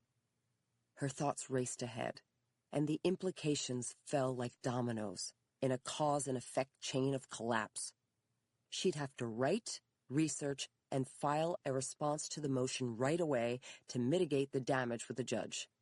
She'd have to get the Morell deposition rescheduled. She'd have to explain it to Linda and worse, to Benny. The cab raced toward the hospital, and Judy looked to the window, realizing that as bad as it was, it paled in comparison to what Aunt Barb was going through this very minute. Chapter 27. "So what did the nurse say?" Judy asked, dumping her messenger bag and purse on the chair next to her mother in the quiet waiting room. A young receptionist sat at the front desk, tapping on the computer keyboard, and the only other people were an older couple sitting together at the far end of the row, watching the news on a TV mounted in the corner with closed captioning.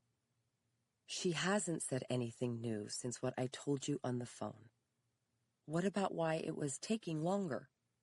Judy slid out of her coat and put it on top of her stuff. "Did you ask why?" "Yes, and she said she didn't know, but she'd keep us posted." Her mother pursed her lips, lipsticked a tasteful pink, which told Judy that she had just been in the bathroom freshening her makeup. "So that conversation was at about 10:30, correct?" "Yes, I suppose so, if I'm to be cross-examined." Her mother gestured at the empty chair beside her. "Please, have a seat." Judy checked her watch, which showed 12:01. "So that was an hour and a half ago." "I can subtract, dear. Sit down." "Hold on." Judy hovered over her chair and glanced back at the receptionist. "I'm saying because it's been an hour and a half, so it seems reasonable to ask how things are going." "Don't ask any more questions. If there's something we need to know, they'll tell us." Judy almost laughed out loud. "Mom, I'm a lawyer. If I ran my life that way, I'd be out of a job." "Do you have to be a lawyer every minute?" "Honestly, yes." "You're not in a courtroom. You're in a hospital." "So what? I don't think it's a bad thing to be a lawyer in a hospital." "I do." "I don't," Judy shot back defensive. "It's good to be an advocate when you're in a hospital. Aunt Barb can't do this herself, so she needs us to be her advocate." "Oh, for goodness sake, sit down." Judy glanced back at the receptionist, who was now on the phone. "What's the big deal? I can't go ask a question?" "She's just a receptionist. She's not a nurse. She doesn't know anything." Her mother inhaled slowly, which Judy recognized as her long-suffering martyr sound. "She can find it out, Mom." "That's not how it works. The doctor comes out and talks to you, or the nurse. The receptionist doesn't tell you anything." Her mother brushed a hair back into its silky blonde top knot, a reflexive gesture since every strand was in place. "That doesn't mean you can't ask." "But what's the point?" her mother asked sharply. "The point is that I'm worried something happened." Judy raised her voice, not bothering to check herself. She couldn't shake the stress of the morning, the botched deposition, or the Rule 37 motion. "Don't you want to know what's going on in there? She's your sister." "No, I don't want to know." Her mother rolled her eyes. "She's my own sister, but I don't care. You're the only one who cares. Thank God you've arrived." "Mom, really?" "That must be it. You love her more than I do. To prove it, you'll go running around willy-nilly, asking questions that nobody will answer." Judy felt her temper give way. "Mom, what's your problem? That's not what I'm going to do at all, and you can't know if somebody won't answer a question until you ask." "Then go ask," her mother hissed, her blue eyes flashing with anger. Her fair skin flushed under her foundation. "Why are you bothering me? You're a big girl. You're a lawyer. 24/7. If there isn't a fight, you'll pick one. You'll find one. You're not happy unless you're unhappy." Her mother threw a hand toward the reception desk, then turned away. "Go ask whatever questions you want. You don't need my permission. God knows you never listen to me anyway." Stung, Judy pivoted on her heel and charged toward the front desk, where the receptionist was hanging up the phone. "Excuse me, I was wondering, Yes, I just got word that your aunt is out of surgery. She's being taken to the recovery room now, and you'll be able to see her when she wakes up. Great. Judy felt tears of relief, or maybe frustration come to her eyes, but she blinked them away. When will that be? It's usually an hour or more. Do you know why it took longer? No, I don't. Is that typical or atypical? Judy asked, without knowing exactly why. Maybe she wanted to know what to expect when she saw her aunt. Maybe she didn't trust the hospital to be forthcoming about anything that had gone wrong. Or maybe her mother was right, that if there wasn't a fight, she'd pick one. I don't know, I'm just a receptionist, not a nurse. The receptionist's dark eyes shifted towards Judy's mother and back again, and Judy felt embarrassed that the receptionist had overheard her mother's comment. Sorry about that.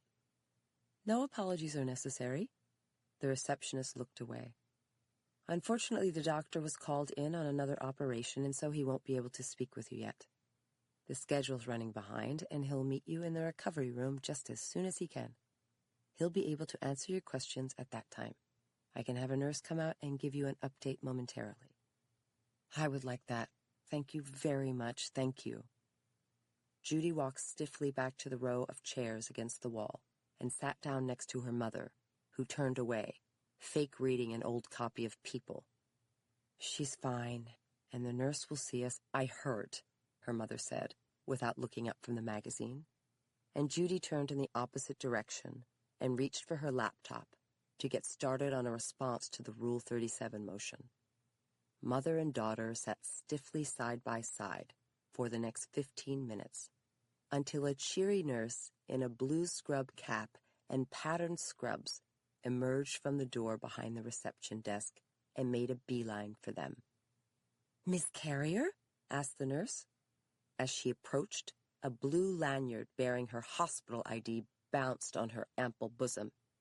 "Yes," her mother answered, looking up. "That's us." Judy took her laptop off her lap and stood up to meet the nurse, who touched her arm with a friendly, reassuring smile. "I have good news, ladies." Thank God. Judy eased back down in her chair, awash in a warm wave of gratitude, as the nurse explained that Aunt Barb's surgery had been successful, but they were still waiting on further pathology tests of her tissue. The nurse said that she didn't know why it took longer, but that wasn't atypical, and she promised that the doctor would fill them in the recovery room once Aunt Barb woke up. Judy's mother asked about the pain medication, which was Vicodin, and the drains, which seemed to preoccupy her, but Judy felt increasingly too emotional to bother with the medical details. She barely listened to her mother and the nurse, talking about the emptying and stripping of drains. She was just happy Aunt Barb had come through her surgery.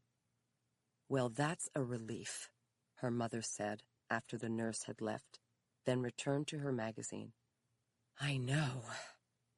Judy felt the urge to hug her mother, who was evidently memorizing the magazine. "I'm sorry if I was short with you, Mom. I was just upset." "We both were," her mother answered without looking up, then lapsed into silence. Judy didn't know whether her mother officially wasn't speaking to her and let it go. She picked up her laptop, turned her attention to the Rule 37 motion, and tried to draft coherent sentences, writing that she hadn't been abusive during Govinda's deposition, hadn't forced the witness or his lawyer to leave, and hadn't intentionally hung up on Kellen, but that the conversation had been accidentally terminated by an incoming call, which, she explained, only as a family emergency. She'd be damned if she'd trade Aunt Barb's privacy to win the motion, or for any other reason. 1 hour stretched into 2, as Judy worked, keeping an eye on her laptop clock and wondering why Aunt Barb was taking so long to wake up. She finalized the motion, filed it electronically with the court, then checked her email, which was piling up, and her phone messages, which would have to wait. Frank had texted her, "How's Aunt Barb?" And she texted back, still waiting to hear the details, but it went okay. Thanks. XOXO. She thought briefly of John and felt reassured that the money was safe, even if its ownership caused problems they'd have to resolve down the line. Finally, the nurse reappeared and escorted Judy and her mother to the recovery room, where Aunt Barb lay sleeping in a hospital bed, her head to the side, still in her plastic cap. Layers of cotton blankets covered her to her shoulders, and oddly, an IV port was stuck in the side of her neck, as well as the top of her hand. Her skin had a gravely ashy hue, and her eyelids barely fluttered open when Judy and her mother took their places on opposite sides of her bed. "Is she okay?" Judy asked the nurse, alarmed as she set her stuff down on a chair. "She looks pale." "She's fine." The nurse closed the patterned curtain around them, giving them some privacy. "She's had something to drink, but she's sleepy. We gave her something for nausea, and you can expect her to have a dry throat from the intubation. She'll be in and out of sleep for the next hour or two until she's up for good." Judy took her aunt's hand, which felt chilly. "Aunt Barb, we're here. We love you." Her mother frowned. "Don't wake her. She needs to sleep." The nurse walked to the bed and picked up a white cylinder with a bright green light on one end, which was attached to a covered dispenser on a stalk. "Ladies, this is her pain medication. All she has to do is press this green light. It will dispense morphine every 15 minutes, but not more frequently than that." She crossed back to an opening in the privacy curtain. "I'm here if you need anything. I'll be back to check on her." "Thank you," Judy and her mother said in unison. Then, when they were alone, silence descended again, for a moment. "Judy," her mother said, her tone weary. She sank into an institutional chair on the other side of the bed. Her makeup had worn off, and her features finally relaxed, as if she had kicked out the emotional jams. "Let go of her hand and sit down. It's going to be a while." "I guess you're right." Judy was hoping to make peace, so she released her aunt's hand, rolled over a stool on wheels, and perched on it uncomfortably. "She doesn't look that good, does she?" Her mother gazed down at Aunt Barb with a slight frown.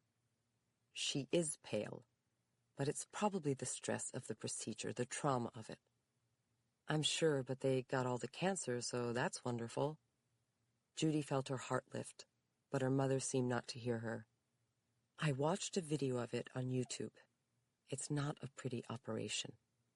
Judy recoiled. "I'm just glad it was a success." "They have everything on the internet nowadays." Her mother's gaze remained on Aunt Barb. "You can see medical videos of breast reconstruction, of mastectomies with the flap or without one, same with expanders. Everything you can imagine. Women make their own video blogs, too. Survivors, that is. I found it very helpful. You should take a look." Judy couldn't imagine taking a look. It's a wealth of information. Judy didn't reply, realizing that when she and her mother were talking, it was never real conversation, wherein one person replied to the other. It was more like they both took turns filling up the air with words, in a series of familial non sequiturs. "We should be quiet so she can sleep," her mother added, though she was the only one talking. So Judy conceded the obvious, that she might as well work while her aunt was asleep. She leaned over, grabbed her bag, unpacked her laptop, and lost herself in her email for another hour.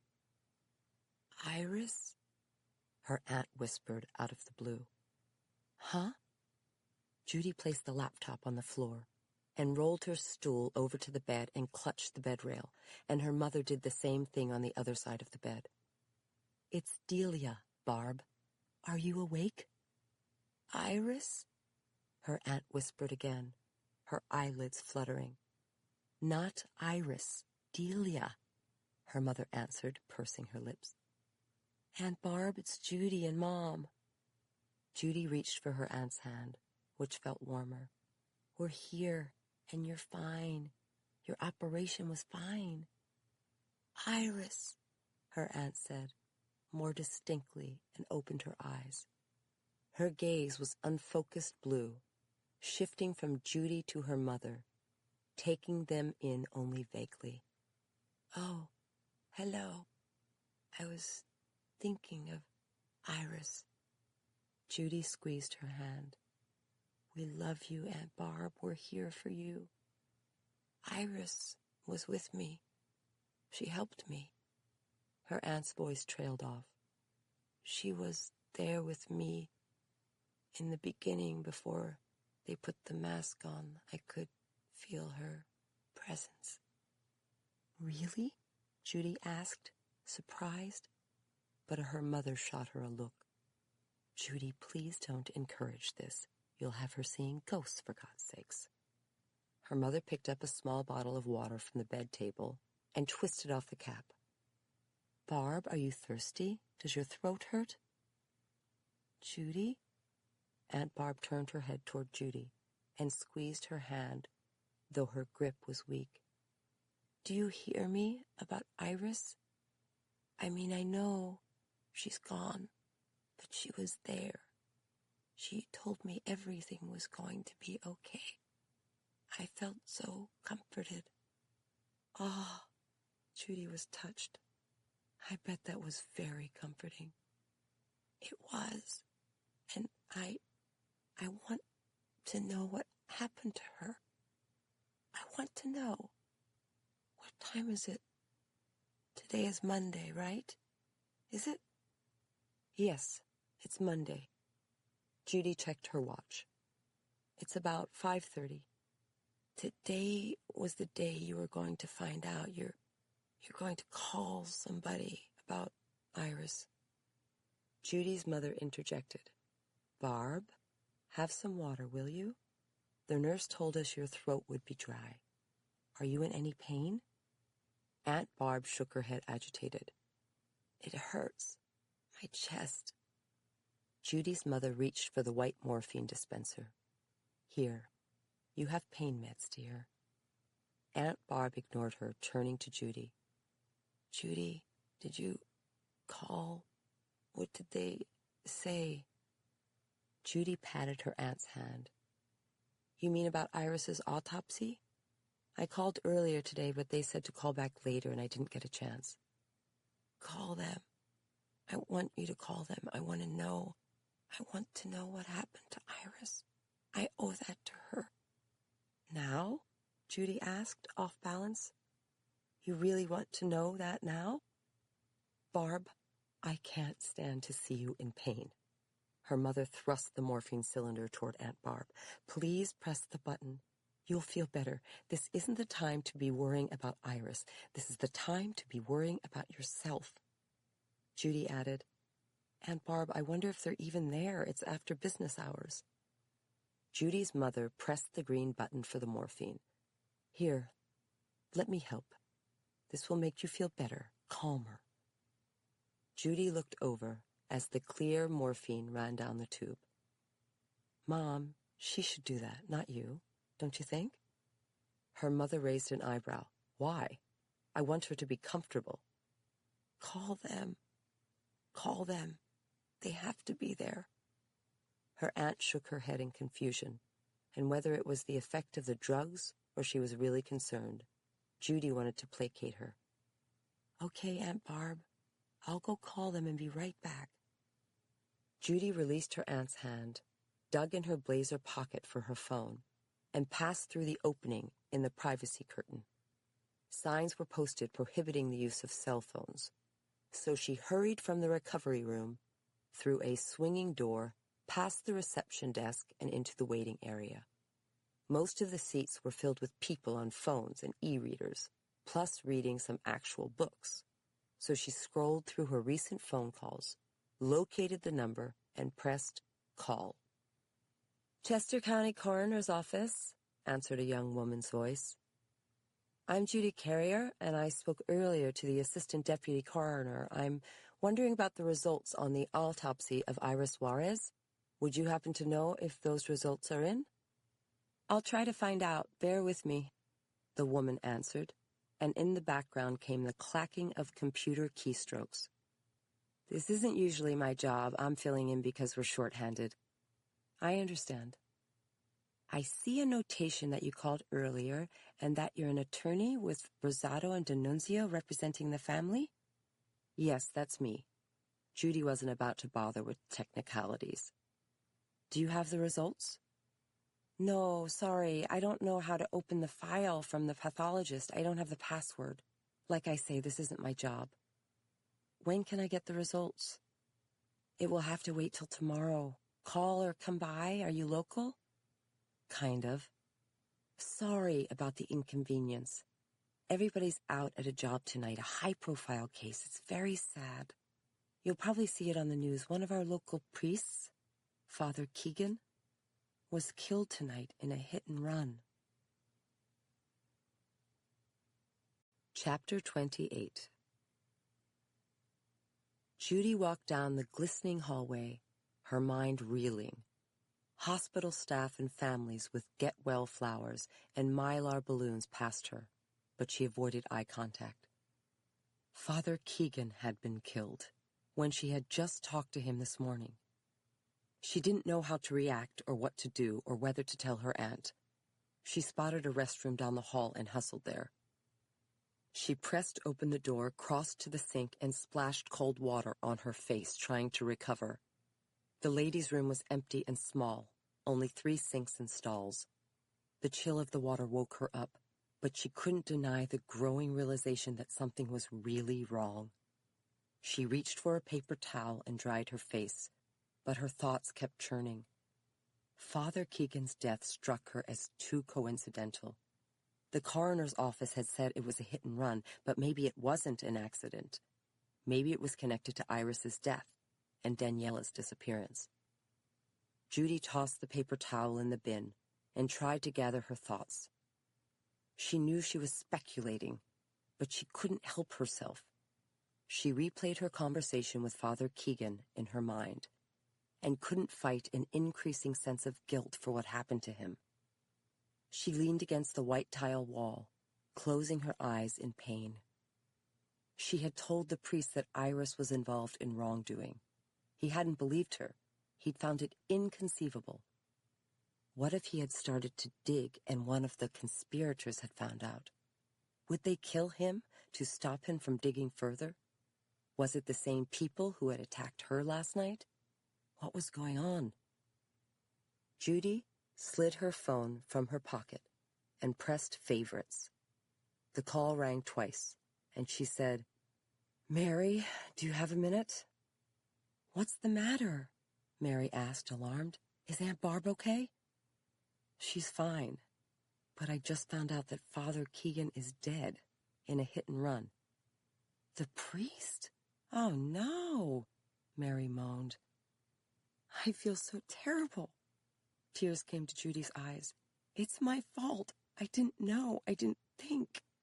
"What are you talking about? How can it be your fault?" "I told him about the money today and that I thought Iris was dealing drugs. He didn't think it was true. What if he started digging and they killed him?" "That's possible, but that doesn't mean it's your fault." "Why not?" Judy asked miserably. "I told him about it. If he wanted to get to the bottom of it, it was because of our conversation."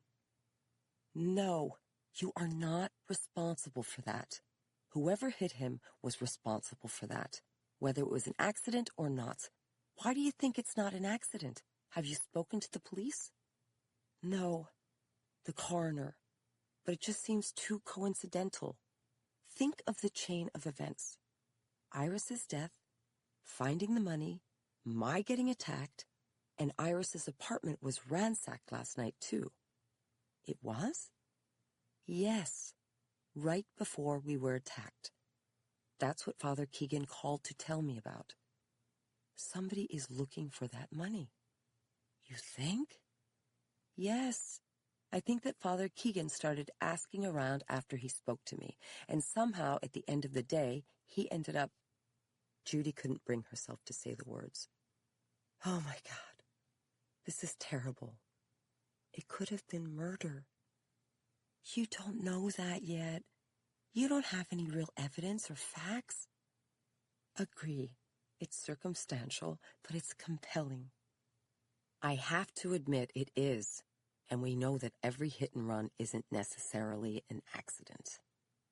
Mary's tone turned grave, and Judy remembered that Mary's first husband was murdered almost the same way, struck by a car years ago while he was riding his bicycle on West River Drive.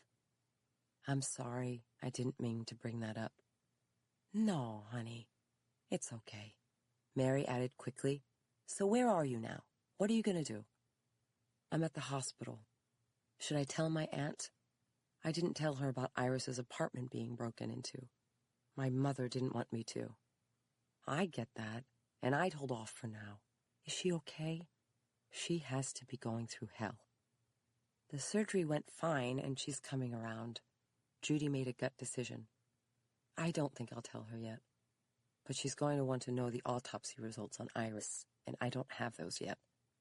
So tell her that, but not about the priest. Agree. Judy felt reassured that she and Mary were on the same page. She'll be stronger tomorrow, and you'll know more. I hope so. Judy straightened up with a final sniffle. I better go back now. You need anything? I can come down there. I'm home, ordering takeout. Judy hadn't eaten but didn't feel hungry. No thanks, I'm fine. And by the way, the money's safe in a bank. Good. Keep me posted. Love you. Love you too. Bye. Judy pressed N to hang up, slipped the phone back into her jacket, and checked her reflection on the way out. The strain showed on her face, and her blue dressed-up-for-deposition suit was rumpled, but she tried to get it together as she left the bathroom. She hit the hallway and hurried back to the recovery room, where she pushed the privacy curtain aside to find her mother helping her aunt sip some water from a bottle. What did you find out? Her aunt asked after her mother moved the bottle. So far, not much. Judy managed a smile, crossing to her aunt's bedside. I couldn't find the right person to talk to. How do you feel? Better, her aunt answered, though the corners of her mouth turned down. There's pain, but I'm thinking more clearly. What do you mean you couldn't find the right person? I mean the deputy assistant coroner wasn't there, and the young woman I spoke with didn't know how to open the report. Judy went with a half-truth, since she was the worst liar in the Bar Association. So, there's a report, but they couldn't open it? Evidently. I'll try again tomorrow. Isn't there someone else you can call? I won't sleep until I know what happened to her. Judy's mother snorted, easing back into her chair. After that morphine, you'll be asleep in 10 minutes. Judy started to get another idea. I suppose I could make a few more calls, but it would be easier to do from the office. They're not big fans of cell phones here. The sign says it interferes with the machines. Aunt Barb blinked. So go to the office. I'd love it if you can find out those results, and I know you have work to do. Feel free to go, really. Judy's mother nodded. Honestly, honey, I can handle everything here. The nurse was just in and said they're going to move her to a room. I'll stay and get her situated. And by then, visiting hours will be over. They end at 8 o'clock. Judy looked from her aunt to her mother, her heart beginning to beat with anticipation. You sure you don't need me here to help? Aunt Barb smiled wanly. You can help me the most by getting the coroner's report. Her mother flashed a smile that looked oddly relieved. You can help me the most by getting out of my hair. Very funny, Judy said, faking a smile. She had better things to do than fight with her mother. An hour and a half later, Judy was getting out of her car, having found a parking space in the municipal lot across from the Kennett Square police station. She felt bad about lying to her mother and aunt, but she'd had no intention of going into the office. She was burning to find out what happened to Father Keegan, having driven here with her brain on fire. convincing herself of a connection between Iris's and the priest's deaths. She hoped that she could convince the police that she was right, or at least to consider the possibility and investigate her theory. Detective Boone had given her his business card, and she tried to call him on the way over, but there had been no answer, and the message had gone to voicemail. Judy walked through the parking lot, heading for the police station, which was completely unassuming. It bore no sign except for a small navy blue keystone, which was unlighted and therefore unreadable in the darkness. Only a single light over its paneled front door illuminated the small, red brick building that could have passed for a modest single-story house situated between a low-rise Tudor apartment building and a stop-time laundromat with a misspelled sign that read Laundermat. A small parking lot around the right side of the station house held 5 police cruisers, white with a black stripe, and 1 all-black car, unmarked. Judy approached the paved entrance in front of the station, which buzzed with activity. Men in suits and brown uniformed police stood outside, talking or smoking in groups, and neighbors filled the sidewalk gawking at TV reporters who were positioning themselves in calcium-white circles of Klieg lights. Boxy news vans with local TV logos lined the curb, their black, rubbery wires making tripping hazards on the sidewalk and their mobile microwave towers dwarfing the colonial row houses on the quaint side streets. Judy made her way through the crowd to the front door, then opened it onto a small square waiting room full of personnel, reporters, and men in suits. To her left was a closed door with a sign that read Mayor's Office, and to her right were blue padded chairs where reporters and cameramen sat drinking covered cups of coffee, cameras on their laps. She walked past them, doing a double take when she spotted on the wall a signed lithograph from one of the Wyatts, the famed painting family who lived in nearby Brandywine. The art alone qualified Kennett Squares as one of the nicest station houses she'd ever seen. But it also had a thick lapis blue rug, eggshell white walls, and one of exposed brick, in which was embedded a rectangular window of glass. Judy went to the window and introduced herself to a middle-aged woman with bright blue eyes and a warm professional smile, then said, "I'd like to speak with Detective Boone in connection with the death tonight of Father Keegan." "Is he expecting you?" the woman asked brightly. She wore her light brown hair in a bun and had on an orange T-shirt with Kennett Square Police printed on the breast pocket, with khaki pants. "No, but I left a phone message." "Is this a tip? Because he's very busy tonight." The woman shook her head sadly. "It's a terrible loss. I do have information that I believe can help him. He knows me because he's been working on a case involving my aunt, Barb Moyer." "Oh my, I know who you are." The woman's eyes registered recognition. "You're the woman who was assaulted last night, aren't you?" "Yes," Judy answered, moving her hair aside to show her goose egg. "This is me, the real thing." "Go to your left and I'll buzz you in the door," the woman said, hurrying off. Chapter 29. "We're meeting in here?" Judy asked, following Detective Boone, who was unlocking the door to the mayor's office. "Won't the mayor mind?" "This is Kennett Square, not New York City." Detective Boone led her inside a small, completely empty office, lined with tasteful walnut bookshelves, full of leather-bound volumes of law books and black plastic binders. A clean mahogany desk, an old-school courtroom chair sat in the far corner next to the American flag, and nearest the door was a modern round conference table, also of walnut, with 3 matching chairs. "Where's the mayor?" "It's after hours." Detective Boone tugged out one of the chairs and gestured to Judy to sit down. "Please." "Thanks." Judy sat down, getting her bearings. "I thought we'd meet in the squad room like they do in Philadelphia." "Technically, it's not my squad room." Detective Boone sat down in the chair opposite her. The county detective's office is in Westchester. When we're on a job, like tonight, we're squatters. How's that noggin of yours? Fine, but I'm so sorry to hear about Father Keegan. Me too. He was a great guy. It's a real blow to the community.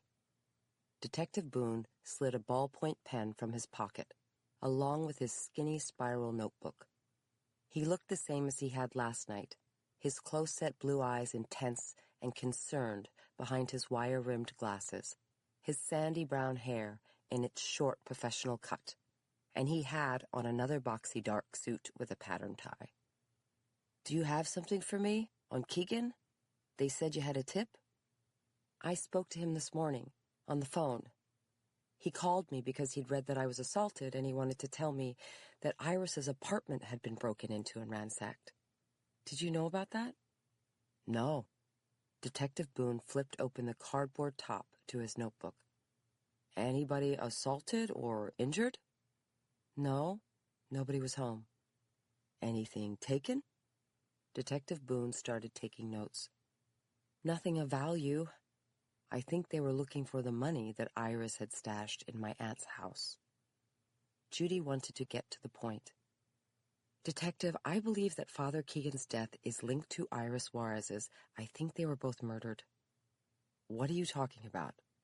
Detective Boone frowned, looking up from his note-taking.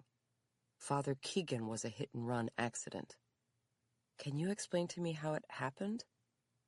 Detective Boone hesitated. I'll tell you what's public record. He was struck from behind, along the curve walking to his car. It's very dangerous there. There's no sidewalk. It happened at about 5:15 and it was dark. The car was driving north, so he couldn't have seen him when it turned the corner. Judy tried to visualize the scene, though she had never been there, and it tugged at her heart to imagine the priest in the last minutes of his life, not knowing that a deadly car was bearing down on him. Still, she reminded herself not to be emotional. If she really wanted to convince the detective of anything, she had to keep her wits about her. She asked, "What was he doing there, by the side of the road?" "There's a little restaurant called Jamie's. He was walking from the restaurant to his car, which was parked in the side lot." "Where's the restaurant?" "On Warm Spring Road, number 870, I believe. It's at the curve." Judy made a mental note. "What's the cross street?" "Closest one is Buck and Doe." "That's a street name?" "Yes, city girl." Detective Boone almost smiled. "Did anybody see anything, like in any of the surrounding stores or houses?" "There aren't any. It's on the outskirts of town." "Another remote stretch? Why am I not surprised?" Judy felt more convinced than ever now that she was getting the facts. "Was he alone?" "Yes. He eats there every night, the early bird special, soup and sandwich." Judy thought a minute. "How do you know that? From asking around?" "Of course, yes." "So it was generally known." "Everybody knew about it in the parish. He even used to meet with parishioners there. They would seek him out. I heard that from more than one person." "It was that well established a routine?" "Most of us are creatures of habit. That doesn't mean anything." Detective Boone cocked his head. "We figure it was a drunk driver. We get a lot of that out here. Country life can be boring for kids and the like. And if they're undocumented, they're going to keep driving. Either way, they won't get away with it. We're all over it." He gestured toward the waiting room. "But let's go back a minute. When was Iris's apartment burglarized?" "Last night, at about 6 o'clock, right before I was attacked at my aunt's house.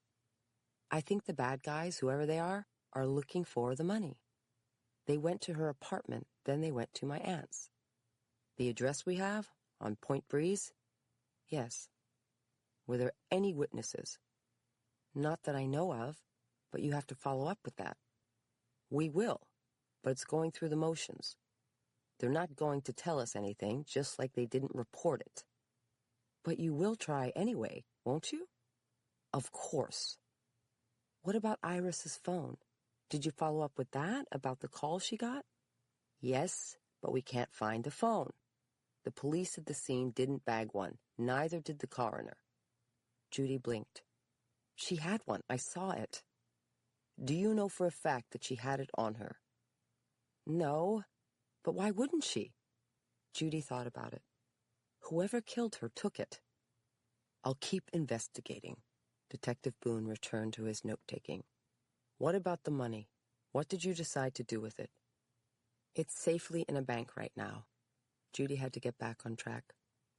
I called the coroner to find out the autopsy results on Iris, but I couldn't because they were all working on the Father Keegan case. But if it turns out that she died of unnatural causes... Excuse me, I'm not following. Detective Boone held up a hammy hand with the pen. What does Father Keegan have to do with Iris? I'm assuming she was a parishioner. But what of it? Most of the Mexicans in the county belong to that church or St. Agnes. When I spoke to him this morning, I told him about the cash in my aunt's house, and that I thought that Iris was in a drug ring. He knew her very well, and he refused to believe that she would be involved with anything illegal. Judy felt her chest tighten, and another wave of guilt washed over her, but she tried to stay on point. I am betting that after he hung up, he tried to get to the bottom of it. Maybe he started asking questions about her death or about drug dealing in the community, and whoever is selling the drugs, or whatever, got wind of it and killed him to silence him. This is speculation, Detective Boone said, but his wrinkled forehead showed that he was mulling it over. It's not speculation, it's circumstantial, and there's a difference. Judy found her bearings, now that she'd learned the facts about how the priest had died. If Father Keegan had a routine of going to this restaurant, and the bad guys heard that he was digging around, then they could very easily predict where he'd be, right? Detective Boone didn't reply, but met her eye and ceased his note-taking. It gets dark early this time of year. If they know generally what time he leaves the restaurant, they could plan for it and run him over. It would look like a hit and run, but it could really be murder. Judy leaned forward, encouraged by his interest. What do you think? That's a possibility, Detective Boone answered after a moment. It certainly is. Between what I know and what you know, if we work together, we can figure this thing out. Detective Boone lifted an eyebrow. Don't get the wrong idea here. I'm listening to you, but I am not working with you. Okay, I understand. Judy dialed back her enthusiasm. The other possibility is that Father Keegan's death was an accident, and Iris Juarez died of natural causes. You call it circumstantial, but I think it's speculation. And either way, none of it is supported by any evidence or facts. Detective Boone picked up his notepad and abruptly rose to his feet. Excuse me for 5 minutes. Sure, Judy answered, surprised. Where are you going? Be right back, Detective Boone answered, heading for the door. He opened it, letting in noise and chatter from the waiting room, then closed it behind him. Judy sat back in her chair, feeling her heart begin to thump. The more she thought about it, the more her theory made sense, though she had no idea how to go about proving it. She felt driven to find out what had really happened to Father Keegan, not only to bring his killers to justice, but to help her redeem herself for his death. She felt her throat tighten with emotion, but swallowed hard to keep it at bay. Judy reflexively pulled out her phone to check her text and email on lawyer autopilot. There was no new text from Frank, and she read through her incoming email, but there was nothing important from any of her clients or from opposing counsel like Rick Killen. She'd have to catch up with their other cases at some point, but she couldn't begin to think about that now. She scrolled to the phone function to call her mother and check on Aunt Barb. The call went to voicemail after one ring, but she didn't leave a message. Suddenly the door to the office opened, letting in a burst of crowd noise as Detective Boone entered the room carrying a sheaf of papers, but his demeanor had changed. His expression had snapped back into its official mask. His blue-eyed gaze had cooled, and his thin lips formed an unsmiling, if professional line. You want facts? I have facts. What? Judy asked, intrigued. Iris Juarez died of natural causes. She had a heart attack. This is the pathologist's report. Detective Boone set down the sheaf of papers on the conference table. I spoke with him, and he emailed me a copy of his findings. Judy felt dumbfounded as she slid the papers over. Her eyes shot to the top line, which had a blank for cause of death, and stated myocardial infarction. Oh no. In law enforcement, we consider this good news. A natural death is better than murder, correct? Detective Boone walked around the table, returned to his chair, and sat down, crossing his legs. I can't believe this. Judy skimmed the report, which seemed like a thorough autopsy report, typical in every way. I think this should put your theory to rest on Father Keegan as well. I don't get it, Judy said, stumped. She flipped through the report until she reached the section for internal examination of organs, and the description of Iris's heart read that its arteries showed evidence of atherosclerotic cardiovascular disease, ASCVD. He said that there's a real problem in the undocumented community because they don't get the medical care they need to control heart disease and hypertension. Did they find any drugs in her system? Judy flipped to the back of the report, where the toxicological screens were usually attached as an appendix, but there wasn't one. The tox screen takes 2 to 3 weeks to come in, and it will show if there was alcohol or drugs in her system. What about legal drugs? The basic covers only illegal drugs, not legal ones. Judy looked up. Can we test her now for legal drugs? Do they keep the blood? How does that work? An expanded takes longer, and it doesn't happen unless a detective or the pathologist believes it's in order. He didn't request it. Would you request it? No. Detective Boone shook his head. Iris Juarez died a natural death. She wasn't the victim of a homicide. You're a lawyer. You know that police departments are subject to budget constraints. If I authorize expenditures on Juarez, then I won't have it in a case where I have evidence of a suspicious death. How much does it cost? Basic is $120. Expanded is $160. Listen, if it's just a question of cost, I'll pay for it myself. I'd like to request the coroner to do a screen of her blood for legal or prescription drugs and expand it. How do I do that? You have to get in touch with the coroner's office tomorrow. They may or may not do it. Detective Boone shook his head. But what is it exactly you're hoping to find? Detective, I admit, I don't know what I'm looking for. If I did, I wouldn't be looking for it. Maybe abuse of prescription medication, counterfeit medication, something like that. Point of information? What comes in here from Mexico isn't prescription meds or counterfeits. It's heroin.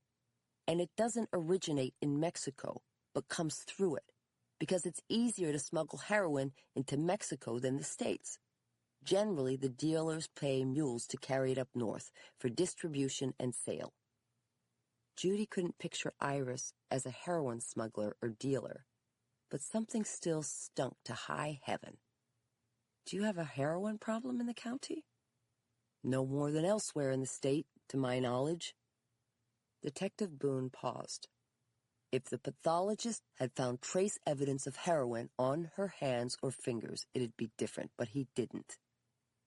Judy checked the report, flipping to the external examination of Iris's hands, which read, broken fingernails on right index and right middle finger, with superficial scrapes on finger pads. Look at this. The broken fingernails. How did she get those? She could have done that a number of ways, none of which is suspicious at all. In a struggle? There weren't any signs of any struggle or defensive wounds of any kind. Judy tried another tack. What about heroin on the money? How do I get the money tested? I believe there are private labs that do that. Check online. Judy gathered the autopsy report in case her aunt wanted to see it. What about the 50 grand? The assault on me and Father Keegan? How do you explain it? Rest assured, we're investigating the hit and run and will continue to do so. Father Keegan meant a great deal to us, and we will give him 100% of our efforts. As for the money, Detective Boone shrugged mildly. Granted, I can't explain it. But there's no crime that has been committed, and even if there were, it's a matter for the Kennett Square Police. They have only 12 officers full-time, so they work closely together. They're all aware of what happened at your aunt's house. That's how you got past the front desk to me tonight, isn't it?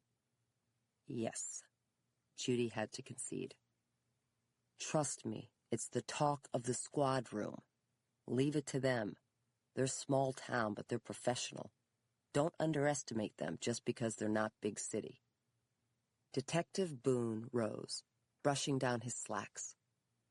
If you observe anything further, or God forbid, are a victim of another attack, you need to call them. I appreciate your time, but I just can't accept this. Not yet, anyway.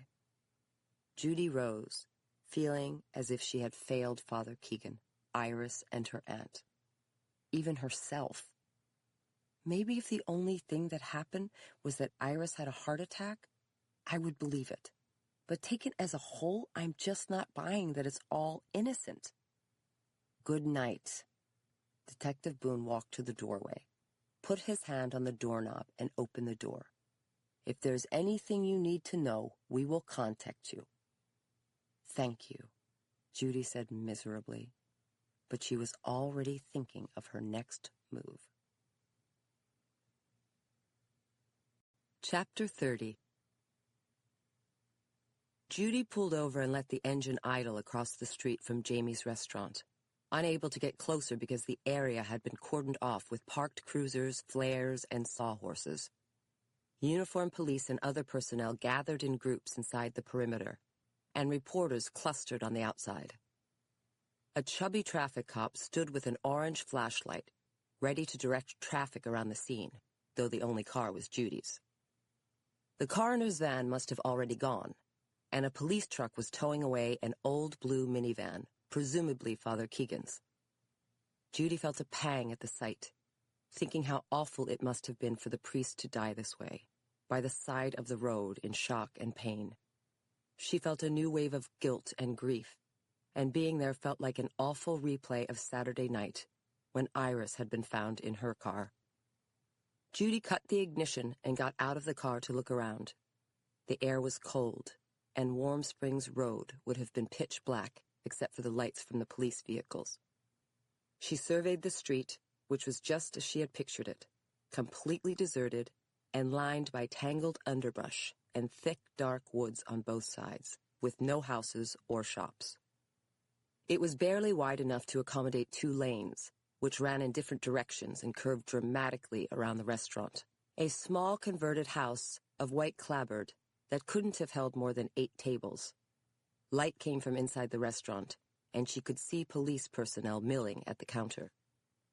Judy walked along the road toward the restaurant, and now that she could see the lay of the land, it was easy to reconstruct how Father Keegan could have been killed. The restaurant was situated at the elbow of the curve, and a car driving past could have targeted someone walking towards its parking lot, with their back turned. There was neither a curb nor a shoulder, just some gravel, and nothing would have protected the priest from a driver cutting the corner, intentionally or not. Judy hurried across the street to the perimeter, but noticed she had drawn the attention of the traffic cop, who lumbered toward her, waving his orange flashlight. She pretended not to see him, turned away, and hustled in the opposite direction along the perimeter. When she got closer to the opposite side of the street, she could see in the flickering of the flares that several bouquets of flowers had been left there, a sight that broke her heart. Miss, please don't go back there," the traffic cop called, catching up with her. Miss, excuse me. Officer, I just wanted to see. Judy gestured at the flowers, and the chubby face of the traffic cop softened under his cap. Condolences, but you can't be leaving your car where you did, miss. The traffic cop waved his flashlight toward her car. Please move it out. Can't I just take a minute and look around? No, you may not. You're creating a traffic hazard. The traffic cop waved her off again. You want to pay your respects? You'd be better advised to do that in daytime when it's safer, or to head on over to the church tonight. I hear there's plenty of folks there doing the same thing. Good idea. Thanks, officer, Judy said, meaning it. She turned around and jogged toward her car, wondering why she hadn't thought of it herself. Half an hour later, she was slipping into the back pew of the beautiful Madre de Dios church, near where she had sat just yesterday morning when she had come to Mass with her aunt. The lovely altar with its simple crucifix and graceful marble statuary was vacant now. It seemed impossible to fathom that Father Keegan had conducted that very Mass and shown such kindness to her and her aunt, as well as comfort to his congregation. And now he was no longer here. Tears came to Judy's eyes, but she didn't bother to blink them away, because she felt as if she belonged here for the first time. It was emotion that connected her to the congregation, and it was her heart that connected her to all of the other hearts in the church. Grieving families filled the pews, their expressions stricken and their heads bowed, sniffling as they knelt with rosary beads hanging between their fingers, some praying silently and others whispering their prayers in Spanish or English. Women lit candles in front of a statue of the Virgin of Guadalupe near the altar, and a young priest went from one parishioner to the next, putting an arm around them and engaging them in quiet conversation. Judy watched him, wishing again she had some sort of religion, because she could see before her eyes the power the priest had to comfort people and to ease their pain. The only thing she believed in was love, and that came close to a spiritual belief, maybe as close as she would ever get. The second thing she knew that she believed in was the law, and she felt her emotions slip into default mode, anger at the injustice of a crime as heinous as murder, especially if Father Keegan, a man of goodwill and open heart. She couldn't stay out of it, no matter what Detective Boone had said. She wouldn't rest until she learned the truth. Judy kept an eye on the young priest and wondered if he could have information about what Father Keegan had been up to today, or know something else that could help her. She worried briefly that this wasn't the time or the place, but decided that there was no better time or place. She stood up, made her way out of the pew, and walked down the wide, tiled aisle of the church toward the priest. He was speaking with an older woman near the altar and appeared to be finishing up, because he caught Judy's eye with a sad smile. He was short and stocky, and the shine in his round brown eyes betrayed the grief he was undoubtedly keeping inside. He looked in his 30s, with a head of thick black hair and no wrinkles in his wide face, just a smattering of pitting in his cheeks. He was dressed in a simple black uniform with a collar, not the vestments of a formal mass. "Hello, welcome to our church," the priest said when he turned to Judy. His voice sounded soft with pain, and his English was perfect. "I'm Father Oscar Vega." "Thank you. I'm Judy Carrier, and please accept my deepest sympathies on the loss of Father Keegan.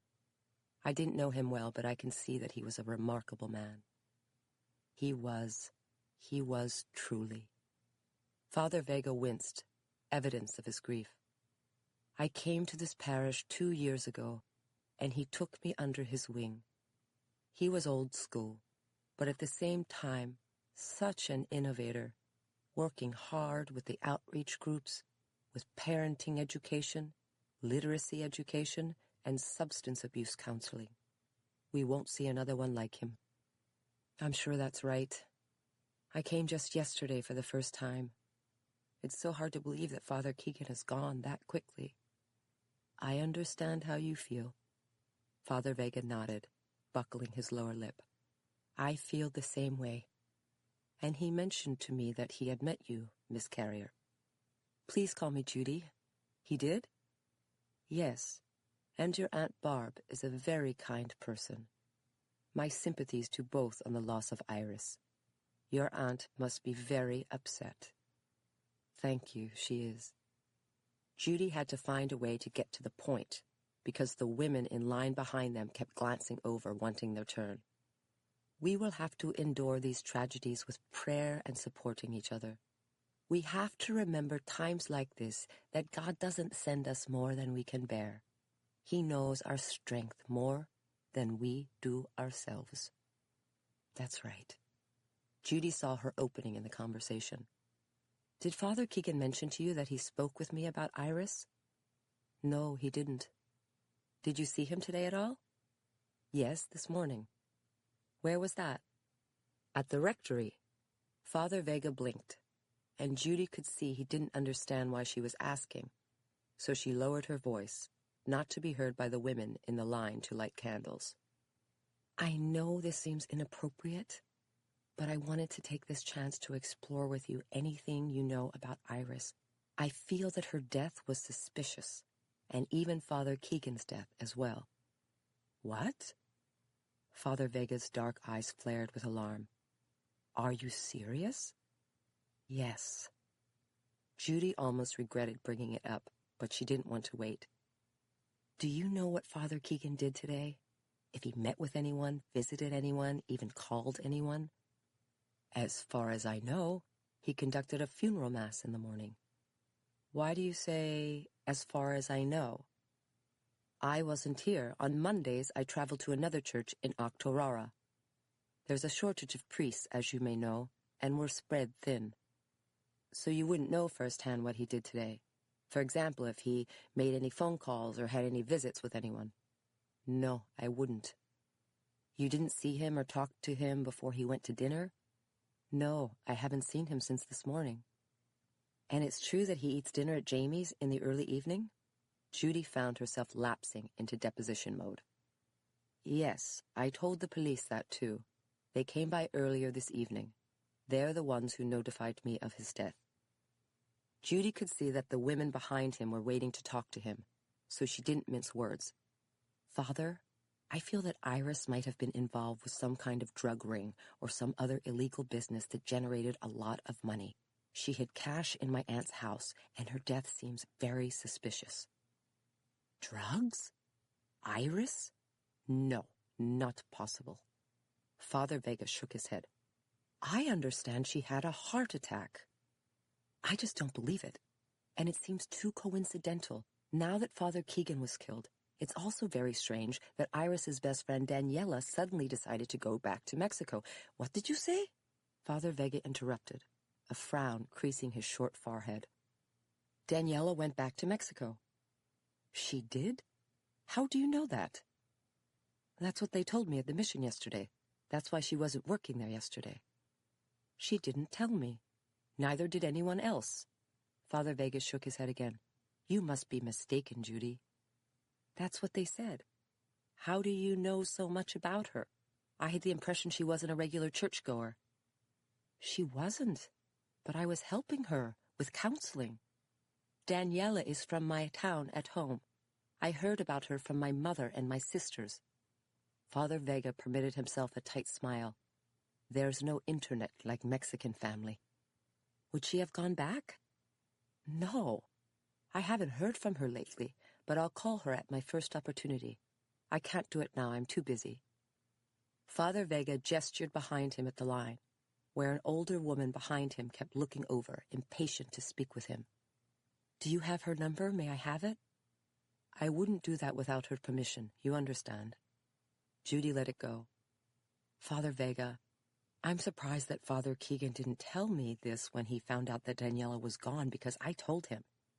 He wouldn't know, I would. Is Daniela's family here? Do you think I could go speak with them? The only ones in the country are in Newark, New Jersey. Is she married? No longer. But there's a man she's been seeing. Father Vega's lip flattened in a way that suggested he wasn't a fan. She met him at work. At Mike's Exotics? Yes, and I don't know much about him, but Daniela brought him to Mass one time and introduced me. What's his name? Carlos Ramiro, Father Vega answered, and the older woman behind him stepped closer to him, hovering at his elbow. Where does he live? In the barracks. What do you mean? Some of the mushroom growers house their workers in barracks. His are on Mallard Road, where it meets Ravine. Thanks. Judy made a mental note, beginning to feel like a GPS map of Chester County. Padre Vega, said the old woman, teary-eyed. She placed a hand on the priest's arm. Father Vega turned to her, caught betwixt and between. Si, Guadalupe, uno momento, por favor. Judy knew it was time to go. Father, I didn't mean to monopolize you. Thank you so much. Padre Vega, the woman said again. Good night, Father. Judy turned away, hurried down the aisle, and out of the church. Chapter 31. Judy braked, hesitating before she turned onto the makeshift driveway. 2 dirt ruts that divided a black tangle of underbrush tall enough to obscure whatever lay on the other side. The only reason she knew it had to be the barracks was that she was at the intersection on Ravine Road, a single-lane back road with neither houses, stores, nor streetlights, in a rural pocket of East Grove, about 6 miles from Kennett Square and civilization. Judy was brave but not crazy, so she put the car in neutral, reached for her phone, and pressed in the number for Detective Boone. She wanted to see if she could convince him to meet her. The phone rang, but her call went to voicemail, and she left a message. Detective, this is Judy. I'm at the barracks at Mallard and Ravine. I want to find Carlos Ramiro, Daniela's boyfriend, and ask him a few questions about Iris's death. Call me when you get this message, please. Thanks so much. Judy hung up, only temporarily defeated. She listened to the efficient rumble of her VW engine and gazed through her windshield into the blackness and the thorny tangle of bramble bushes under her headlights. She didn't love the idea of going to the barracks alone, but she didn't see any option. She couldn't justify calling 911, and she didn't want to worry Mary. It struck her that she didn't even consider calling Frank, but she didn't have time now to ponder the reason. She couldn't let it go and come back tomorrow because she had to work. She eyed the bramble bushes, which oddly reminded her of The Bramble Bush, an old book about the philosophy of law that every law student hears about first year, which Judy had actually loved. The gist was that the law itself was a bramble bush, and that reminded Judy of her purpose at the barracks. Justice for Iris and Father Keegan. She couldn't turn away, not when she'd come this far. She was here and she wanted to get it done now. She was strong and not completely unprepared, and if she kept her wits about her, she told herself she'd be fine. She steered the wheel to the right, turned onto the driveway, and flicked on the high beams, traveling slowly. The driveway was unpaved and lined with more bramble and multiflora, and her headlights flashed on the blood-red eyes of something darting across her path.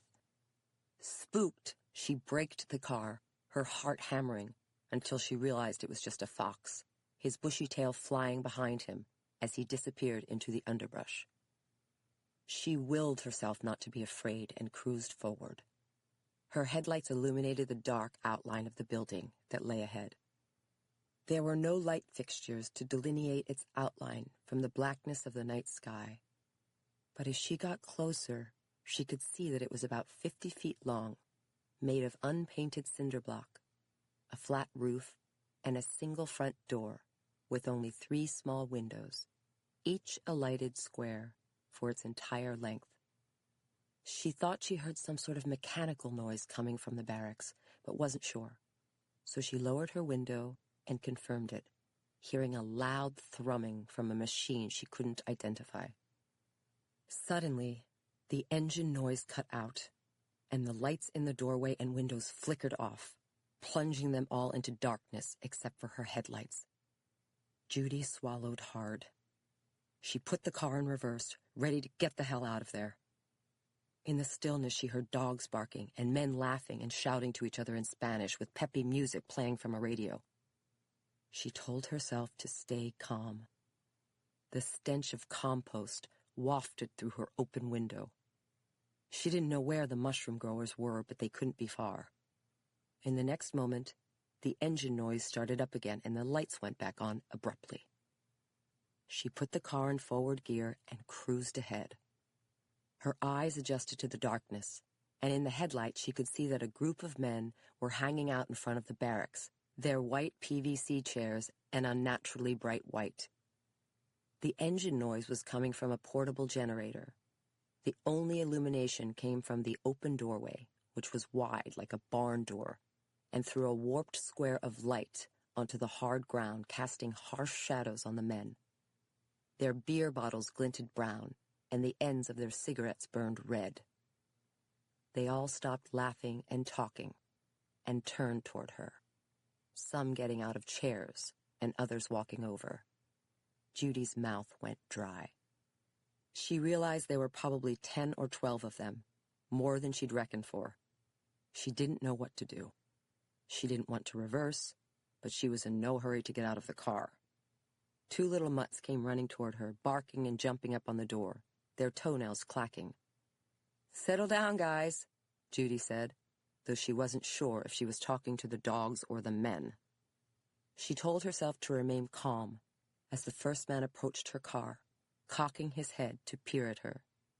His body made a short and wiry silhouette in the light coming from the doorway, and she could see he was wearing a grimy white tank top and floppy work pants, but she couldn't tell what he looked like, or even if he was smiling or hostile because he was backlighted. His odor reached her before he did, a strong mix of cigarettes, aftershave, and compost. "Miss, are you lost?" he asked with a light Spanish accent, coming over to her car door and shooing the barking dogs away. No." Judy could see in the reflected light from her dashboard that he couldn't have been more than 17 years old, with handsome features and a friendly smile, so she relaxed. "My name is Judy Carrier, and I'm looking for Carlos Ramiro. I was told he lives here, by Father Vega." The young man frowned. "Are you from the church, or Mike's? I never saw you there." "No, I'm just a lawyer from the city." "You look like you're from a DA or federal, like." "No, not at all. I'm in general practice." "Is anybody with you? You came alone?" "Yes. I don't have anything to do with immigration or anything like that, I promise you. Hold on, I'll show you." Judy reached into her purse, grabbed her wallet, and pulled out a business card, handing it to him. "This is me. I work at a law firm." "This looks nice, very nice." The young man squinted at the card, though Judy doubted he had enough light to read it properly, and it gave her a moment to look at his face. He had fine features, with a small mouth, narrow nose, and brown eyes with eyelashes to die for. His hair was a shaved fade that looked oiled. His long neck bore a tattooed crucifix, and his eyebrows were plucked. "I'm not here in any official way. I just wanted to talk to Carlos about his girlfriend, Daniela. I'm a friend of her best friend, Iris." "Okay," the young man smiled. "Wait here. You can get out if you want. The dogs don't bite." "Sure, thanks." Judy watched the young man jog back to the group, the dogs running to greet him, yapping at his heels. The men clustered around him, and there was more talking and a new wave of laughter. But Judy was beginning to find her bearings. She cut the engine, told herself not to be a chicken, and got out of the car. The dogs raced back, barking and wagging their tails. She offered her hand, which they started licking, so she petted them. From her new vantage point, she could see inside the barracks, and as appalling as the sight was, it didn't completely surprise her. The building had only a dirt floor, cinder block walls, and a row of wooden bunk beds that looked almost exactly like the mushroom bed she'd seen in the growing house. There didn't appear to be any other furniture. A soft orange glow suggested that there were space heaters inside, probably powered by the generator. She caught a whiff of cooking chicken coming from the doorway, but she didn't know what they were making it on, maybe a hot plate. At the far end of the building stood a battered blue porta-john. "Miss Judy," the young man called out, motioning to her to come over to the group. "Carlos wants to see you." "Great." Judy ignored her jitters, held her head high, and walked over to the men, who gathered around, a group of short and stocky silhouettes, whose faces she couldn't see. She had no way of knowing which man was Carlos, but she wasn't going any closer. "My name is Domingo," the young man said, touching his chest. "I speak English, so I can translate if you want to talk to Carlos." "Thank you," Judy said, forcing a smile. The dogs danced around her ankles. "Hi, everybody." "Hola, gringa," a man called out, and there was general laughter. "This is Carlos," Domingo said, gesturing to a thickly muscled man who emerged from the crowd smoking a cigarette. His shoulders were broad and strong, and he stood with his barrel chest puffed out, straining his grimy t-shirt, a stance so exaggerated it would have been comical if it weren't genuinely menacing. Judy found herself stepping back, without knowing why. Then she realized it wasn't a reaction to him, but rather an unconscious imitation of the crowd, who also edged away, according him a certain status, or just giving him a wide berth. She couldn't see his features in detail, but his eyes were slits in a wide face. His hair was thick and oiled, and his arms were covered with tattoos. The man had the kind of presence that made her instantly sorry she'd come. "Miss Judy, what do you want from Carlos?" Domingo asked, but Judy noticed a new tension in his tone. "Can you ask him if he knows where Daniela is? I'm trying to find her so I can ask about Iris." Domingo turned to Carlos and spoke to him in rapid Spanish, and Judy didn't recognize any words except for the names Daniela and Iris. Carlos replied in equal rapid Spanish, speaking without even looking at Domingo, and Judy felt her gut tighten when she recognized one of the words, puta, which meant whore. Domingo said to Judy, "He says Daniela is home in Mexico." Judy hesitated. "Can you ask him if he's sure? Also, didn't she care that she was going to Miss Iris's funeral?" Domingo turned to Carlos and translated, and Carlos replied, again without looking at Domingo. Judy sensed that Carlos didn't like Domingo, realizing why when she recognized another word, maricón, or gay. Judy heard a quiet descend and sensed a growing fear in the crowd. Domingo said to Judy, "He said he's sure she's there. He drove her to the bus himself.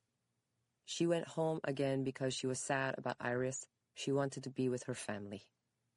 Judy hesitated. "Father Vega told me she wouldn't miss Iris's funeral." Domingo turned to translate, but before he could say a word, Carlos exploded in anger, shoving him in his chest and shouting in Spanish. Domingo reeled, staggering off balance, but didn't lose his footing. Judy gasped, edging away. She had to go. Trouble was breaking out. The dogs started barking and running around. Carlos advanced on Judy, shouting in Spanish, his dark eyes glittering with malice. Her heart jumped through her chest.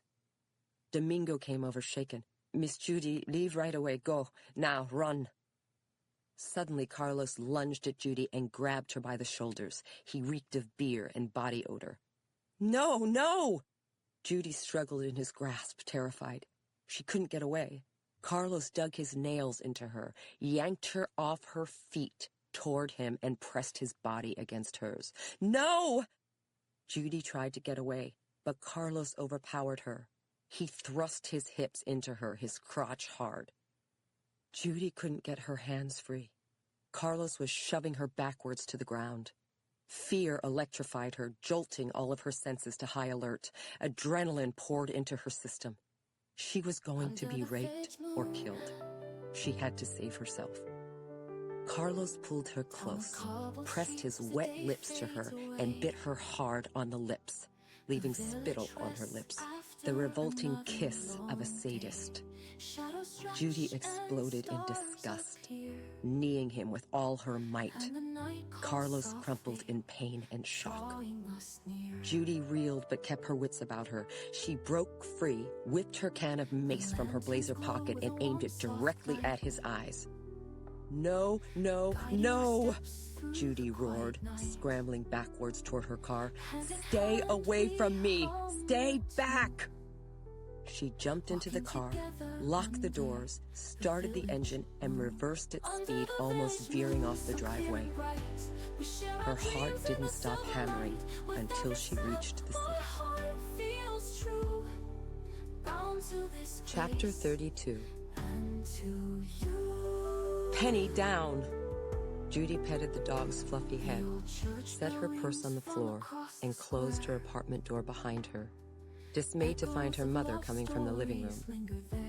The 11 o'clock news was on TV, and she'd thought her mother would have already gone to bed. Judy tilted her head down because she didn't want her mother to see the bite mark from Carlos on her mouth. Honey, what kept you? Sorry, I had a lot of work. Is Aunt Barb okay? Judy kept her head down, making much of petting the dog who was sniffing her shoes and legs, undoubtedly getting the scent of the dogs from the barracks.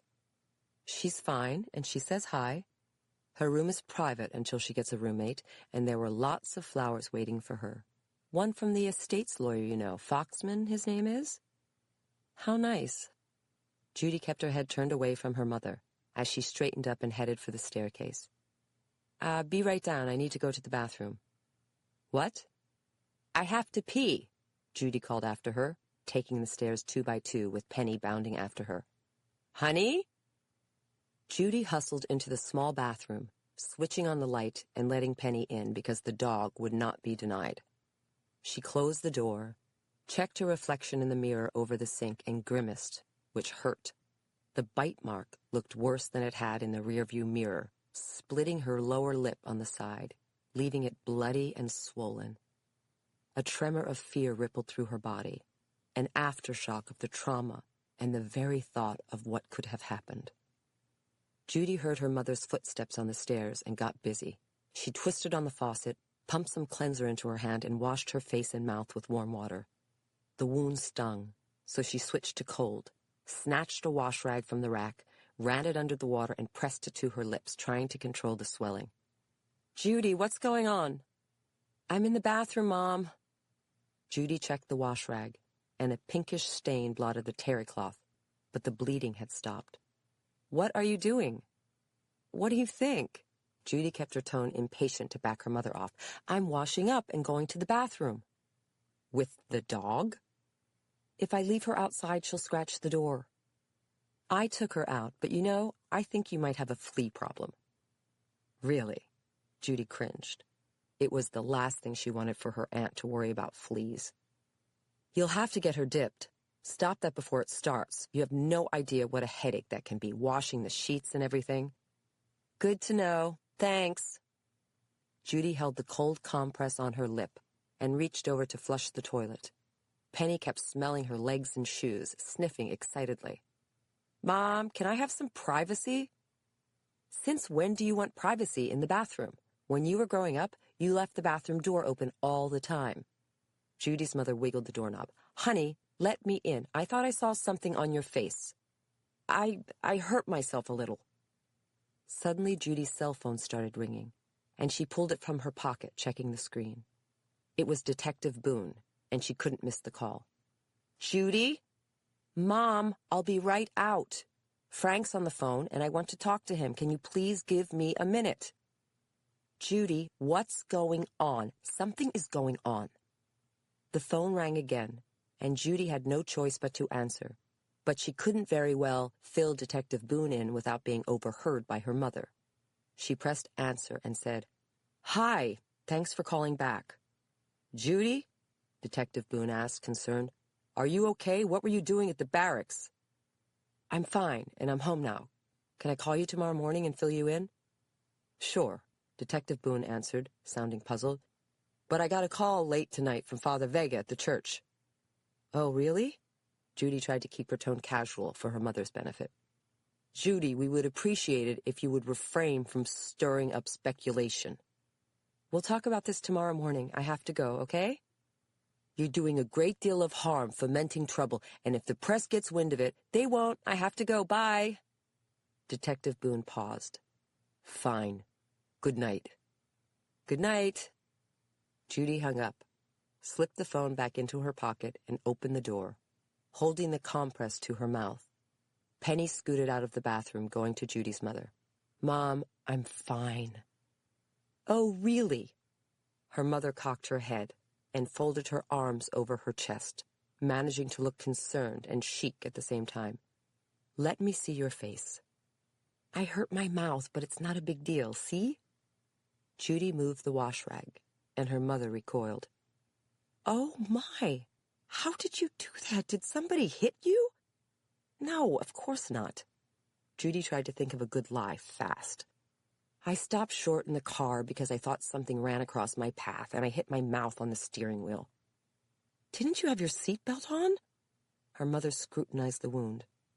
"You're going to need to put some Neosporin on that." "No, I had just started the car, so I didn't have it on yet." Judy set the wet rag on the sink, went into the medicine cabinet, and found a tube of Neosporin. "You should put your seatbelt on before you start the car, you know that." "Here, let me help." Suddenly her mother stepped forward to grab the tube of Neosporin, startling Judy, who cringed reflexively, her body remembering what her brain wanted to forget. Her mother's mouth dropped open, and her forehead wrinkled with confusion. "Honey, what's the matter with you? I'm not going to hurt you." "I know. Let me do it." Judy took back the tube, but her hand shook, and she and her mother saw it at the same time. "Judy, somebody hit you." "No, they didn't." "Yes, they did. I wasn't born yesterday." Her mother pursed her lips, blinking. "Why can't you tell me?" "There's nothing to tell." "Why can't you be honest with me?" her mother asked, wounded. Her blue eyes filmed with tears that seemed to come out of nowhere, and her gaze held Judy's for a moment of naked pain, unlike any Judy had ever seen in her. "Mom," Judy started to say, but her mother turned away and walked down the hall. Judy went after her, following her into the bedroom to find her mother slumping at the edge of the bed, wiping tears away. She looked so out of place, a forlorn figure against the sunny yellow walls of the bedroom, filled with Judy's vivid, colorful oils. "I'm sorry, Mom. Please don't be upset." Her mother stifled a sob, covering her mouth with her hand, and Judy felt surprised and guilty at making her mother cry. She didn't know where it had come from, and the only time she'd ever seen her mother cry was at Judy's grandfather's funeral. "I'm really sorry, Mom." Judy sat down beside her and put an arm around her mother's shoulders, while Penny jumped onto the bed and flopped down on the comforter behind them. "It's just hard. That's all. It's very hard." Her mother shook her head, but didn't look over. "I know there's a lot going on right now with Aunt Barb and everything. It's just all catching up with you." Judy hugged her shoulders gently. "Why don't I make us some tea, some chamomile, and then we can go to bed?" Her mother kept shaking her head. "It's not that. It's not Barb. It's us. It's me. We're not close. We can't even talk about anything." "What do you mean, Mom?" Judy felt terrible that her mother was so upset, but there was no way she could tell her about the barracks. "It's just so hard to be a mother. There are so many things I didn't understand." Her mother's tone softened, pained. "It's like you have a window of time, and it's a small window. It's not much time, really.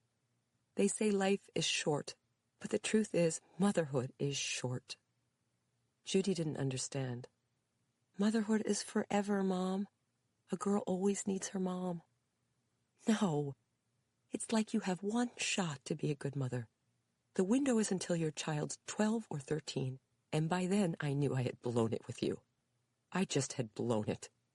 What I did with the boys didn't work with you." "You didn't blow it, Mom." Judy had never seen her mother like this, so vulnerable, and they'd never talked about their relationship so directly. "You are a great mother, and you still are. You're a great mother." "No, honestly, I'm not. I'm a terrible mother to you. I don't know what I did wrong. I failed." Her mother's shoulders shuddered with a new sob, and Judy held her tighter. "That's not true. I love you. We love each other. No, I love you, but I've done a terrible job. I've made a mess of it. I've failed you. Her mother heaved another sob, trying to strangle it in her throat but not succeeding, and Judy's heart broke at the sound. Mom, now, this isn't true. You've always been there for me. I know that. How do you know that? Her mother looked up at her abruptly, her eyes brimming and bloodshot. I'm asking you a question. How do you know that? How do you know I'm there for you if you never tell me anything? Never call upon me, never even call me. Judy thought a minute, seeing from her mother's questioning gaze that she wouldn't get away with less than the absolute truth. You know how I know, Mom? You really want to know how I know? Yes. Her mother nodded, sniffling. Wait. Judy put her hand in her blazer pocket and withdrew the palm-sized canister of mace, which happened to be hot pink. Do you recognize this? This looks like something Barbie would have. But this is the mace you gave me last Christmas, which replaced the mace that you gave me the year before that, in case it expired. I carry it with me in my purse all the time, because you have drilled that propaganda into my head. Every time I see it in my purse, I think to myself, my mother loves me. This is Exhibit A. Judy felt her own chest tighten, but didn't want to cry now because she needed her mother to hear her. And the same thing happens every time I see that dopey red fire extinguisher that you bought me for the kitchen, in case there's a grease fire. I think to myself, my mother loves me. My mother cares about me. My mother is always there for me, no matter what, in any emergency. Really? Her mother half smiled, though her lips trembled. Really? Judy sniffled, feeling her heart ache, which she hadn't even known was possible. And I'm not going to get into it because I don't want to upset you more than I already have. But tonight this mace saved my ass. Even though you weren't there, and you're never going to find out what happened. You saved me. You saved me from harm. You might have even saved my life. That's how there for me you are. It doesn't get better than that, Mom. It just doesn't. Judy felt her mouth twist with sobs she was holding back, perhaps a lifetime's worth of them.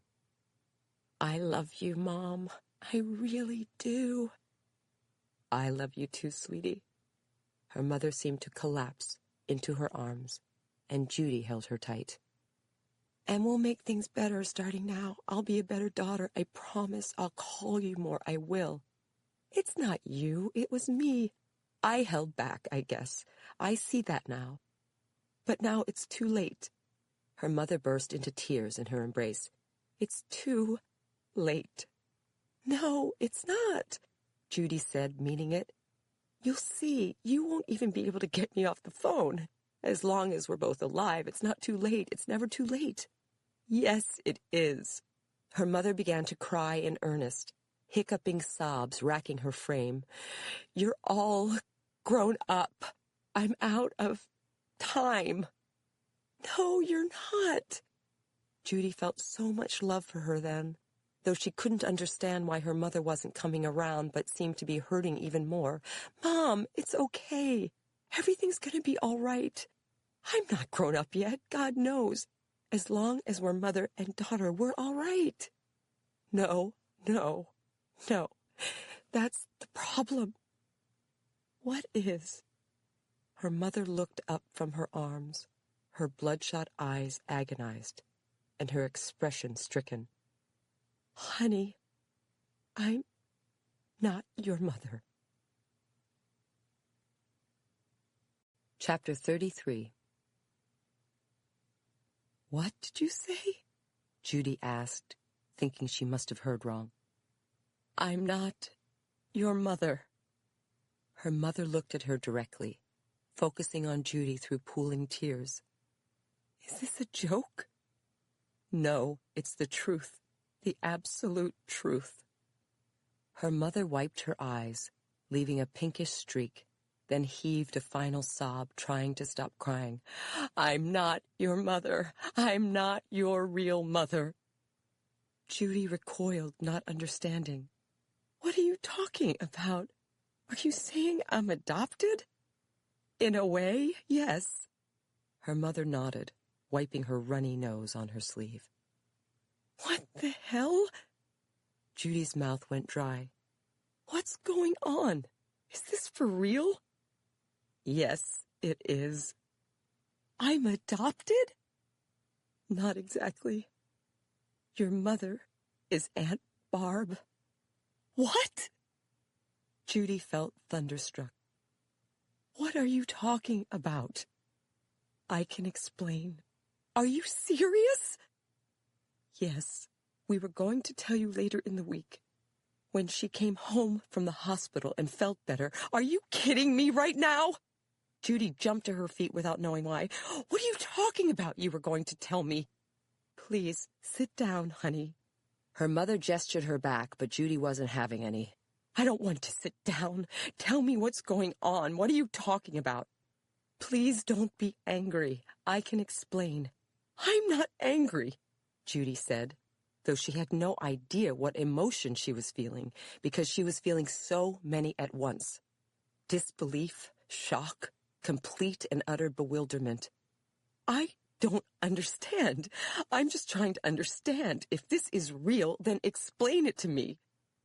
"Okay, well, Aunt Barb had you. She's the one who gave birth to you when she was 16. "Are you kidding me?" Judy interrupted, knowing she was repeating herself, but not being able to help it. "This is the truth. The way it happened was that she was in high school, and she fell in love, puppy love, and got pregnant by one of the enlisted men on the base in Pensacola." "Aunt Barb's really my mother?" Judy asked, like a nightmare echo chamber. "Yes. Our father, your grandfather, you know the general. He was not about to have any of that.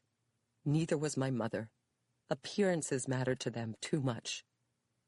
Judy tried to listen, but all of the words got tangled up, a bewildering bolus of father, mother, grandfather, grandmother.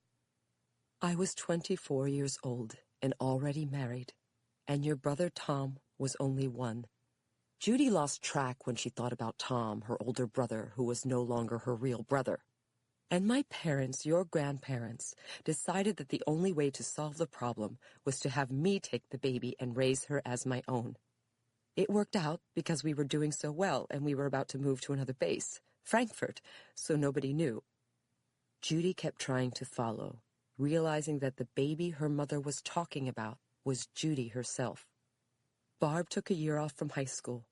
Then she gave birth and went back to school. Her mother paused, pursing her lips.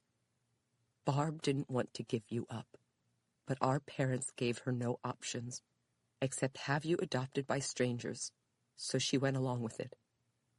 She always loved you, even from the beginning, and we all agreed that when you got older, when the time was right, we would tell you." Judy couldn't believe her ears, but she knew from her mother's anguished words that it was all true. "This is unreal." "I know. I'm sorry." "You're telling me this now?" "Yes." "So what makes this the right time? Why didn't you tell me before?" "We were going to, but we just couldn't find the right time, and to be fair, we avoided it. We knew how hurt you would be, and I knew that I would lose you then, and that when we told you, that would be the end of my time with you."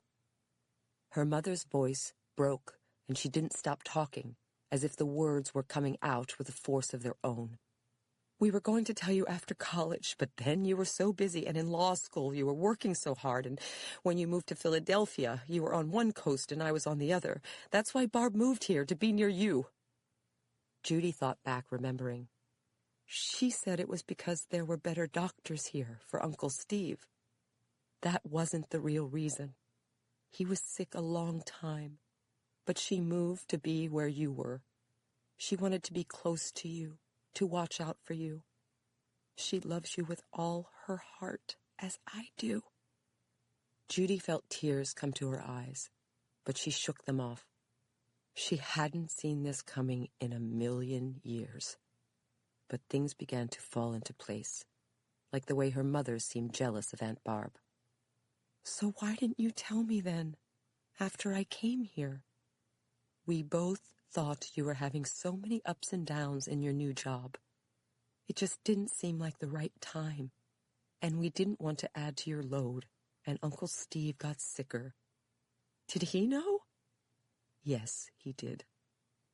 Judy felt struck by a revelation she should have had before. Then who's my father? You mean Dad isn't... He's not your father. Judy didn't know what to say for a moment, rocked to her foundations. He knows about this too? Yes, of course. Judy gasped. She'd never been close to her father, but she never doubted that he was her father. In a weird way, finally learning the truth explained a lot about her childhood. Her mind raced to consider the implications. What's the guy's name? The enlisted guy, my father. John Ward. Where is he? He was killed in action in Bosnia. Bosnia? Judy's mouth fell open. She had written a paper about the Bosnian conflict for her American history class, never thinking that her own father died there. Did he know? Like, what happened to me? Yes, her mother sighed heavily. Honey, this is a lot to digest. You think? Judy shot back with an abrupt, mirthless laugh. Her mother sat crestfallen on the bed. Her strong shoulders collapsed, and her head tilted down and behind her. Judy caught a glimpse of the framed photographs on her dresser. Smiling, happy pictures of herself, with people who weren't who she thought they were. Aunt Barb, her brothers, her mother and father, all of them skiing, climbing rock faces, and celebrating each other's birthdays. She looked away, because it killed her to think that none of it was true or real, not from day one. I'm sorry. I'm so very sorry. We tried to solve the problem the best way we could. Mom! Judy caught herself. Or whatever I'm supposed to call you. Please stop saying the problem. I was the problem. The problem was a person. The problem is standing right in front of you trying to figure out what the hell is going on. I know, I'm sorry. Her mother put up a gentle hand. We agreed that we were going to tell you this spring, when your dad could get the time off and we could both make the trip east. We wanted to sit down and tell you, the three of us, together. Not Dad. He's not my dad. My dad is dead. Judy heard the awful ring of the words and felt a loss she couldn't begin to understand. Her mother nodded, tacitly accepting the correction. But the thing is, we're all so proud of you. The way you've grown up. A lawyer making a wonderful living. You and Frank on your way to getting married.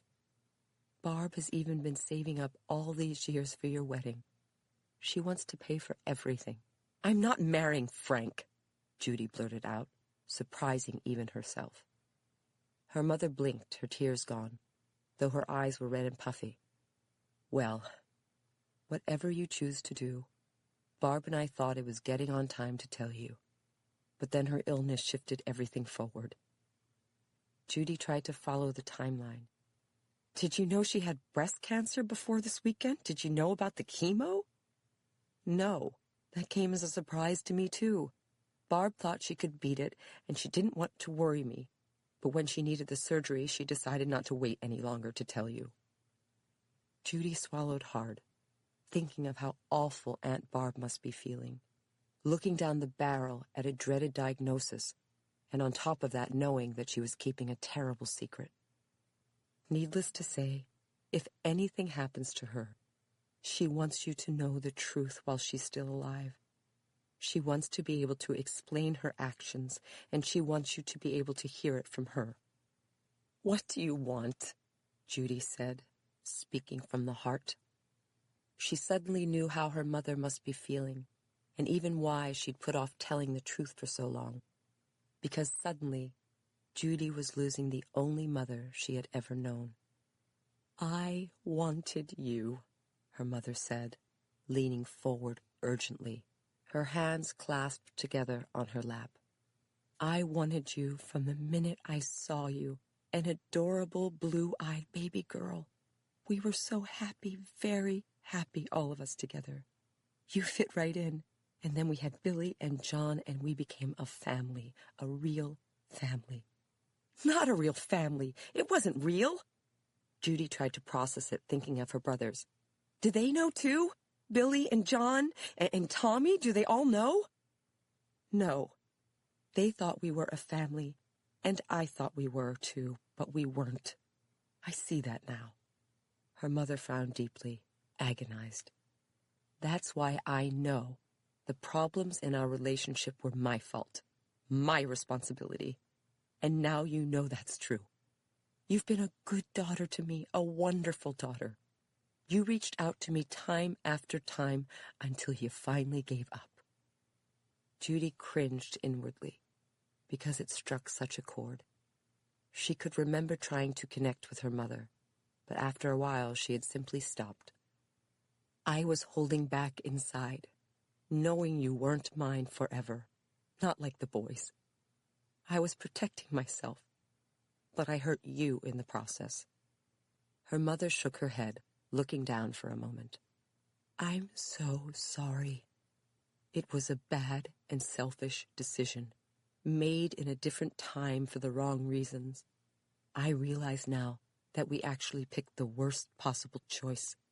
I was afraid to love you fully, and Barb was afraid to love you fully. You never had either of us completely.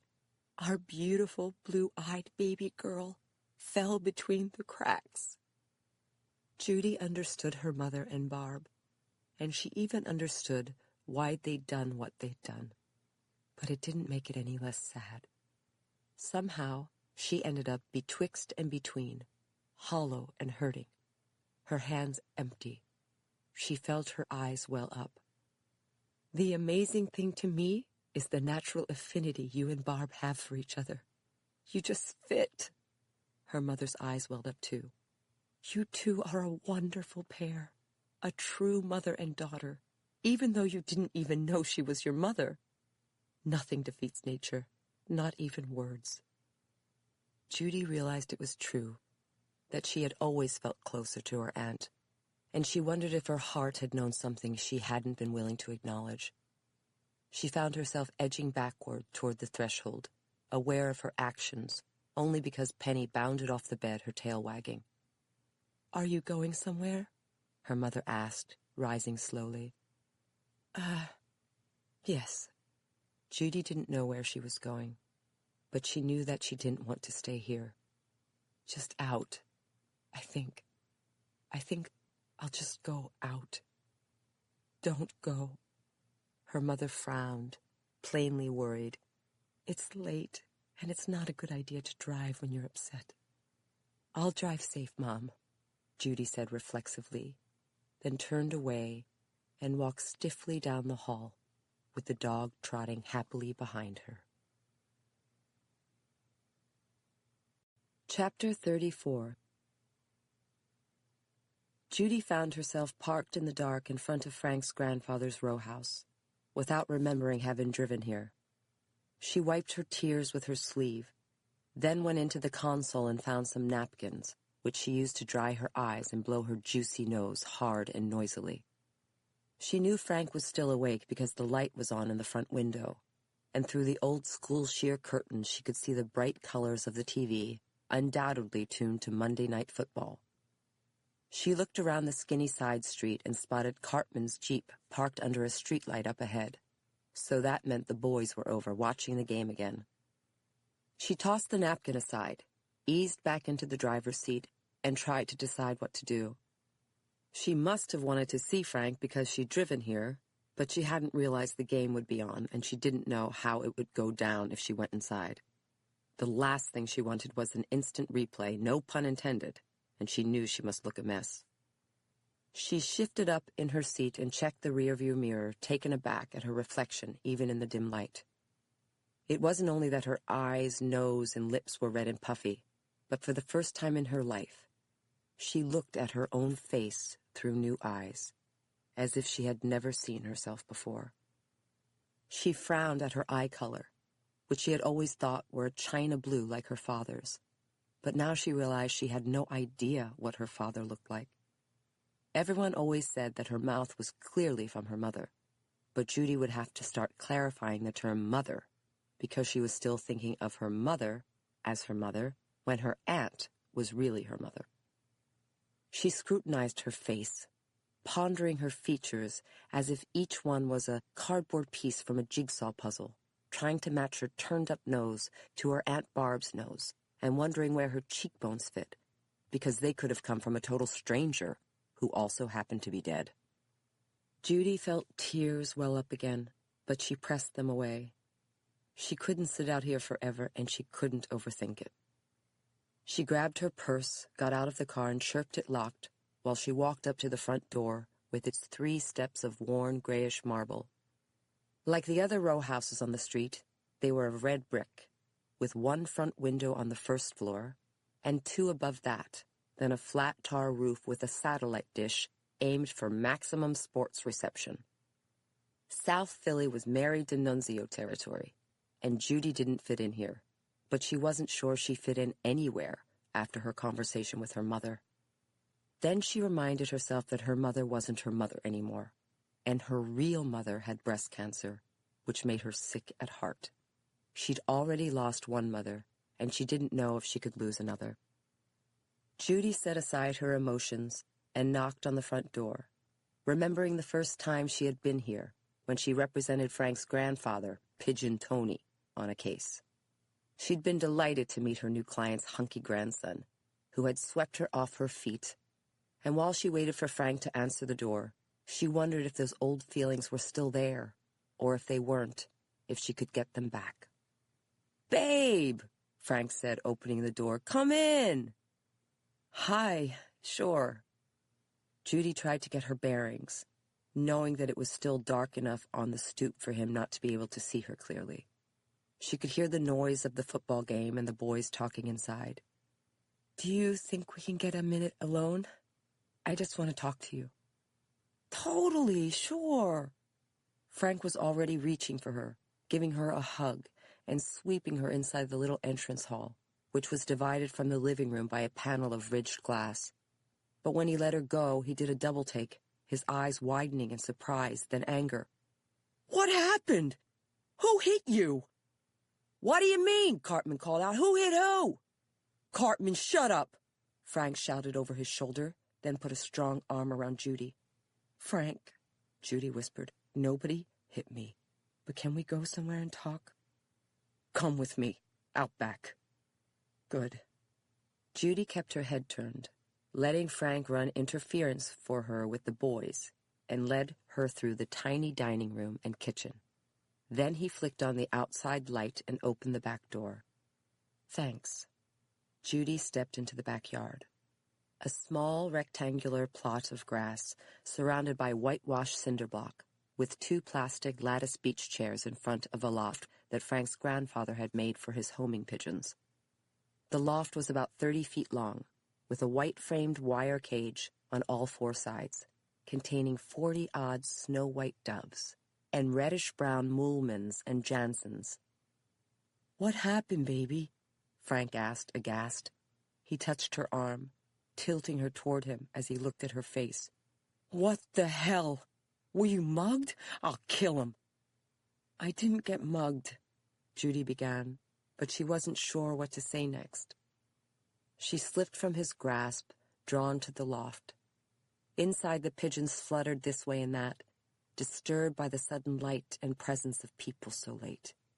They cooed and called to each other, their wings beating against the wire walls, shedding fuzzy underfeathers that flew around in the quiet night air, sailing on invisible currents. "God, I love these birds." "What happened, hon?" Frank followed her to the loft, linking his fingers through the cage wire. "I'm fine. but it's a long story. It's been a long day and night, starting with Aunt Barb's operation. Judy watched as the birds began to find their mates, because homing pigeons were bonded pairs mated for life. They settled down together, 2 by 2, tucking their white wings neatly at their sides, puffing out their chests, their eyes red and perfectly round, complementing their dark pink scaly legs. Judy used to let them perch on her fingers, surprised at the warmth of their feet. "Judy, who hit you? Was it the guys who attacked you at your aunt's? Are they stalking you? Because if the police won't do anything about it, I will." "The police are all over it, but thanks." "You don't want to tell me about it?" "Honestly, I don't want to talk about it." Judy felt that what had happened at the barracks was old news compared with the conversation with her mother, which she needed to hash out with somebody. She watched the birds without seeing them anymore, losing focus. "I had a weird discussion with my mother, though." "Tell me what happened to your lip. Then tell me what happened with your mom." "My lip doesn't matter. My mom does." "Your lip matters to me," Frank frowned. "I can't let people take shots at you and get away with it." "Listen, I appreciate it, but that's not what's on my mind right now. My mother's the thing that's on my mind. My mother is important." "What's important is that people are attacking you physically." "Can't I identify what's important to me? Can't I decide what I want to talk about?" Judy couldn't tell if she was picking on him or if she was right, but it bugged her just the same. "It's about my need to talk, isn't it? It's not about your need to know. It's not about you." "Where's this coming from, babe?" Frank was taken aback, looking at her like she was crazy. "I ask how you are, and you're pissed at me?" "I answered how I am, but I told you that I wanted to talk about my mom." "If you're in danger, I want to know about that." Frank threw up his hands. "What's the point of keeping me in suspense?" "I'm not keeping you in suspense." Judy didn't want to fight, but she wanted to be heard. "I told you I'm fine." "Okay, have it your way." Frank folded his arms, his expression newly tense. "Tell me about your mom. You fought over nothing again, right? Because you two always fight. You're oil and water. Am I right or am I right?" "No, not exactly," Judy said, dismayed. "It wasn't about nothing. And we didn't fight. We talked." "Okay. Tell me what you and your mother fought about, or, sorry, talked about." Frank sat down in one of the beach chairs in front of the loft, next to a round wooden table. "Oh, jeez." Judy sank into the other chair. "What are we fighting about? Do we have to fight?" "Lately we do. That's what it seems like. You're unhappy all the time, and I think I know why." Frank unfolded his arms and leaned forward, a familiar warmth returning to his rich brown eyes. "It's not your mom, and it's not even your aunt getting sick. You've been upset from before that, since Mary and Anthony decided to get married." "No, I haven't," Judy said reflexively. She didn't want to talk about it now, but she was surprised that he'd noticed. "Yes, you have. And I know how women are." Frank's features softened. "It's like when one goes to the ladies' room, you all go to the ladies' room." "No, I'm not that girl, the one who needs to go to the bathroom just because everybody else is." "I think you've been worrying about why we're not married and when I'm going to ask you to marry me."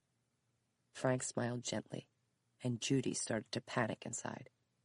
"No, that's not it. I swear it's not." "Yes, it is. I'm not dumb." Frank buckled his lower lip, regretful. "We never really talked about it, because we both assumed it would happen. But that's not good enough for you anymore. It's not good enough for me anymore either." "No, it's fine," Judy rushed to say. "We don't have to get married just because somebody else is getting married. What's right for one couple isn't right for another." "That's not what I'm saying. I'm saying that it's just a matter of time that we're going to get married. And I want you to know right now that I'd marry you in a minute." Frank caressed her arm and smiled crookedly, his trademark loving grin. I sensed that you weren't ready, and I was waiting for you to come around. But if you're ready, I'm ready. Hell, I'm more than ready. I got 5 years on you. I can't wait to make babies and buy a house of our own. In fact, Judy, no, stop. Judy felt a bolt of alarm, realizing from the look in his eyes that he was about to propose. Frank, listen to me. I don't think I'm ready. I'm not ready. I don't believe you, Frank said softly, stroking her arm. I think you are. No, I'm not. I think you're scared of taking it to the next level, which is natural, or you're waiting to make partner, which I get, but I say enough is enough. It's time I made an honest woman of you. Frank took her hands in his and began to lower himself off the chair, as if he were going to kneel on bended knee. But Judy yanked her hands away. No, Frank, Judy felt pain knife her heart, but realized what she had to do to be fair to him. I know what I feel, and I don't want us to get married. Frank's lips parted, and he eased back onto the chair. You mean now, right? Judy's mouth went dry. No, I mean ever. Frank recoiled slowly, his dark eyebrows lifting in astonishment. I don't get it. You love me, right? Yes, I love you, but I don't think we should get married. Ever? Ever. Frank blinked a few times, then his eyes filmed, but he masked his emotions with a rueful smile. Oh, man, this sucks. I'm trying to propose, and you're trying to break up. I'm really sorry, Judy told him from her very soul. She met his eye, even though she was responsible for the hurt that was plain in them. I wish it were otherwise because you're wonderful. You really are. Not wonderful enough, Frank said, pursing his lips, but without rancor in his tone. Wonderful enough. That's not the point. Judy flashed unaccountably on what her mother had told her about how nature couldn't be denied. We're just not a good pair. We don't fit together so well when it comes down to it. But we love each other. We do, but we're not right for each other. That sounds like something a lawyer would say, Frank said with a shaky smile. There's a reason for that. Judy felt her eyes fill. She'd come here for comfort, not to end their relationship. But it looked like it was happening, and she knew it was the right thing. Well, okay, Frank exhaled, angry. I certainly don't want to be with someone who doesn't appreciate me. I don't have to. I agree. You don't, and you shouldn't. You're making a huge mistake. I could be, I know, Judy told him, meaning it. But you're doing it anyway. I have to. Judy meant that too somehow. Frank met her eye, wounded but still proud. So that's that. Yes. You're something, Carrier, Frank said, shaking his head, pained. I'm sorry. Give me a hug, woman. Frank raised his arms for a final embrace, and Judy almost melted. I'd love to, she said, with feeling. Chapter 35. Judy got off the elevator and walked through an empty reception area, barely glancing at the gleamy Rosato and D'Annunzio plaque.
lost and rudderless.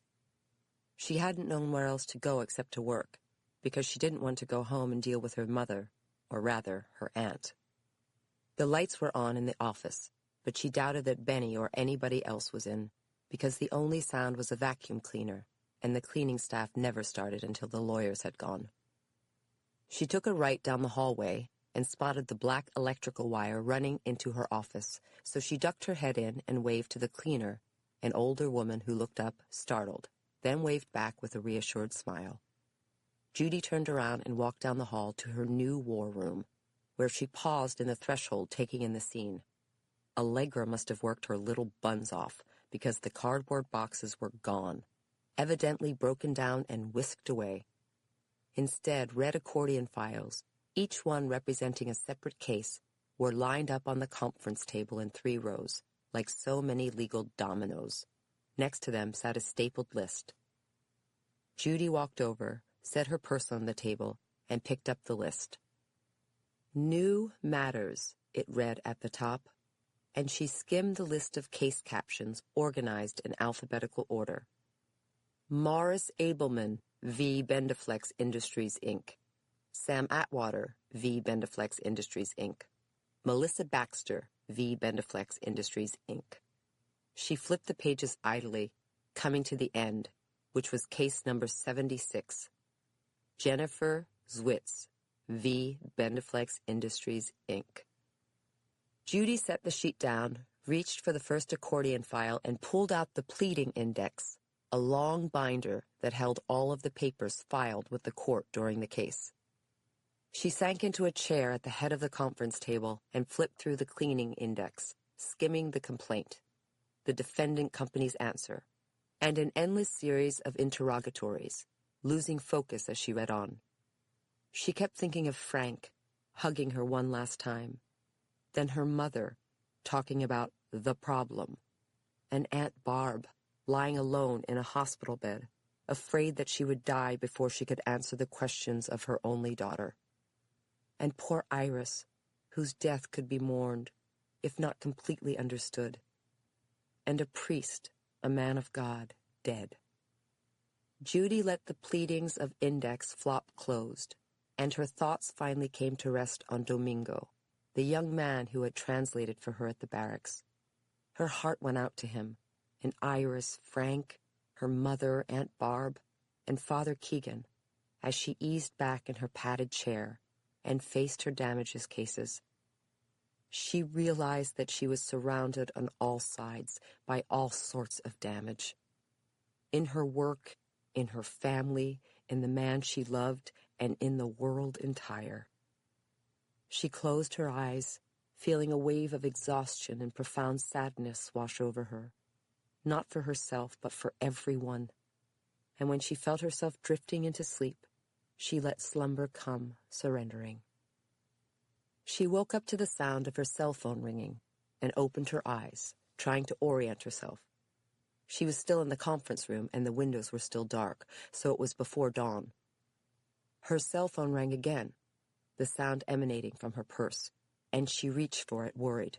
The call could have something to do with Aunt Barb. Judy opened the flap to her purse and quickly pulled out the phone, and the screen said 506 with an unknown number in the 999 area code. "Hello?"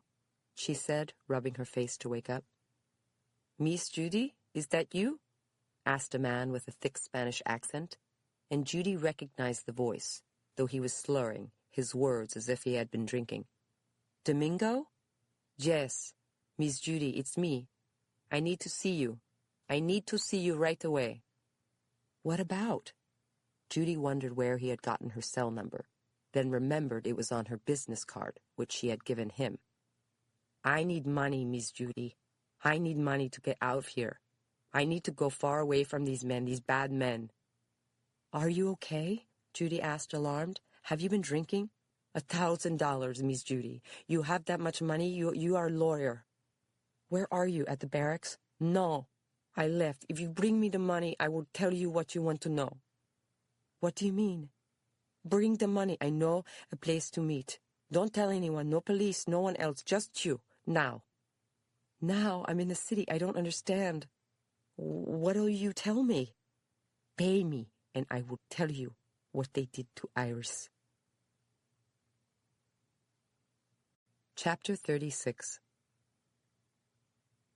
Judy raced west as the sun rose behind her in a clear sky, spilling brightness into the back window of her VW Beetle.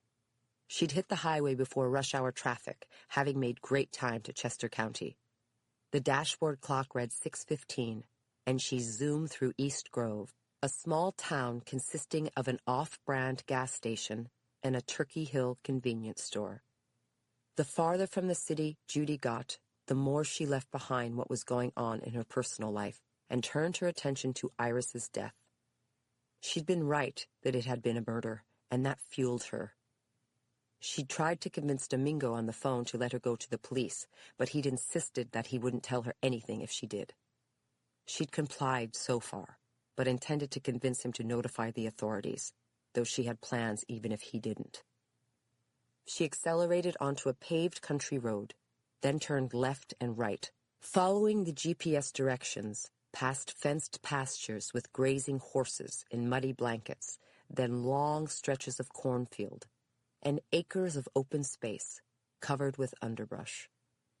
She was heading for a sandwich shop in East Grove, which Domingo had said was hidden enough for their meeting, and her heart began to hammer from a half-mile away.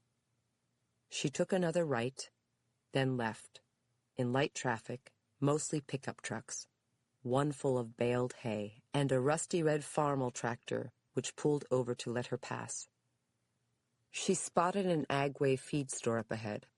Then the coffee shop came into view, a white shack with a faded sign that read, Haltman's Hoagies. The two stores sat together alongside the road, and beyond them stretched yet another open field thick with underbrush. Then in the distance, a large bluish building with corrugated roof. Birds flew over the building, seeming to congregate, and Judy didn't know why until she pulled into the side parking lot next to the sandwich shop, turned off the engine, braked, and stepped out of the car. The air reeked of compost, and she assumed that the building out back was a large mushroom grower, which could explain why Domingo had said that nobody ate at the sandwich shop. Judy could barely take the stench, trying not to breathe as she hurried past a white Ford pickup, went around the building, and entered the sandwich shop, which was practically empty.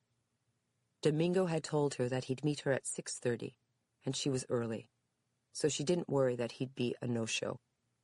There were 2 rows of small white tables on the right, and on the left was a stop-time soda fountain with an older man behind the counter, wearing a white apron over his t-shirt and pants. He was filling up a line of plastic ketchup bottles, balancing one upside down on top of another, and he looked up when Judy came in. "What can I do for you?" he asked with a smile. "Coffee and a donut would be great, thanks." Judy crossed to the counter and peered at the donuts sitting on a cake dish underneath a cloudy plastic dome. Her stomach was too jumpy to eat, but she wanted to get some for Domingo. "What do you suggest, glazed or plain?" "I'd suggest you go to McDonald's," the old man answered with a dry chuckle. "What makes you say that? The smell outside?" "Heck no, I'm used to that. None of us smell it anymore. I meant the pastry. It's days old and my wife is the baker."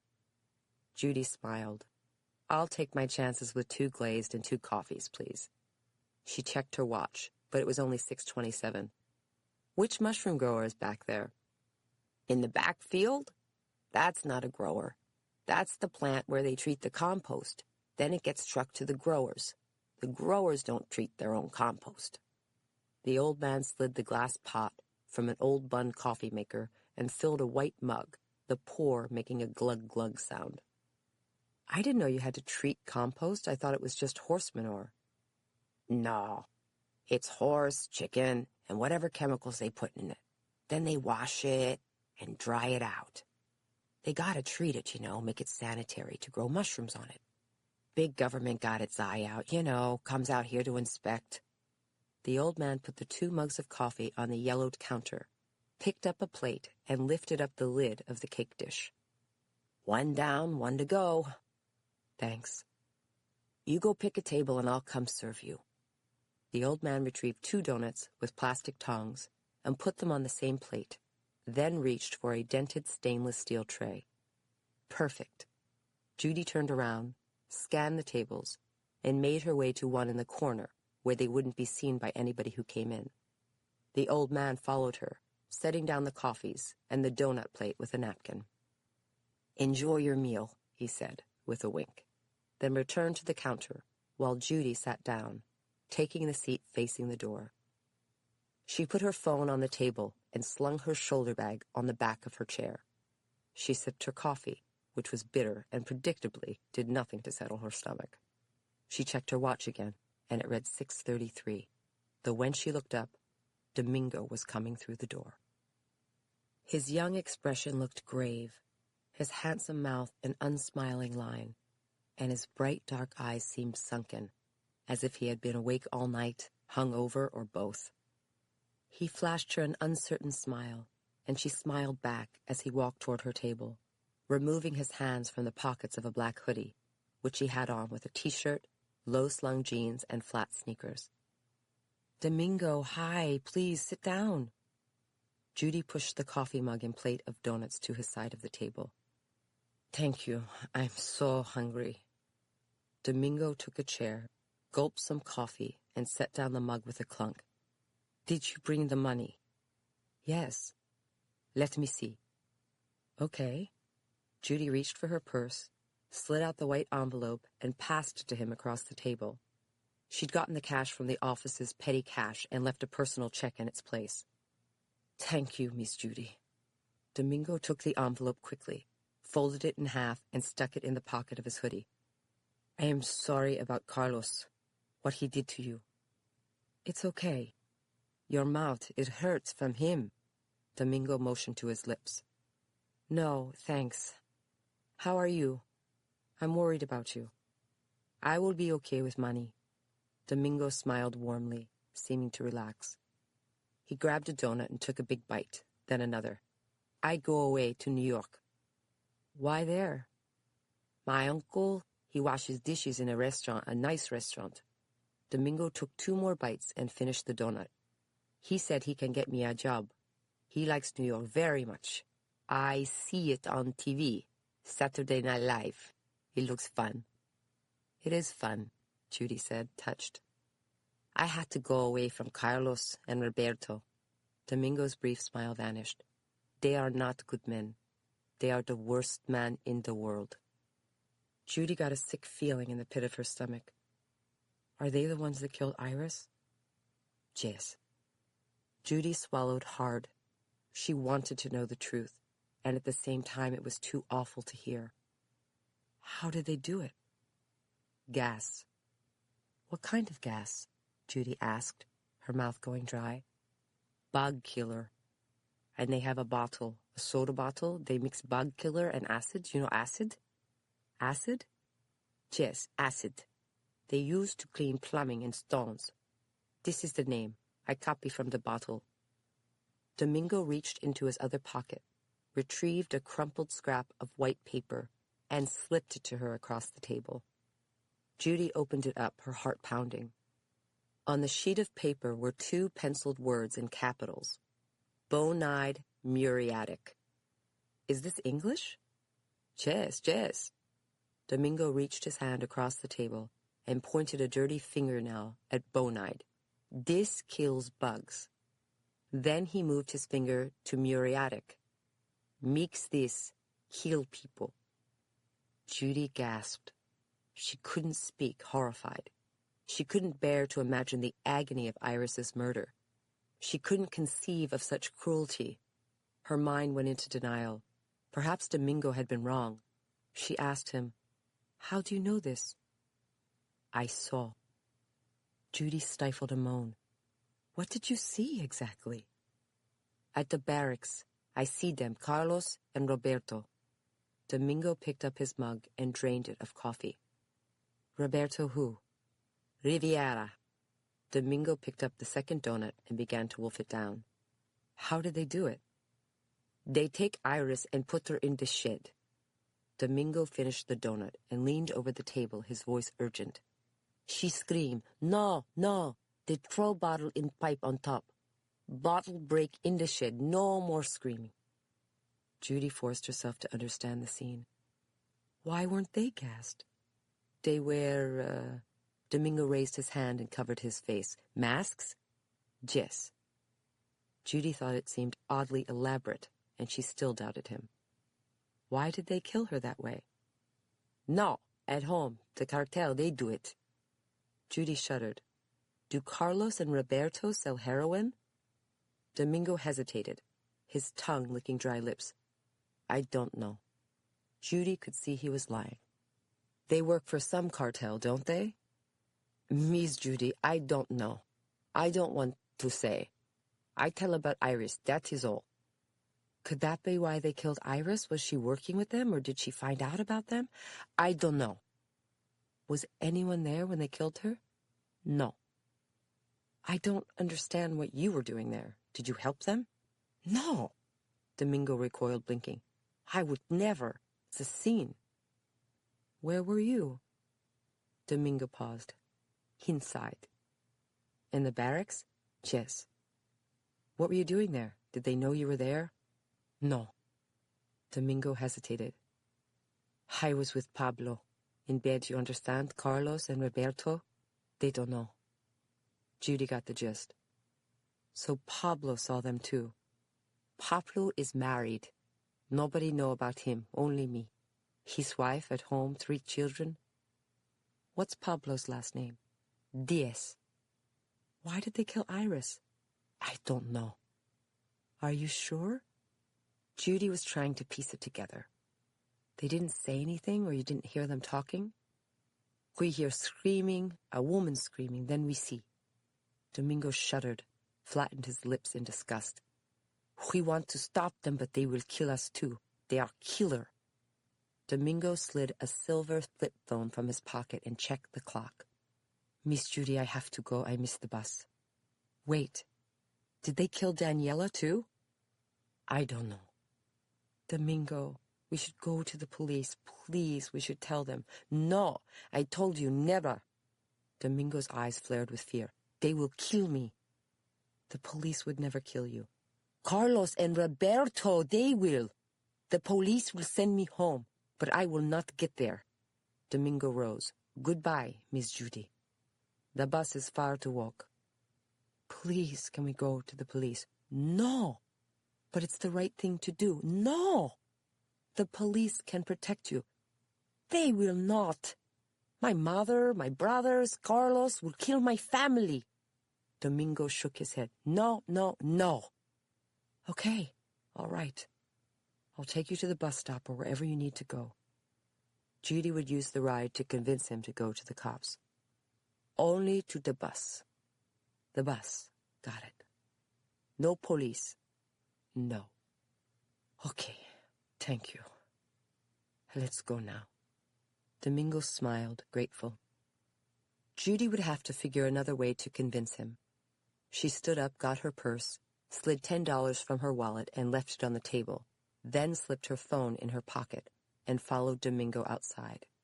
They fell into step as they turned toward the parking lot, where Domingo pointed at Judy's VW with a grin. Is your car? It's so cute, like a big tomato. It is, isn't it? Judy chirped the door open as they walked toward the car. It's because of the color, like tomato soup. Yes, I love it. My mother, she always make it for me. Campbell's. Mine too. Judy opened the car door, climbed into the driver's seat, and slid the key into the ignition as Domingo went around to the back of the car. Miss, wait a minute, someone called out as Judy was about to close the car door. She spotted the old man from the sandwich shop, making his way slowly toward her, trying to flag her down. He walked with a limp, so she climbed out of the car and walked toward him to save him the trouble. Yes, what is it, sir? You forgot your change. You can keep it. Judy met him at the corner of the sandwich shop. Don't worry about it. No, it's too much. The tab's only $3.25. The old man handed her a fistful of dollars and some change, but Judy waved him off. Please, keep it. No, take it. The old man got distracted a moment. looking past Judy and gesturing at the parking lot. "Ha! I think your friend likes the car." "What?" Judy turned around to see Domingo sliding into the driver's seat of her VW, flashing her a big grin.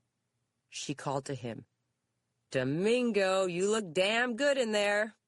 "I know that's right." Domingo beeped the horn, turned on the ignition, and burst into laughter. Suddenly, there was an ear-splitting boom. The VW exploded into a white-hot fireball. Metal and plastic debris flew into the air. The percussive blast hurled Judy backwards. And everything went black. Chapter 37. Judy woke up on her back in the parking lot. She felt stunned. She couldn't keep her eyes open. She couldn't think.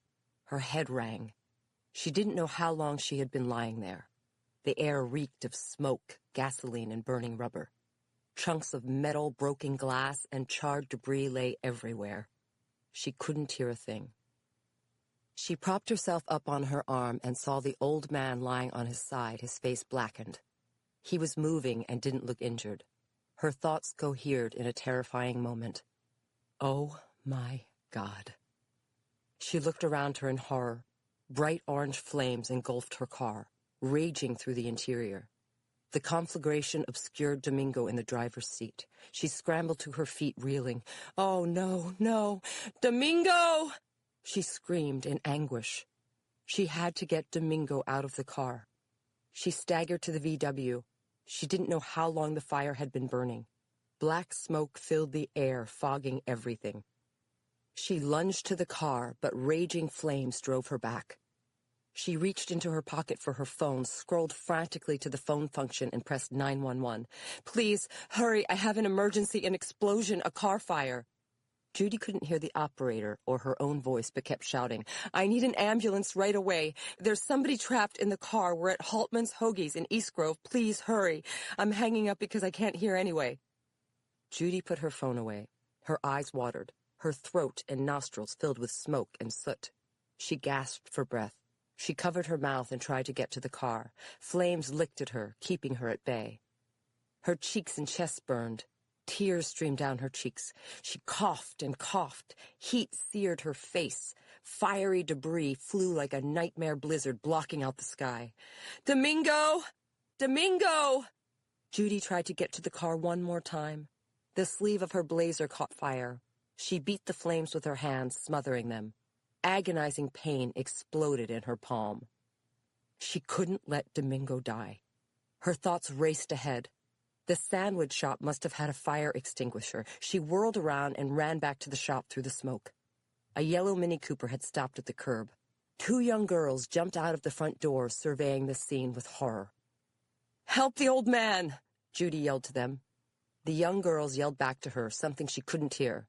One young girl raced to the old man, who was struggling to his feet. The other young girl started talking into a cell phone, probably calling 911. Judy bolted to the sandwich shop, ran inside, and looked wildly around. A small red extinguisher was affixed to the lower wall by the door. She yanked it off and raced outside with it, frantic. She sprinted past the old man and the young girls. Cars were slowing on the street and pulling to the curb to help. Judy ran to her VW. An inferno razed the interior. Flames raged skyward. Smoke billowed everywhere. The heat beat her backwards. Her eyes burned in the smoke. She couldn't accept that Domingo was dead.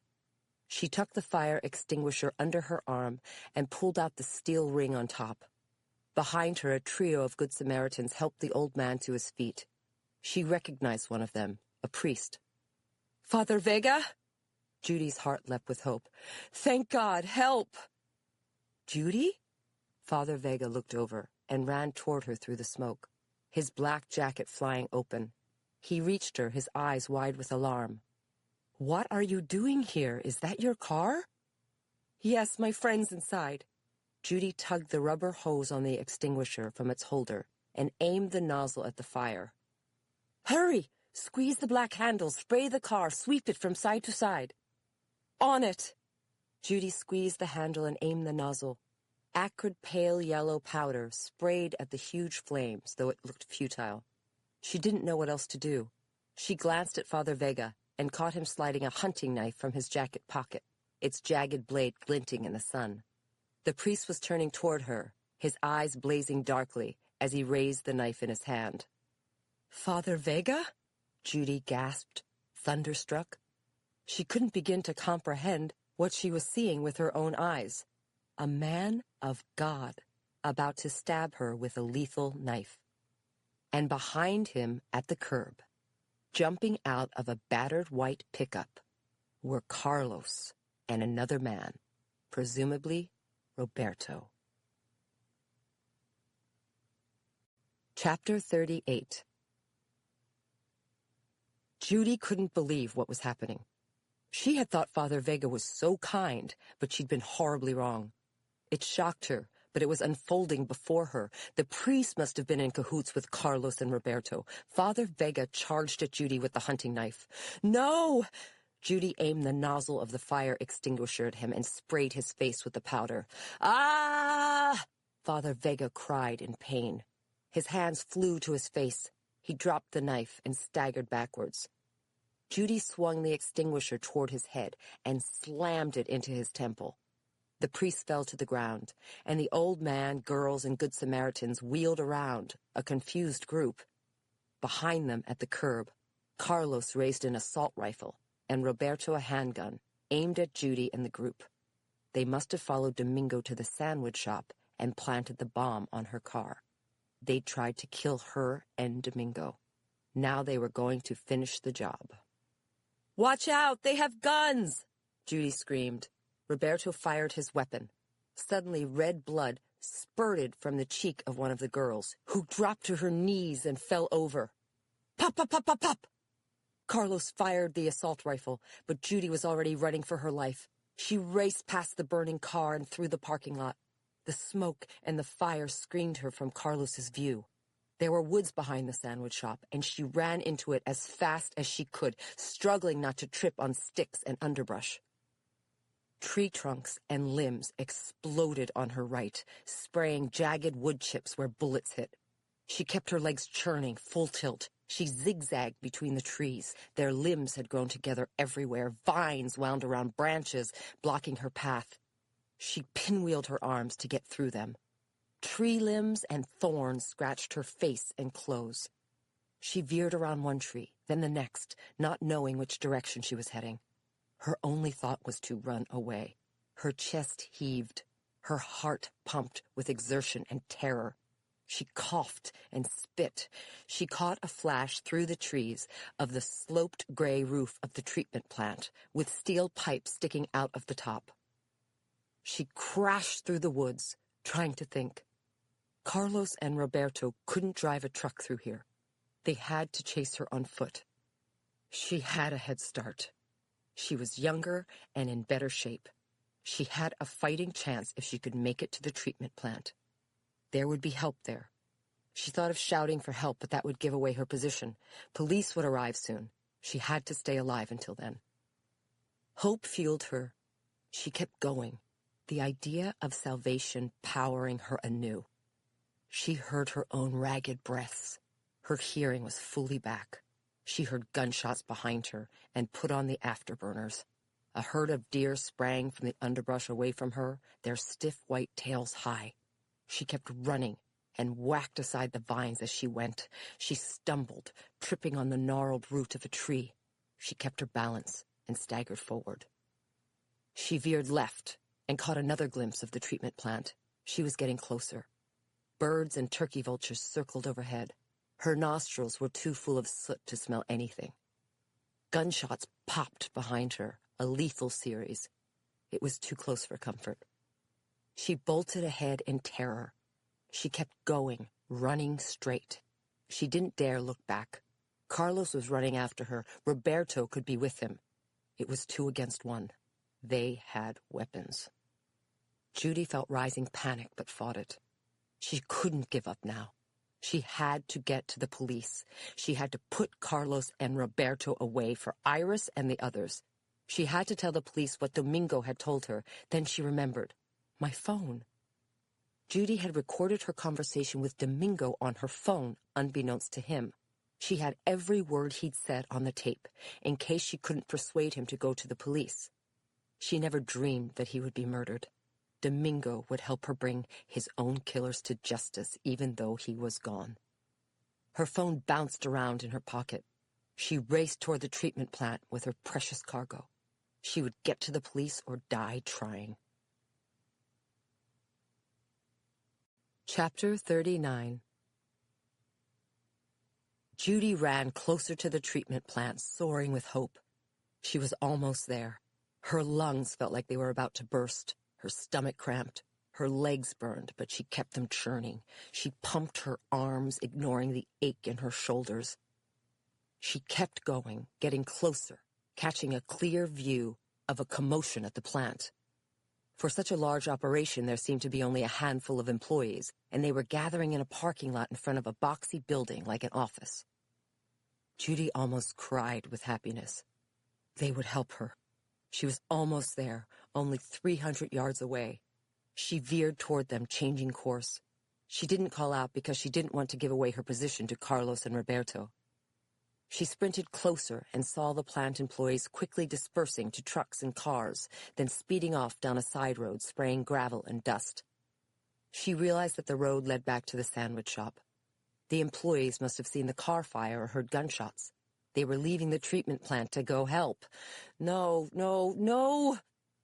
Judy almost shouted to them, but stopped herself. If she called to them now, she'd draw fire for sure. Carlos had an assault rifle, and he would shoot them all. She couldn't cause any more death. She ran harder than she ever thought possible. Tears of fright sprang to her eyes. There had to be somebody left at the plant, didn't there? They wouldn't all leave, would they? Cars and trucks drove off down the road at speed. She kept a bead on the office. 2 cars were left in the lot. There had to be somebody there. Or maybe a weapon. Or maybe she could lock herself in a room until the police arrived. Judy ran and ran, on her way to the edge of the woods. She could see ahead that the trees ended in a trash area filled with dumpsters, the parking lot, and the door to the office. She would be exposed as soon as she got out of the woods. Her only hope was that Carlos wasn't looking to the right. She prayed he was running straight for the treatment plant, the way she had been before she changed course. Judy burst out of the woods and raced over the blacktop and past the dumpsters. She flung open the office door and flew inside. She found herself in a bright entrance hall that was quiet and empty. She ran through it to the next door, which led to a short hallway with an office on either side. "Help me!" she called out, barely able to catch her breath, running past the empty offices, but there was no response. She looked around frantic for a place to hide, but didn't see any. She tested the door to the last office, but it didn't lock. She flew back down the hall into a coffee room with brown cabinets, stopping at a wall phone. She snatched the receiver off the cradle, pressing 911, and couldn't wait for the call to connect. "Help! Help!"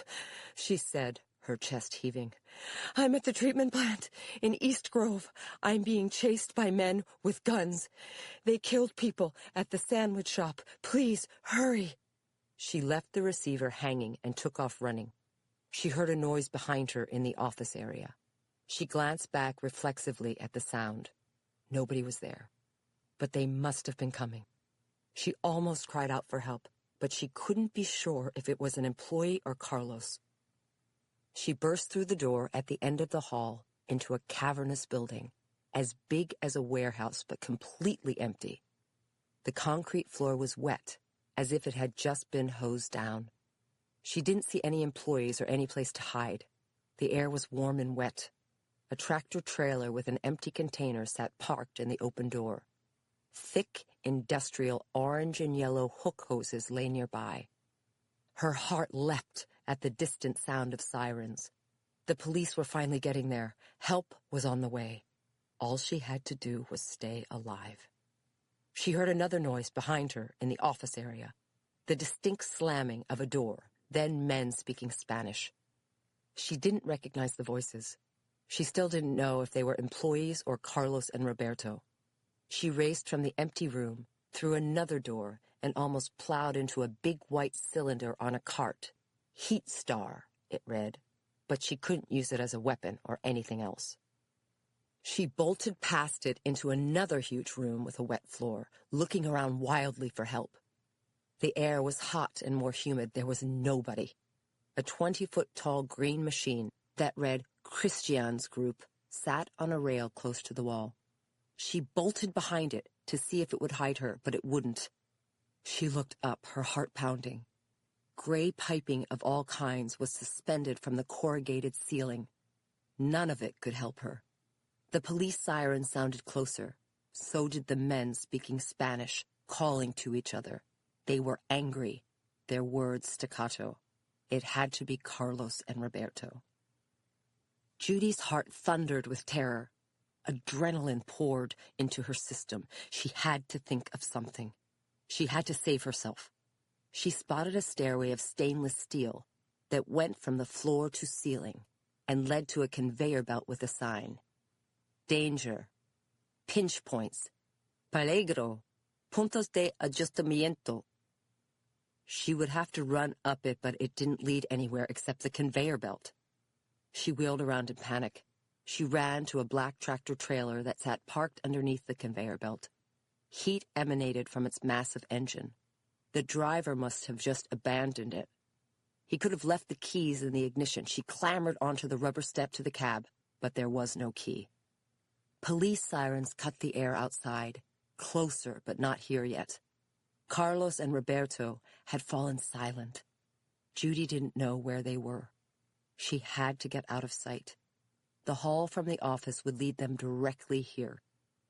Her panicky gaze found a skinny middle ladder that was part of the truck going up the side. She jumped onto the closest rung and scrambled to the roof of the container. There was barely a foot between the top of the truck and the corrugated ceiling of the room. She flattened down just in time to see light spill from the door. The silhouette of a short, muscular man stood in the threshold. In his hand was a handgun. She bit her lip not to cry out in fear. It had to be Roberto, because Carlos had a rifle. She turned her head and pressed it flat against the metal roof of the container, which was covered with grit and dirt from the road. She couldn't risk raising her head or she would be seen. Instead, she watched Roberto's shadow moving on the floor. He entered the room and walked around, raising his gun. He was looking for her. He was going to kill her. Judy remained perfectly still. She could hear his footsteps faintly in heavy boots. He was trying to walk quietly. She breathed as shallowly as possible. The heat in the room made it hard to inhale. She pressed her face and cheek against the roof of the container. Suddenly, a shifting movement caught her eye on the other side of the vast room by the open roll-top door. It was a man. He walked into view, and even at a distance, she could see it was Carlos, raising his rifle. Terror shot through her. The police siren sounded closer, but Carlos and Roberto were in no hurry. She forced herself to think. She had to do something. She realized that Carlos and Roberto couldn't see each other because the truck was in the middle. She would lose the opportunity if they kept moving. She swept her hand slowly over the surface of the container, feeling the grit for the biggest rock. She found one, closed her hand around it, and waited for the right moment. She tried to control her breathing and her fear. She blocked out the sound of the police sirens. She cleared her head of any other thought. She watched silently as Carlos walked farther into the room. Then Roberto's shadow vanished, which meant that he was well out of the doorway and closer into the room. But the two killers still couldn't see each other. Now. Judy pitched the rock in Roberto's direction and heard it ping off something metal. Carlos responded instantly, swinging the rifle back and forth, spraying gunfire. Shots reverberated at deafening levels throughout the corrugated room. A man cried out in pain, then moaned. The gunfire ended abruptly. Judy realized her move must have worked. One of the bullets had caught Roberto. She kept her head down and flat. Her ears rung. She didn't dare peek to see what was going on. Smoke hung in the air. She heard footsteps running across the room. Carlos yelled furiously in Spanish from right in front of the truck. Roberto groaned and moaned, crying piteously. Suddenly, another barrage of gunfire went off, then ended abruptly. Judy squeezed her eyes shut.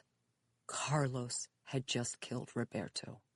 He would kill her if he discovered her. She gritted her teeth to stay in control of her emotions.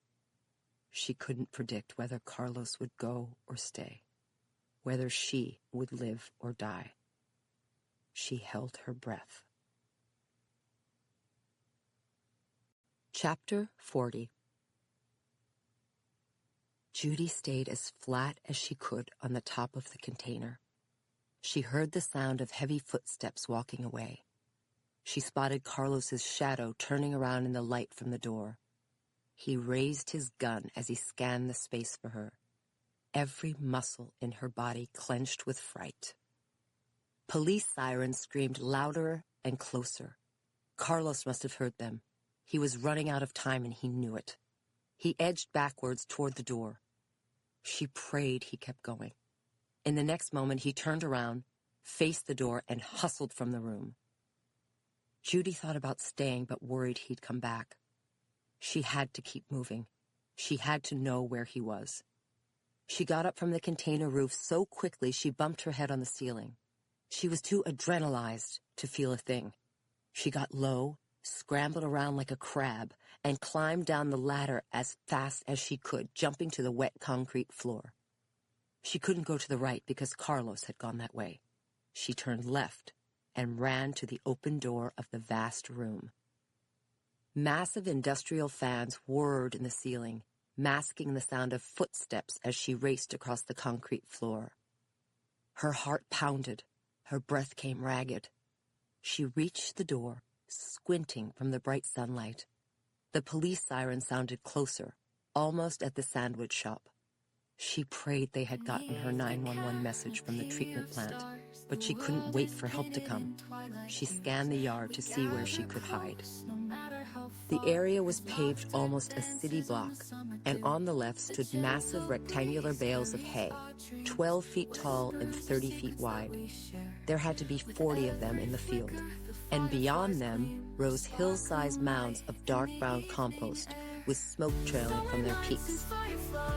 Judy clung to the corrugated inside of the room. The big fans whirred overhead. She had to plan her next move, or it would be her last.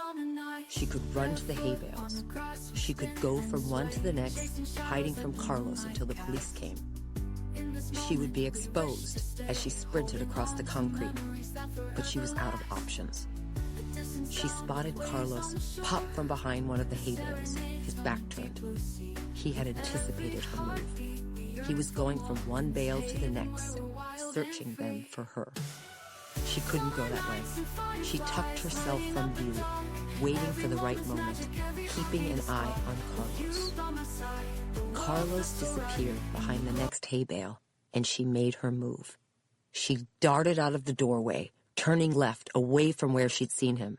She ran as hard as she could across the concrete yard, dangerously exposed. Birds and turkey vultures flew overhead. Police sirens sounded at the sandwich shop. Judy kept running, almost slipping. Filth and muddy tire tracks covered the yard. Huge trucks and equipment sat parked willy-nilly, stopped where they were when the employees had left. She skidded as she raced past a yellow truck pulling a coiled red hose, then 3 front-end loaders that had their buckets in the air. They offered her no place to hide, but she veered in front of them so they would block her from Carlos. She bolted to a cinder-block building that looked like an operations office. She flung open the door, but passed up the office because it had 4 glass windows on the other side that would show her hiding there. She whirled around. Behind her, lay a huge concrete structure as tall as a single-story house, with a heavy green rail system over the top. The structure was open on the side facing her, only a roof over 6 cinder block bins. The bins had a foot-high shield at the front bottom. She could see in a flash that the 4 closest bins were empty, their concrete sidewalls brown with filth. The 5th bin had a dirty dump truck parked in front, its bed in the inclined position. The 6th bin looked closed, roped off with yellow caution tape, and an official-looking safety notice. She realized that the bins were where raw manure got dumped, but they could save her life. Carlos wouldn't suspect she would go in that direction. The 5th bin had enough manure to bury herself in. She could hide behind the structure or run back in the woods. Police sirens screamed louder. Carlos would be back any minute. If Roberto had driven their white pickup truck to the plant, it would be parked in front of the office. Carlos would have to run back this way to get the truck and escape the police. Judy had to do something fast. She sprinted behind the bin structure. The woods were on her left, but too far away. She would be exposed for too long if she ran that way. Carlos would cut her down and take off in the truck. On her right was the back of the concrete structure, and it was her only hope. The back of each bin had a heavy, mechanized door that closed across the middle. She ran past the first 5 bins because their doors were chained and padlocked. She ran to the 6th bin, on the end, roped off. A handwritten sign read, "Gears broken.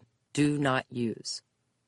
The doors of the roped-off bin were open a crack, but there was no chain or padlock. Judy looked around wildly. She had no other choice. She ducked under the caution tape, wedged her hands between the top and bottom doors, and yanked with all her might, trying to open the door. She moved them 6 inches apart, then a foot, then a little more, until they jammed, immovable. Her heart pounded with fear and exertion. The space between the doors looked almost big enough for her body. She heard Carlos running in the concrete yard, cursing in Spanish, his rage boiling over. She was out of time. She launched herself into the opening, scrambling inside the bin, scraping the outside of the door with her legs and knees. She squeezed inside, wrenching her arm at the socket. She slid down along the filth of the door, keeping a hard grasp of the lid so she wouldn't make a noise when she hit the bottom. She eased herself onto the floor. Raw manure covered the bin bottom. Carlos ranted 50 feet away. She made herself as flat as possible against the back of the bin. Her body was hidden by the foot-high rim at the front of the bin. She squeezed her eyes and lips shut. She stuck her face into the crack between the door and the floor, burrowing down into the manure and the darkness. The stench filled her nose. Her gorge rose with disgust. She had to stay calm. Carlos was only 20 feet away, cursing in frantic Spanish. The police sirens blared louder and louder. The cruisers were coming down the road to the treatment plant. They must have gotten her 911 call. They were on the way. They were going to rescue her just in time. Judy had to stay alive for just a few more seconds. Carlos must be looking for her, turning this way and that. She could hear footsteps on the gritty concrete and hear the scrape of his boots. He would have to leave any second. He was cutting it so close. The police were almost here. Judy willed herself to keep her wits about her. If she wanted to live, she had to stay still and silent. Suddenly, in her blazer pocket, her phone started ringing. Chapter 41. Judy reacted instantly, desperate. She grabbed the phone from her pocket and sent it slipping along the mucky floor so the ringing came from the far side of the bin. Carlos started firing, but aimed a deafening volley at the bin next to her. Scattered bullets punched holes in the front rim of her bin. She bit her lips not to scream. Abruptly, the gunfire stopped. Smoke drifted into the bin. Her phone rang and rang. "Freeze, right there!" an officer shouted. "Police! Put your weapon on the ground! Put your weapon on the ground!" Judy could only imagine the standoff outside. The police would train their guns on Carlos, thinking he would give up. She knew better. Carlos wanted her dead, even if he was captured alive. He had nothing to lose and everything to gain from her murder. He wanted her silenced for good. Her phone finally went quiet. "Keep lowering your weapon," another officer yelled. "Lower it and put it on the ground. Put your weapon on the ground." Judy's heart pounded like it was trying to get out of her chest. She knew what Carlos would do next. He would shoot the policeman. It sounded like only 2 cops. Carlos was waiting for just the right moment, tricking the police by lowering his weapon. She couldn't let that happen. She squeezed both hands around some manure, closed her fists, and jumped up. Carlos was standing 5 feet from the bin, facing her direction, his gun slightly lowered. She hurled the manure at Carlos's eyes, then sprang out of the way. Carlos shouted in surprise. His hands flew up reflexively, firing shots wildly into the air. Judy dove toward the floor for safety just in time to see Carlos lose his balance, whirl away from her, and recover fast enough to aim his weapon at the police. Pop, pop, pop! The police responded with a barrage of firepower. Judy landed on the bottom of the filthy bin. She heard Carlos cry out. Then he went silent. The gunfire stopped. Judy lay perfectly still, afraid to move. She kept her eyes closed. She was in no hurry to get up and see Carlos's bullet-ridden body, even as much as she hated him. She opened her eyes slowly, but didn't understand what she was seeing amid the brown manure that lay everywhere. A bright patch of white and green paper stood out in the bottom seam of the bin. She reached for it instinctively and pulled. A $20 bill came from underneath the floor of the bin, attached to another $20 bill, like Kleenex out of the box. Astounded, she dug her fingers in the seam and pulled out a $5 bill and realized that the manure bin must have had a false bottom. "Miss, are you okay?" the police officers asked, rushing over. "Look at this, guys," Judy answered, digging for more money. Chapter 42. Judy sat at the conference table in the mayor's office at the Kennett Square police station, having finished giving her statement to a room packed with law enforcement personnel, including Detective Boone and 2 other detectives, 3 assistant district attorneys, and a fleet of FBI, DEA, and ICE agents who sat in the back of the room taking rapid notes. The press thronged outside the building, their news vans, reporters, and cameramen visible through the old-fashioned Venetian blinds. Before her statement, Judy had asked the police to contact her mother and her office to let them know where she was.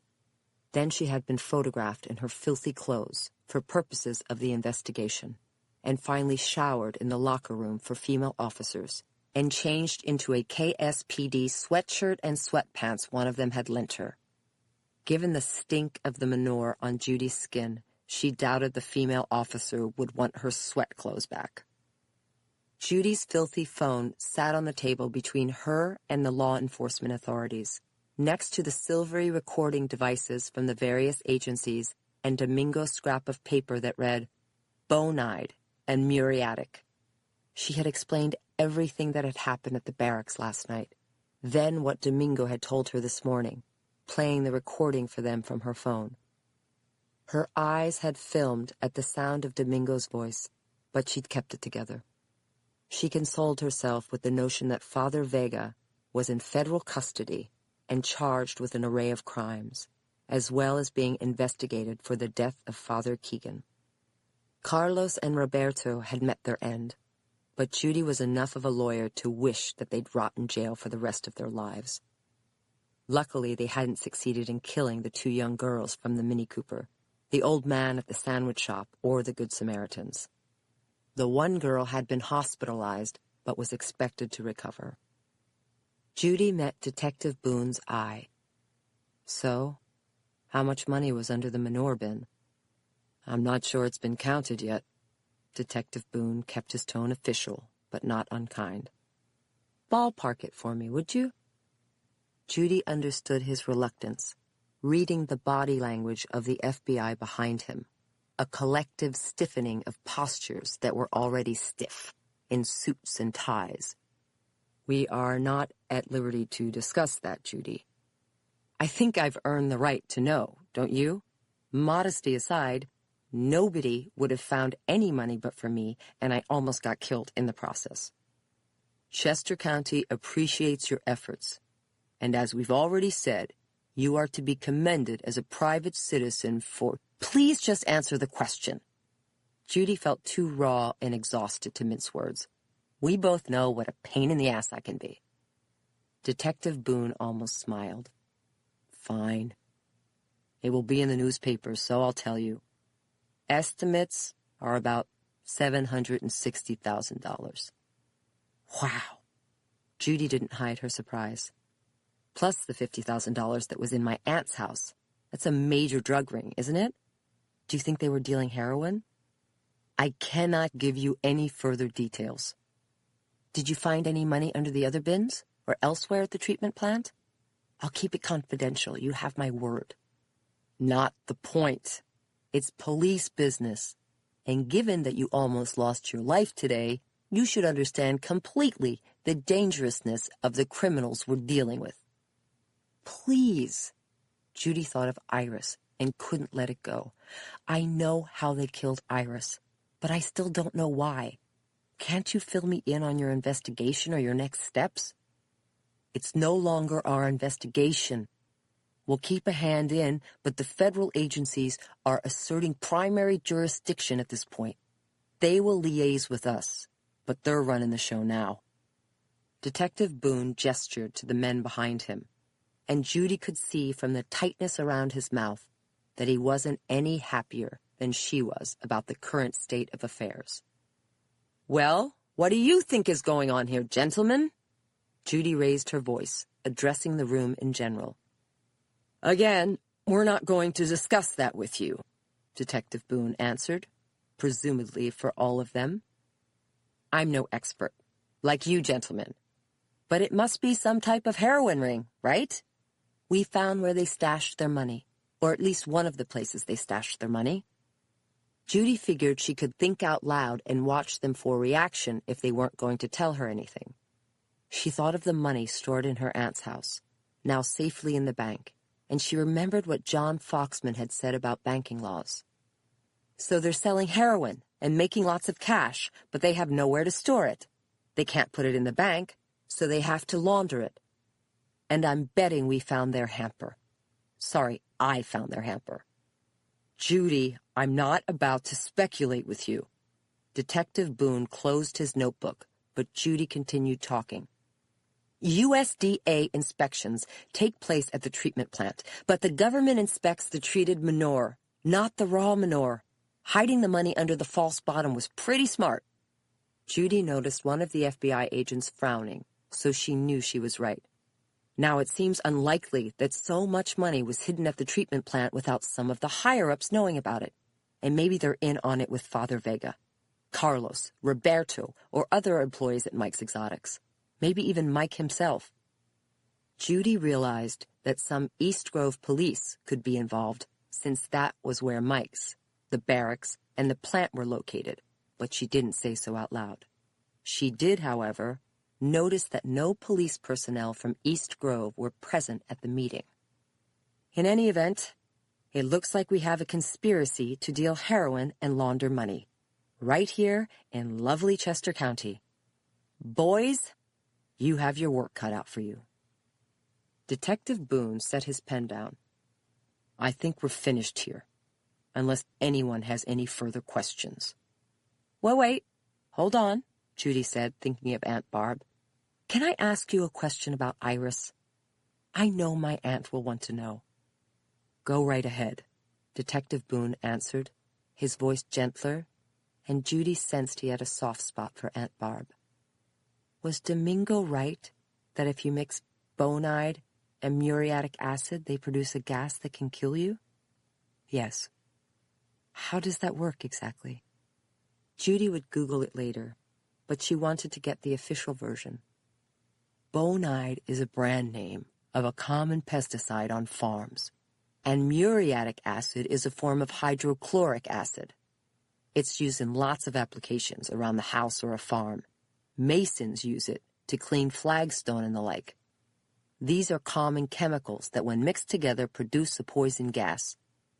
Judy swallowed hard. Would Iris have suffered a long time? No.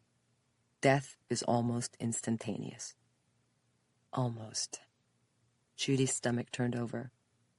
I bet that's how she broke her nails, trying to get out of the shed. Look on the floor of the shed. I bet you find the nail tips. Little rhinestones. Will do. And the car window. Why do you think it was open?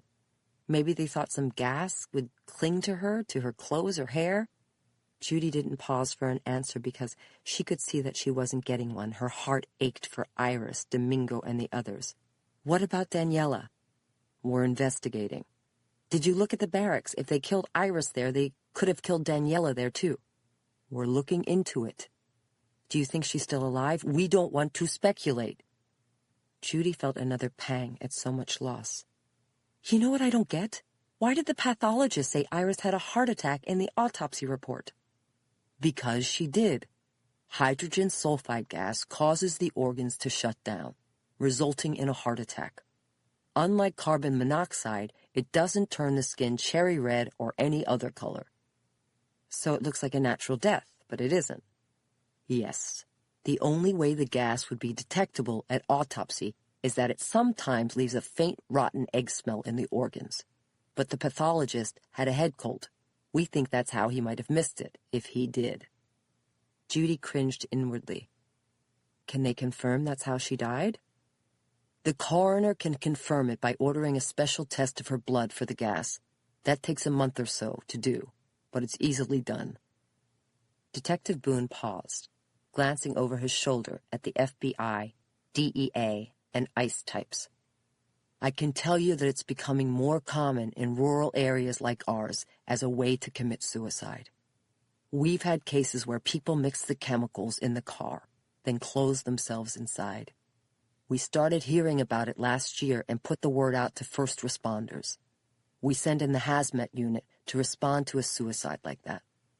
How sad, Judy blurted out, the horror of the day catching up with her. She sensed that the meeting was over because the FBI men were slipping their notepads inside their breast pockets, and even Detective Boone stood, brushing down his slacks again. Judy, please don't speak to the press if they call you or show up at your office. Of course not. I know the drill. Judy stood up, gesturing at the table. I'm assuming you want to keep my stinky phone for evidence? Yes, thank you. Might be time for an upgrade, huh? You think? Judy managed a smile, and Detective Boone guided her to the door. I've arranged for a uniformed officer to give you a lift back to the city, considering your service to the county today. Thanks. Judy flashed on the horrific explosion in her VW. It gave her a jolt, but she had to put it behind her for now. Detective Boone held open the door, and the other Chester County detectives, ADAs, uniformed officers, and FBI, DEA, and ICE agents gathered around her, thanking her, and handing her a flurry of business cards with gold seals and embossed badges. I'll take you out back to avoid the press, Detective Boone said, after the goodbyes were finished, leading her out the door, through the crowded waiting room, and out a side door down a hallway. Judy let herself be steered past a time clock next to a tray of metal slots filled with punch cards. then a scheduling board covered with wipe-off magic marker notations, out the back to a small police parking lot. The sunlight was waning, and without her phone she had no idea how long she'd been inside. "What time is it?" Judy asked, disoriented. 4:30. Detective Boone gestured to a uniformed police officer who stood waiting beside a Kennett Square police cruiser, its back door open. "Thanks for the ride." "We're happy to do it. Officer Kit will be your driver. Tell him where to take you." Detective Boone put a paternal hand on her shoulder. "Thanks for everything you did.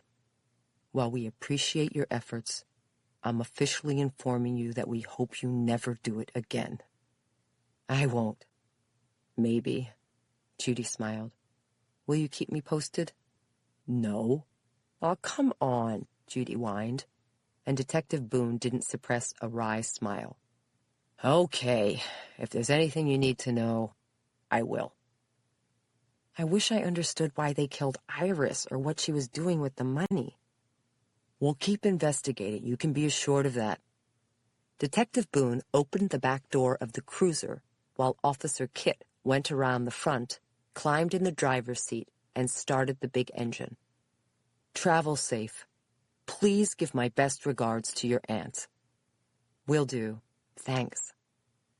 Judy eased into the cruiser, and Detective Boone shut the door behind her, closing her inside.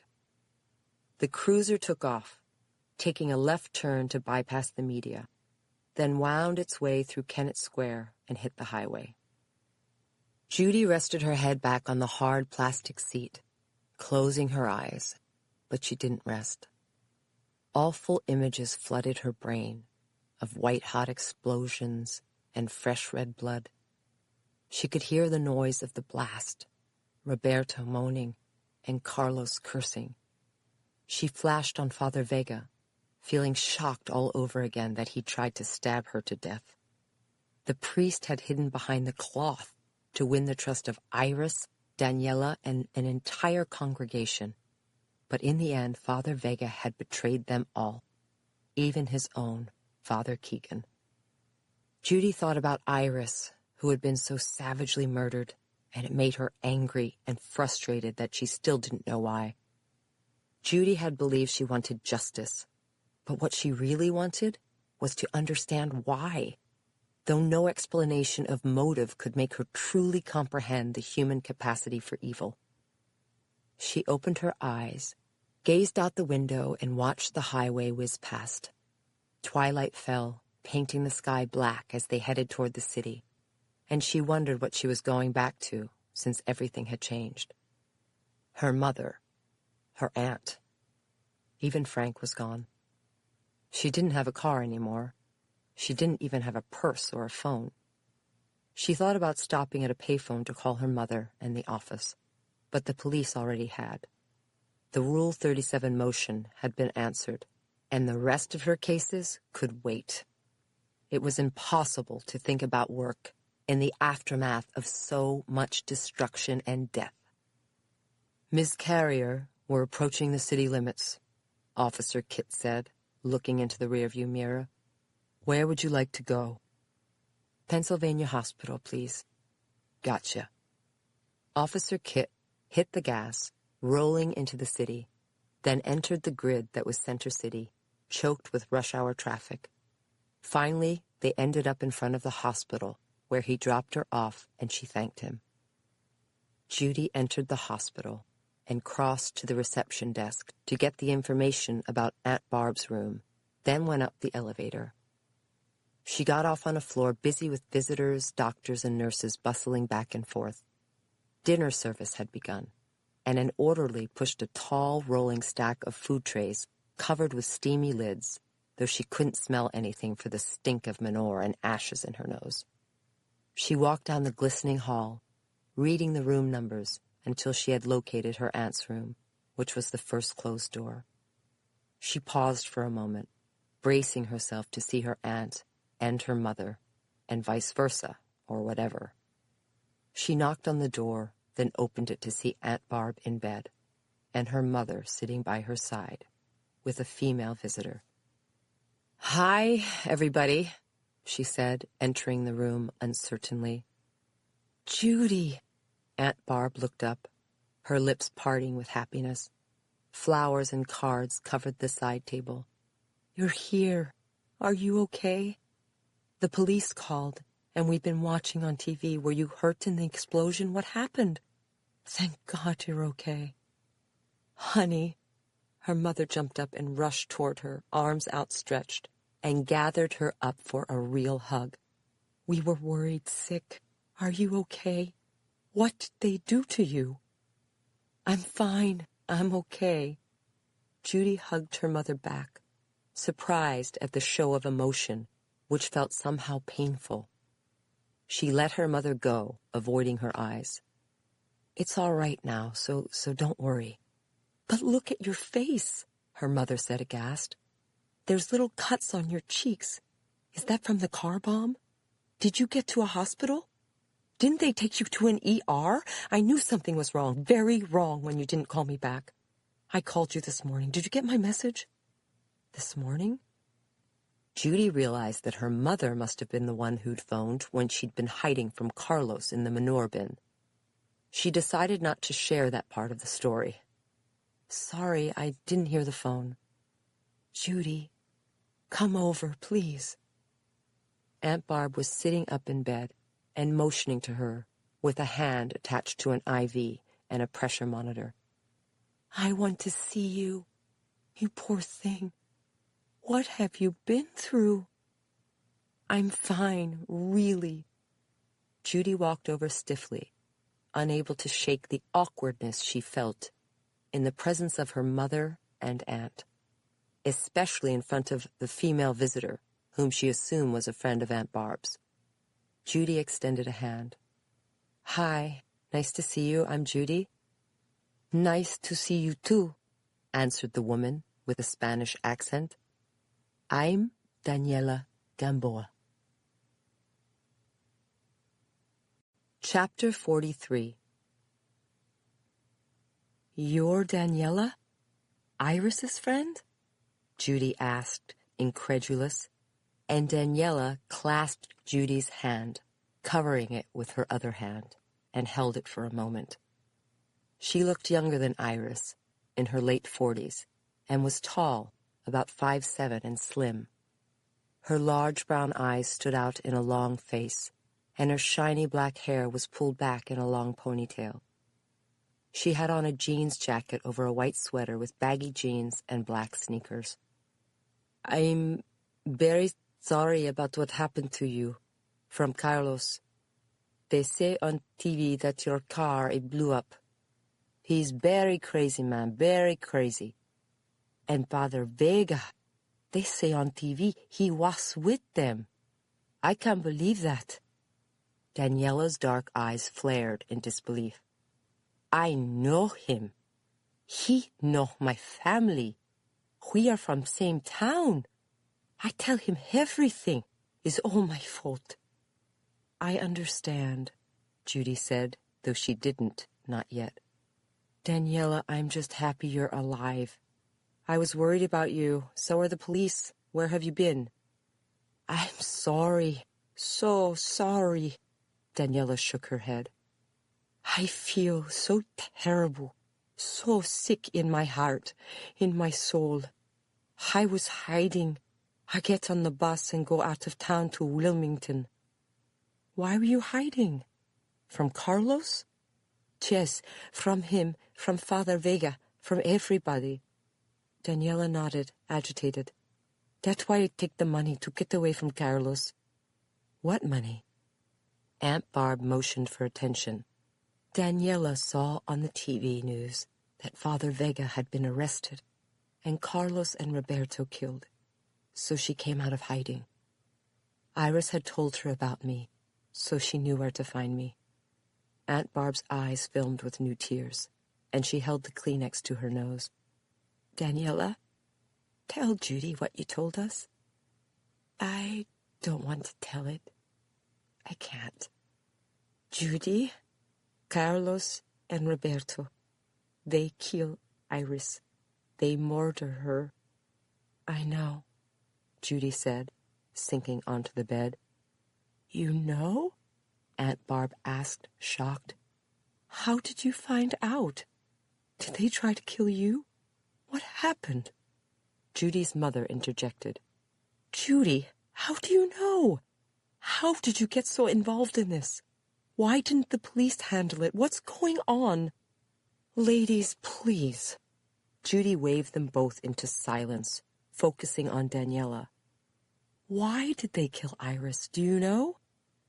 Jess. Daniela pursed her lips, which were thin. Please, tell me.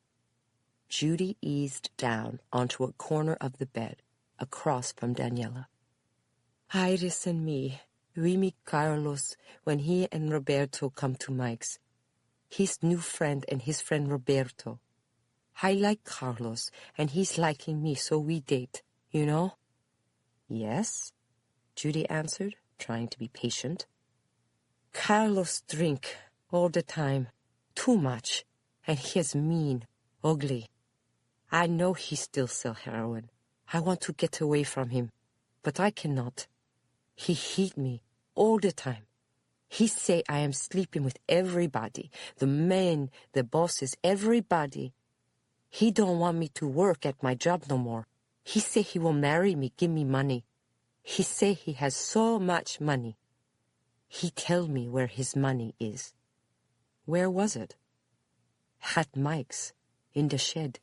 He tell me there is a door in the floor. Judy realized it must have been a second stash. I don't understand something. Why did he tell you that? When he drink, he tell me. He's out of his mind. He gets so angry he yell at himself, at me, and God. Daniela shook her head with a deep frown.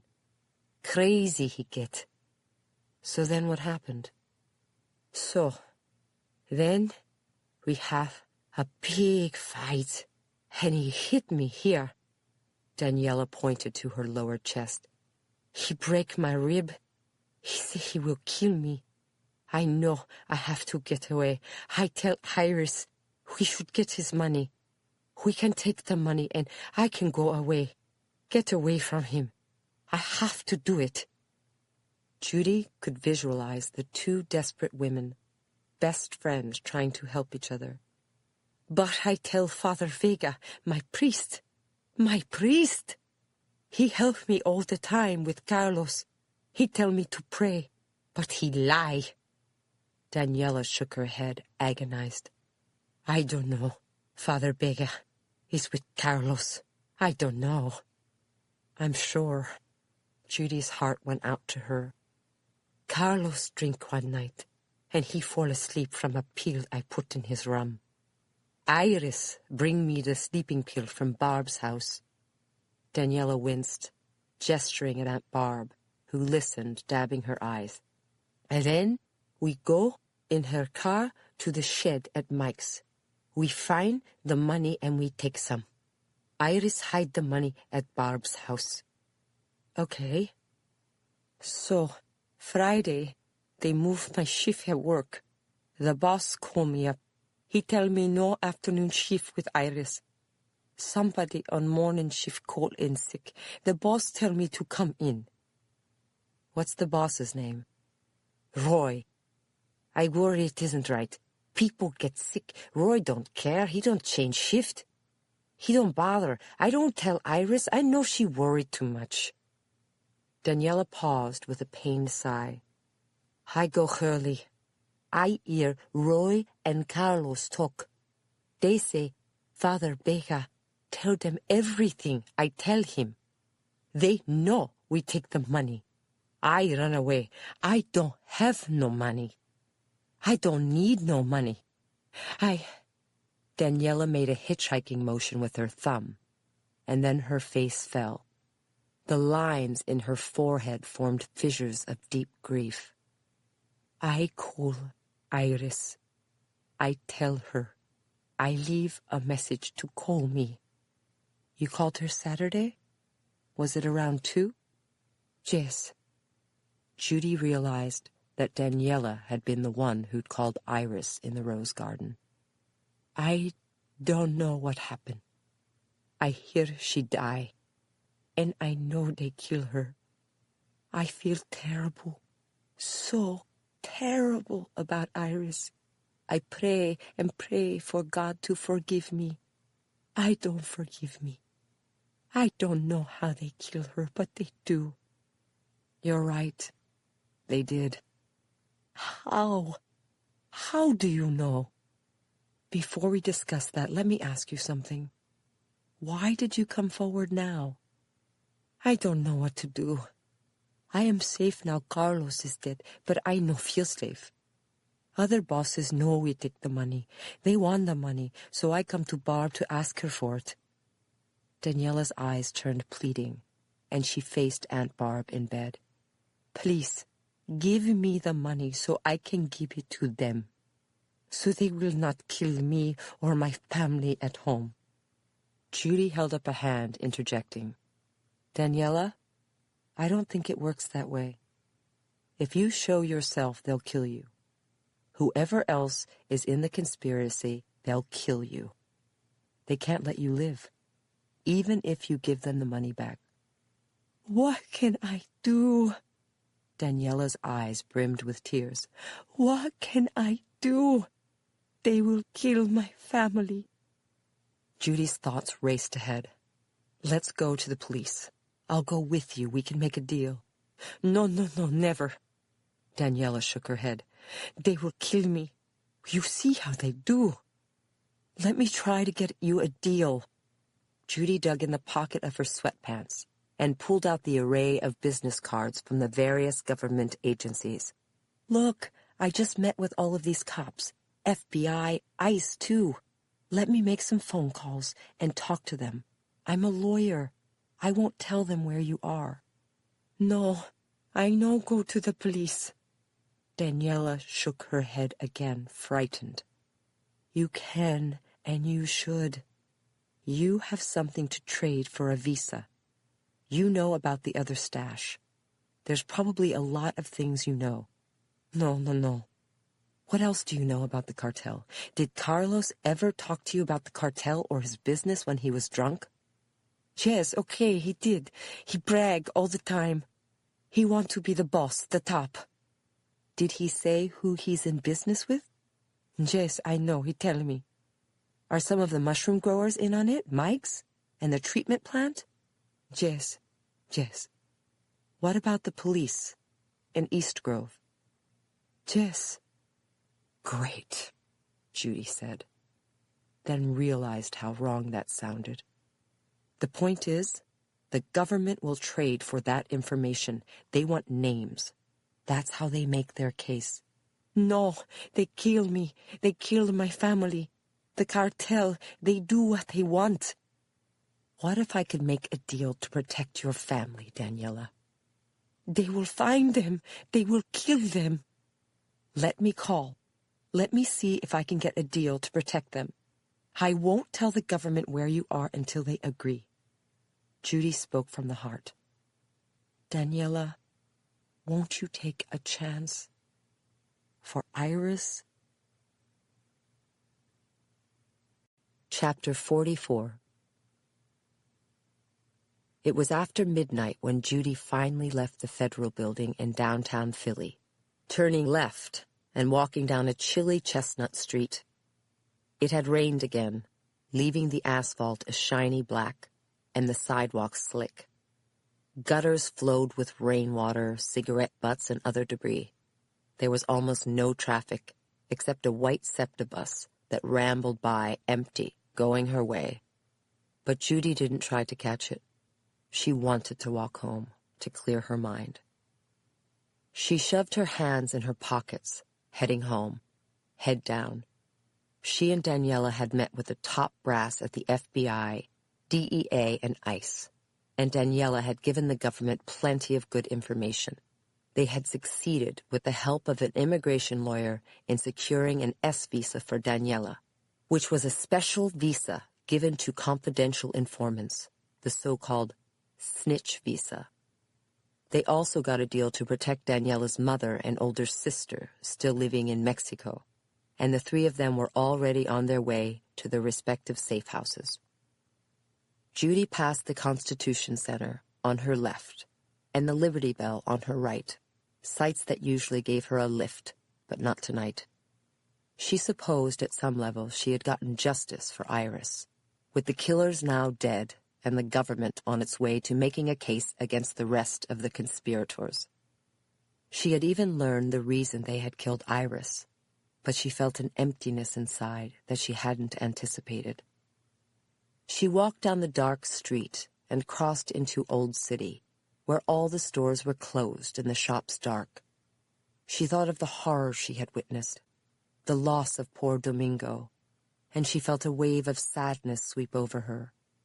Somehow, listening to the litany of names that Daniela had given the authorities made her feel even worse, and she wondered if justice was possible in a world full of profoundly evil and damaged human beings, in a veritable universe of damage.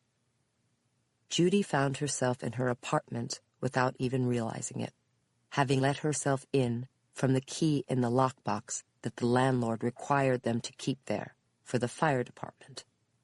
She flicked on the light, closed the door behind her, and set the key on the side table with a little clink.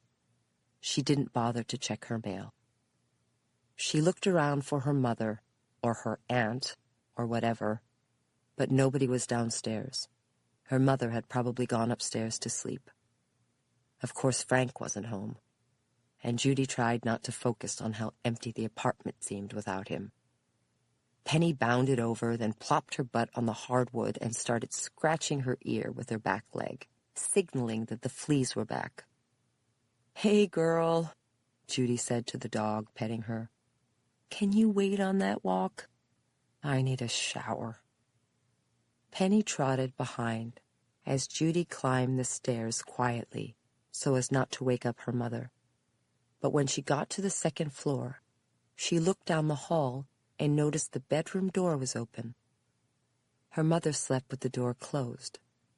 So Judy tiptoed to the bedroom, peeked inside the room, and could tell in the streetlight from the windows that the bed was empty. She flicked on the overhead light, and her mother wasn't there. Judy reached for her pocket to get her cell phone, then remembered her cell phone was gone. She still had a landline on the nightstand next to her bed, so she went over, picked up the receiver, and heard the telltale signal that she had messages. She barely remembered how to retrieve them, but she hit the right numbers, then deleted a series of junk calls until she got a message from her mother. "Honey?" her mother said, her tone uncharacteristically tentative. "I'm going to be staying at the hospital tonight. They said I'm allowed, and Barb and I both thought you might like to see Frank after the hell you've been through. We feel just terrible about displacing him, and when Barb gets discharged tomorrow, she wants to go home to recuperate instead of the apartment. We both love you very much. I hope things went well with Daniela, and I'll keep my cell phone on if you want to talk. Good night." Judy hung up the phone, shaking her head. She turned away from the bed and started to leave. Then she did a double take, realizing what she had just seen. She backed up to her closet and looked at it again, but she had been right the first time. The closet door had been rolled back to expose Frank's side of the closet, but his clothes were gone, including the hangers, leaving an empty hole. The sweaters, sweatshirts, and T-shirts that he used to jam into the shelves above his clothes were gone too. She looked down, and she could see the floorboards on his side of the closet, which had been covered for as long as she could remember by his pungent jumble of sneakers, loafers, and slide flip-flops. Frank must have come to the apartment today and moved out. It was over. Judy blinked, surprised, though she shouldn't have been. Frank wasn't the kind of man to drag things out, and she knew she had hurt him. Her mouth went dry. Something about his being gone seemed inconceivable, though she had willed it to happen. She found herself shaking her head. She crossed to the dresser and pulled out his drawer, which started with the fourth. but it was empty. She closed it and went to the 5th drawer, opening it even though she knew what she'd find, like a Psycho X on autopilot. She left the drawer hanging open, straightened up, and looked around, seeing a bedroom she barely recognized now that she started noticing things. Frank's framed photos and favorite Oakley sunglasses were missing from the top of the dresser, and his series of black kettlebells in graduated weights were no longer lined up against the wall where she used to trip over them. In place of the Frank things were her mother's things: a pump bottle of Cetaphil hand lotion, a small green jar of La Mer eye cream, and an old-school folding travel clock by the bed. And her Aunt Barb's things. The compression bras she'd bought at the mastectomy boutique, a large-size Ziploc bag of medication in brown plastic bottles, and a stack of mystery novels. Judy scanned the room, which struck her as a total mess, strewn with debris, damage of its own kind. She couldn't help but see it as a mirror of her life, in matching disarray with Frank gone and her mother and aunt jumbled together, the lines between the two women blurred, their respective roles impossible to delineate, much less define. Mother and aunt. Aunt and mother. Both women seemed to be occupying the same place at the same time, which everyone knew was impossible, most especially Mother Nature. Judy turned away, left the bedroom, and walked stiffly to the bathroom with the dog at her heels. She flipped on the light switch and avoided looking in the mirror because she didn't want to play match the facial feature again. She reached inside the shower and turned on the faucet, trying not to think another thought or feel another emotion. She undressed while she waited for the water to warm up, shedding her borrowed sweat clothes, which Penny came over to sniff avidly. Judy stepped naked into the shower, letting the warm water run over her cuts and bruises, feeling it wash away the manure and the ashes, cleansing her of the blood and the grime. And she didn't know when she started crying, but she was pretty sure she would never, ever stop.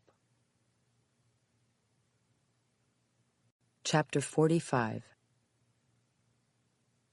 Next morning, Judy emerged from her front door, reflexively raising her hand against the press, stationed outside the row house that held her apartment.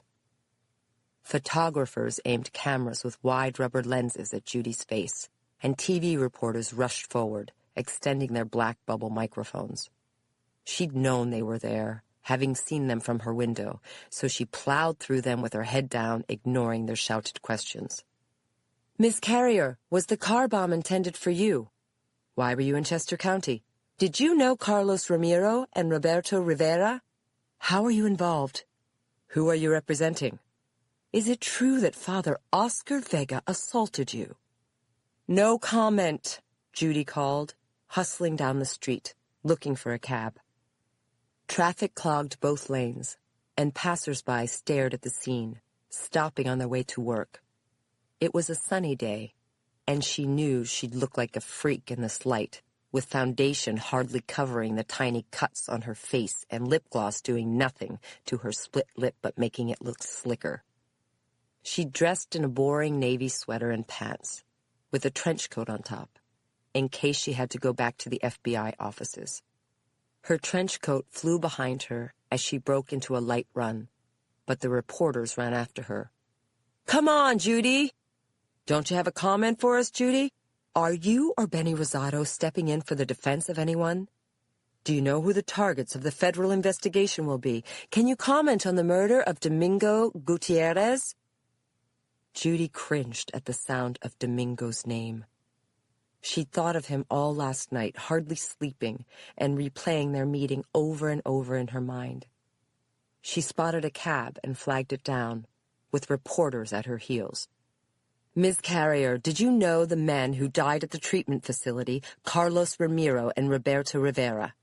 Were they conspirators with Domingo Gutierrez? How did you get involved? Are there any persons of interest? Any indictments coming down the pipeline?"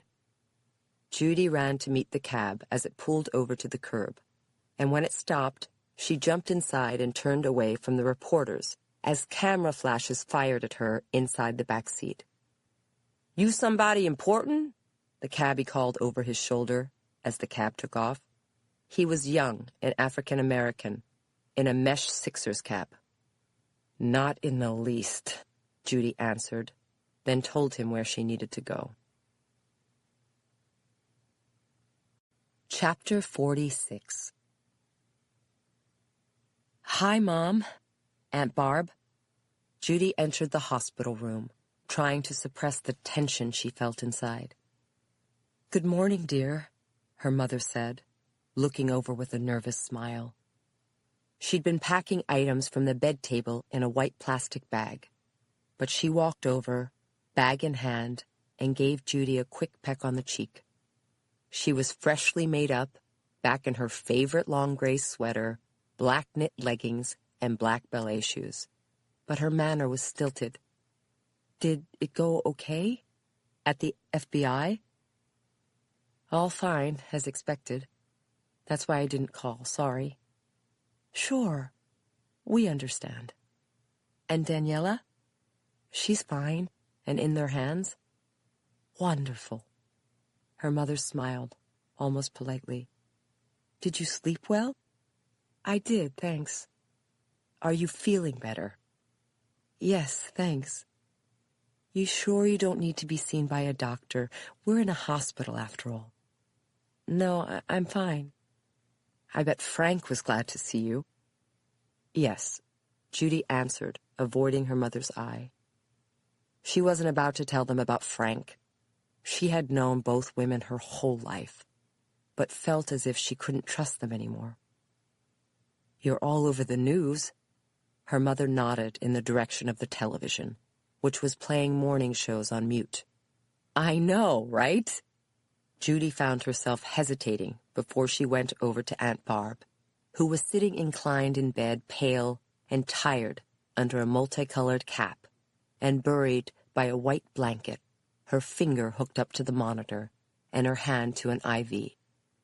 Judy leaned over and gave her aunt a quick kiss on the cheek, feeling as if she were going through the motions.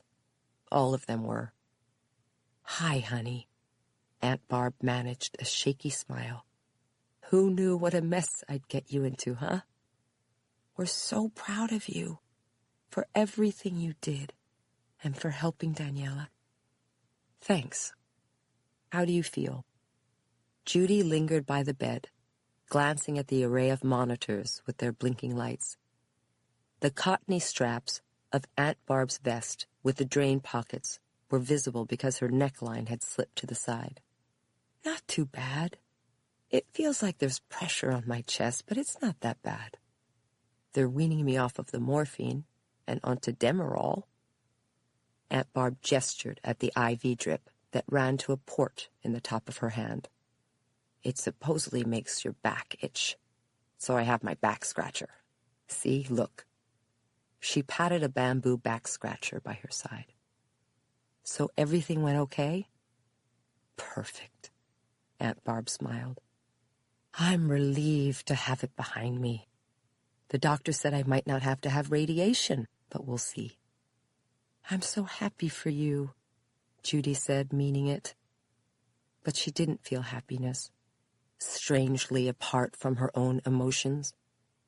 Before, she and her aunt would have been giggling, laughing, and high-fiving. But that was before, and this was after. "So, you ready to go home today?" "More than ready." "When do you think you'll be discharged?" Judy asked, making small talk, filling the air with words to dispel the awkwardness. "They said the doctor should be here in about an hour. Then I have to fill out forms and such. Noon, I hope to be out." "You sure you want to go back to your house?" "Yes. Thanks for the offer of your place. But I'll be more comfy at home, now that it's safe, thanks to you." Judy's mother returned to the bed table and slipped a brown jug of Sunsweet prune juice in a bag. "We have everything planned. We'll take my car to your apartment, pack her bags, then get her home. Will you join us, or do you have to work?" "No, I have to work. Judy lied. She didn't know what she was going to do today, and nobody at the office would blame her for taking the day off. But you'll come out to the house tonight. Say hi, have dinner. If I can, we'll see. Good. I'll make a nice salmon with parsley. You know how you love that dish? Frank can come too. Her mother wrapped the top of the plastic bag around the bottom, making a neat roll. Aunt Barb will rest for the afternoon. Then she has to do her range of motion and breathing exercises. Breathing? Judy faked a smile. In, out, in, out. With that gadget, a spirometer. Her mother pointed at a transparent plastic tube by the side of the bed, with graduated numbers up the side and a blue plastic bottom. You inhale and try to get the ball in the air. She has to do it every day, twice a day.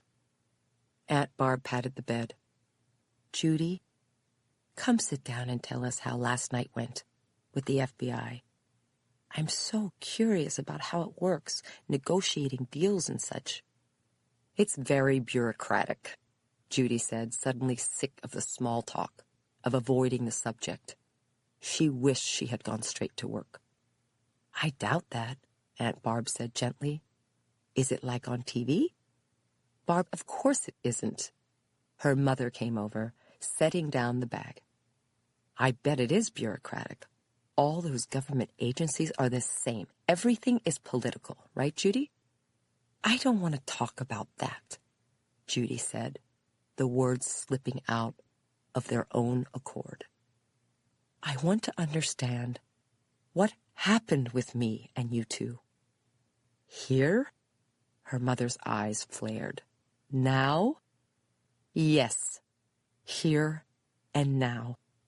Why not here and now? Judy thought better of it when she spotted a pained look crease Aunt Barb's face. I mean, forget it.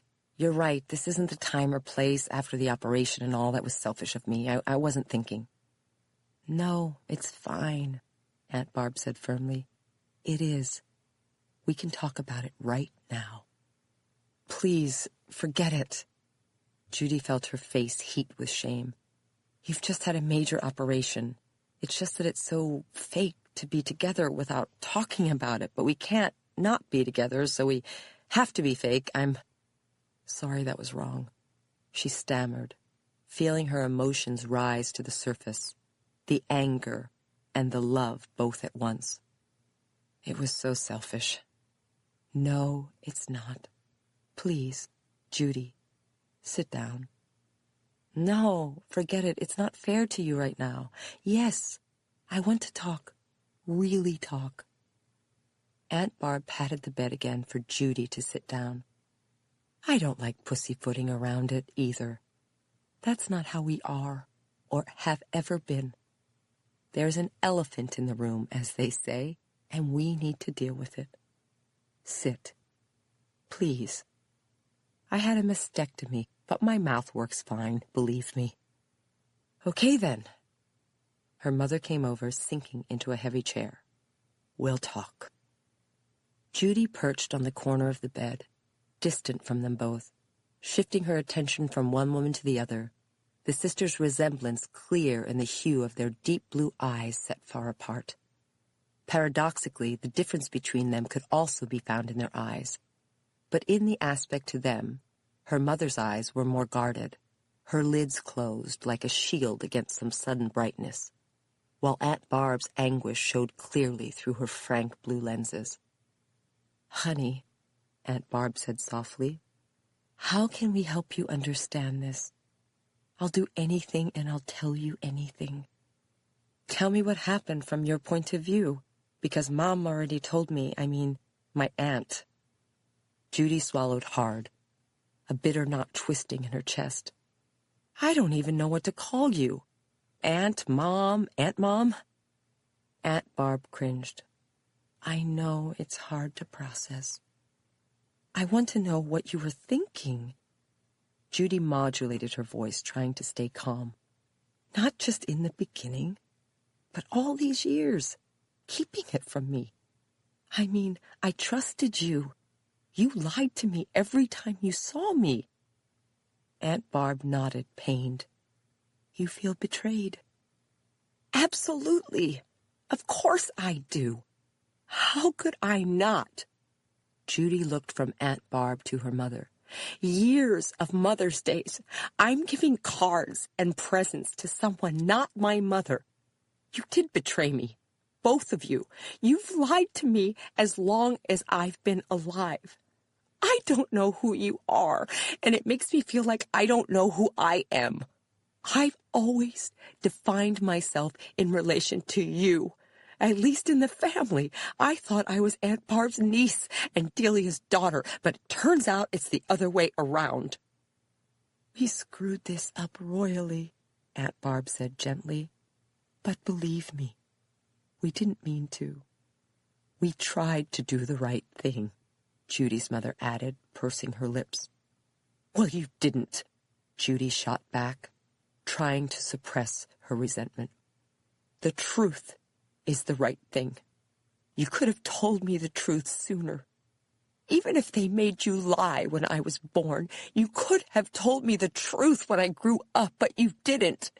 You avoided it. You put it off. You pretended. It was cowardly. I'm so sorry, Aunt Barb said, holding tears back. I'm very sorry. I truly am. I regret that I didn't tell you sooner. I should have. It wasn't until my diagnosis that I realized the cliché really was true, that life is short. I should have understood it after Steve died, but I was so preoccupied with his illness I didn't think of myself. Somehow I thought I would never get sick. I was in denial. What are the odds? Both of us getting cancer so close together. Aunt Barb ran a dry tongue over her lips. But when I got diagnosed, I thought about putting my affairs in order. So if the worst happened, I didn't want to leave this earth without you hearing from me why everything happened the way it did. So tell me then. It's true. Our parents did make us do it. I don't blame them either, because they were only doing what they thought was right, too. I try not to judge them. I'm in no position to judge anybody. Judy listened, trying to adjust mentally to the fact that she knew this woman who was talking and didn't know her, both at the same time. We made this decision, and we carried it out. And your mother stepped in to help. And she's not my mother. You're my mother. Can we please be honest from here on out? Okay. Then let me say what I was going to say. Something that even your mother can't say, which is that when you were born and our parents gave us this ultimatum, she was amazing. Aunt Barb gestured at Judy's mother with an IV port attached. She responded with grace and generosity. She was thrilled to take you and raise you. She gave me a gift, but above all, she gave you a gift. Judy blinked, letting it sink in, because it rang true. Think about the position your mother was in. She had a young child at home, but she fell in love with this baby girl, an infant. She took you in with open arms. She knew the entire time that someday we would tell you the truth and that you would react this way. Aunt Barb paused. But I'm not talking about you yet. I'm talking about her. She had a sword of Damocles hanging over her head every day of her life, not knowing when this day would come, but knowing inevitably that it would. Can you imagine being in that position? Judy let it sink in. She had never seen her mother that way, because she couldn't have, but she understood now. Imagine opening your heart to let in a child that you know will be angry at you for the decision you made, when you did it with the best of intentions to give that child a home. And can you understand her not wanting that day to come, for putting off telling you as long as she could? Judy swallowed hard. She glanced at her mother, who kept her head down, rubbing her linked fingers together in her lap. Still think she was a coward? I don't. I think she was a human being. I think she was a woman with a heart. Aunt Barb shook her head sadly. So let's give your mother some credit. 'Cause she was your mother. She did raise you, and she didn't tell you the truth because she wanted things to stay the way they were. She's terrified to lose you. Mom, you won't lose me, Judy blurted out, though her mother didn't look up. You could never lose me, either of you. I just feel angry. Of course you do, Aunt Barb said quickly. We have lived this way for this long, and you can call it a lie or a betrayal, and I suppose you're right about that, but to me, what we call each other isn't the thing that matters. Even that I'm your birth mother, and your mother is the one who raised you. That doesn't matter either. How can you say that? Judy asked, bewildered. What matters then? Judy, to me, those things are just on the surface. We're no different from a woman or a girl who puts up a child for adoption and is lucky enough to find that child welcomed with loving arms by another woman. Both women are mothers. Aunt Barb's eyes flashed with new animation, and her tone strengthened. The only difference here is that I was lucky enough to stay in your life. And if you think back, I've been in your life for all of your life. Judy thought back to the events of her life, to college graduation and law school. Aunt Barb had organized the luncheons afterwards with her mother. Judy remembered when she was a child, to brownies, then to Girl Scouts. Aunt Barb had sold cookies in front of the supermarkets with Judy. Aunt Barb had been the den mother, not her mother, and she had even chaperoned the field trips. Aunt Barb had woven herself into Judy's life, the two of them there for her, for as far back as Judy could remember. We shared you, in a way, you know? We sat down with your schedule for your various activities, your choir recitals and such, and even for your soccer games, home and away. Whatever you were doing, we did as many as we could together. Aunt Barb met her gaze directly. There were times, too, when we actually took turns. Your mom was kind enough to step aside for some things, to let me have you all to myself. Like what? I don't know. I don't remember. Like the aquarium? Judy asked, the memory coming out of the blue. She remembered that the aquarium trip had always been a sore spot with her, because her mother had simply said she was too busy to go, so Aunt Barb had gone instead. Did you guys agree that you should be the chaperone, not Mom? What grade was that in, remind me? Aunt Barb frowned in confusion. It's my chemo brain again. Or maybe that's an excuse. I remember the trip, but I don't remember the grade. 5th, Judy answered, beginning to feel a new sympathy for her mother, whom she blamed whenever she wasn't there, sending Aunt Barb in her place. Yes, I remember now. She went to the zoo trip because I took you to the aquarium. You loved the puffins. You wouldn't stop watching them. Yes. Her mother looked up with a sad smile. You came home with the toy puffin. It's still in your room. Yes, you named him Mort. Right. The sadness left her mother's smile. What a name. Besides, I think he's a girl. Aunt Barb chimed in with a chuckle.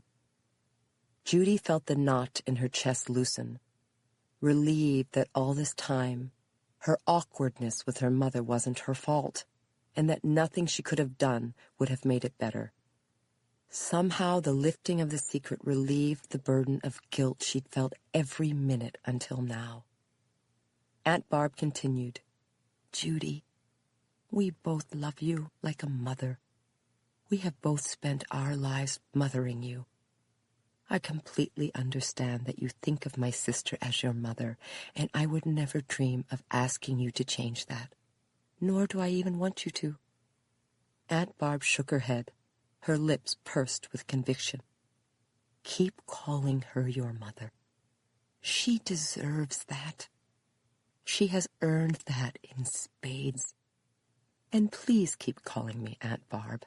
I'm used to it. I don't want that to change. It's only superficial. It's form over substance. It's not what I want." "What do you want, then?" Judy's emotions welled up.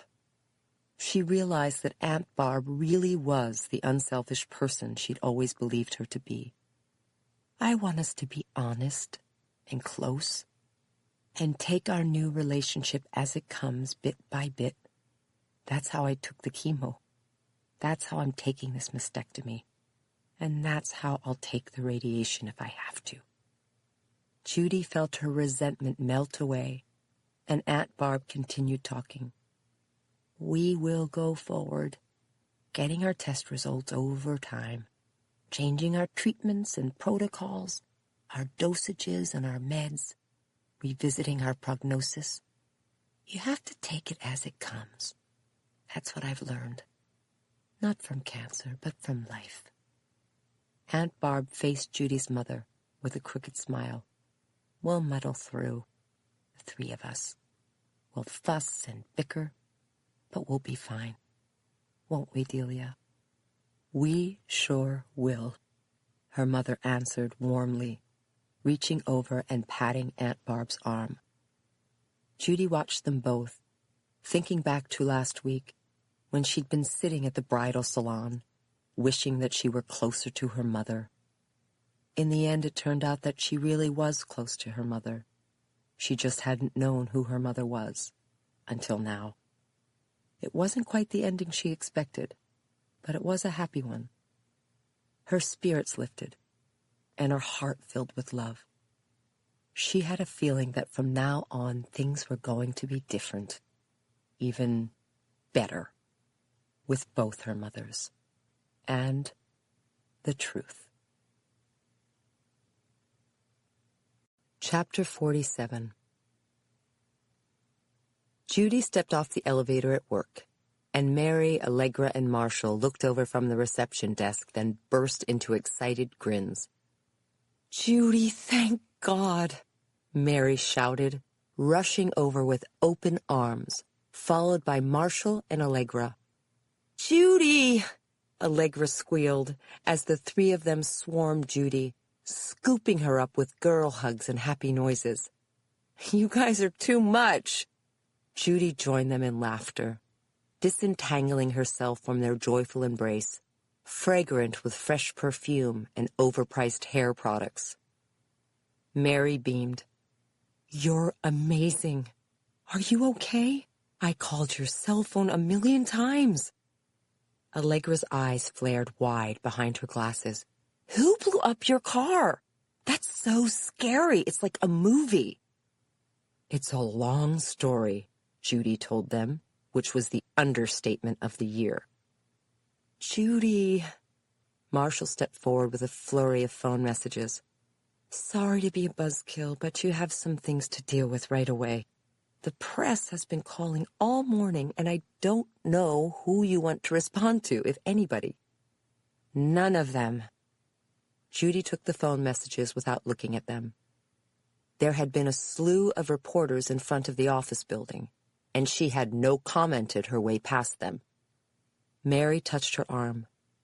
"Judy, there's 1 or 2 reporters you could talk to. You just made huge news. It wouldn't be the worst idea to promote yourself. Benny would." "Well, I wouldn't," Judy snorted. Her only remaining nub of resentment was for Benny, because now it was time to face the damages cases. Where is the boss, by the way? At her trial. The jury's coming back. She better win or I'll fire her ass. Everybody laughed, including Mary. "Girl, don't start. When the boss gets back from court, you should kiss and make up. Your stock is up right now, and you need to parlay that sucker. Parlay, I tell you. I'll get right on that. Judy looked over, seeing that Marshall had more to say, and it wasn't easy to get a word in edgewise in an all-female law firm. Marshall, what is it? There's good news and bad news. Good news first, Judy said, her mood improving. Her heart felt lighter since the talk with her mother and aunt, and being back at the office with the girls felt like terra firma, solid under her clogs. You won. In Adler, the judge denied the Rule 37 motion. Yay! Judy cheered, and so did Mary and Allegra. Marshall grinned. The judge's order came in your email this morning, and I printed it. It's here with your mail. She handed Judy a thick packet of correspondence. The judge really nailed Kellen, saying that he wasted the court's time and acted like a basketball player, faking that he got fouled. Wonderful! Judy thought ahead, anticipating her conversation with Linda Adler. Conversations with clients always went better when they started with victories, and Kellen would think harder about settling the case now that his gambit had backfired. Here's the bad news. John Foxman called and said you need to call him right away. There's a problem with the money for your aunt. The message is on top. Thanks, Marshall, Judy said, concerned. She turned toward her office, but her cheering section followed, led by Mary. So fill me in. Mary fell into step beside Judy. How did you get her the deal from the FBI? Allegra tagged along. Judy, what happened to your mouth?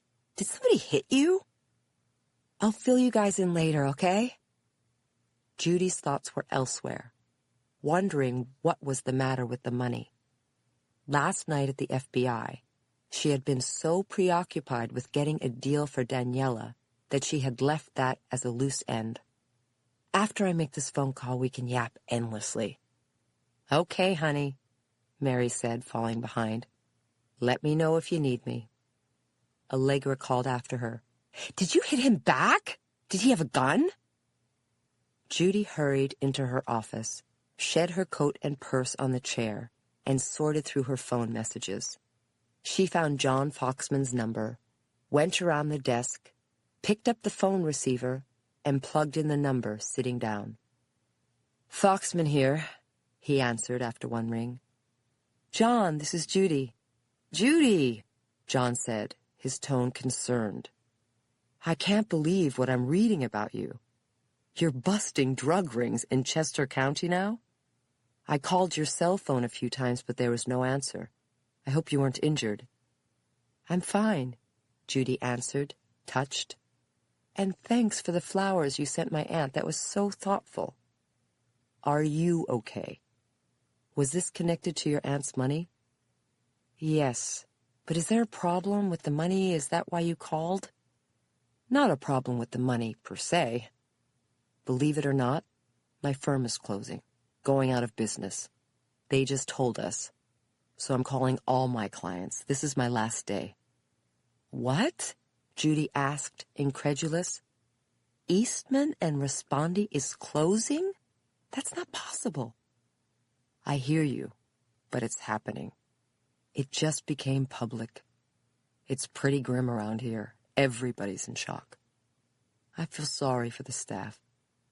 How? Why? Judy couldn't get over the news. You have like 300 associates and partners. It's one of the biggest firms in Philadelphia. So was Wolf Block, remember them? What happened? Can you say? Do you know? Between us, the firm expanded too fast. We opened offices where we didn't need them, and we acquired too much overhead. John tisk-tisked. I saw it coming. I've had my resume out for 6 months, but so far, not a nibble. You're out of a job? Judy's heart went out to him. But you're so able. You edited the law review. Which guarantees nothing in this economy. John chuckled without mirth. If you hear that anybody needs an associate, think of me. I don't only do trusts and estates. I can do any kind of general litigation. I feel weird asking you, but the truth is I need a job. I'll send you a resume and my new contact information if you don't mind. Not at all. Please send it. Any firm would be lucky to have you. Thanks. John's tone changed, back to business. Anyway, since the firm is closing, I have to make some changes to the paperwork for your aunt's account immediately. It doesn't alter the account, but because my firm's name is on the papers, we'll have to redo and refile them. Can you come over to sign the new papers sooner rather than later? They're ready whenever you are. Sure, Judy answered, but she was starting to get an idea. Did you say you do general litigation? Yes, I was a trial lawyer for 5 years at Thomas, Maine & Henderson. That's a litigation firm. You must have gone to court a lot. All the time, for all kinds of civil cases, both defense and plaintiff side. It's really my forte. Eastman needed me in trust in estates, so I played ball. But I'm itching to get back in the courtroom. Judy thought fast. I know of a job you might be interested in. It's not that great, but you'd be in court every day. Fine with me. Where's the job? Judy took a flyer. Here, at Rosado, working for me. John burst into surprised laughter. Are you serious? Absolutely, Judy said, feeling a flush of satisfaction. The more she thought about the idea, the more she liked it, which we all know was something that happened with her. If John took the job, she could avoid trying the damages cases herself, get a superb trial lawyer on board, and keep the legal work for the firm. It didn't hurt that he was super hot, and her very next thought violated federal sexual harassment law. Really? You want me to come work for you? Why not?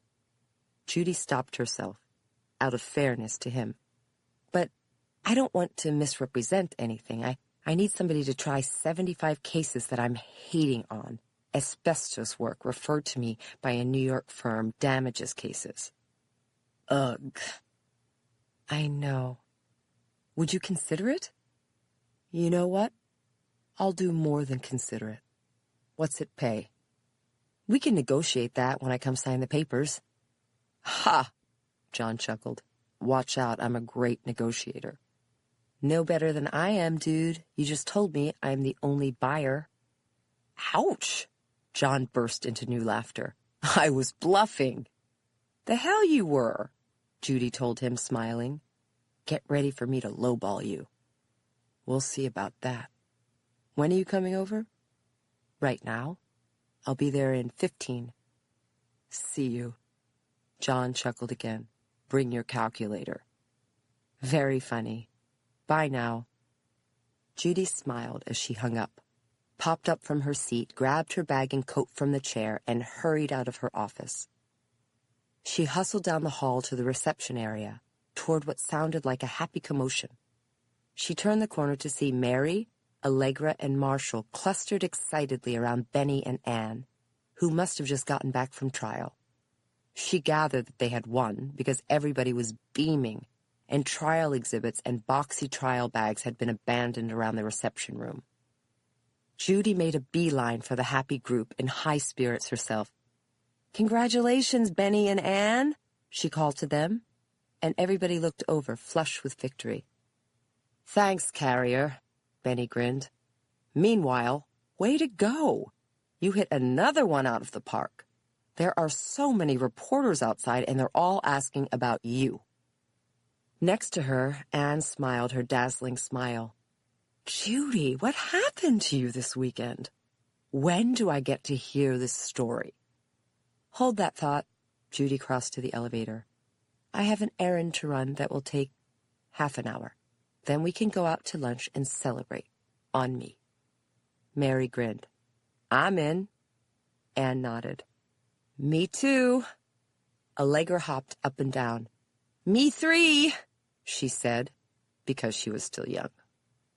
Only Benny looked at Judy like she was crazy.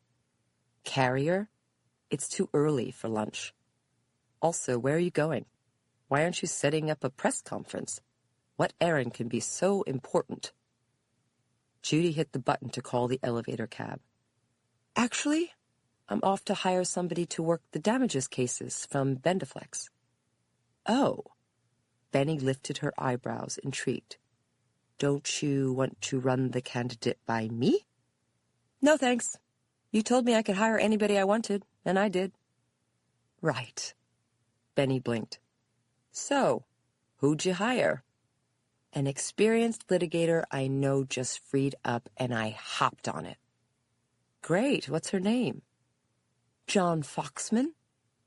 Everybody froze for a moment, falling silent. Ping! Went the elevator, signaling the arrival of the cab. Carrier, did I hear you right? Benny asked in disbelief. We're an all-woman law firm, and you hired a man? Yep. Judy stepped into the elevator, pressed the down button, and hoped the doors closed fast. How's that going to work? Benny's eyes flew open, an incredulous blue. I don't know. Judy shrugged, just as the elevator doors began to slide closed. But we're going to find out, aren't we?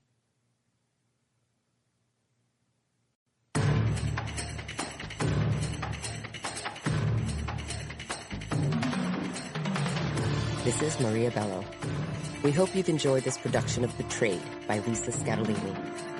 This program was produced and directed by Scott Sherritt, executive producer Laura Wilson, recorded by Scott Crisp, post-production by Danny Meltzer, text copyright 2014 by Smart Blonde LLC, production copyright 2014 by Macmillan Audio, all rights reserved.